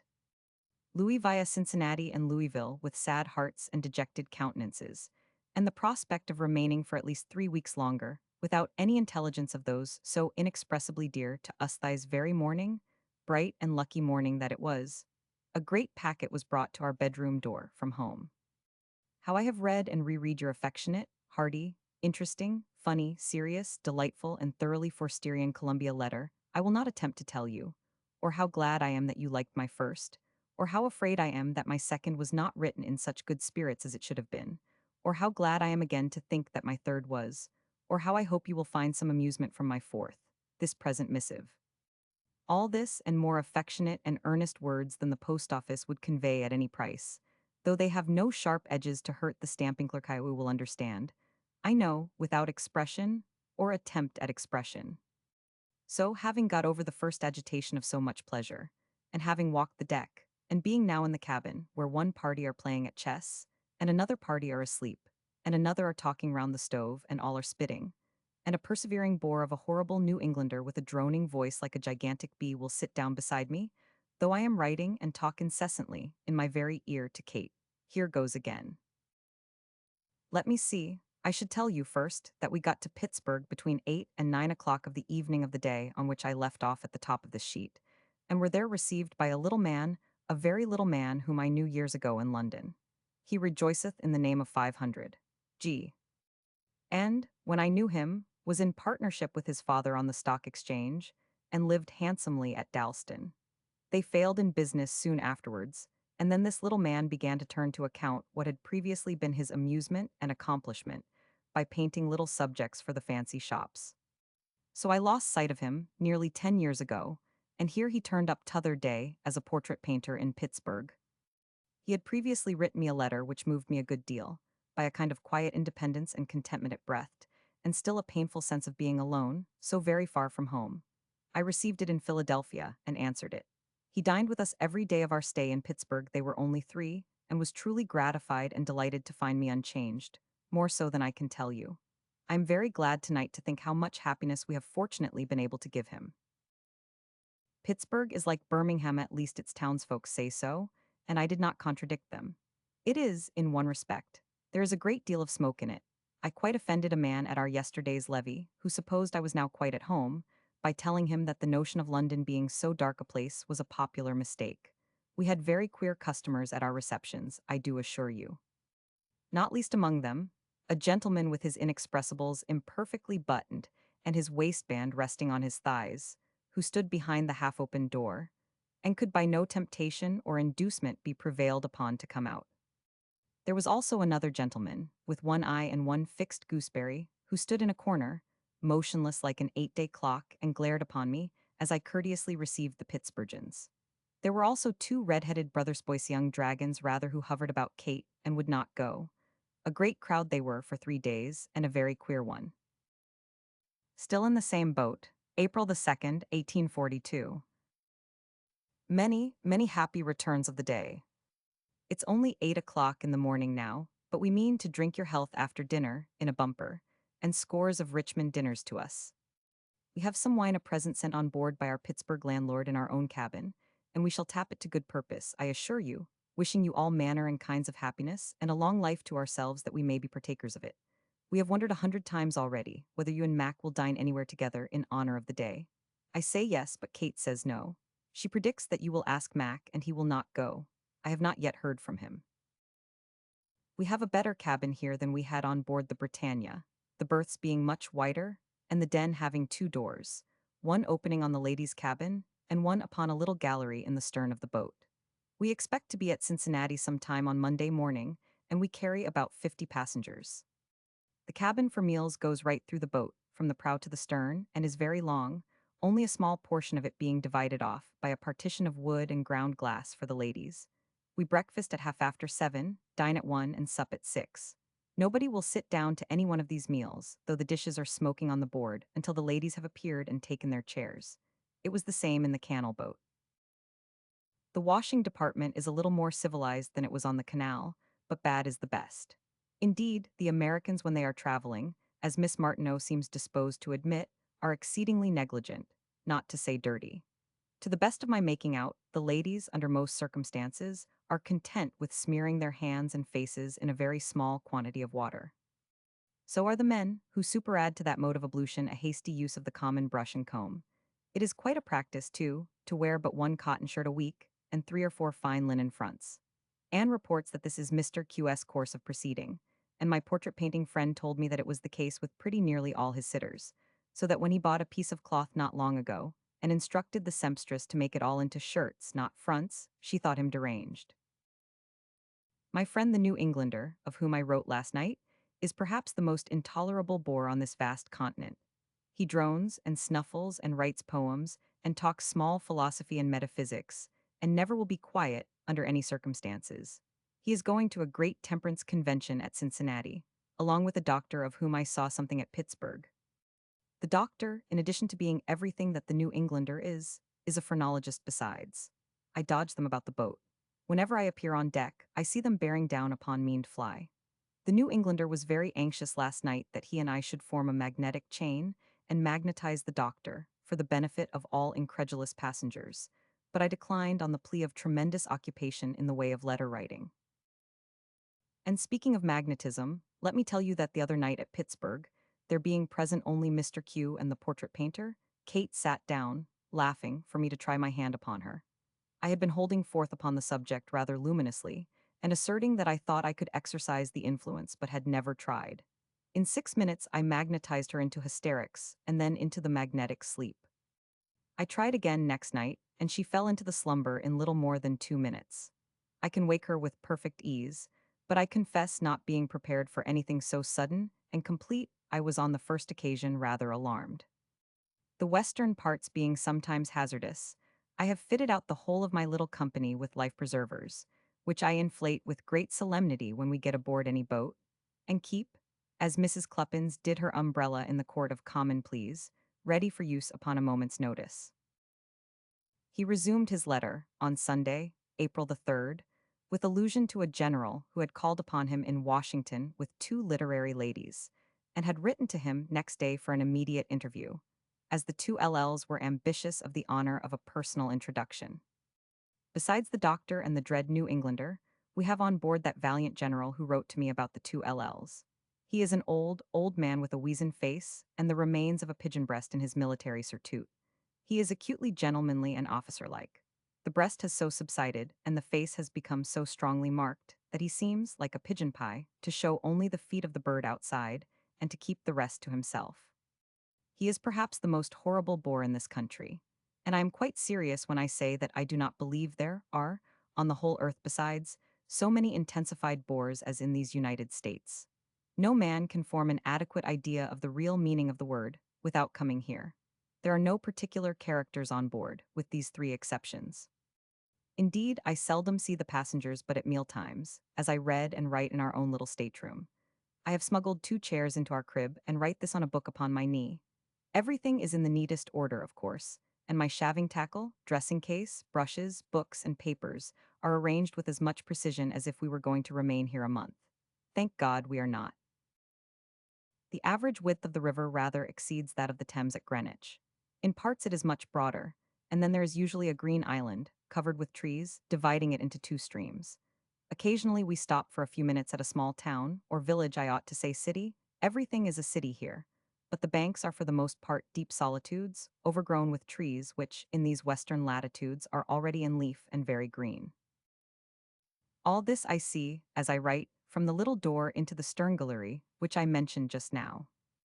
It do not happen 6 times in a day that any other passenger comes near it, and as the weather is amply warm enough to admit of our sitting with it open, here we remain from morning until night, reading, writing, talking. What our theme of conversation is, I need not tell you. No beauty or variety makes us weary less for home. We count the days and say, when May comes, and we can say next month the time will seem almost gone. We are never tired of imagining what you are all about. I allow of no calculation for the difference of clocks, but insist on a corresponding minute in London. It is much the shortest way and best. Yesterday, we drank your health and many happy returns in wine, after dinner, in a small milk-pot jug of gin punch, at night. And when I made a temporary table, to hold the little candlestick, of one of my dressing-case trays, cunningly inserted under the mattress of my berth with a weight atop of it to keep it in its place, so that it made a perfectly exquisite bracket, we agreed that, please God, this should be a joke at the Star and Garter on the 2nd of April, 1843. If your blank can be surpassed, believe me ours transcends it. My heart gets sometimes sore for home. At Pittsburgh I saw another solitary confinement prison, Pittsburgh being also in Pennsylvania. A horrible thought occurred to me when I was recalling all I had seen, that night. What if ghosts be one of the terrors of these jails? I have pondered on it often since then. The utter solitude by day and night, the many hours of darkness, the silence of death, the mind forever brooding on melancholy themes, and having no relief. Sometimes an evil conscience very busy. Imagine a prisoner covering up his head in the bedclothes and looking out from time to time, with a ghastly dread of some inexplicable silent figure that always sits upon his bed, or stands if a thing can be said to stand, that never walks as men do in the same corner of his cell. The more I think of it, the more certain I feel that not a few of these men during a portion of their imprisonment, at least, are nightly visited by specters. I did ask one man in this last jail if he dreamed much. He gave me a most extraordinary look and said under his breath in a whisper, no. Cincinnati, 4th April, 1842. We arrived here this morning, about 3 o'clock, I believe, but I was fast asleep in my berth. I turned out soon after 6, dressed and breakfasted on board. About half after 8, we came ashore and drove to the hotel, to which we had written on from Pittsburgh ordering rooms, and which is within a stone's throw of the boat wharf. Before I had issued an official notification that we were not at home, 2 judges called on the part of the inhabitants to know when we would receive the townspeople. We appointed tomorrow morning, from 11:30 to 1, arranged to go out with these 2 gentlemen to see the town at 1, and were fixed for an evening party tomorrow night at the house of one of them. On Wednesday morning we go on by the mailboat to Louisville, a trip of 14 hours, and from that place proceed in the next good boat to St. Louis, which is a voyage of 4 days. Finding from my judicial friends well-informed and most agreeable gentlemen this morning that the prairie travel to Chicago is a very fatiguing one, and that the lakes are stormy, seasicky, and not over-safe at this season, I wrote by our captain to St. Louis for the boat that brought us here goes on there to the effect that I should not take the lake route but should come back here, and should visit the prairies, which are within 30 miles of St. Louis, immediately on my arrival there. I have walked to the window since I turned this page to see what aspect the town wears. We are in a wide street, paved in the carriageway with small white stones, and in the footway with small red tiles. The houses are for the most part 1 story high, some are of wood, others of a clean white brick. Nearly all have green blinds outside every window. The principal shops over the way are, according to the inscriptions over them, a large bread bakery, a bookbindery, a dry goods store, and a carriage repository, the last named establishment looking very like an exceedingly small retail coal shed. On the pavement under our window, a black man is chopping wood, and another black man is talking confidentially to a pig. The public table at this hotel and at the hotel opposite has just now finished dinner. The diners are collected on the pavement on both sides of the way, picking their teeth and talking. The day being warm, some of them have brought chairs into the street. Some are on 3 chairs, some on 2, and some, in defiance of all known laws of gravity, are sitting quite comfortably on one, with 3 of the chairs' legs and their own 2 high up in the air. The loungers underneath our window are talking of a great temperance convention which comes off here tomorrow. Others about me, others about England. Sir Robert Peel is popular here with everybody. Chapter 23, The Far West to Niagara Falls. Descriptions in letters and in notes outline of westward travelin', Arabian Night City A Temperance Festival A Party at Judge Walker's the Party, from another view mournful results of boredom young lady's description of 100. 500. Down the Mississippi listening and watching a levee at St. Louis compliments Lord Ashburton's, arrival talk, with a judge on slavery a Negro burnt alive feeling, of slaves, themselves American, testimony pretty little seen a mother, and her husband the baby sent. Louis in sight meeting of wife and husband trip, to a prairie on the prairie at sunset general character, of scenery the prairie described disappointment and enjoyment, soiree at planter's house, in good fair no gray heads in St. Louis dueling misses. Dickens as a traveler from Cincinnati to Columbus what a levee, is like from Columbus to Sandusky the travelers alone a log house, in making tidy a momentary crisis Americans, not a humorous people thee, only recreations from Sandusky to Buffalo on, Lake Erie reception and consolation of a mayor from Buffalo to Niagara nearing the falls the horseshoe effect, upon him of Niagara the old recollection looking forward.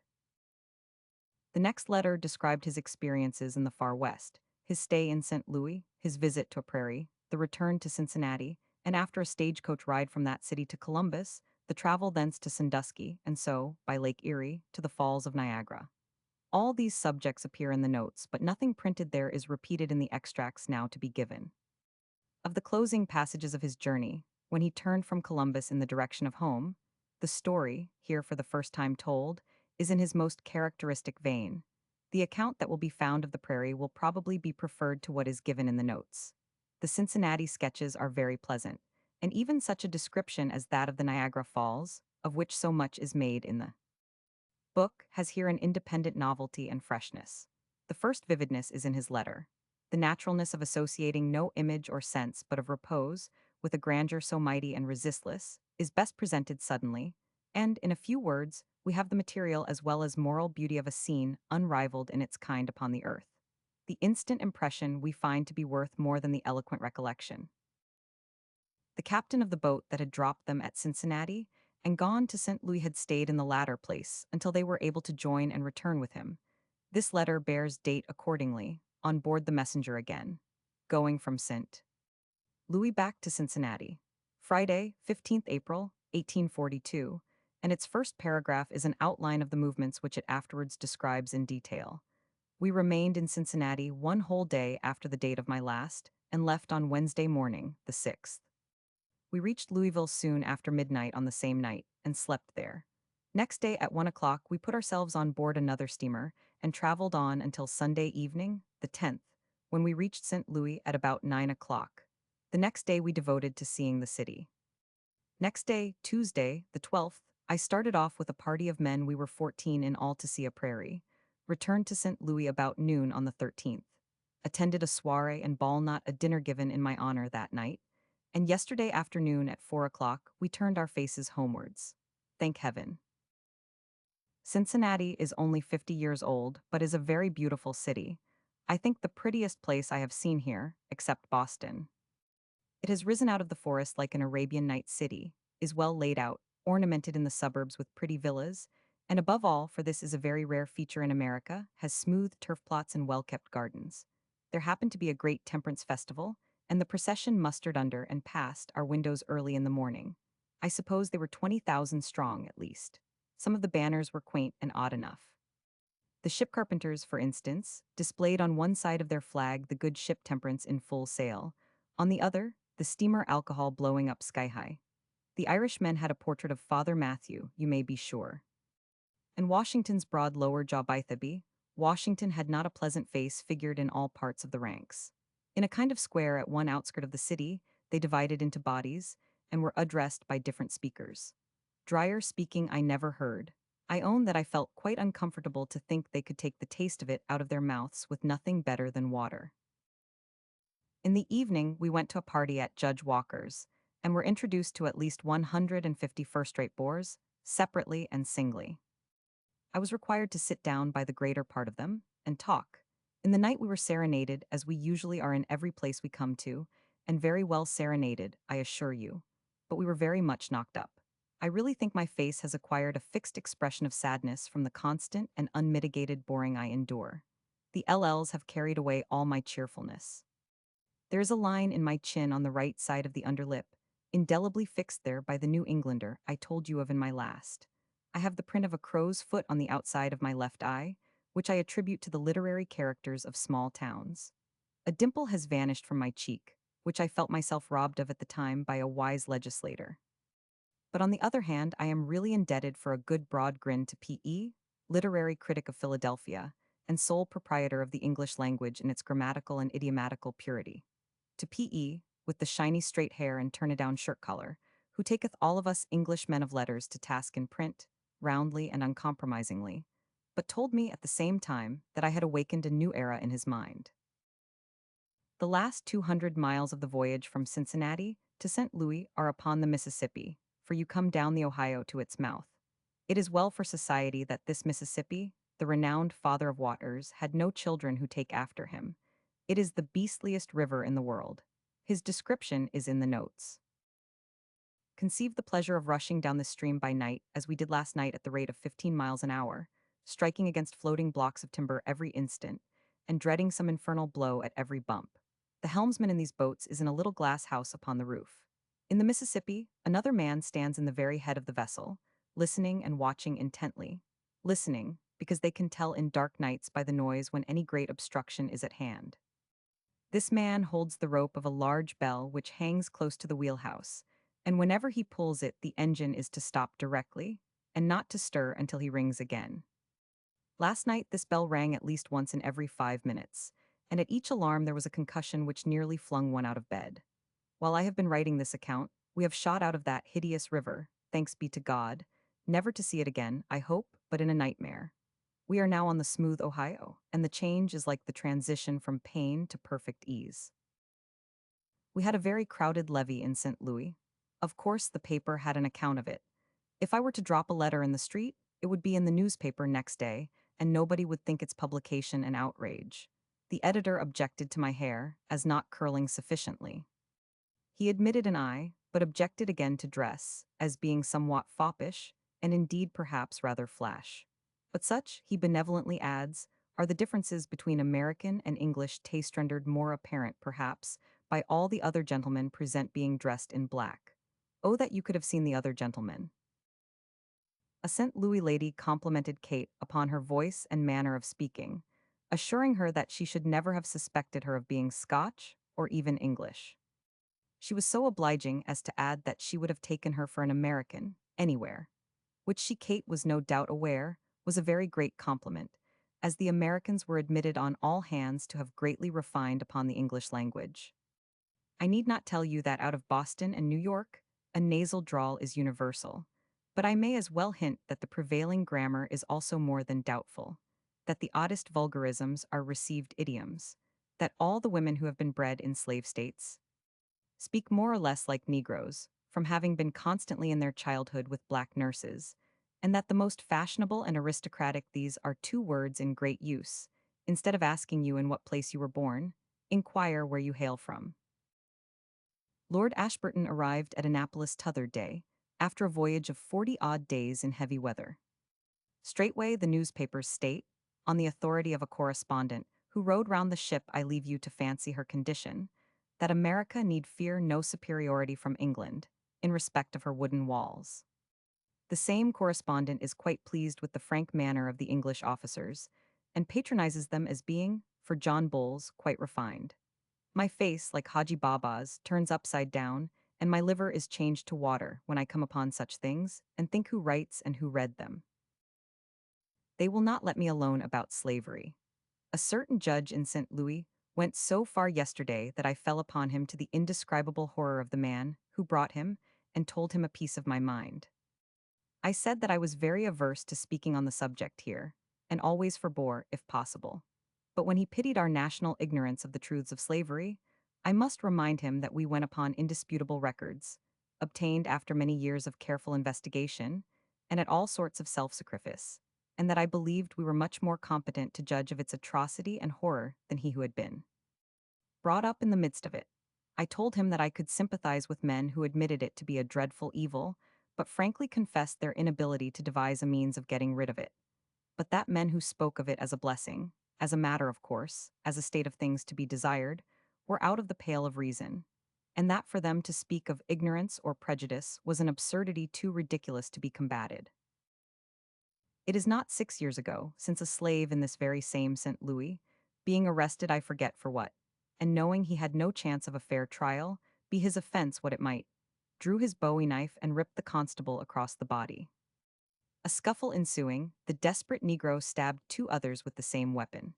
The mob who gathered round, among whom were men of mark, wealth, and influence in the place, overpowered him by numbers, carried him away to a piece of open ground beyond the city, and burned him alive. This, I say, was done within 6 years, in broad day, in a city with its courts, lawyers, tipstaffs, judges, jails, and hangmen, and not a hair on the head of one of those men has been hurt to this day. And it is, believe me, it is the miserable, wretched independence in small things, the paltry republicanism which recoils from honest service to an honest man, but does not shrink from every trick, artifice, and knavery in business, that makes these slaves necessary, and will render them so, until the indignation of other countries sets them free. They say the slaves are fond of their masters. Look at this pretty vignette part of the stock in trade of a newspaper, and judge how you would feel when men, looking in your face, told you such tales with the newspaper lying on the table. In all the slave districts, advertisements for runaways are as much matters of course as the announcement of the play for the evening with us. The poor creatures themselves fairly worship English people. They would do anything for them. They are perfectly acquainted with all that takes place in reference to emancipation, and of course their attachment to us grows out of their deep devotion to their owners. I cut this illustration out of a newspaper which had a leader in reference to the abominable and hellish doctrine of abolition repugnant alike to every law of God and nature. I know something, said a Dr. Bartlett, a very accomplished man, late a fellow passenger of ours. I know something of their fondness for their masters. I live in Kentucky, and I can assert upon my honor that, in my neighborhood, it is as common for a runaway slave, retaken, to draw his bowie knife and rip his owner's bowels open, as it is for you to see a drunken fight in London. Same boat, Saturday, 16th April, 1842. Let me tell you, my dear Forster, before I forget it, a pretty little scene we had on board the boat between Louisville and St. Louis, as we were going to the latter place. It is not much to tell, but it was very pleasant and interesting to witness. What follows has been printed in the notes, and ought not, by the rule I have laid down, to be given here. But, beautiful as the printed description is, it has not profited by the alteration of some touches and the omission of others in the first fresh version of it, which, for that reason, I here preserve, one of the most charming soul-felt pictures of character and emotion that ever warmed the heart in fact or fiction. It was, I think, Geoffrey's favorite passage in all the writings of Dickens, and certainly, if anyone would learn the secret of their popularity, It is to be read in the observation and description of this little incident. There was a little woman on board with a little baby, and both little woman and little child were cheerful, good-looking, bright-eyed, and fair to see. The little woman had been passing a long time with a sick mother in New York, and had left her home in St. Louis in that condition, in which ladies who truly loved their lords desire to be. The baby had been born in her mother's house, and she had not seen her husband to whom she was now returning for 12 months, having left him a month or two after their marriage. Well, to be sure, there never was a little woman so full of hope, and tenderness, and love, and anxiety as this little woman was, and there she was all the livelong day, wondering whether he would be at the wharf, and whether he had got her letter, and whether if she sent the baby on shore by somebody else he would know it, meeting it in the street, which, seeing that he had never set eyes upon it in his life, was not very likely in the abstract, but was probable enough to the young mother. She was such an artless little creature, and was in such a sunny, beaming, hopeful state, and let out all this matter, clinging close about her heart so freely, that all the other lady passengers entered into the spirit of it as much as she, and the captain who heard all about it from his wife was wondrous sly, I promise you, inquiring, every time we met at table, whether she expected anybody to meet her at St. Louis, and supposing she would not want to go ashore the night we reached it, and cutting many other dry jokes which convulsed all his hearers, but especially the ladies. There was one little, weazen, dreadful old woman among them, who took occasion to doubt the constancy of husbands under such circumstances of bereavement, and there was another lady with a lapdog, old enough to moralize on the lightness of human affections, and yet not so old that she could help nursing the baby now and then, or laughing with the rest when the little woman called it by its father's name and asked it all manner of fantastic questions concerning him, in the joy of her heart. It was something of a blow to the little woman that, when we were within 20 miles of our destination, it became clearly necessary to put the baby to bed, but she got over that with the same good humor, tied a little handkerchief over her little head, and came out into the gallery with the rest. Then, such an oracle as she became in reference to the localities, and such facetiousness as was displayed by the married ladies, and such sympathy as was shown by the single ones, and such peals of laughter as the little woman herself, who would just as soon have cried, greeted every jest with. At last, there were the lights of St. Louis, and here was the wharf, and those were the steps, and the little woman, covering her face with her hands, and laughing, or seeming to laugh more than ever, ran into her own cabin and shut herself up tight. I have no doubt that, in the charming inconsistency of such excitement, she stopped her ears lest she should hear him asking for her, but I did not see her do it.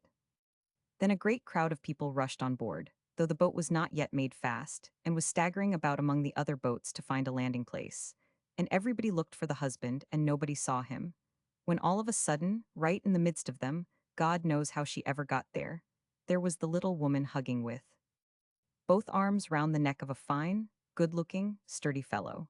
And in a moment afterwards, there she was again, dragging him through the small door of her small cabin, to look at the baby as he lay asleep. What a good thing it is to know that so many of us would have been quite downhearted and sorry if that husband had failed to come. He then resumes, but in what follows nothing is repeated that will be found in his printed description of the jaunt to the Looking-Glass Prairie. But about the prairie it is not, I must confess, so good in its way as this, but I will tell you all about that too and leave you to judge for yourself. Tuesday the 12th was the day fixed, and we were to start at 5 in the morning sharp. I turned out at 4, shaved and dressed, got some bread and milk, and throwing up the window, looked down into the street. Deuce a coach was there, nor did anybody seem to be stirring in the house. I waited until 5:30, but no preparations being visible even then, I left Mr. Q to look out and lay down upon the bed again. There I slept until nearly 7 when I was called. Exclusive of Mr. Q and myself, there were 12 of my committee in the party, all lawyers except one. He was an intelligent, mild, well-informed gentleman of my own age, the Unitarian minister of the place. With him and 2 other companions, I got into the first coach. We halted at so good an inn at Lebanon that we resolved to return there at night, if possible. One would scarcely find a better village alehouse of a homely kind in England. During our halt, I walked into the village and met a dwelling house coming downhill at a good round trot, drawn by some 20 oxen. We resumed our journey as soon as possible, and got upon the Looking-Glass Prairie at sunset. We halted near a solitary log house for the sake of its water, unpacked the baskets, formed an encampment with the carriages, and dined. Now, a prairie is undoubtedly worth seeing but more, that one may say one has seen it, than for any sublimity it possesses in itself. Like most things, great or small, in this country, you hear of it with considerable exaggerations. Basil Hall was really quite right in depreciating the general character of the scenery. The widely famed Far West is not to be compared with even the tamest portions of Scotland or Wales. You stand upon the prairie and see the unbroken horizon all round you. You are on a great plain, which is like a sea without water. I am exceedingly fond of wild and lonely scenery, and believe that I have the faculty of being as much impressed by it as any man living. But the prairie fell, by far, short of my preconceived idea. I felt no such emotions as I do in crossing Salisbury Plain. The excessive flatness of the scene makes it dreary, but tame. Grandeur is certainly not its characteristic. I retired from the rest of the party to understand my own feelings the better, and looked all round again and again. It was fine. It was worth the ride. The sun was going down, very red and bright, and the prospect looked like that ruddy sketch of Catlin's, which attracted our attention, you remember. Except that there was not so much ground as he represents between the spectator and the horizon. But to say, as the fashion is here, that the sight is a landmark in one's existence and awakens a new set of sensations is sheer gammon. I would say to every man who cannot see a prairie go to Salisbury Plain, Marlborough Downs, or any of the broad, high, open lands near the sea. Many of them are fully as impressive, and Salisbury Plain is decidedly more so. We had brought roast fowls, buffalo's tongue, ham, bread, cheese, butter, biscuits, sherry, champagne, lemons, and sugar for punch, and abundance of ice. It was a delicious meal, and, as they were most anxious that I should be pleased, I warmed myself into a state of surpassing jollity, proposed toasts from the coach-box, which was the chair, ate and drank with the best, and made, I believe, an excellent companion to a very friendly, companionable party. In an hour or so we packed up and drove back to the inn at Lebanon. While supper was preparing, I took a pleasant walk with my Unitarian friend, and when it was over we drank nothing with it but tea and coffee. We went to bed. The clergyman and I had an exquisitely clean little chamber of our own, and the rest of the party were quartered overhead. We got back to St. Louis soon after 12 at noon, and I rested during the remainder of the day. The soiree came off at night in a very good ballroom at our inn, the planter's house. The whole of the guests were introduced to us singly. We were glad enough, you may believe, to come away at midnight, and were very tired. Yesterday I wore a blouse, today a fur coat, trying changes. In the same boat. Sunday, 16th April, 1842. The inns in these outlandish corners of the world would astonish you by their goodness. The planter's house is as large as the Middlesex Hospital, and built very much on our hospital plan, with long wards abundantly ventilated, and plain whitewashed walls. They had a famous notion of sending up at breakfast time large glasses of new milk, with blocks of ice in them as clear as crystal. Our table was abundantly supplied indeed at every meal. One day when Kate and I were dining alone together, in our own room, we counted 16 dishes on the table at the same time. The society is pretty rough and intolerably conceited. All the inhabitants are young. I did not see one gray head in St. Louis. There is an island close by called Bloody Island. It is the dueling ground of St. Louis, and is so called from the last fatal duel which was fought there. It was a pistol duel, breast to breast, and both parties fell dead at the same time. One of our prairie party, a young man, had acted as second there in several encounters. The last occasion was a duel with rifles, at 40 paces. And coming home, he told us how he had bought his man a coat of green linen to fight in, woolen being usually fatal to riflewounds. Prairie is variously called on the refinement principle, I suppose parierer, pariera, and parer. I am afraid, my dear fellow, you will have had great difficulty in reading all the foregoing text. I have written it very laboriously on my knee, and the engine throbs and starts as if the boat were possessed with a devil. Sandusky. Sunday, 21st April, 1842. We went ashore at Louisville this night week, where I left off, 2 lines above, and slept at the hotel in which we had put up before. The messenger being abominably slow, we got our luggage out next morning, and started on again at 11 o'clock in the Benjamin Franklin mailboat, a splendid vessel, with a cabin more than 200 feet long, and little staterooms affording proportionate conveniences. She got in at Cincinnati by 1 o'clock next morning, when we landed in the dark and went back to our old hotel. As we made our way on foot over the broken pavement, Anne measured her length upon the ground, but did not hurt herself. I say nothing of Kate's troubles, but you recollect her propensity? She falls into, or out of, every coach or boat we enter, scrapes the skin off her legs, brings great sores and swellings on her feet, chips large fragments out of her ankle bones, and makes herself blue with bruises. She really has, however, since we got over the first trial of being among circumstances so new and so fatiguing, made a most admirable traveler in every respect. She has never screamed or expressed alarm under circumstances that would have fully justified her in doing so, even in my eyes, has never given way to despondency or fatigue, though we have now been traveling incessantly, through a very rough country, for more than a month, and have been at times, as you may readily suppose, most thoroughly tired, has always accommodated herself, well and cheerfully, to everything, and has pleased me very much and proved herself perfectly game. We remained at Cincinnati all Tuesday the 19th and all that night. At 8 o'clock on Wednesday morning the 20th, we left in the mail stage for Columbus, Anne, Kate, and Mr. Q inside, I on the box. The distance is 120 miles, the road macadamized, and for an American road, very good. We were 23 hours performing the journey. We traveled all night, reached Columbus at 7 in the morning, breakfasted, and went to bed until dinner time. At night we held a levee for half an hour, and the people poured in as they always do, each gentleman with a lady on each arm, exactly like the chorus to God Save the Queen. I wish you could see them, that you might know what a splendid comparison this is. They wear their clothes precisely as the chorus people do, and stand supposing Kate and me to be in the center of the stage, with our backs to the footlights just as the company would on the first night of the season. They shake hands exactly after the manner of the guests at a ball at the Adelphi or the Haymarket, receive any facetiousness on my part as if there were a stage direction, all laugh, and have rather more difficulty in getting off than the last gentleman, in white pantaloons, polished boots, and berlins, usually display, under the most trying circumstances. Next morning, that is to say, on Friday, the 22d, at 7 o'clock exactly, we resumed our journey. The stage from Columbus to this place only running thrice a week, and not on that day, I bargained for an exclusive extra with 4 horses, for which I paid $40 or £8 English, the horses changing as they would if it were the regular stage.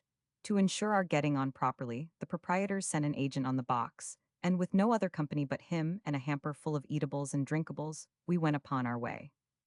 It is impossible to convey an adequate idea to you of the kind of road over which we traveled. I can only say that it was, at the best, but a track through the wild forest and among the swamps, bogs, and morasses of the withered bush. A great portion of it was what is called a corduroy road, which is made by throwing round logs or whole trees into a swamp and leaving them to settle there. Good heaven, if you only felt one of the least of the jolts with which the coach falls from log to log, it is like nothing but going up a steep flight of stairs in an omnibus. Now the coach flung us in a heap on its floor, and now crushed our heads against its roof. Now one side of it was deep in the mire, and we were holding on to the other. Now it was lying on the horses' tails, and now again upon its back. But it never was in any position, attitude, or kind of motion to which we are accustomed in coaches, or made the smallest approach to our experience of the proceedings of any sort of vehicle that goes on wheels. Still, the day was beautiful, the air delicious, and we were alone, with no tobacco spittle or eternal prosy conversation about dollars and politics, the only 2 subjects they ever converse about, or can converse upon, to bore us. We really enjoyed it, made a joke of the being knocked about, and were quite merry. At 2 o'clock we stopped in the wood to open our hamper and dine, and we drank to our darlings and all friends at home.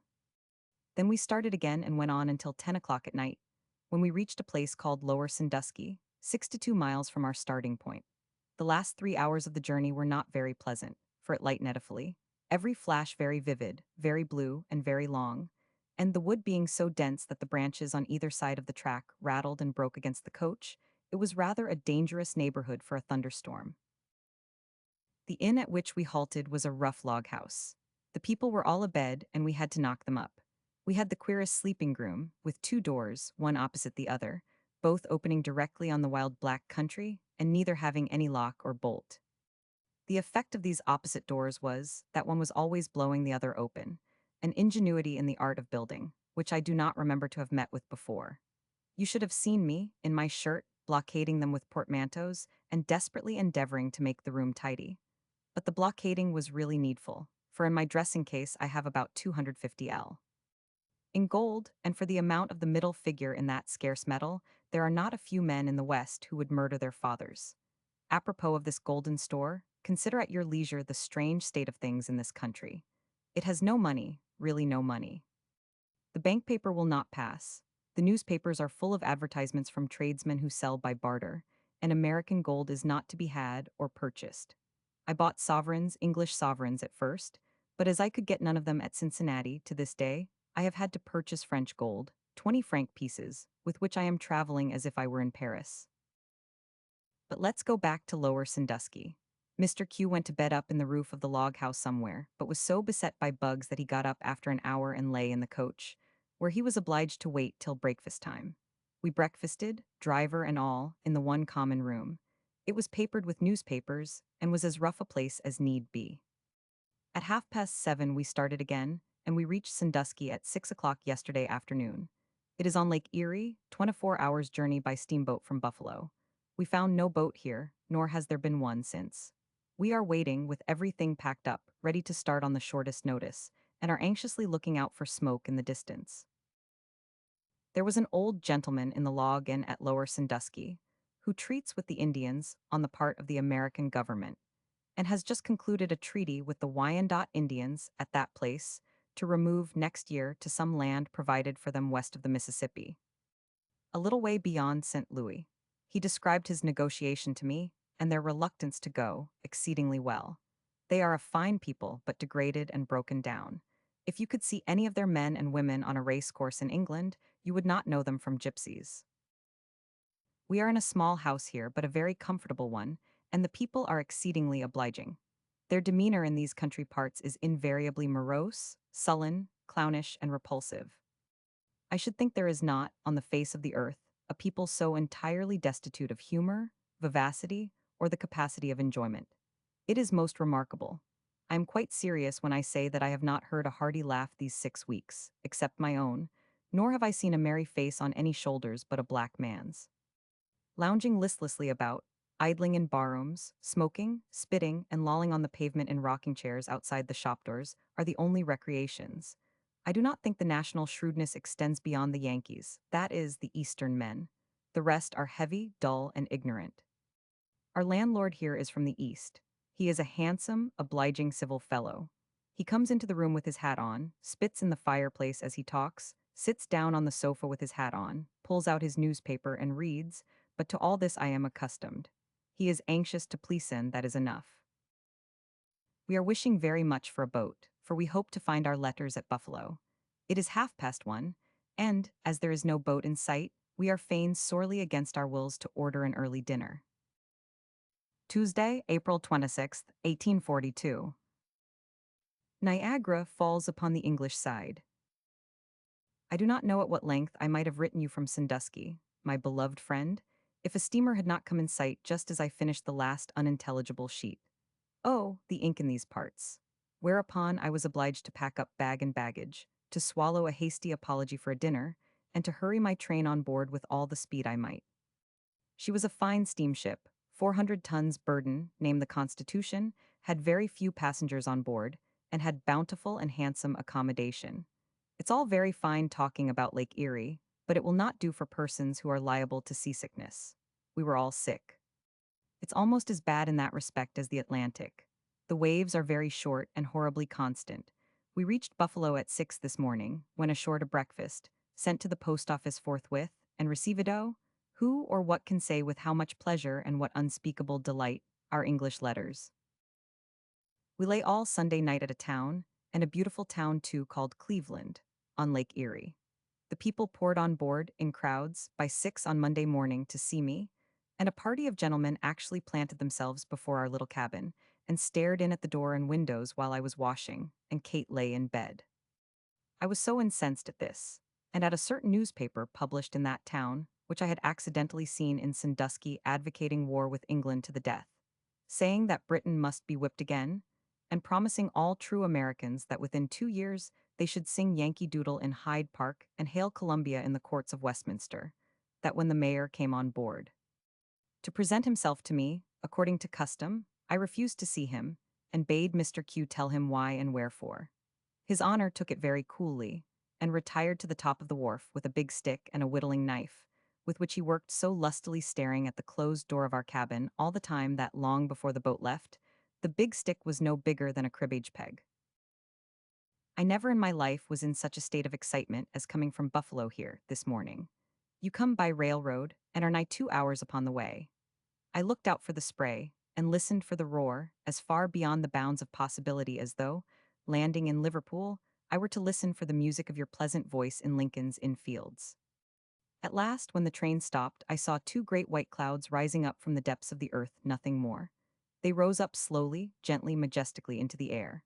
I dragged Kate down a deep and slippery path leading to the ferryboat, bullied Anne for not coming fast enough, perspired at every pore, and felt it is impossible to say how, as the sound grew louder and louder in my ears, and yet nothing could be seen for the mist.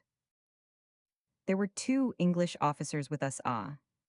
What gentlemen, what noblemen of nature they seemed, and they hurried off with me, leaving Kate and Anne on a crag of ice, and clambered after me over the rocks at the foot of the small fall, while the ferryman was getting the boat ready. I was not disappointed, but I could make out nothing. In an instant I was blinded by the spray and wet to the skin. I saw the water tearing madly down from some immense height, but could get no idea of shape or situation or anything but vague immensity. But when we were seated in the boat, and crossing at the very foot of the cataract, then I began to feel what it was. Directly I had changed my clothes at the inn, I went out again, taking Kate with me, and hurried to the Horseshoe Fall. I went down alone into the very basin. It would be hard for a man to stand nearer God than he does there. There was a bright rainbow at my feet, and from that I looked up to great heaven. To what a fall of bright green water!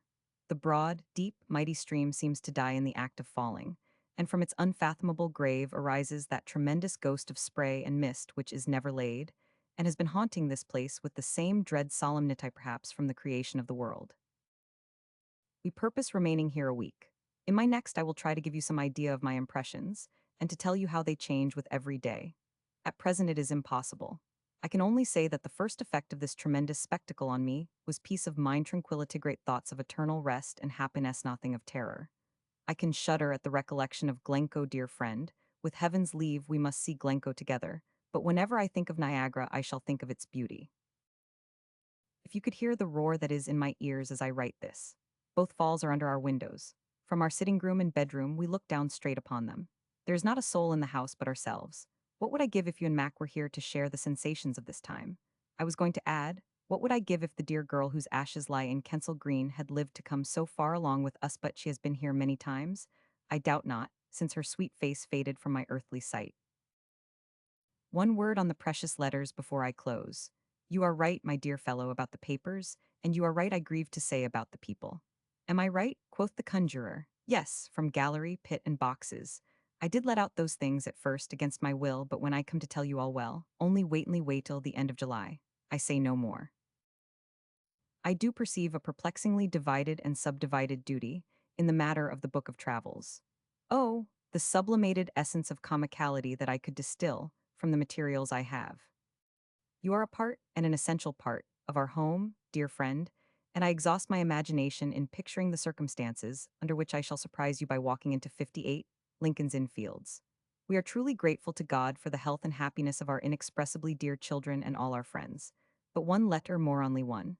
I do not seem to have been half affectionate enough, but there are thoughts, that lie too deep for words. Chapter 24, Niagara and Montreal. Last two letters. Dickens vanquished obstacles to copyright to described value of literary popularity substitute. For literature the secretary described his paintings the lion and Toryism of Toronto Canadian attentions proposed theatricals. Last letter the private play stage managers report the lady performers bill of the performance a touch of Crumishome. My friend was better than his word, and two more letters reached me before his return. The opening of the first was written from Niagara on the 3D, and its close from Montreal on the 12th of May, from which latter city also, on the 26th of that month, the last of all was written. Much of the first of these letters had reference to the international copyright agitation, and gave strong expression to the indignation awakened in him, nor less in some of the best men of America by the adoption, at a public meeting in Boston itself, of a memorial against any change of the law, in the course of which it was stated that, If English authors were invested with any control over the republication of their own books, it would be no longer possible for American editors to alter and adapt them to the American taste. This deliberate declaration, however, unsparing as Dickens's anger at it was, in effect vanquished him. He saw the hopelessness of pursuing further any present effort to bring about the change desired, and he took the determination not only to drop any allusion to it in his proposed book, but to try what effect might be produced, when he should again be in England, by a league of English authors to suspend further intercourse with American publishers, while the law should remain as it is. On his return, he made accordingly a public appeal to this effect, stating his own intention for the future to forego all profit derivable from the authorized transmission of early proofs across the Atlantic, but his hopes in this particular also were doomed to disappointment. I now leave the subject, quoting only from his present letter the general remarks with which it is dismissed by himself. Niagara Falls, Tuesday, 3rd May, 1842. I will tell you what the two obstacles to the passing of an international copyright law with England are. Firstly, the national love of doing a man in any bargain or matter of business. Secondly, the national vanity. Both these characteristics prevail to an extent which no stranger can possibly estimate. With regard to the first, I seriously believe that it is an essential part of the pleasure derived from the perusal of a popular English book, that the author gets nothing for it. It is so darnation cutiso, knowing in Jonathan, to get his reading on those terms. He has the Englishman so regularly on the hip that his eye twinkles with slyness, cunning, and delight, and he chuckles over the humor of the page with an appreciation of it quite inconsistent with, and apart from, its honest purchase. The raven has not more joy in eating a stolen piece of meat than the American has in reading the English book which he gets for nothing. With regard to the second, it reconciles that better and more elevated class who are above this sort of satisfaction, with surprising ease. The man's read in America, the Americans like him, they are glad to see him when he comes here. They flock about him, and tell him that they are grateful to him for spirits in sickness, for many hours of delight in health, for 100 fanciful associations which are constantly interchanged between themselves and their wives and children at home. It is nothing that all this takes place in countries where he is paid. It is nothing that he has won fame for himself elsewhere, and profit too. The Americans read him, the free, enlightened, independent Americans, and what more would he have? Here's reward enough for any man. The national vanity swallows up all other countries on the face of the earth, and leaves but this above the ocean. Now, mark what the real value of this American reading is. Find me in the whole range of literature, one single solitary English book, which becomes popular with them before, by going through the ordeal at home and becoming popular there. It has forced itself on their attention, and I am content that the law should remain as it is forever and a day. I must make one exception. There are some mawkish tales of fashionable life before which crowds fall down as they were gilded calves, which have been snugly enshrined in circulating libraries at home from the date of their publication. As to telling them they will have no literature of their own, the universal answer out of Boston is, we do not want one. Why should we pay for one when we can get it for nothing? Our people do not think of poetry, sir. Dollars, banks, and cotton are our books, sir. And they certainly are in one sense, for a lower average of general information than exists in this country on all other topics, it would be very hard to find. So much, at present, for international copyright. The same letter kept the promise made in its predecessor that one or two more sketches of character should be sent. One of the most amusing phrases in use all through the country, for its constant repetition and adaptation to every emergency, is yes, sir. Let me give you a specimen. The specimen was the dialogue in the notes of Straw Hat and Brown Hat during the stagecoach ride to Sandusky. I am not joking, upon my word. This is exactly the dialogue. Nothing else occurring to me at this moment, let me give you the secretary's portrait, shall I? He is of a sentimental turn strongly sentimental, and tells Anne as June approaches that he hopes we shall sometimes think of him in our own country. He wears a cloak, like Hamlet, and a very tall, big, limp, dusty black hat, which he exchanges on long journeys for a cap like Harlequin's. He sings, and in some of our quarters, when his bedroom has been near ours, we have heard him grunting bass notes through the keyhole of his door to attract our attention. His desire that I should formally ask him to sing, and his devices to make me do so, are irresistibly absurd. There was a piano in our room at Hartford, you recollect our being there, early in February, and he asked me one night, when we were alone, if Mrs. 500 played. Yes, Mr. QO, indeed, sir. I sing, so whenever you want a little soothing you may imagine how hastily I left the room, on some false pretense without hearing more. He paints. An enormous box of oil colors is the main part of his luggage, and with these he blazes away, in his own room, for hours together. Anne got hold of some big-headed, pot-bellied sketches he made of the passengers on board the canal boat, including me in my fur coat, the recollection of which brings the tears into my eyes at this minute. He painted the falls, at Niagara, superbly, and is supposed now to be engaged on a full-length representation of me. Waiters having reported that chambermaids have said that there is a picture in his room which has a great deal of hair. One girl pined that it was the beginning of the King's Arms, but I am pretty sure that the lion is myself. Sometimes, but not often, he commences a conversation. That usually occurs when we are walking the deck after dark, or when we are alone together in a coach. It is his practice at such times to relate the most notorious and patriarchal Joe Miller as something that occurred in his own family. When traveling by coach, he is particularly fond of imitating cows and pigs, and nearly challenged a fellow passenger the other day, who had been moved by the display of this accomplishment into telling him that he was a perfect calf. He thinks it an indispensable act of politeness and attention to inquire constantly whether we are not sleepy, or, to use his own words, whether we do not suffer for sleep. If we have taken a long nap of 14 hours or so, after a long journey, he is sure to meet me at the bedroom door when I turn out in the morning, with this inquiry. But apart from the amusement he gives us, I could not by possibility have lighted on anyone who would have suited my purpose so well. I have raised his $10 per month to 20, and mean to make it up for 6 months.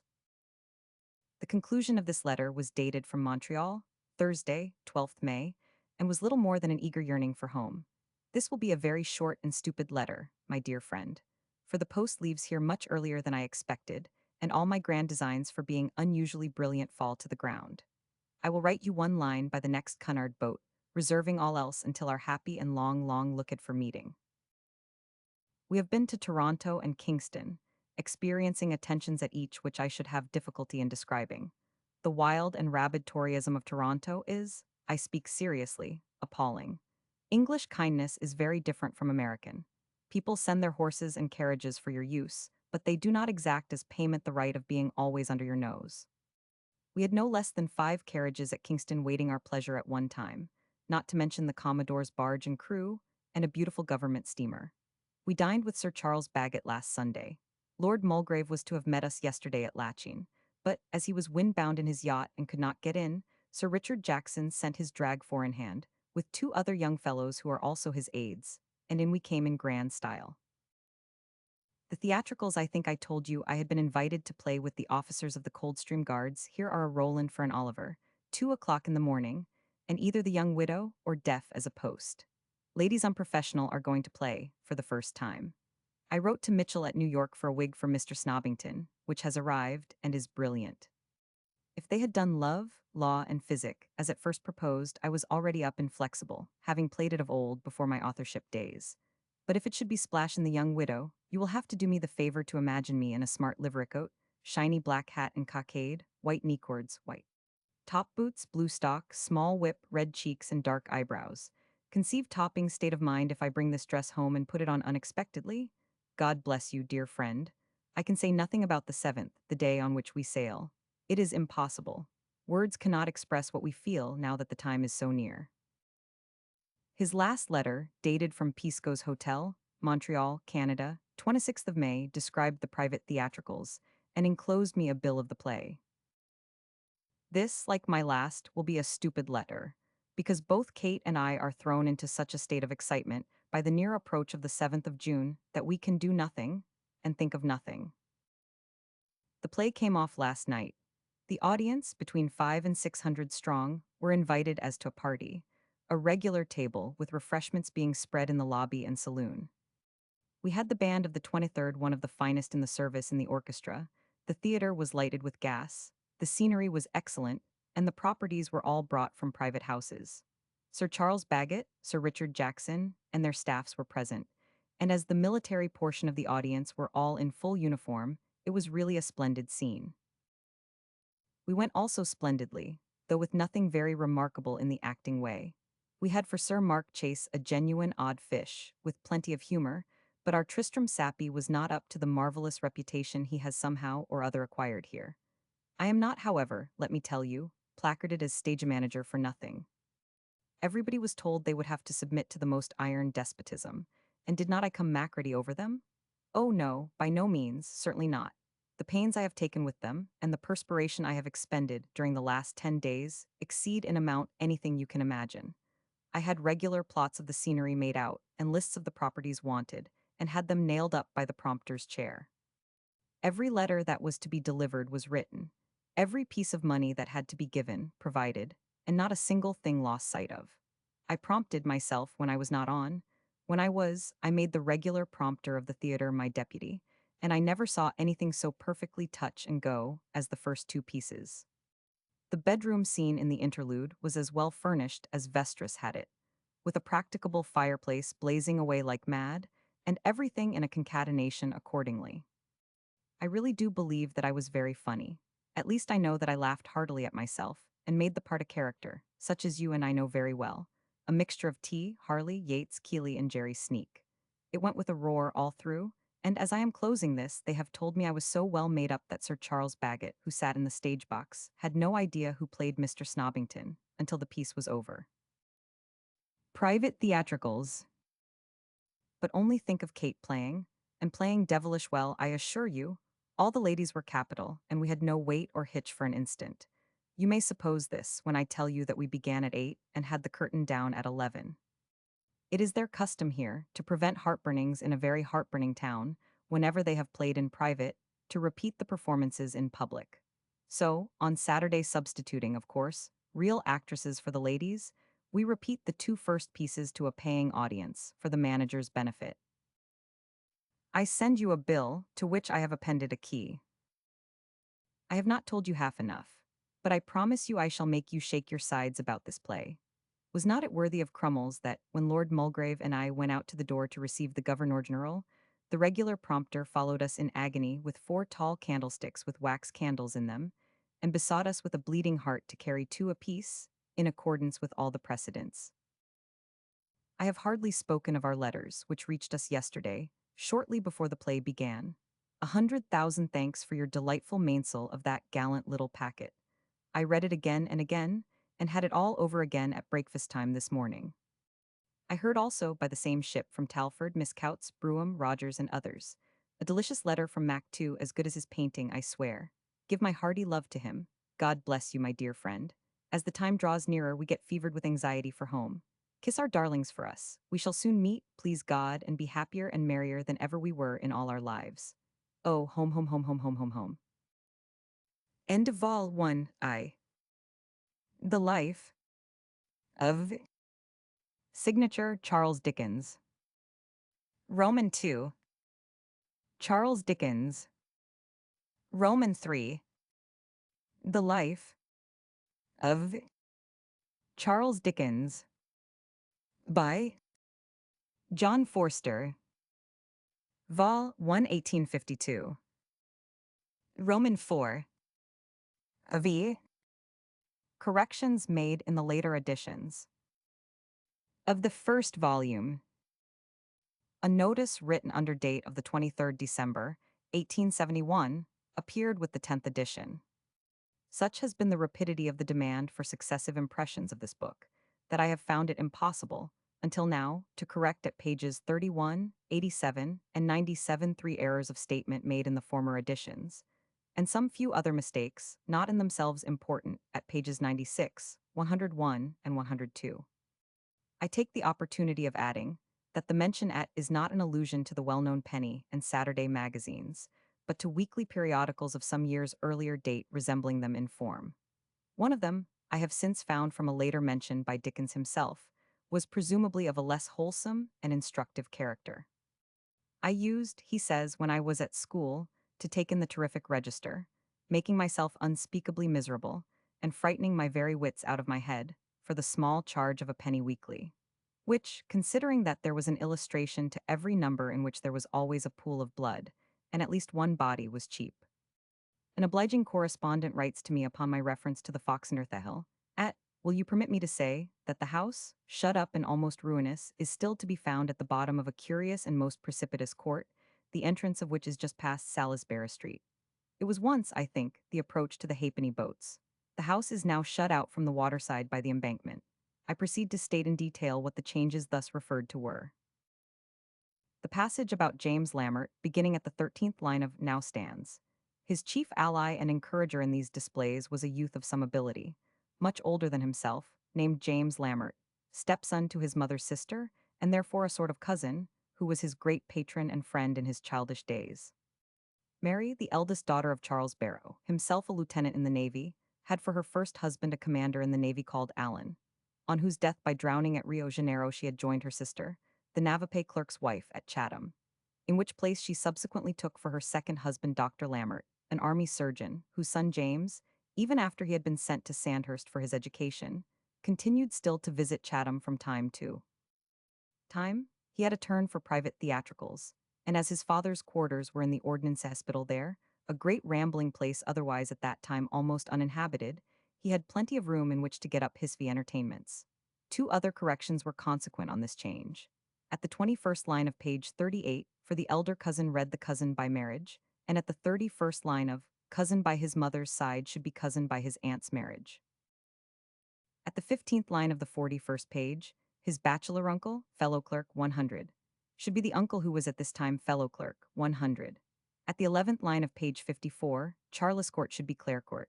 The allusion to one of his favorite localities at the 23D line of page 62 should stand thus: a little public house by the waterside called the Foxener approached by an underground passage which we once missed in looking for it together. The passage at, having reference to an early friend who had been with him, as I supposed, at his first school, should run thus. In this, however, I have since discovered my own mistake. The truth being that it was this gentleman's connection, not with the Wellington Academy, but with a school kept by Mr. Dawson in Hunter Street, Brunswick Square, where the brothers of Dickens were subsequently placed, which led to their early knowledge of each other. I fancy that they were together also, for a short time, at Mr. Molly's in New Square, Lincoln's Inn. But whether or not this was so, Dickens certainly had not quitted school many months before his father had made sufficient interest with an attorney of Gray's Inn, Mr. Edward Blackmore, to obtain him regular employment in his office. There is subsequent allusion to the same gentleman as his school companion at Mr. Dawson's in Henrietta Street, which ought to stand as having known him when himself a law clerk in Lincoln's Inn. I had stated that Mr. John Dickens reported for the Morning Chronicle, and at that Mr. Thomas Beard reported for the Morning Herald, whereas Mr. Dickens, though in the gallery for other papers, did not report for the Chronicle, and Mr. Beard did report for that journal, and whereat Dickens was spoken of as associated with Mr. Beard in a reporting party which represented respectively the Chronicle and Herald, the passage ought simply to have described him as connected with a reporting party, being Lord John Russell's Devonshire contest, above named, and his associate chief being Mr. Beard, entrusted with command for the Chronicle in this particular express. I had made a mistake about his first published piece of writing, in too hastily assuming that he had himself forgotten what the particular piece was.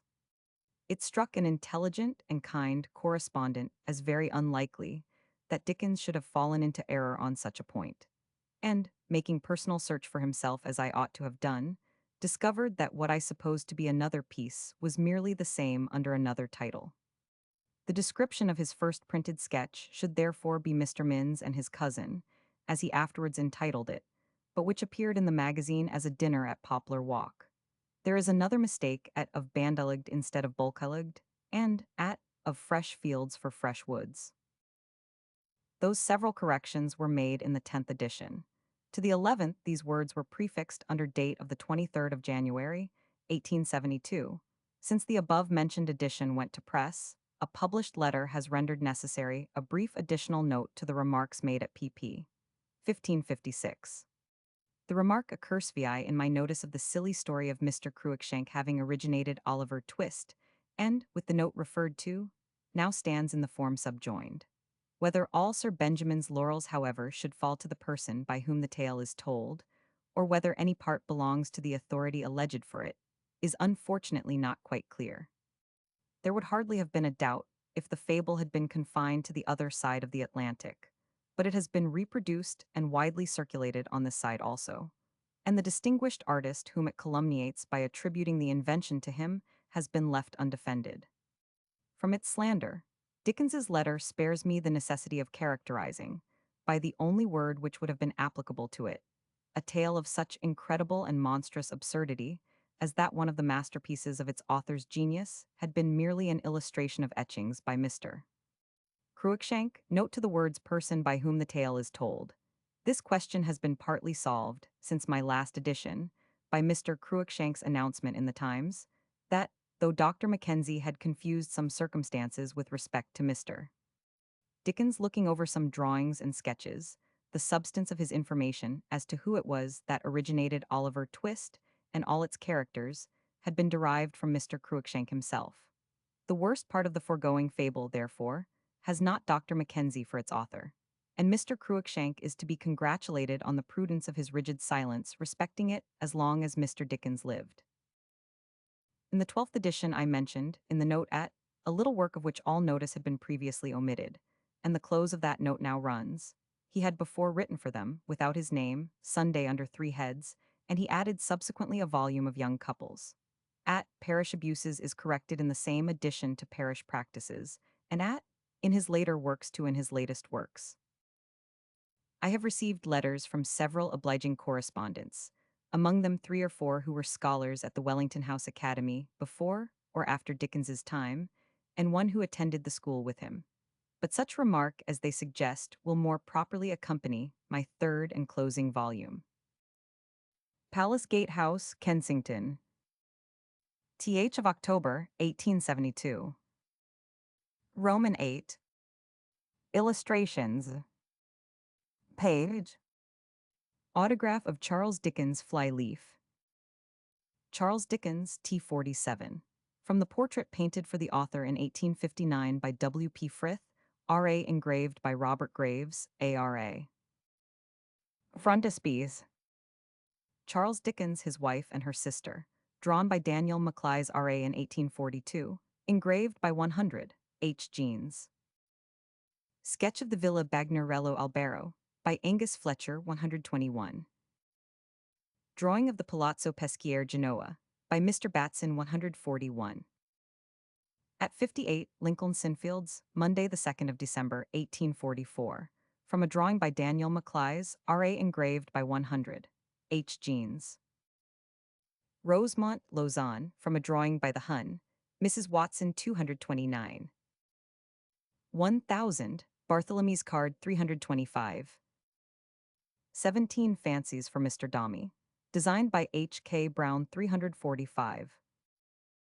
12 more similar fancies, from the design of the same artist, 346. Charles Dickens to George Cruikshank, facsimile of a letter written in 1838 concerning the later illustrations to Oliver Twist. Roman 9. Table of Contents. Chapter 1. Pages 2139. American Notes T30. Page. Return from America 21. Longfellow in England 22. At Broadstairs 23. Preparing Notes 23. Fancy for opening of Chuzzlewit 24. Attractions at Margate 25. Being, not always believing 26. Burlesque of classic tragedy 26. A smart man and forged letter 26. A proposed dedication 27. Authorship and sea bathing 28. Easy living rich and patient poor 28. Coming to the end 29. Rejected motto for notes 30. Home of the everyday books 31. Scene at a funeral 32. An introductory chapter suppressed 33. Chapter first printed 3337. Jeffrey's opinion of the notes 38. Later page anticipated 38. Experience of America in 1868-38. Chapter 2. Pages 40-62. First year of Martin Chuzzlewit, T31. A sunset at Land's End 40. A holiday described by 100, 500, the same described by Maclay's 42. A landscape and a portrait 43. Names first given to Chuzzlewit 44. Origin of the novel 45. Prologue to a play 45. On a tragedy by Browning 46. George Eliot's first book 47. Accompaniments of work 47. Miss Georgina Hogarth 48. Three portraits 49. A public benefactor 50. Controversy on notes 50. Original of Mrs. Gamp 51. What he will do with her 51. John Black 53. Macready and America 53. Apprehended disservice 54. Exertions for Elton family 55. Seaside life in ordinary 55. Public speeches 56. Ragged schools and results 57. Unitarianism 59. Return to Church of England 59. Language of his will 59. Christmas Carol 60. Birth of third son 61. Amusing letter 61. Chapter 3, 1844. Pages 63-92. Chuzzlewit Disappointments and Christmas Carol, T3132. Fallingoff and Chuzzlewit Sale 63. Publishers and Authors 64. Premature Fears 65. Resolve to change his publishers 66. Proposal to his printers 66. Desire to travel again 67. Ways and Means 68. Ex-objections to the scheme 69. Confidence in himself 70. Want of confidence in others 70. Bent on his plans 71. Turning point of his career 72. Grounds for course taken 73. On Martin Chuzzlewit 74. American portions 75. The book's special superiority 76. News from America 76. American consolations 77. Why no Pecksniffs in France 78. Why Tartuffes in England 78. A favorite scene of Thackeray's 79. Process of creation in a novel 80. Intended motto for story 81. Leading characters 82. A superb masterpiece 83. Triumph of humorous art 84. Publication of Christmas Carol 84. Unrealized hopes 85. Results of Carol sale 86. Renewed negotiations with printers 87. Agreement with Bradbury and Evans 88. Letters about the Carol 89. Spirit of the Book 90. Something better than literature 91. Chapter 4. Pages 90, 3110. Year of departure for Italy, T32. Gorehouse Friends 93. Sensitive for his calling 94. A troublesome check 95. Education speeches 95. Sufferings from stage adaptations 96. Wrongs from piracy 96. Proceedings in Chancery 97. A Pirate's Plea 97. Result of Chancery experience 99. Piracy preferred 99. Reliefs to work 100. The Tempted and Tempter 101. Favorite bit of humor 102. Criticized without humor, 102. Taine on Dickens, 102. Macready in New Orleans, 103. Society in England, 104. Writing in the Chronicle, 104. Conference with its new editor, 104. Preparations for departure, 105. In temporary quarters, 106. Begging glitter case, 106. The farewell dinner party, 107. Evenings of a working man, 108. Greenwich dinner, 109. J 1000, W. Turner and Carlyle, 110. Chapter 5. Pages, 111,138. Idleness at Albaro, Villa Bagnerello, T32.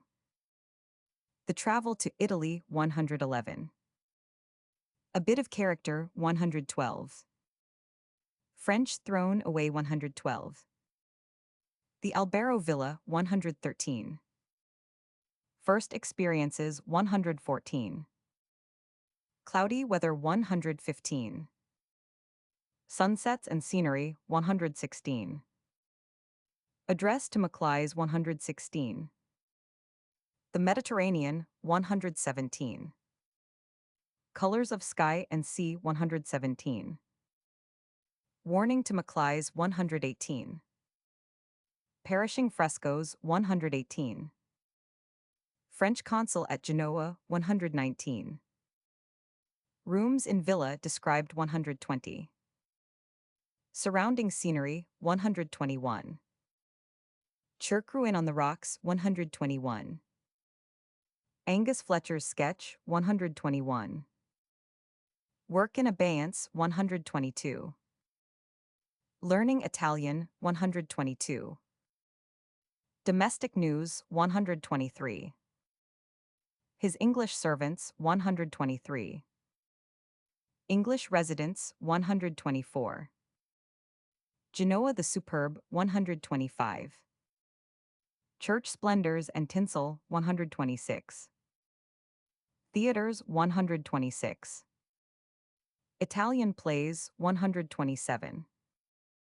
Zaiduma Keen, 127. Religious Houses, 128. Sunday Promenade, 128. Winter Residence Chosen, 129. A Lucky Arrival, 129. Dinner at French Consuls, 130. Verses in 100, 500, S. Honor, 130. Others in Prince Joinville's, 131. Rumors of War with England, 131. A Marquis's Reception, 132. Flight and Tumble, 133. Quiet Enjoyments, 134. English Visitors and News, 135. Talk with Lord Robertson, 135. A Suggestion for Gerald, 136. Visit of Frederick Dickens, 136. An Inn on the Alps, 136. Dangers of Sea Bathing, 137. A Change Beginning, 138. Chapter 6. Pages 130, 9162. Work in Genoa, Palazzo Peschier, T32. Palace of the Fish Ponds, 139. Rooms and Frescoes, 140. View over the city, 141. Dancing and Praying, 142. Peschier Garden, 142. Trying to Write, 143. A Difficulty Settled, 143. Craving for Streets, 144. Design for his book, 144. Governor's Levy, 144. Absence of the Poet, 145. Subject He is Working at, 145. 100, 500, S. Politics, 146. Choice of a hero, 147. Master passion, 147. Religious sentiment, 147. A dream, 148. Dialogue in a vision, 149. What is the true religion, 149. Fragments of reality in a vision, 149. Trying regions of thought, 150. Reverence for Dr. Arnold, 150. First part of book finished, 151. Anticipation of its close, 151. Differences from published tale, 152. First outline of the chimes, 152,156. Liking for the subject, 156. What the writing cost him, 156. Realities of fictitious sorrow, 157. Wild Mountain, weather, 157. Banquet at the Whistle, 158. Startling news, 158. Coming to London, 159. Secret of the visit, 160. Eager to try effect of story, 160. Plans a reading at my rooms, 160. The tale finished, 161. Proposed travel, 161. Party for the reading, 162. Chapter 7. Pages, 163,178. Italian travel, T32. Cities and people, 163. Venice, 164. Rapture of enjoyment, 165. Aboard the city, 165. What he saw and felt, 165. Solitary thoughts, 166. At Lodi, 166. About paintings and engravings, 167. Titian and Tintoretto, 168. Conventionalities, 169. Monks and painters, 169. The inns, 170. Compensation for discomfort, 170. Brave sea of his pictures, 171. Louis Roch of Avignon, 171. Dinner at the Pesquier, 172. Custom House officers, 173. At Milan and Strasbourg, 173. Passing the Simplon, 174. In London, 174. A reading in Lincoln's Fields, 174. Persons present, 175. Success of the visit, 175. Roman 12 in Paris with Macready, 176. Origin of our private play, 176. A recognition at Marseille, 177. Friendly Americans, 177. On board for Genoa, 177. Information for travelers, 178. Chapter 8. Pages, 179,200. Last months in Italy, T33. Birthday gift for eldest son, 179. Suspicious characters, 180. Jesuit interferences, 180. Birth of 1845, 180. Travel southward, 181. Carrara and Pisa, 181. A wild journey, 182. Birds of prey, 183.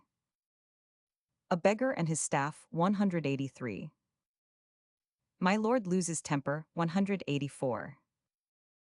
And has the worst of it, 184. At Rome, 184. The Campagna, 185. Bay of Naples, 185. Filth of Naples and Fondi, 186. The Lazzaroni 186. False Picturesque 187. Sad English News 187. True Friends in Calamity 188. At Florence 188. Wayside Memorials in Landers Villa 189. Death of Bobus Smith 190. At Lord Holland's 190. Lord Palmerston's brother 190. Again at the Pesquier 190. To publish or not 191. Thoughts of Home 192. American Friends 192.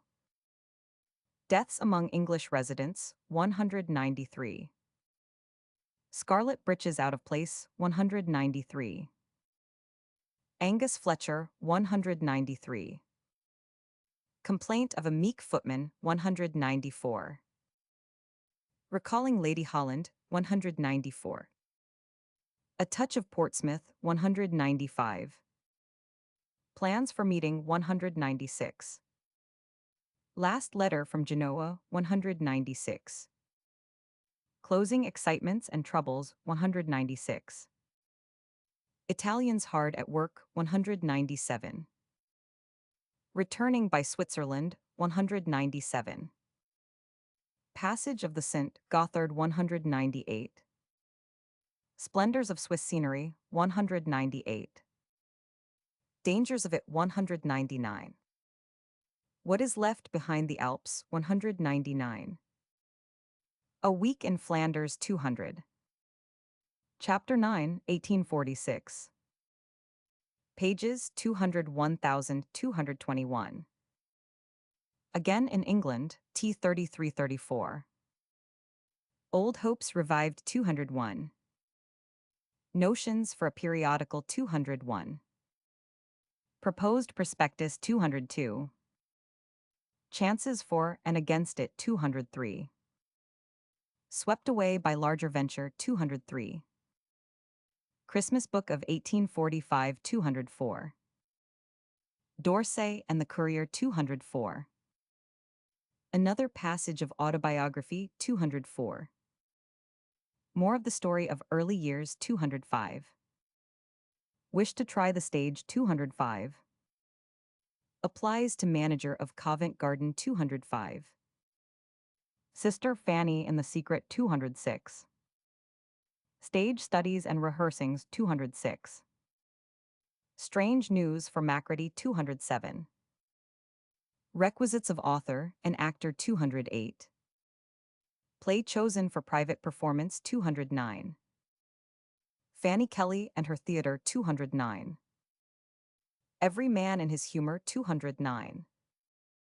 The Company of Actors 210. Enjoying a Character 210. Troubles of Management 210. First and Second Performances 211. Of the Acting 211. 100, 500, as Performer 212. 100, 500, as Manager 212. 2 Human Mysteries 213.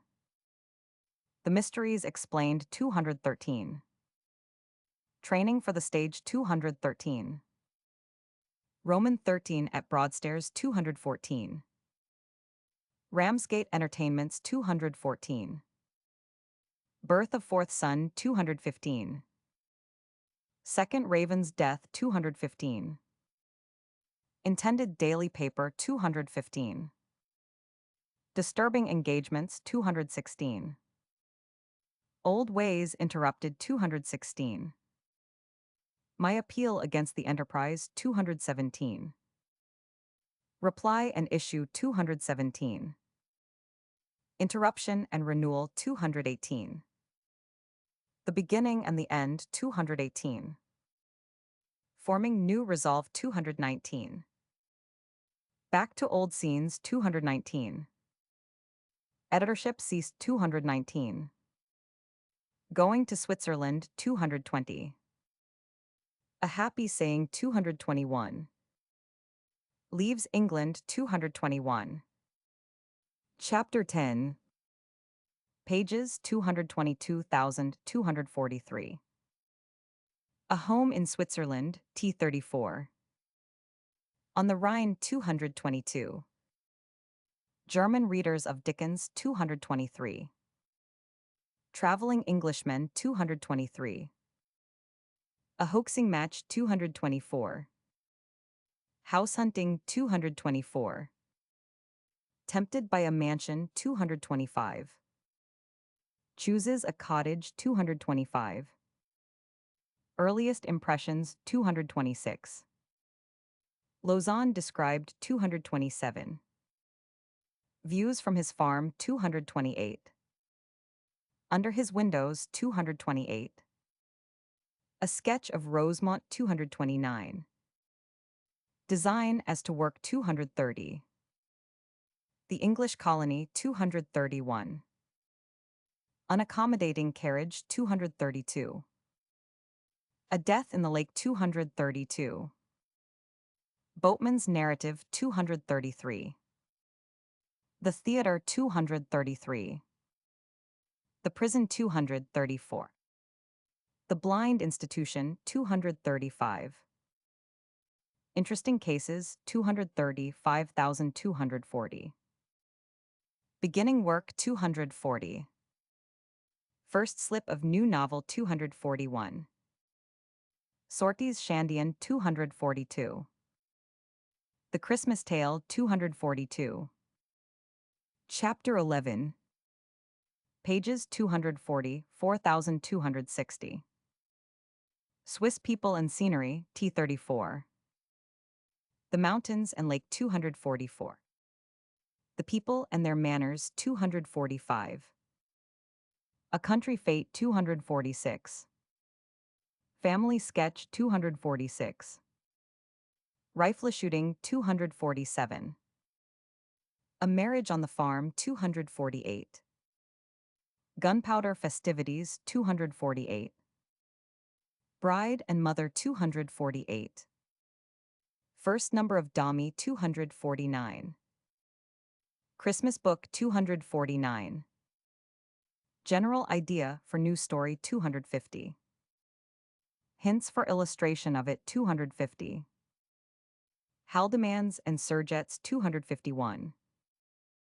Visit of Henry Hallam 251. Local News 252. Sightseers from England 252. Trip to Chamonix 253. Mula Traveling 253. Mont Blanc Range 254. Mer de Glace 255. Tete Noir Pass 255. Help in an Accident 256. English, French, and Prussian 256. Second Number of Dommy 257. Castle of Chillon described 257. Honor to New Constitution 258. Political Celebration 258. Malcontents 259. Good Conduct of the People 259. Protestant and Catholic Cantons 260. A Timely Word on Ireland 260. Chapter 12. Pages 261,276. Sketches Chiefly Personal, T34. Home Politics 261. The Whigs and Peel 261. Belief in Emigration Schemes 262. Roman 14 Mark Lemon 263. An Incident of Character 263. Hood's Tilney Hall 264. Trait of the Duke of Wellington 264. Mr. Watson of Rockingham 264. A Recollection of Reporting Days 265. Returns to Dommy 265. 2 English Travelers 266. Party Among the Hills 267. A Smollett and Fielding Hero, 268. Milksop Youths, 268. Ogre and Lambs, 268. Sir Joseph and His Family, 269. Lord Vernon, 270.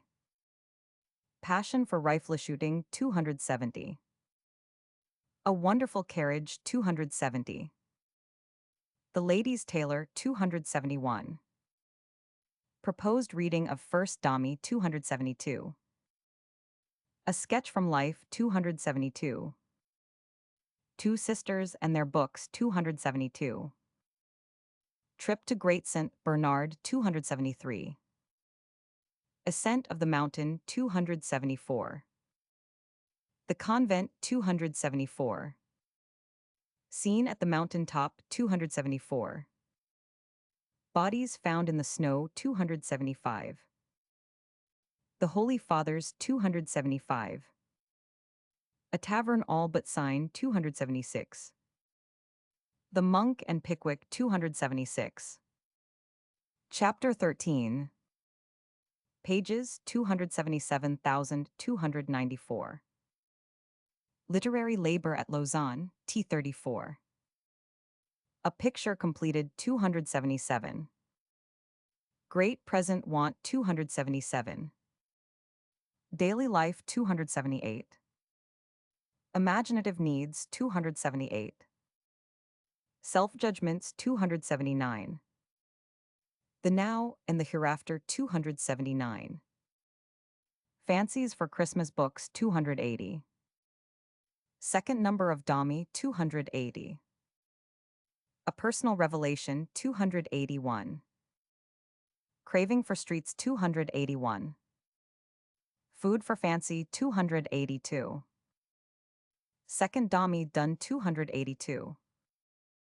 Curious Wants of the Mind, 283. Success of the Reading, 283. First Thought of Public Readings, 284. Two Stories in Hand, 285. Unexpected Difficulties, 286. Work Under Sensitive Conditions, 286. Alarm for Domy, 287. Doubts and Misgivings, 287. Change of Scene to be Tried, 287. At Genoa, 288. Disquietudes of Authorship, 288. Wanting Counsel, 289. At the Worst, 289. Report of Genoa, 290. A New Social Experience, 290. Feminine Eccentricities, 291. A Lady's Dinner, 291. Elephant Quellers, 292. Like a Manchester Cotton Mill, 292. Again at Rosemont, 293. Visit of the Talfords, 293. Lodging His Friends, 294. Intentions and Hope, 294. Chapter 14. Pages 295,315. Revolution at Geneva, Christmas Book and Last Days in Switzerland, T34. An Arrival of Manuscript, 295. A Title, 295. Large Sale of Domy, 296. Again at Geneva, 296. Rising Against the Jesuits, 297. Back to Lausanne, 297. The Fight in Geneva, 298. Rifle Against Cannon, 299. True Objection to Roman Catholicism, 299. Genovese Aristocracy, 299. A Lesson, 300. Traces Left by Revolution, 300. Roman 15 Abettors of Revolution, 301. Where the Shoe Pinches, 301. Daily News Changes, 302. My Surrender of Editorship, 302. Thoughts for the Future 303. Letters about Battle of Life 303. Jeffrey's Opinion 303. Sketch of Story 304. A Difficulty in Plot 305. Old Characteristics 305. His Own Comments 306. Reply to Criticism 307. Stanfield Illustrations 307. Doubts of Third Part 308. Strengthening the Close 308. Objections Invited 309. Tendency to Blank Verse 309. Grave Mistake by Leach 310. How Dealt with by 100, 500, First Impulse 311. Kindly Afterthought 311. Lord Gobden and Free Trade 312. Needs While at Work 312. Pleasures of Autumn 313. Striking Tents 314. Sadness of Leave-a-Taking 314. Traveling to Paris 314. At Paris 315. Chapter 15, 1847. Pages 316,333. 3 Months in Paris, T 3435. A Greeting from Lord Brougham 316. French Sunday 317. A House Taken 317. Absurdity of the Abode 318. Its Former Tenant 319. Sister Fanny's Illness 319. Opinion of Eliotson 320. The King of the Barricades 320. Unhealthy Symptoms 321. Incident in the Streets 321. The Parisian Population 322. Americans and French 322. Unsettlement of Plans 323. Eldest Son's Education 323. A True Friend 323. Christmas Tale on the Stage 323. An Alarming Neighbor 325. Startling Blue Devils 326. Approach to Cannibalism 326. In London 326. Cheap Edition of Works 326. Suppressed Dedication 326. Return to Paris 326. Begging Glitter Writers 327. Friendly Services 327. Imaginary Dialogue 328. A Boulogne Reception 328. Cautions to a Traveler 329. Citizen Dickens 330. Sightseeing 330. At Theaters 330. Visits to Famous Frenchmen 331. Evening with Victor Hugo 331. Adventure with a Coachman 332. Bibliothèque Reale 333. Premonitory Symptoms 333. In London 334. A Party at Gorehouse 334.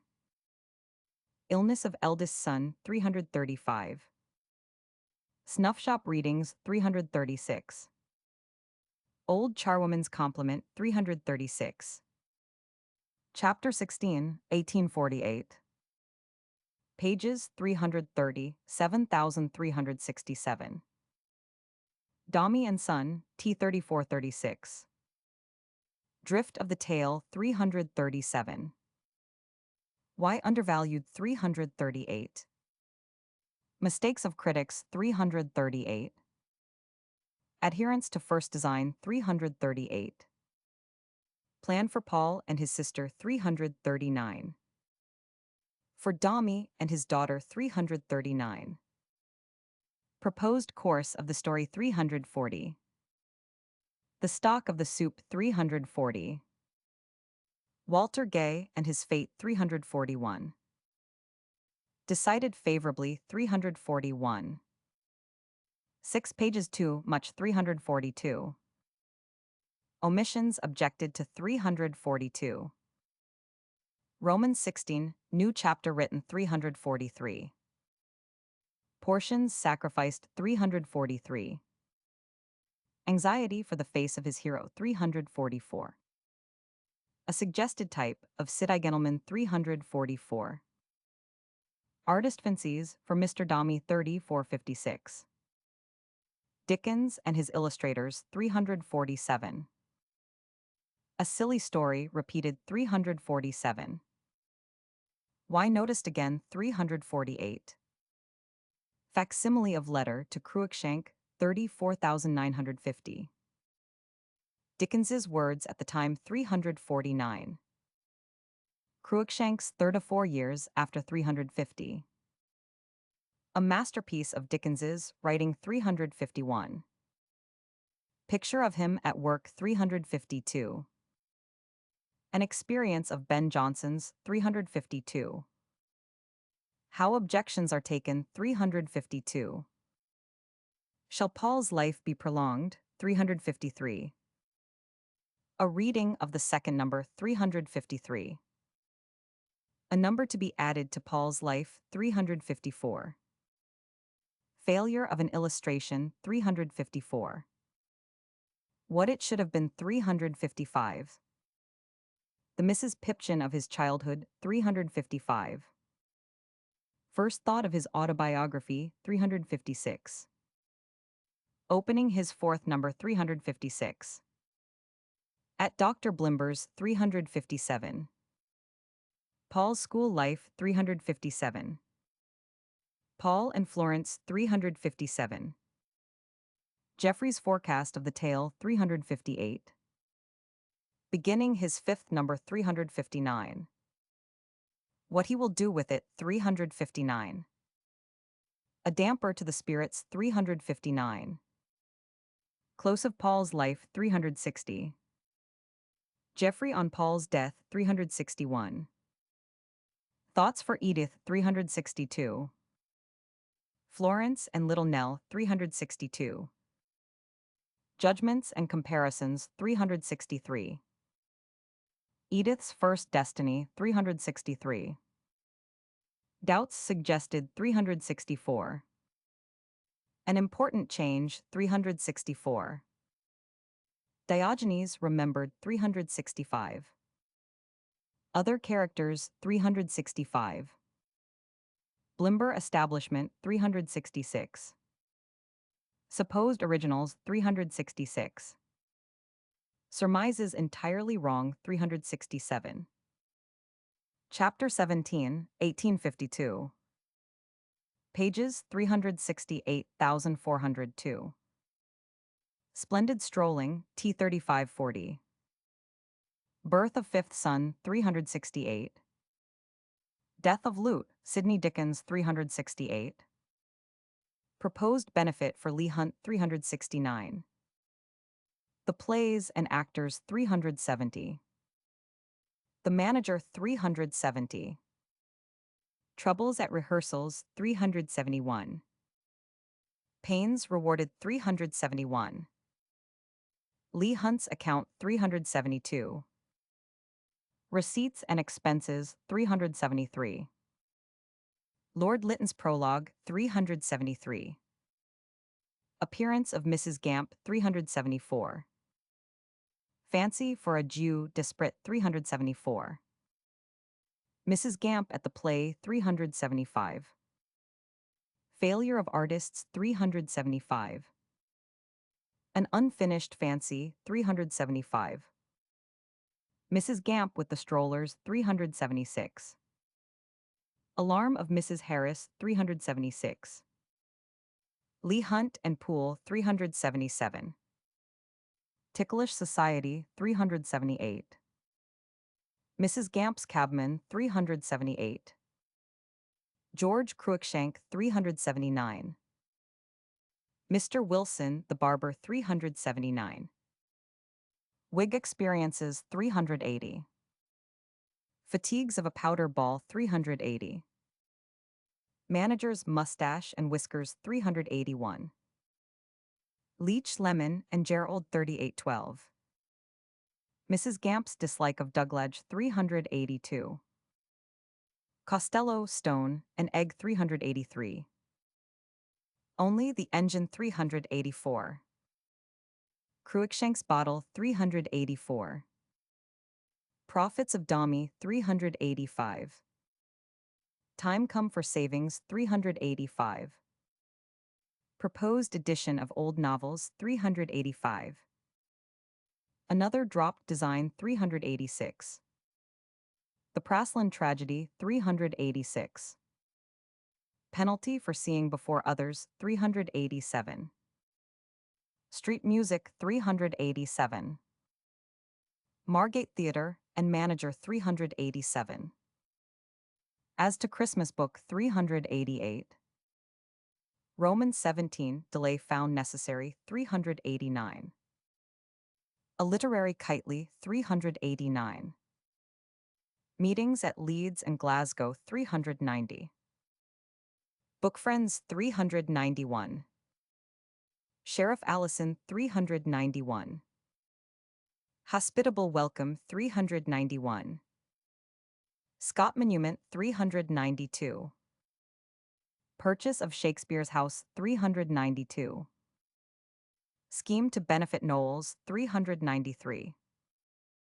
Plays rehearsed 394. Merry Wives chosen 394. Performances and result 394. At Nebworth Park 395. Guild of Literature and Art 396. Unfortunate omission 396. The farce that was to be written 396. The farce that was substituted 397. Not so bad as we seem 397. Traveling Theatre and Scenes 398. Success of the Comedy 398. An Incident at Sunderland 399. Troubles of a Manager 399. Acting Under Difficulties 400. Scenery Overturned 401. Effects of Fright 401. Mr. Wilkie Collins 402. Chapter 18, 1851. Pages 403,441. Seaside Holidays, T3639. Louis Philippe dethroned 403. French Missive from 100, 500. Aspirations of Citizen Dickens 404. At Broadstairs 405. By Rail to China 405. The Junk 406. Mariners on Deck and in Cabin 406. Perplexing Questions 406. A Toy Shop on the Seas 407. Type of Finality 407. A Contrast 408. Home Questions 408. Temperance Agitations 409. The Temptations to Gin Shop 409. Necessity of Dealing with Them 409. Stages Anterior to Drunkenness 410. Cruikshank's Satire 410. Realities of His Pencil 411. Its One-Sidedness 411. Dickens on Hogarth 412. Cause as well as Effect 412. Exit of Gin Lane 412. Wisdom of the Great Painter 413. Late but Never Too Late 413. Dickens on Designs by Leech 414. Originality of Leech 414. Superiority of his method 415. The requisites for it 415. Excuses for the rising generation 416. Intellectual juvenility 416. A dangerous youth 417. What leech will be remembered for 417? Odd adventures 418. Ponechay's accident 418. Parallel to Squeers 419. Strenuous idleness 419. French philosophy 420. Hint for Mr. Taine 420. The better for idleness 421. A favorite spot 421. At Brighton 421. With mad folks and doctors 422. A name for his new book 422. At Broadstairs 422. Troubles in his writing 423. A letter in character 423. At Bonchurch 425. The Rev. James White 425. Mirth and Melancholy 425. Mrs. James White 426. First Impressions of Undercliff 426. Talfourd made a judge 427. Dickens's affection for him 427. Church school examination 428. Dinners and picnics 428. The comedian Regnier 429. When acting is genuine 429. Doubts as to health 429. Arrivals and departures 430. A startling revelation 431. Effects of Bonchurch climate 431. Roman 18 utter prostration 431. Difficulties of existing there 432. Distrust of doctors 433. Other side of picture 433. What I observed at the time 434. From the Copperfield Ms. 434. Mr. Brown's sketch of Micawber 435. Accident to John Leech 435. Its consequences 435. Depressing influences 436. At Broadstairs 436. Railway Travelers 437. The Exhibition Year 438. A Copperfield Banquet 438. 100, 500. On Money Values 439. His Leisure Reading 439. A Correction for Carlyle 440. Good Criticism 441. Thoughts of a New Book 441. The Old Restlessness 441. Beginning on a Friday 441. Chapter 19, 1850. Pages 440, 2456. Haunted Man and Household Words, T3640. Maturing Book for Christmas 442. Friendly Plea for Mr. Macron 442. Completion of Christmas Story 443. Dropped Motto 443. The Ghost and the Bargain 444. The Tetterby Family 445. Teachings of the Little Tale 445. His own statement of its intention 446. Forgive that you may forget 446. Copperfield Sales 447. A Letter from Russia 448. Translation into Russian 448. Sympathy of Siberia 448. The Periodical Taking Form 449. A design for it described 449. Original and selected matter 449. A shadow for everywhere 450. Hopes of success 450. Doubts respecting it 451. Incompatibility of design 451. New design chosen 452. Assistant editor appointed 453. Titles proposed 453. Appearance of first number 454. Earliest contributors 454. Opinion of Mr. Sala 454. Child's Dream of a Star 455. A Fancy derived from Childhood 456. Chapter 20, 1851. Pages 457,494. Last Years in Devonshire Terrace, T3639. Sentiment About Places 457. Confidences 458. Personal Revelations 458. Early Memories 459. At His Sister's Sickbed 459. Last Thoughts 460. Sister's Death 460. Book to be written in first person 461. Writing over Salisbury Plain 461.